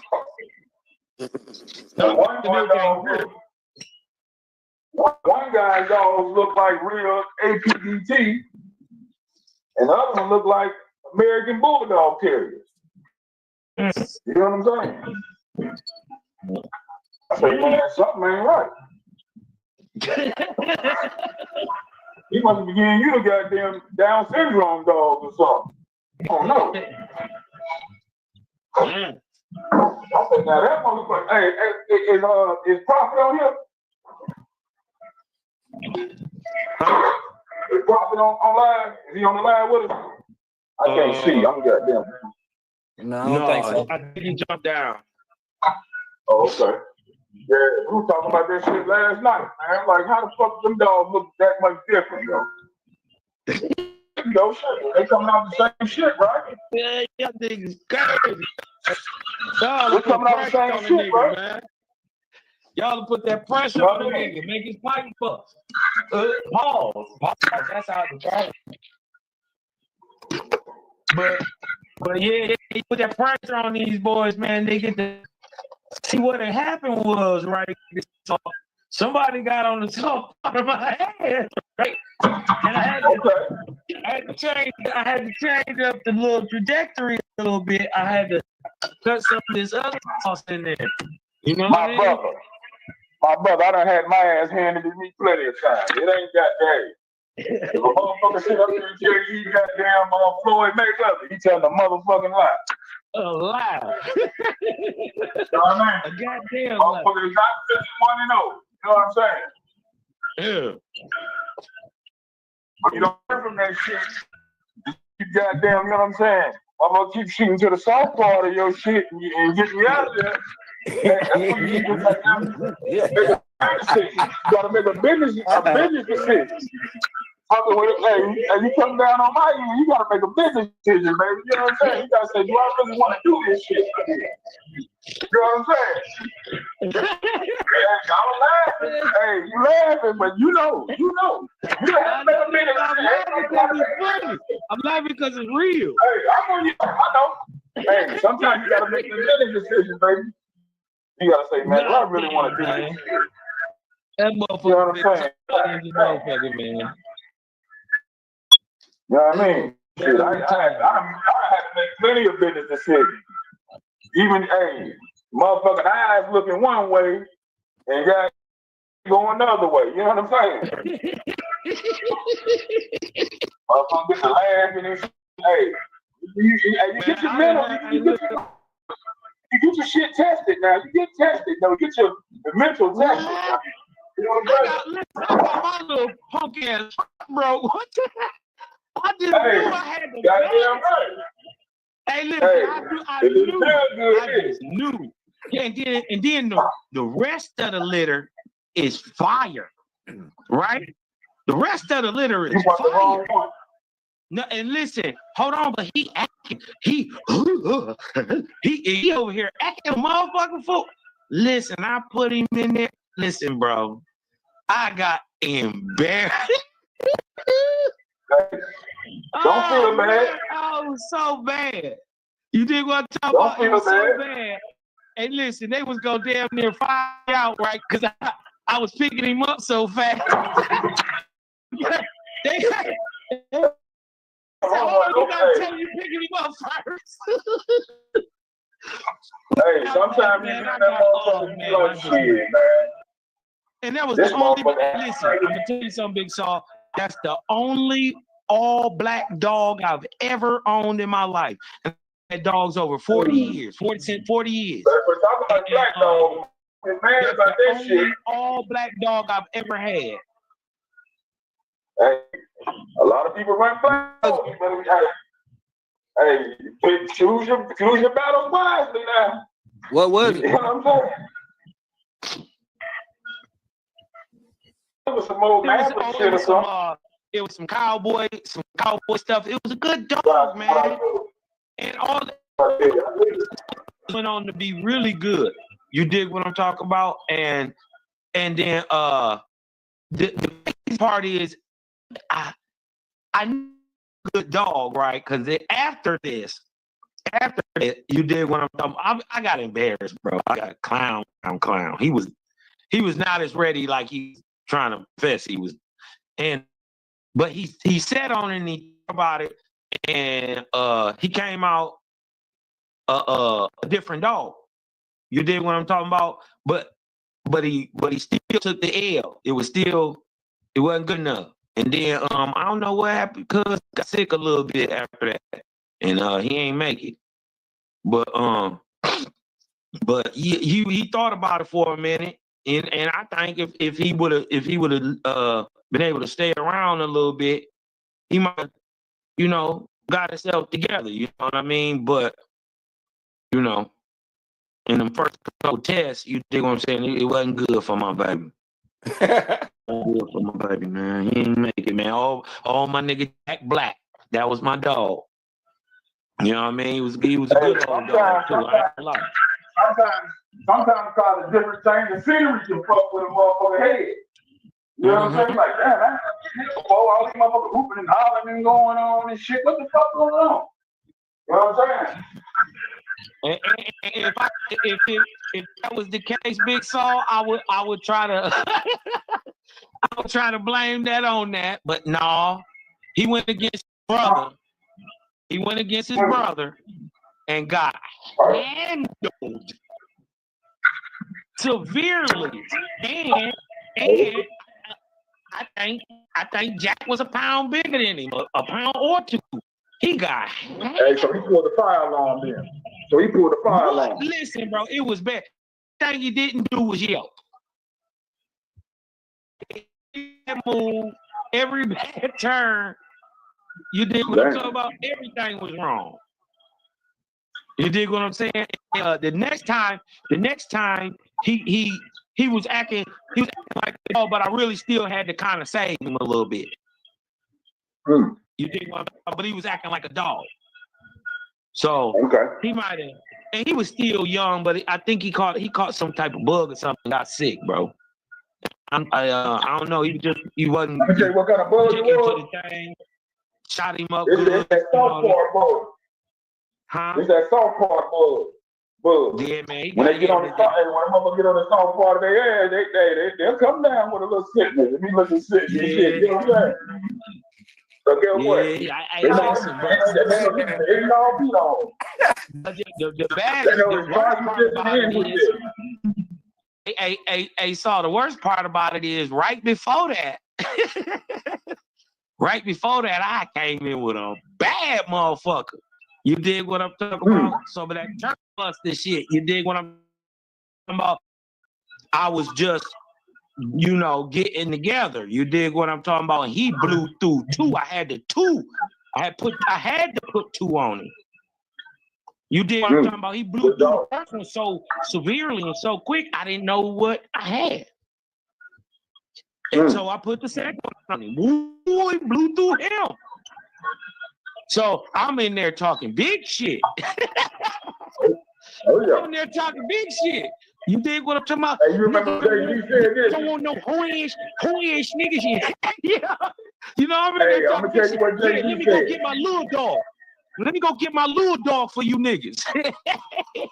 In the words of the immortal Jay-Z. Turned into the In the words of the immortal Jay-Z. Shit was all good just a week ago. What? Hey, I was talking about niggas was eating some pie. God damn. Shit was all good just a week ago. This my boy. And he did that to prove a lesson. You dig what I'm talking about? Mm. Humble a nigga. Yeah. And you dig what I'm talking about? He was like, man, I'm like, man, Ain't nothing wrong with being humble. ass, nigga. Just make sure next time, hey, you humble a motherfucker. Mm-hmm. That's all. Oh yeah. Oh, it went down. It went That's down all. purportedly. Hey, back in the days, boy. Back in the day, I got my ass humble plenty of times, trying to step up to a level I wasn't even nowhere near ready for. Man, listen, bro. Nowhere near when ready. I seen a real fast lane dog for the first time, shit. That motherfucker like night and day, wasn't it? It wasn't. I had. Everybody always be. I had. That's how it always be. You dig what I'm talking about? This motherfucker look different, everything. He don't make no noise. He don't do nothing. He just don't look ball or at. nothing. That's all he do. Don't ball or nothing. He don't do shit. Whoop ass. That's all he got. You say Rambo got the goddamn the scarf on. You got the rag on. This nigga got a goddamn rag on that say BTA on that motherfucker. You dig what I'm talking about? He don't do nothing.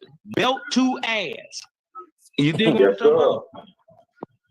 You know what I'm saying? So, man, when you see one of them for the first time, that's a gut punch. That shit like seeing your first Bentley close up. Listen, the Bentley close up, you can look in the inside of that motherfucker.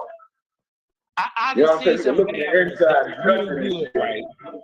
But like one of the, you know, I got to see the Joey dog and all that stuff, but I seen the dog that was better than Joey. You dig what I'm talking about? I got to see that duty dog is bad. All that Yankee shit was bad. They bred Joey to another grand champion, didn't they? A bit, didn't they? I think they did. I had to look at it. Don't get me lying, though. Don't get me lying. I had to look at it. Yeah, I think he did. Yeah. They probably did. I know they did. Listen, and, but I seen Eddie Jackson's nigga. Jackson, shit. And you talking about Eddie Jackson? You talking about the Detroit Eddie Jackson? Yes. That all black demon dog. Listen, that dog was evil, bro. That was an evil dog, bro. That nigga was like a demon, bro. He had the right name. You did what I'm talking about? He was a motherfucking fool. And it was just nasty. Ask Prophet Swamper. Because if I'm not mistaken, Swamper may have had a sister of that shit. He may have had that sister because I remember it was two dogs, all black, evil looking motherfuckers, bro. And that nigga shit was woof, woof, woof. Like you could hear the bite. It was like, well, like he was biting down and like he was shaking, but he wasn't shaking. Like his teeth was touching. Yeah, evil, like he gave off a presence. He was evil. Yeah, motherfucking teeth was chattering. The motherfucker was just amped up. Yeah. But he doing that while he biting you. Teeth touching. He grinding them bitches. Hey, tell Buck to drop the link. I probably want to get back in. Oh, Prophet. Yeah, let my dog up, man. Check the chat, man. It might be in the chat still. Yeah. He just hit me on the back street. He'll tell you about them. He'll tell you about them dogs. But listen, when I seen it, I found the dog that night. That night I found the dog. We coming down through the alley to get, you know what I mean? And I hear whimpering. I hear some whimpering like a motherfucker. I look and, you know what I mean? It's a little itty bitty little dog, little tiger stripe, like white on the chest with the Brando tiger stripe. You did what I'm talking about on the top. Itty bitty little itty bitty. I thought it was a puppy. Come to find out, she about 3 years old. But she ain't good. And she had lost the hanger. She was 29 pounds, 30 pounds fat. And look, I ended up keeping her for years. We ended up calling her Queen. Cause listen, when I'm telling you, I don't know what whooped on her, but I didn't see it. Yo. I don't know what whooped on her, but I didn't see it. Cause that little thing, listen, 29 pounds, the baddest motherfucker in the world. She running up on him. She running up about that. You think I'm talking about? It's not even good. And listen, she could fight like Galaxy and shit. Somebody playing Galaxy, ain't they? I don't know. That's my dog, Bobby. Let me see. Oh, I'm up there. I'm in the car. Oh, So, nah, I'm driving. I'm about to pull into my doctor's appointment. Oh, okay. Yeah. Hey. You talking about Nazi, Cosmo? Tell them about them niggas. You was talking about Nazi, brother. I ain't never seen nothing like this. Bro, they rip. When I say rip, it's like scissors. Them dogs was on another level. Mm-hmm. Yeah. You was talking about Nazi and I forgot what was her brother's name. Nasty boy, he was goddamn nasty for real. Nazi and nigger. There you go. Yep. There you go. Evil dog. Evil motherfucker. I never seen punishment like this. Nothing. Yeah. It was like a wild animal against a dog. Straight up. Both of them could do it. Yeah. When I said they used to be hyper, that was the crazy part. When they was chomping, you would just see flesh. That hog was done. Yeah, they're wheel done. If they get a hold of you, you out of there. Whatever they got, it's bad. Yeah. It's bad. You ain't gonna use it no more. I think she was like what, about 40 pounds, 42 pounds or some shit. She was like 42 pounds. He was like about what, 55, 60? Yeah, he was real big. He was big, about 50 pounds, easy. Nah, Mayday was like 72 pounds to 65 pounds, some shit like that. Yeah, hey, but listen, y'all know it was a dog that called Mayday out back in the day, and Mayday didn't take it. It was a big Eli dog. Big black Eli motherfucker. Them Eli's though, man. Back in the days, them Eli's was big as fuck. I seen it on a pet. I was looking on Pedigree online. I was looking on Pigs online. And dude wrote a comment up under there and was like, yeah, I called Mayday out. He ain't take the motherfucking challenge. It was a big black dog. He was about 70 pounds. He was an Eli dog. Maybe it ain't work out for.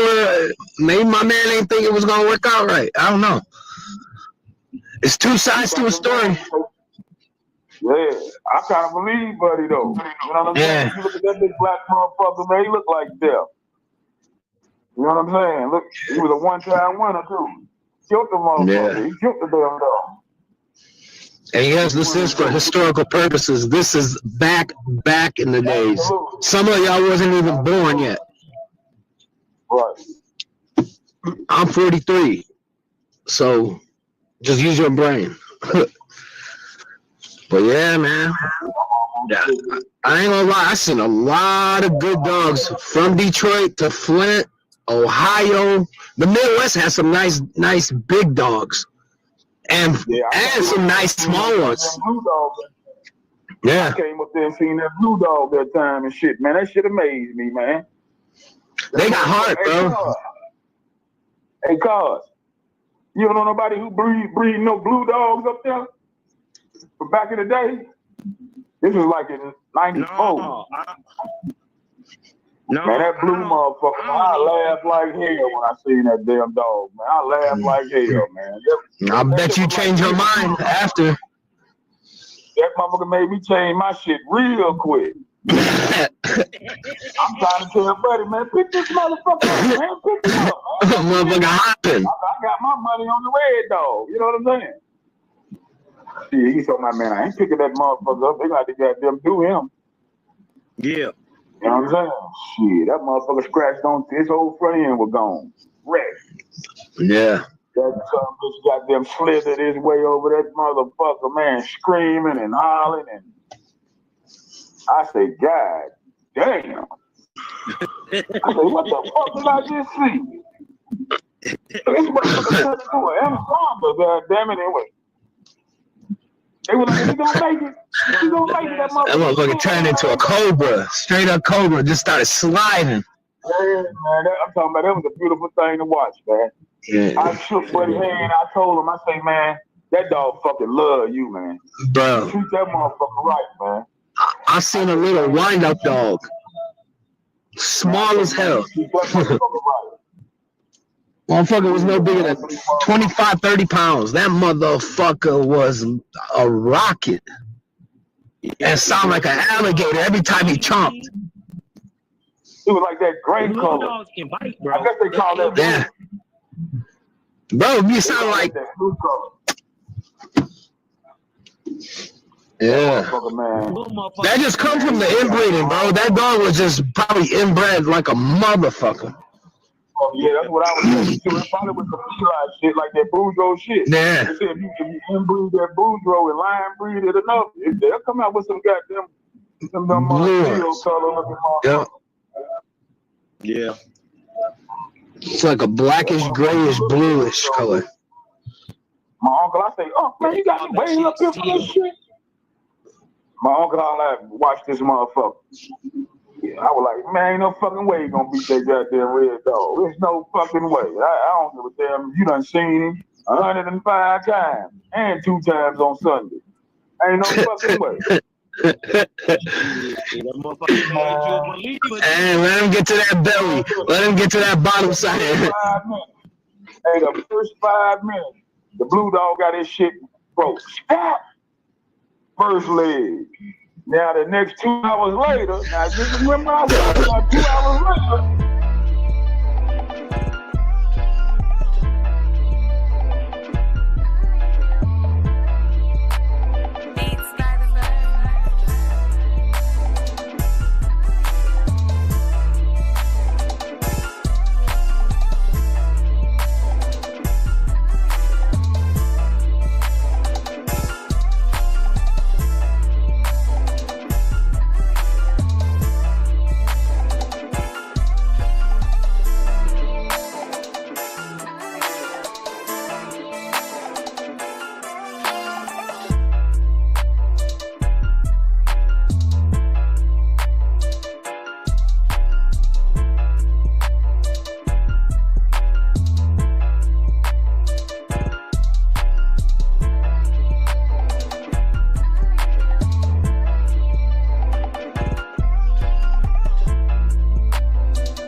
Let's get it then.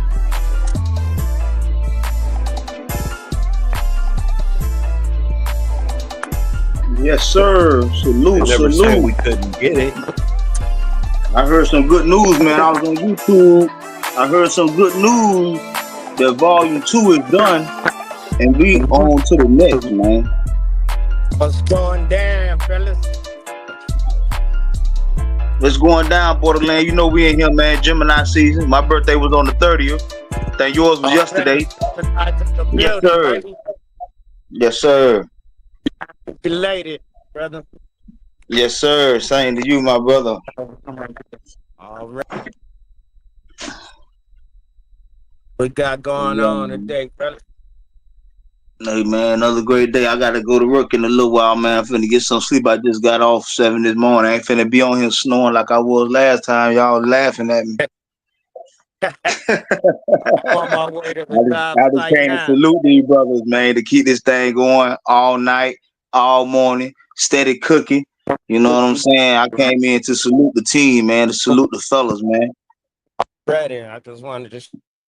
I'm about to get to work my damn self. I'm on my way to site right now. Yes, sir. I still got a little time blowing a look of this good shit. Drinking on a little bit of early morning coffee. I had to go get my boy Turbo, bathe him this morning. We going to Georgia 5 o'clock in the morning. So I gonna bring his ass. We going out there in the country and let him go out there and let him run wild. Shit. Yeah. The agenda. I'm gonna be listening, but on this site, I'm gonna have to put it in my headphones. Yes, sir. Big Salt, my brother. I see you in the Salute chat. everybody. Bloodthirst, Bub Johnson, Lone Wolf. Y'all been riding. But every time I pop in, y'all still was in here kicking. I Wake love and to bake see it, man. 99. Wake and bake 99, man. Come on. Knocking on door with 100, man. Almost 100, baby. If you ain't smashed that like button, go ahead and smash that motherfucker. Make sure you smash it, man. We stepping on the door of 100, man. Almost at a yard. Almost at a yard. We probably do the Yeah. yard tomorrow. And then hopefully, I mean, like they said, the mag will be here, man, you know. Hell Hey, yeah. I ain't got nothing else to say. I did my part. Hey, I want mine. Hey, let me know where to send mine cash out there. God damn it! Let me know when the orders ready to be made to go in. I need mine off the ripper. Appreciate y'all. It's going down in the chat. What's up? Man, getting it in. So y'all know, man, Team Mike. Hey, we just getting started, man. You know, it's only the beginning. It's a hell of a beginning, but it's only the beginning, man. Straight up. And smash that like button. Yeah, there's a the team making a big move, moving some hounds. You know, that about that time when motherfucker be moving like 6, 7, 8 hounds at a time. There always be something available to kind of pad the stress. You know what I'm saying? So right now there's a couple bitches available that never was before. You know, a couple older bitches. You know, this ain't no young shit. You know, you ain't gonna be no grandpa at 2.5, but you know, it's some good old bitches that got some good lineage, and somebody will be able to benefit off of them. If it's one of my guys, you could probably just send for them. I'll put in the word for you. You know, somebody trustworthy, got a steady program, or at least the means to be able to get them to the right stud. But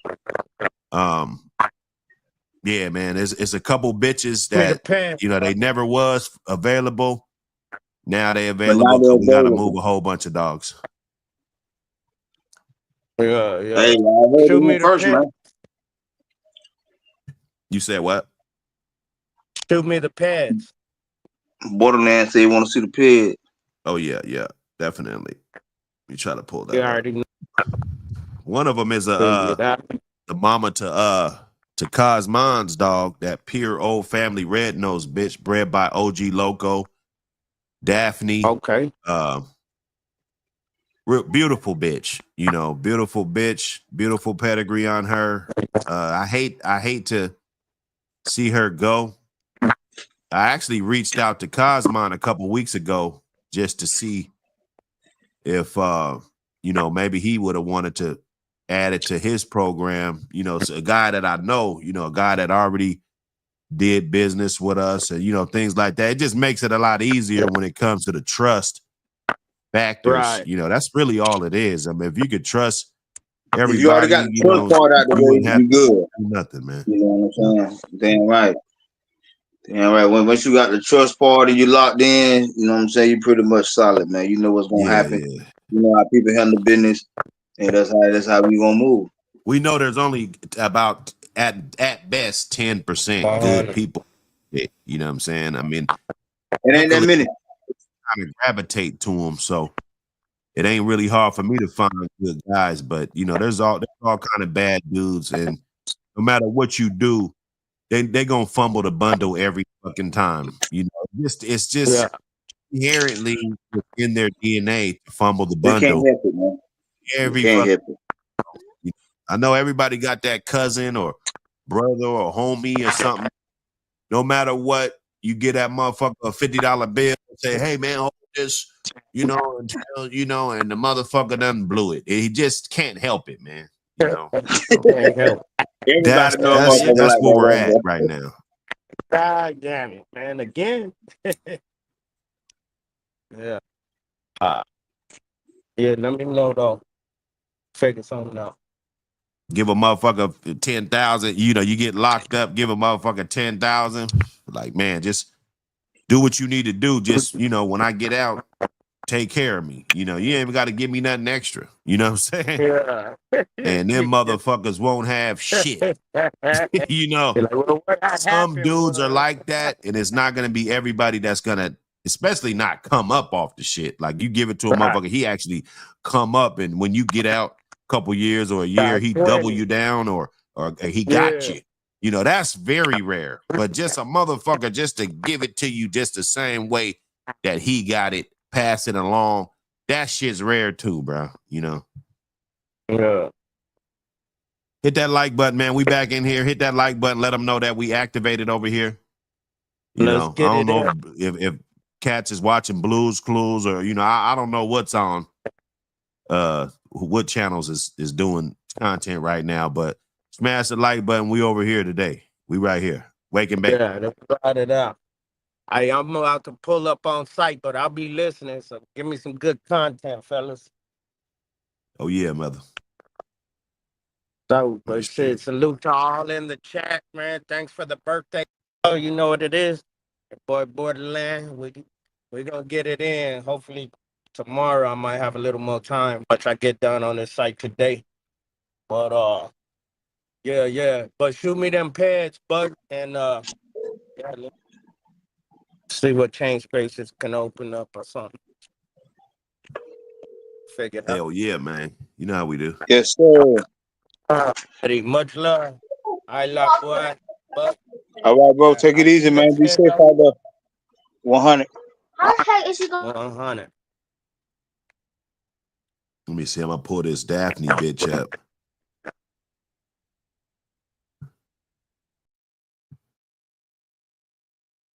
Pull this old Daphne up. Yes, sir.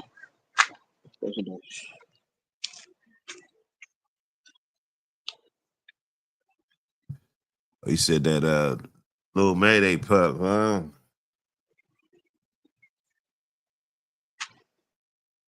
Yeah, he been loading up, hey. He been loading up on that. That little Mayday. People taking advantage. You know, it ain't a game. You know, when we talk on here, shit probably just seem kind of fake. You know, it's like, it's just a podcast, motherfuckers talking. Nah, man, motherfuckers is tapping in, better in their situation, better in their yard, making their yard more appealing than it was last month. Making it, you know what I'm saying? Like, you look last year, 9 months ago, motherfucker didn't have no stock, and then now he got some of the top stock. You know what I mean? And that's all I want to do. If I go out and try to acquire some shit, that's the expectations I got, man. You know, it ain't no sugarcoating to it. You know, get the best stock, you know, what it is, where's it at? You know, a group of guys that know what they doing. You know, a lot of people talk about breeding this, breeding that, and, you know, all of this. Half of the battle was to have the right dogs around you. You know what I'm saying? If I got a bunch of molded ass products and shit in my cabinet and molded shit all up in the refrigerator, you know, it don't matter what I cook up. That shit gonna be nasty as fuck. You know, it's gonna be unhealthy. It's not gonna benefit nobody. You see what I'm saying? So, you know, you gotta have the right ingredients, man. You know, I don't think people put enough on that. You know, there's been a lot of dudes that just kind of stumbled across the right dogs. You know, they got the right dogs around them, rather if it's 20 of them or 40 of them, you know, at the end of the day, yeah, all of them ain't gonna be good, but for the most part, you got the right fucking dogs around you, bro. That's gonna make your job a whole lot easier.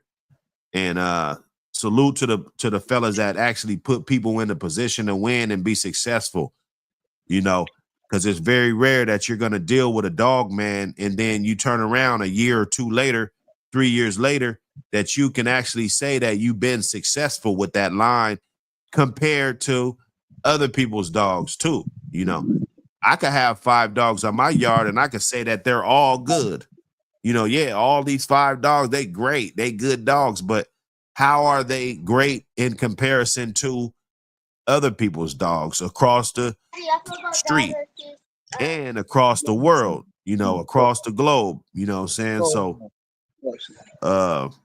you know, that's what it is, man. Yes, sir. Yes, sir. Straight facts, man. Straight facts. You said, hope she gonna be heat like Mafia was. Yeah, that's gonna be a hard task, bro. I'm gonna tell you that right now. I mean, little Mayday, yeah, he, you know, he's gonna do what he do, but you know, you gotta have the right recipe. I think that bitch, and she might be bred to perfection, but me personally, I don't know. I don't know the mom, so I Let me can't go tell you ride if she's around. gonna be like Mafia. You know, Mafia has an extensive track record of throwing high quality animals. You know, that's what I will say.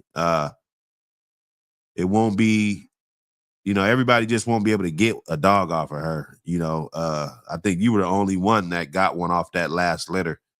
And then if we go back to date, you know, she probably hasn't had a litter probably three or 4 years. Let's just say 3 years. It's been about 3 years since she's had a litter, you know, before that, you know what I'm saying? So, and then the combination that you had, War Pony 2, you know, I mean, Little Mayday, he's got a ways to go before he's on a level like War Pony 2, you know, and hey, I bred both of them, but sometimes a breeder has to be honest about what he's got and what, you know, what's going on his yard, you know, and I think that's important. You dig? So this is that Daphne bitch right here. If anybody's interested, Pure Old Family Red Nose OG logo right off the Jinx dog. I know that's one of his best bitches for sure. You know, I seen her in a lot of pedigrees, a lot of stuff. If it's the good situation, I'll do it. You know, of course, you know, I put in that good word, you know, if it's the perfect situation. But other than that, you know, it's hard to go, but you know, motherfucker gotta sell the bitch. You know, that's what it is. No tire kickers. You know, if you're interested, you serious, hey man, you know, if it's the right situation, like I said, you know, we can swing something. I can put in that good word. Other than that, probably money's the only thing I can call my guy and say that I have, you know, in exchange for the bitch, you know. This is the mother to that free puppy that we gave away. Cosmon has it. He loves a dog. you know, I hate to even that it has to be this situation, but you know, when you shipping a whole lot of dogs, you know, that shit could be expensive, you know? Like we just look at it like it's just a drop in a hat, but in all reality, you know, that shit could cost a lot, you know? So, hey, all I say is, man, tap in to win. Pure Old Family. You know, you could take this many different ways. You can go Bolio with it, Red Boy with it. It's already been proven to go well with the Michael Myers blood. There's been a lot of success out of that. A lot of happy people running around with these animals today. I like how we snuck this one in. We did a good show. Let it run on autopilot all night. Well, I just had the best damn sleep ever. And then we pop up right here. And we ain't even got to be on here long. Just another wake and bake, another chance to get in that algorithm. You dig? Yes, sir. Oh man, that's what I'm talking about right there. What? Oh yeah. Yeah, I hate it. I hate to do it. I hate to see it happen, I should say. You know, it ain't my Little ultimate OG decision, Loco. but I just, you know, you see bitches, we like to hold on to a lot of shit, and then it's like, fuck, you know, but, you know, some things got to happen, you know. Oh yeah. To move the program forward, you know, the Yeah. moves gotta be I mean, made. this shipping's just undoable. You just can't pay a mortgage on shipping every month. You know what I'm saying? It's not going to happen. I mean, and that's what be really happening. You know, when you see dudes moving shit around, you got to move yards and trying to position everything in the right place and make sure you do the right breedings. You know, you could be easily out of a mortgage every month, you know, in goddamn Scottsdale or some shit, you know. So You better believe it. You better believe it. Big It don't Bang take Hank, what much. up, man? Big Bang Hank. GMB Rocco, what up? RBG, what up, brother? Nino, J83, salute. Everybody that was just overnight that pulled the all-nighter. Bub Yes, Johnson, sir. what up? Let me see. Welch in the building. Salute all the real ones. Borderland. Bloodthirst. Big C. Paul Harris. Mike motherfucking Dan. Tough Times. Schoolboy was up in here, you know. Salute to the schoolboy. Yes, sir. Wing Moon. Y'all ran with it, man. Nigel. Vito Rashad. You know, hey, it's a lot of Vito. us. Hard and Finish. Salute. Hard and Finish. Eduardo, what up, man? We had a bunch of y'all in here. Yes, sir. You know, make sure you smash that button if you haven't already. Most people probably already have. This stream been up for a while. But nah, that's one of them right there. So if you guys is interested, Wayne, what up, Wayne? Wayne, we checking back in. Wayne, what up? We checking back in. Never left. Never left. We checking back in. Let's get crazy with this content. Let's get crazy with the content. You know, if you guys want to tap in, you know, hit me right there. If you want that old mag, I'm not doing the new sales today. Tomorrow, hopefully, I don't think they're gonna be late with my shit, but because I'm gonna probably do the wake and bake, and then when I get off of there, delivery is probably gonna be soon after. I may open it up tomorrow morning and get the pre-orders in. That way, you could be the first to get them. What I'll do is just ship them out. I'll do a short wake and bake, maybe an hour or two, and Hey, then son. I'll go straight to the post office once Hey, they get boy. here before the post office close. I think, you know, I'll probably be able to make it. And if not, it'll be the first thing smoking on Saturday morning. So if you want to get those first mail offs, we may do that tomorrow. Who knows? Turbo. See, that's the one I Good like that goes in the crate boy. on his own. You know, he goes in the Oh crate yeah. on his own. I ain't even Listen, got to close the just door. came from You know, outside. Just no, I don't close the door. He just came from outside. He ain't been in the crate, and over got there. He 10 months. He ain't been in the crate shit since he left the house. Since he been in the yard. Man, I just bought this crate yesterday. Finna go out of town, but Turbo said ain't nothing. I remember what to do when I see the crate. exactly. See, that's a smart dog right there. No food, just some water. Yeah, oh yeah, he's smart. You know, he get in that chill. I leave the crate open. He hang out a little bit, and he chilling. Come on, boy. Come on, Turbo. Come on, Yeah, son. that's good. So you got That's to get real used to good. the house. There you go.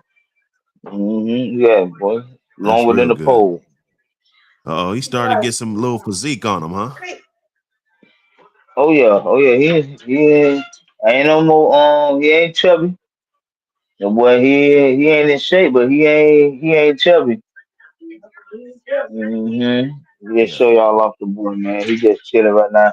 My baby took him on a little walk. He chilling though, man. Finna get to go on that road. He don't like that ride, but he gonna be alright. It's just not gonna feed him until it's time for him to till we get to Georgia. Oh, Nino said, "Put me down on one." What you talking about, Nino? One of these bitches? Let me see. See that old family? I ain't gonna lie. That old family will go good with your shit because you running a heavy Buck City old family type of program over there. So just to have, I would say, get one that's pure on the Buck City side and maybe get one that's pure on the old family side. I think that'll serve a good purpose because it'll be good for you to go to heavy on either side at any time you want. You know, let's say you wake up one day and you just think that the old family dog, like the cross is needed, but you feel like the old family shit is just working better. You're just getting way better shit. Then you can actually go heavy on On the that whole Daffy family bitch. side. Yeah, exactly. Mm-hmm. You know, OG let me Loco. see. Let me pull this other one up. It's another nice bread bitch.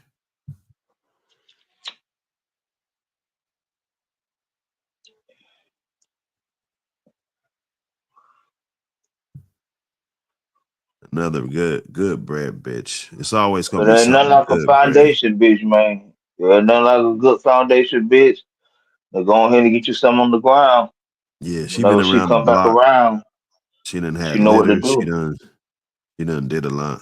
So I think somebody be happy to have her too.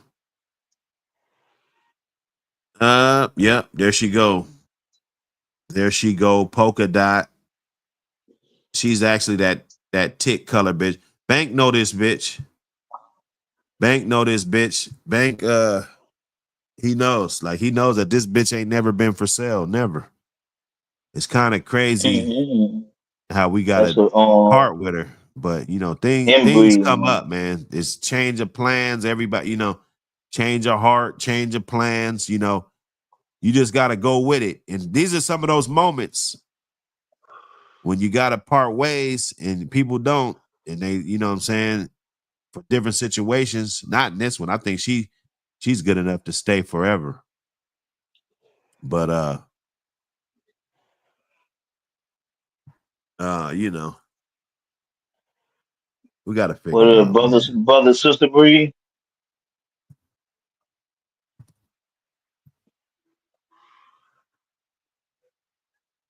Kramer. Hey, shoot me a text, Kramer. I don't know what line to send it to. Just shoot me a text. Shoot me that hot text. And I could send it to you.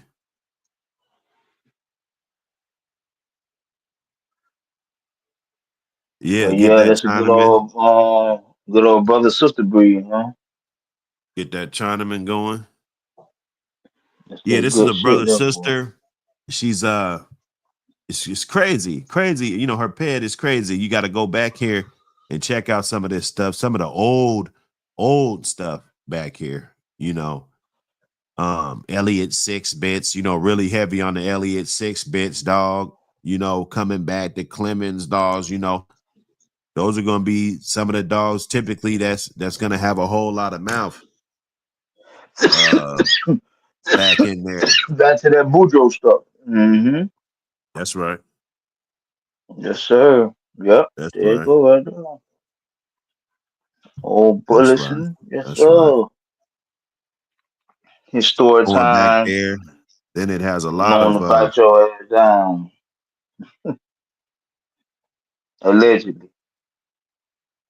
I see you, pirate. Salute, my brother. But yes, sir. That 6 yes, bits. sir. Back to that Boudreaux shit. And his Yep. story times allegedly been known to bite You your back ass out of down. it. You know, you back out of it. Got some McCool's, you know, Carver dogs back there, banjo, all that good stuff. This would be a good one for Borderland too. I ain't gonna lie. It's just everybody got yards already and space that, you know, like if your yard ain't full, it's 80% full. You know what I'm saying? It's like, so it just got to be the right situation. I hate to see the bitch go. I would love to see her go to somebody that can actually use her, because I think some of her blood is just, it just has that value that you just can't reproduce. You know, you'll probably never get a bitch bred like this, you know, exactly like this. You know, you go back in there, the Awesome Beast, Nico Jr. stuff, back to all the Tiverton, Frisco. the Buck, Stony, Tiverton stuff right here. This Tank Dog, I mean, you look at his pedigree, Grand Champion Buck, Daisy May, you got the Crab, Stony stuff right here. Mm-hmm. You know, Tiverton, you know, I talk about Tiverton all the fucking time, you know, that double bred Buck stuff with the Ozzie Stevens, Virgil stuff. This is more of the Buck line that I was introduced to, you know, growing up, you That's know. some good shit right there. Damn, Yeah, with the the goddamn bird on the Tom bottom. Ratliff blood, you With the know. good old polio. Oh yeah, You that's look at some the good shit pedigree, there, somebody man. say, you know, oh, it ain't a pretty pedigree, you know, whatever, you know. Better look at it good. It's subjective. You better look at it good. You got some Chinamen, you know, that Hollingsworth, Yeah, I saw the Chinaman Frisco and that cross, too shit. On the other you shit. know. Mhm. Yeah. The Cardenaz stuff on the bottom. Cardenas. Schoolboy says Cardenaz. So I'm listening to Schoolboy. You know, some people, you know, we want to make up the pronunciation of the dog. You know, I'm listening to fucking Schoolboy. Yes, sir. School West Side, that bitch out perfectly. Big Saw, what up, man? Salute. Oh shit. What's going on, meathead ass boy? That Oh bitch, I'm shit. telling you, that bitch will go good with a little haystack. Oh But yeah. it's just it's like I said, we can't just pay mortgages and shit trying to ship these fucking dogs around, bro. Absolutely. It's just impossible, dog. It's impossible, you know. Yeah, but they got some them prices rising up like goddamn, just like the high tide, boy. On them goddamn transport and shit, man. But if it's worth it though, hey, we gotta do what we gotta do. You know what I mean? You know. Yeah, you know, maybe it'll work out. Maybe it'll work Yeah, itself out. it's gonna Somebody work hit out. me up and Rome wasn't the built in a motherfucker night. be in the look at bank like not poker. It never happened before, man. It never happened before. But yeah, bank, we gotta. I'm telling you, man, Call that back, man. Mom Deuce calling. shipping will kick that ass. Vito, what up, brother? What up, fellas? What up? What up? Oh man, What just up, getting it chat? in. Ready to put some Getting it ice in in my real cup. quick. Ready to put some ice in my cup. Yeah, nah, she'll go good with haystack though. So Hey, that ice will make a motherfucker get on the road though. got that buck in there. You be adding the buck to the haystack, and then you know there's other shit in there. You know, like there's some real Hey, good my shit dogs ain't in even there. showing nothing on the damn thing. There Is go it? Borderland. Very Yo, easy. yo, yo. With that polka dot dog, man. Where's she at? You said what? I said, where that polka dot dog? She on the West Coast. Okay. I'll be home in days. Let me know. I'll give you a holler though between here and now. If nobody picked her up, we'll figure something out. Oh yeah, you know, that's nothing. Already. Applesauce to a But boss. you know, but yeah, that might be a trip I gotta take. Looking at her I background. hate to see the bitch go, but it's just like I can't afford to move her. You know, it's just one of them things. You know, Shoot me we the ain't pad. always Let me go balling, down man. there. I done had some balling days, but you know, we ain't always gonna be balling and shit, We man. ain't always You bothering. know, Shoot me. I feel you. Shoot me the pad. yeah, Let me go down through there. you already And know. then, yeah, already. For sure. Jump on. Just put my 2 cents in. He said Tiverton was underappreciated. You damn right. Tiverton was underappreciated. She's actually the daddy to that one that I was talking about that he had a little bit of size on him. She's the daddy to him. I mean, she's the mama to that one. You know, so like I Yeah, said, she's how producing good big is ass dogs. She is no problem with nothing. She's a good one. You know, she has the attitude. She, you know, you're not gonna just have her just lollygagging, you know, like she's gonna grab some shit, you know. So you gotta be careful. Yeah. If you got her on the yard or, you know, whatever you doing, you Yeah. know, Yeah. you gotta be careful, man. But nah, she'll go good with a lot of stuff. Like I said, there's a lot of carver in there, a lot of good buck in there. She's not no big dog. Okay. She I'd like to see her with Haystack one day, you know, put those together. Sometimes you gotta embrace the dogs that you got, and you'd be surprised, man. You'd be surprised. Hey, Haystack gonna open some doors. That's 100. But yeah, shoot me the pad. I'll holler at you on the back streets. Let me get back to this Yep, I got job. you. I'm ready. Yeah. So yeah, I guess that one ain't nobody gonna be able to get their hands on that one. But it was a try. Hey, you can't say I ain't never tried to hook you up with nothing, man. You know what I'm saying? It's just, you know, shit. And that tank stuff, that's tank stuff right here, man. That shit is nice. This is not nothing that you just see in the pedigree and just overlook. You know, them dogs, they real nice. There were some more dogs up in here that I was interested in. It's got a lot of nice Mims presence. You know, I like to see that. When I see a lot of those Eli dogs, Clemens, 6-bits, you know, Bully Son, Maverick, you know, it doesn't hurt to have a little bit of red boy in there. You know, a little bit of Mims, little red boy in there. It to me, it lets you know that, you know, people wasn't just slapping pedigrees together. You know, it wasn't just, you know, let me just slap this together and then, you know, but they were actually thinking like, you know, this dog right here will probably go good with this, or that person had a good program over there, got some good mem stuff, game first, whatever kennel that was in their day or whatever. And, you know, let me get a little bit of that shit over there. You know, let me go get some of that Borderland. Let me go get some of that Vito. You let me, you know, to add with my shit, you know. He said the Rainer pup is barely 23 pounds at 5 months. Yeah, that's about on target. She ain't gonna be no big monster. No big ass, You dog.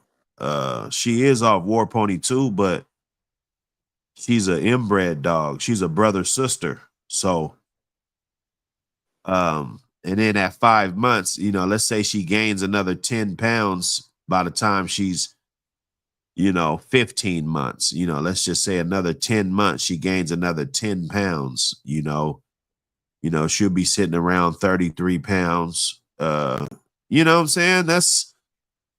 Sometimes that's what you get when you get these dogs, man. You know what I'm saying? She put a little bit of growth, start to widen out a little bit, maybe get a little bit of height. And 33-pound bitch, that's a good size bitch, if you ask me.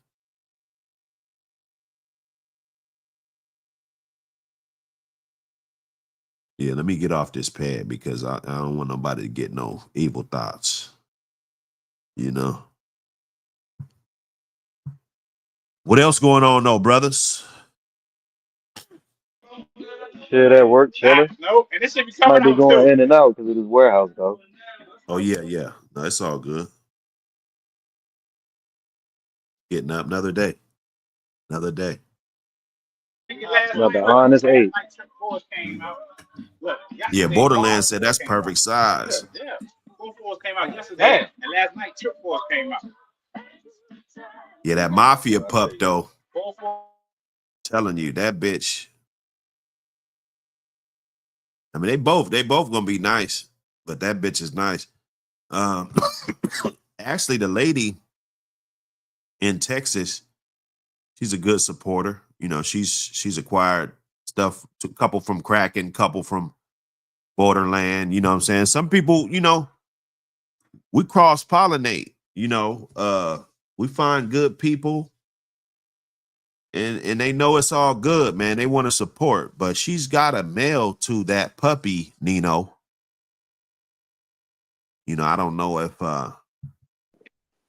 you got too many males already, but she's got a male because she ended up getting 2 males. I believe you got one of the only females. There was 2 females in there, and there was a bunch of males. Can y'all hear me? And she ended up getting 2 males, and she's trying to let one go because she got a female from Borderland. So she's gonna, just kind of grow those up and see how those 2 work out. Hey, can y'all hear me? Yeah, you in there? All right, bet.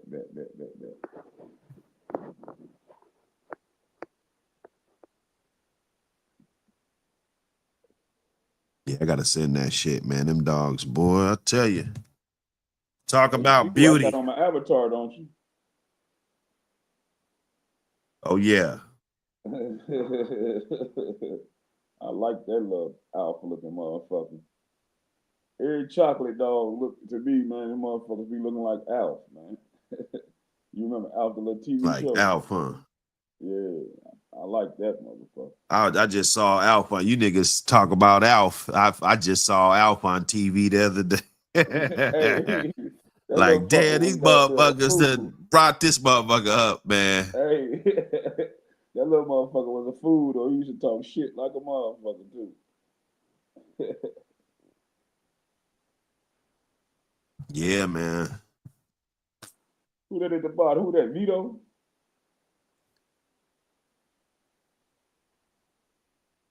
Who that is, Vito? Yeah, man, it's me. It's me. What up, Vito?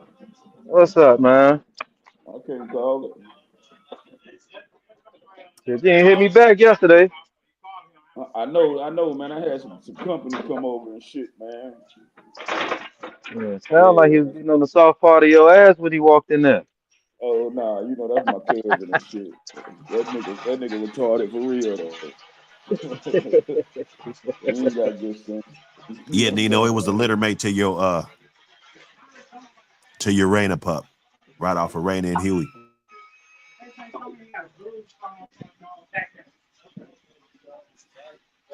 So Borderland little pup, he gave away in the drawing. The pup been doing pretty good.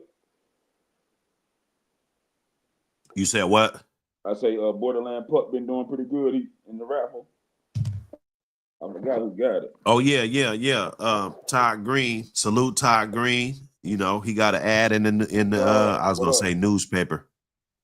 But yeah, Todd Green, man, he been doing good. He texts me every now and then, let me know the pup is doing good. I know he's in good hands. I saw videos of his yard.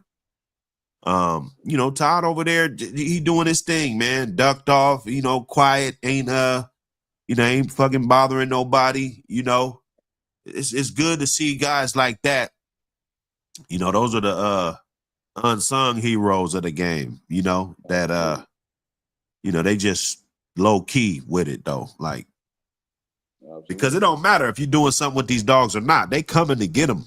You know, I'm trying to tell y'all now, like, you know, you got a fucking scar on his head, you fighting. You know, you got some goddamn shots and shit. You know, you training for fighting and shit. You know, that's how they're gonna frame it to get the search warrant to take your dogs. Once they got your dogs, it's kind of like a motherfucker that already got your wallet and shit. You know, he already got it. Now, if he trying to rob you and he's struggling with you, but he don't actually have it in his hand, you know what I'm saying? That's one thing. But if this motherfucker already got it and he don't toss it to his homie, you know, and now they playing pickle with you and shit, they already fucking halfway got your half of your pimping, you know. So our thing is to build that wall so that you just can't come take our dogs. You can't come take our kids away from us, you know, that we love. You know, that's what we're expressing it, the bloodlines, the history. Even if it's the blood sport about it that we reflect on, it's not what we intend to go do today. When I leave here, I got to go to the grocery store. I got to go, you know, me and Cece got to, you know, we got some shit to do. Go check out the park, you know. And I'm not trying to go fight a dog. I'm not going to call somebody and say, hey, what's up with those mutts? You know, let's fight. You know, like, come on. Fuck that, man. That's bullshit. Who thinks of that shit? Who thinks of that shit?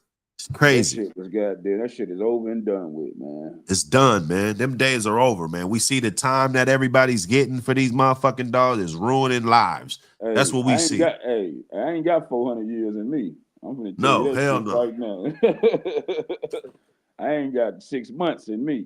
But I see, mean, you know, this is my thing. See, okay, we don't got 400 years, right? So what we do is try to keep some good dogs, breed them, sell a couple puppies here, maybe try to put yourself in a position financially, and then they come at you even harder. You know, like, okay, now you fighting these motherfuckers. They gonna tell you what you doing. Okay, well, fine. We can't get you with fighting. Well, fuck it. You breeding them for fighting. You know what I'm saying? Like, it can't get more unfair than it is. Like, if I really wake up today and say, all right, I want to be, I just want to sell dogs. I don't want to fight dogs, you know, and I don't want people to fight my dogs. Like, that's not good enough, you know. Somebody get found with your dog or anything and they've been doing something bad. Maybe they wasn't even doing shit. Maybe their yard got pulled up on. They had a couple dogs with scars and then they see your paperwork. So now they going to just lie on him and say that he's fighting dogs because they don't know shit about what he's really doing. You know, so now you're labeled a dog fighter because they ran up on somebody else's yard that had a dog with a scar and a paperwork from you, and you wasn't even fighting fucking dogs, and he wasn't fighting dogs either. But since they blame his ass for fighting dogs, then they got to come down on you too. I don't know about you guys, but I'm not with that narrative. I'm not with that. I'm not going for the banana in the tailpipe, bro. I'm cool. It's a cold, cold world out there. You better tighten up. Cause once they got them, man, that's almost a wrap, ain't it? Yeah.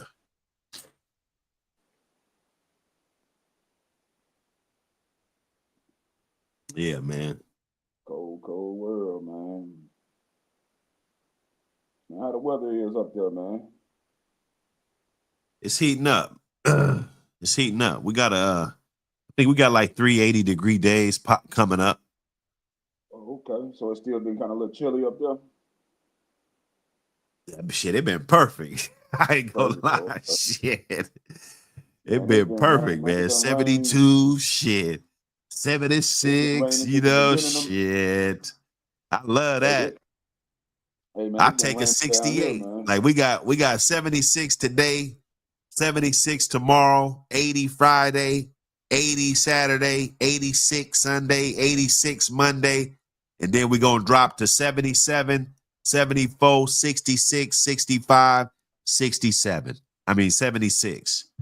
So we just kind of yo-yoing around that area. That's And what it's we do up June here. too. They don't talk And it's about June. that. That's that weather, man. And the air is crisp. It's not humid. Like you go outside, it don't matter if it's how hot it is. If you motherfucking get in the shade, you're gonna feel a cool breeze, you know. And if the breeze is too cool for you, all you got to do is just step one step to the right and get back in the sun, you know. Man, it's Yeah, you been got to come raining up since here, the man. middle Come of fuck May, with me. man. You got to come fuck It's with been me. raining down here, man, since the middle of May. You said what? I said it's been raining down this motherfucker since the middle of May. That's crazy. Because we supposed to get all the rain. Remember? They always say that we Hey, my cousin, getting rain. hey, my cousin say, boy, y'all got the best motherfucking smoke up there, man. Man, we He said he do. was up there for a little some basketball shit. Shout out to Hezzy God, man. He was up there. He was up there a few weeks ago, man. He said y'all got the best motherfucking flowers up there, motherfucker, man. You got to tell them that when they pull up, scream at me. You know what I'm saying? Oh I'll yeah, pull most up definitely. for a hot second. You know what I'm saying? Yeah, most definitely. If When they next time coming we up through there, the I'm gonna tell town, them, you know tell what I'm them to saying? check in. You know, Yeah, you yeah. gotta check in. I'm checking in when I go places. I checked in with Nino. Absolutely. You know, like Nino, what's up? You know, Yeah, where you at? I'm You saying, know what I'm saying?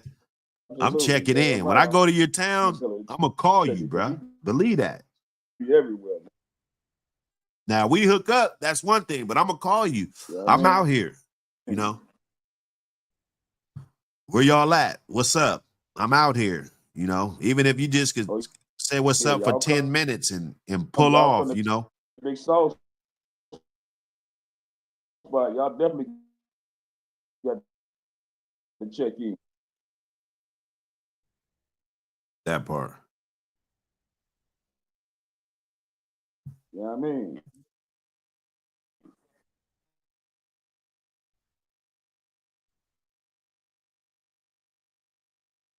Hey, anybody need one of them logos? You know, you want your shit done up. You've been thinking about this magazine and how you gonna present your brand and your stud and all that. If you need that logo, tap in.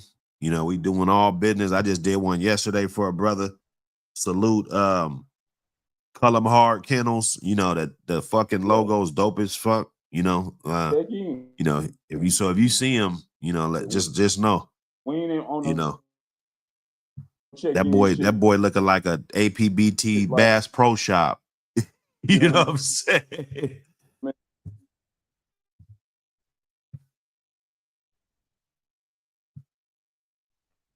Yeah, my dude shoot me work, man. I Hey, love it, man. hey, we ain't on no check in You shit. chopping, you Where we chopping. I can't hear a word you saying. You chopping. gonna get you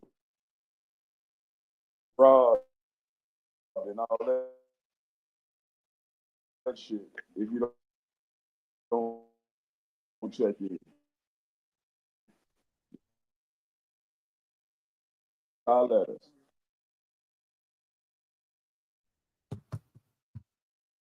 Let me see. Let me get this this up here. Yeah, definitely. I'm gonna tell my cousin, yeah, cause he be up there too. He on the West Coast anyway, so you know what I mean. It wouldn't be nothing for him to get to Seattle.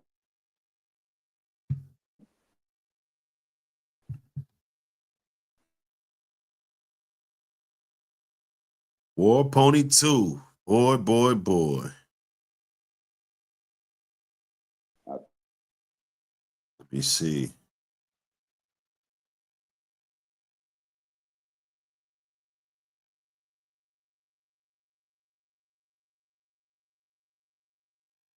That Daphne. I'm looking for a picture of that Daphne bitch.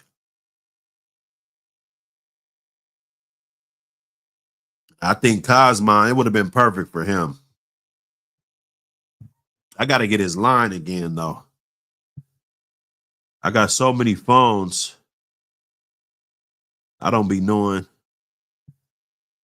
where the hell they saved, where cats be saved in at.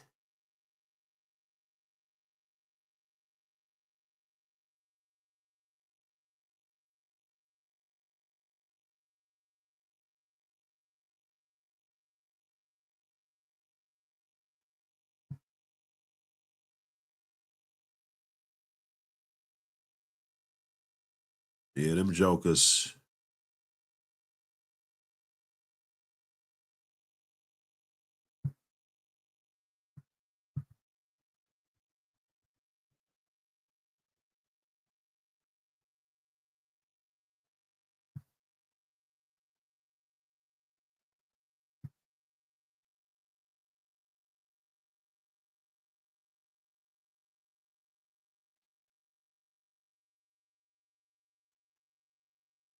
Poker and Daphne. Poker's probably taken for it, though. I'll tell you that.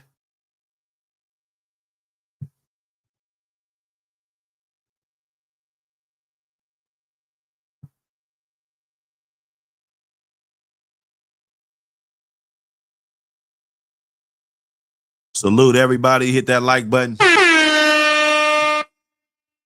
Hit that like button. What the fuck?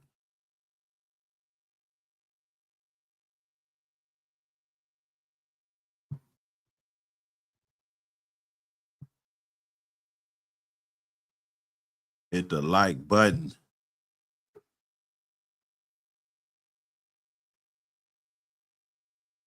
Sizzle.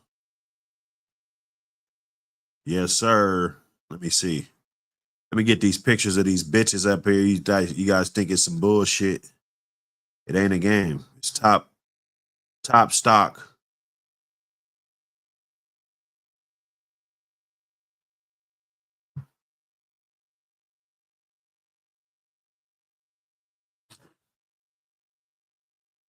Top grade stock. But Yeah.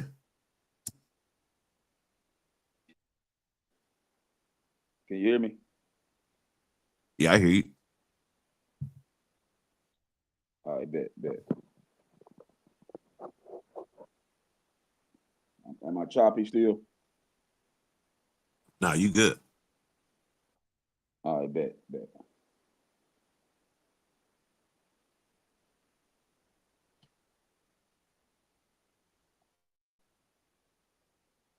See what's on these back streets and Y'all did the put these marathon plays last night. together. You say what? Hey, y'all did a marathon last night, didn't you? Damn, I missed that motherfucker, man. What time you come What? on? I said, y'all had a marathon last night. I said, what time y'all come on? Oh shit, you know how we do. We piece it together. I came on early. Ween took over. Schoolboy popped up. Those guys fell off. I dropped the old one that we did until I got up. And then shit, we here. We started from the bottom. But there go them bitches right there. If you guys was wondering, that Daphne bitch, that's that old family red nose bitch. And Polka Dot, that bitch looked like Grand Champion Becca, with the polka dots on her. That bitch, her pedigree, she's a motherfucking. You say what? You got on the screen. I see what's her name? OG Loco, little bitch. I like that little bitch too.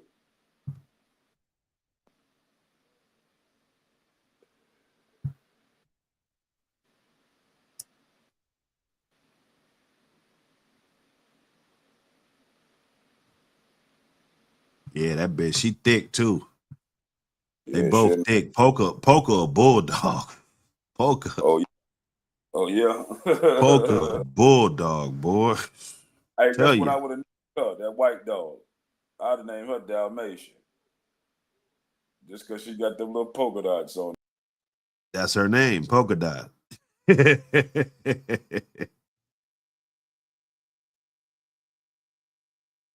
Yeah, nah, she throws those too, though. We bred her. You know, she throws those. You get some tick colored dogs coming up out of there. You know, that shit's real strong in her DNA.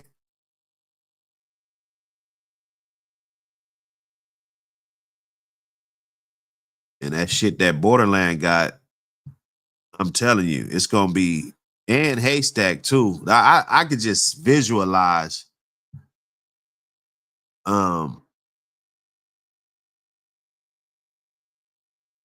you know, what that is. He said, how you think that Mafia Myers Osiris gonna turn out? Man, I ain't gonna lie to you, man. That's gonna be probably some of my best work. Like you said, that you can't, only time you decline as a breeder or anything in life is when your best work is behind you, right? And you can't never climb back up to that level again. You know, me personally, I feel like I'm still progressing. So just having an influence on that breeding and you know, letting the guys know that that's an important one to put together, you know, that, you know, it's definitely one I would have did. If them dogs was on my yard right now, you know, I wouldn't have missed that. You know, that's a historical moment, you know. Those dogs were born right here, you know, at the Buckcity headquarters, it's two direct kids of Michael Myers. Like you're not just gonna be able to get that anymore. I don't know if people understand that dogs age and they die, you know. Within the next 3 or 4 years, there probably won't be another Michael Myers dog alive, period, unless somebody reincarnated him from frozen semen. So if you're looking at it through that lens, I think that breeding is going to be epic.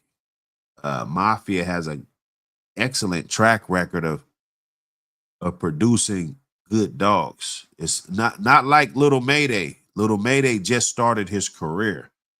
Now, his genetics and everything, you know, I believe is intact, you know, and he definitely passed the test to, you know, as far as the way he looks and, you know, his attitude, you know, everything, you know, being a bulldog, to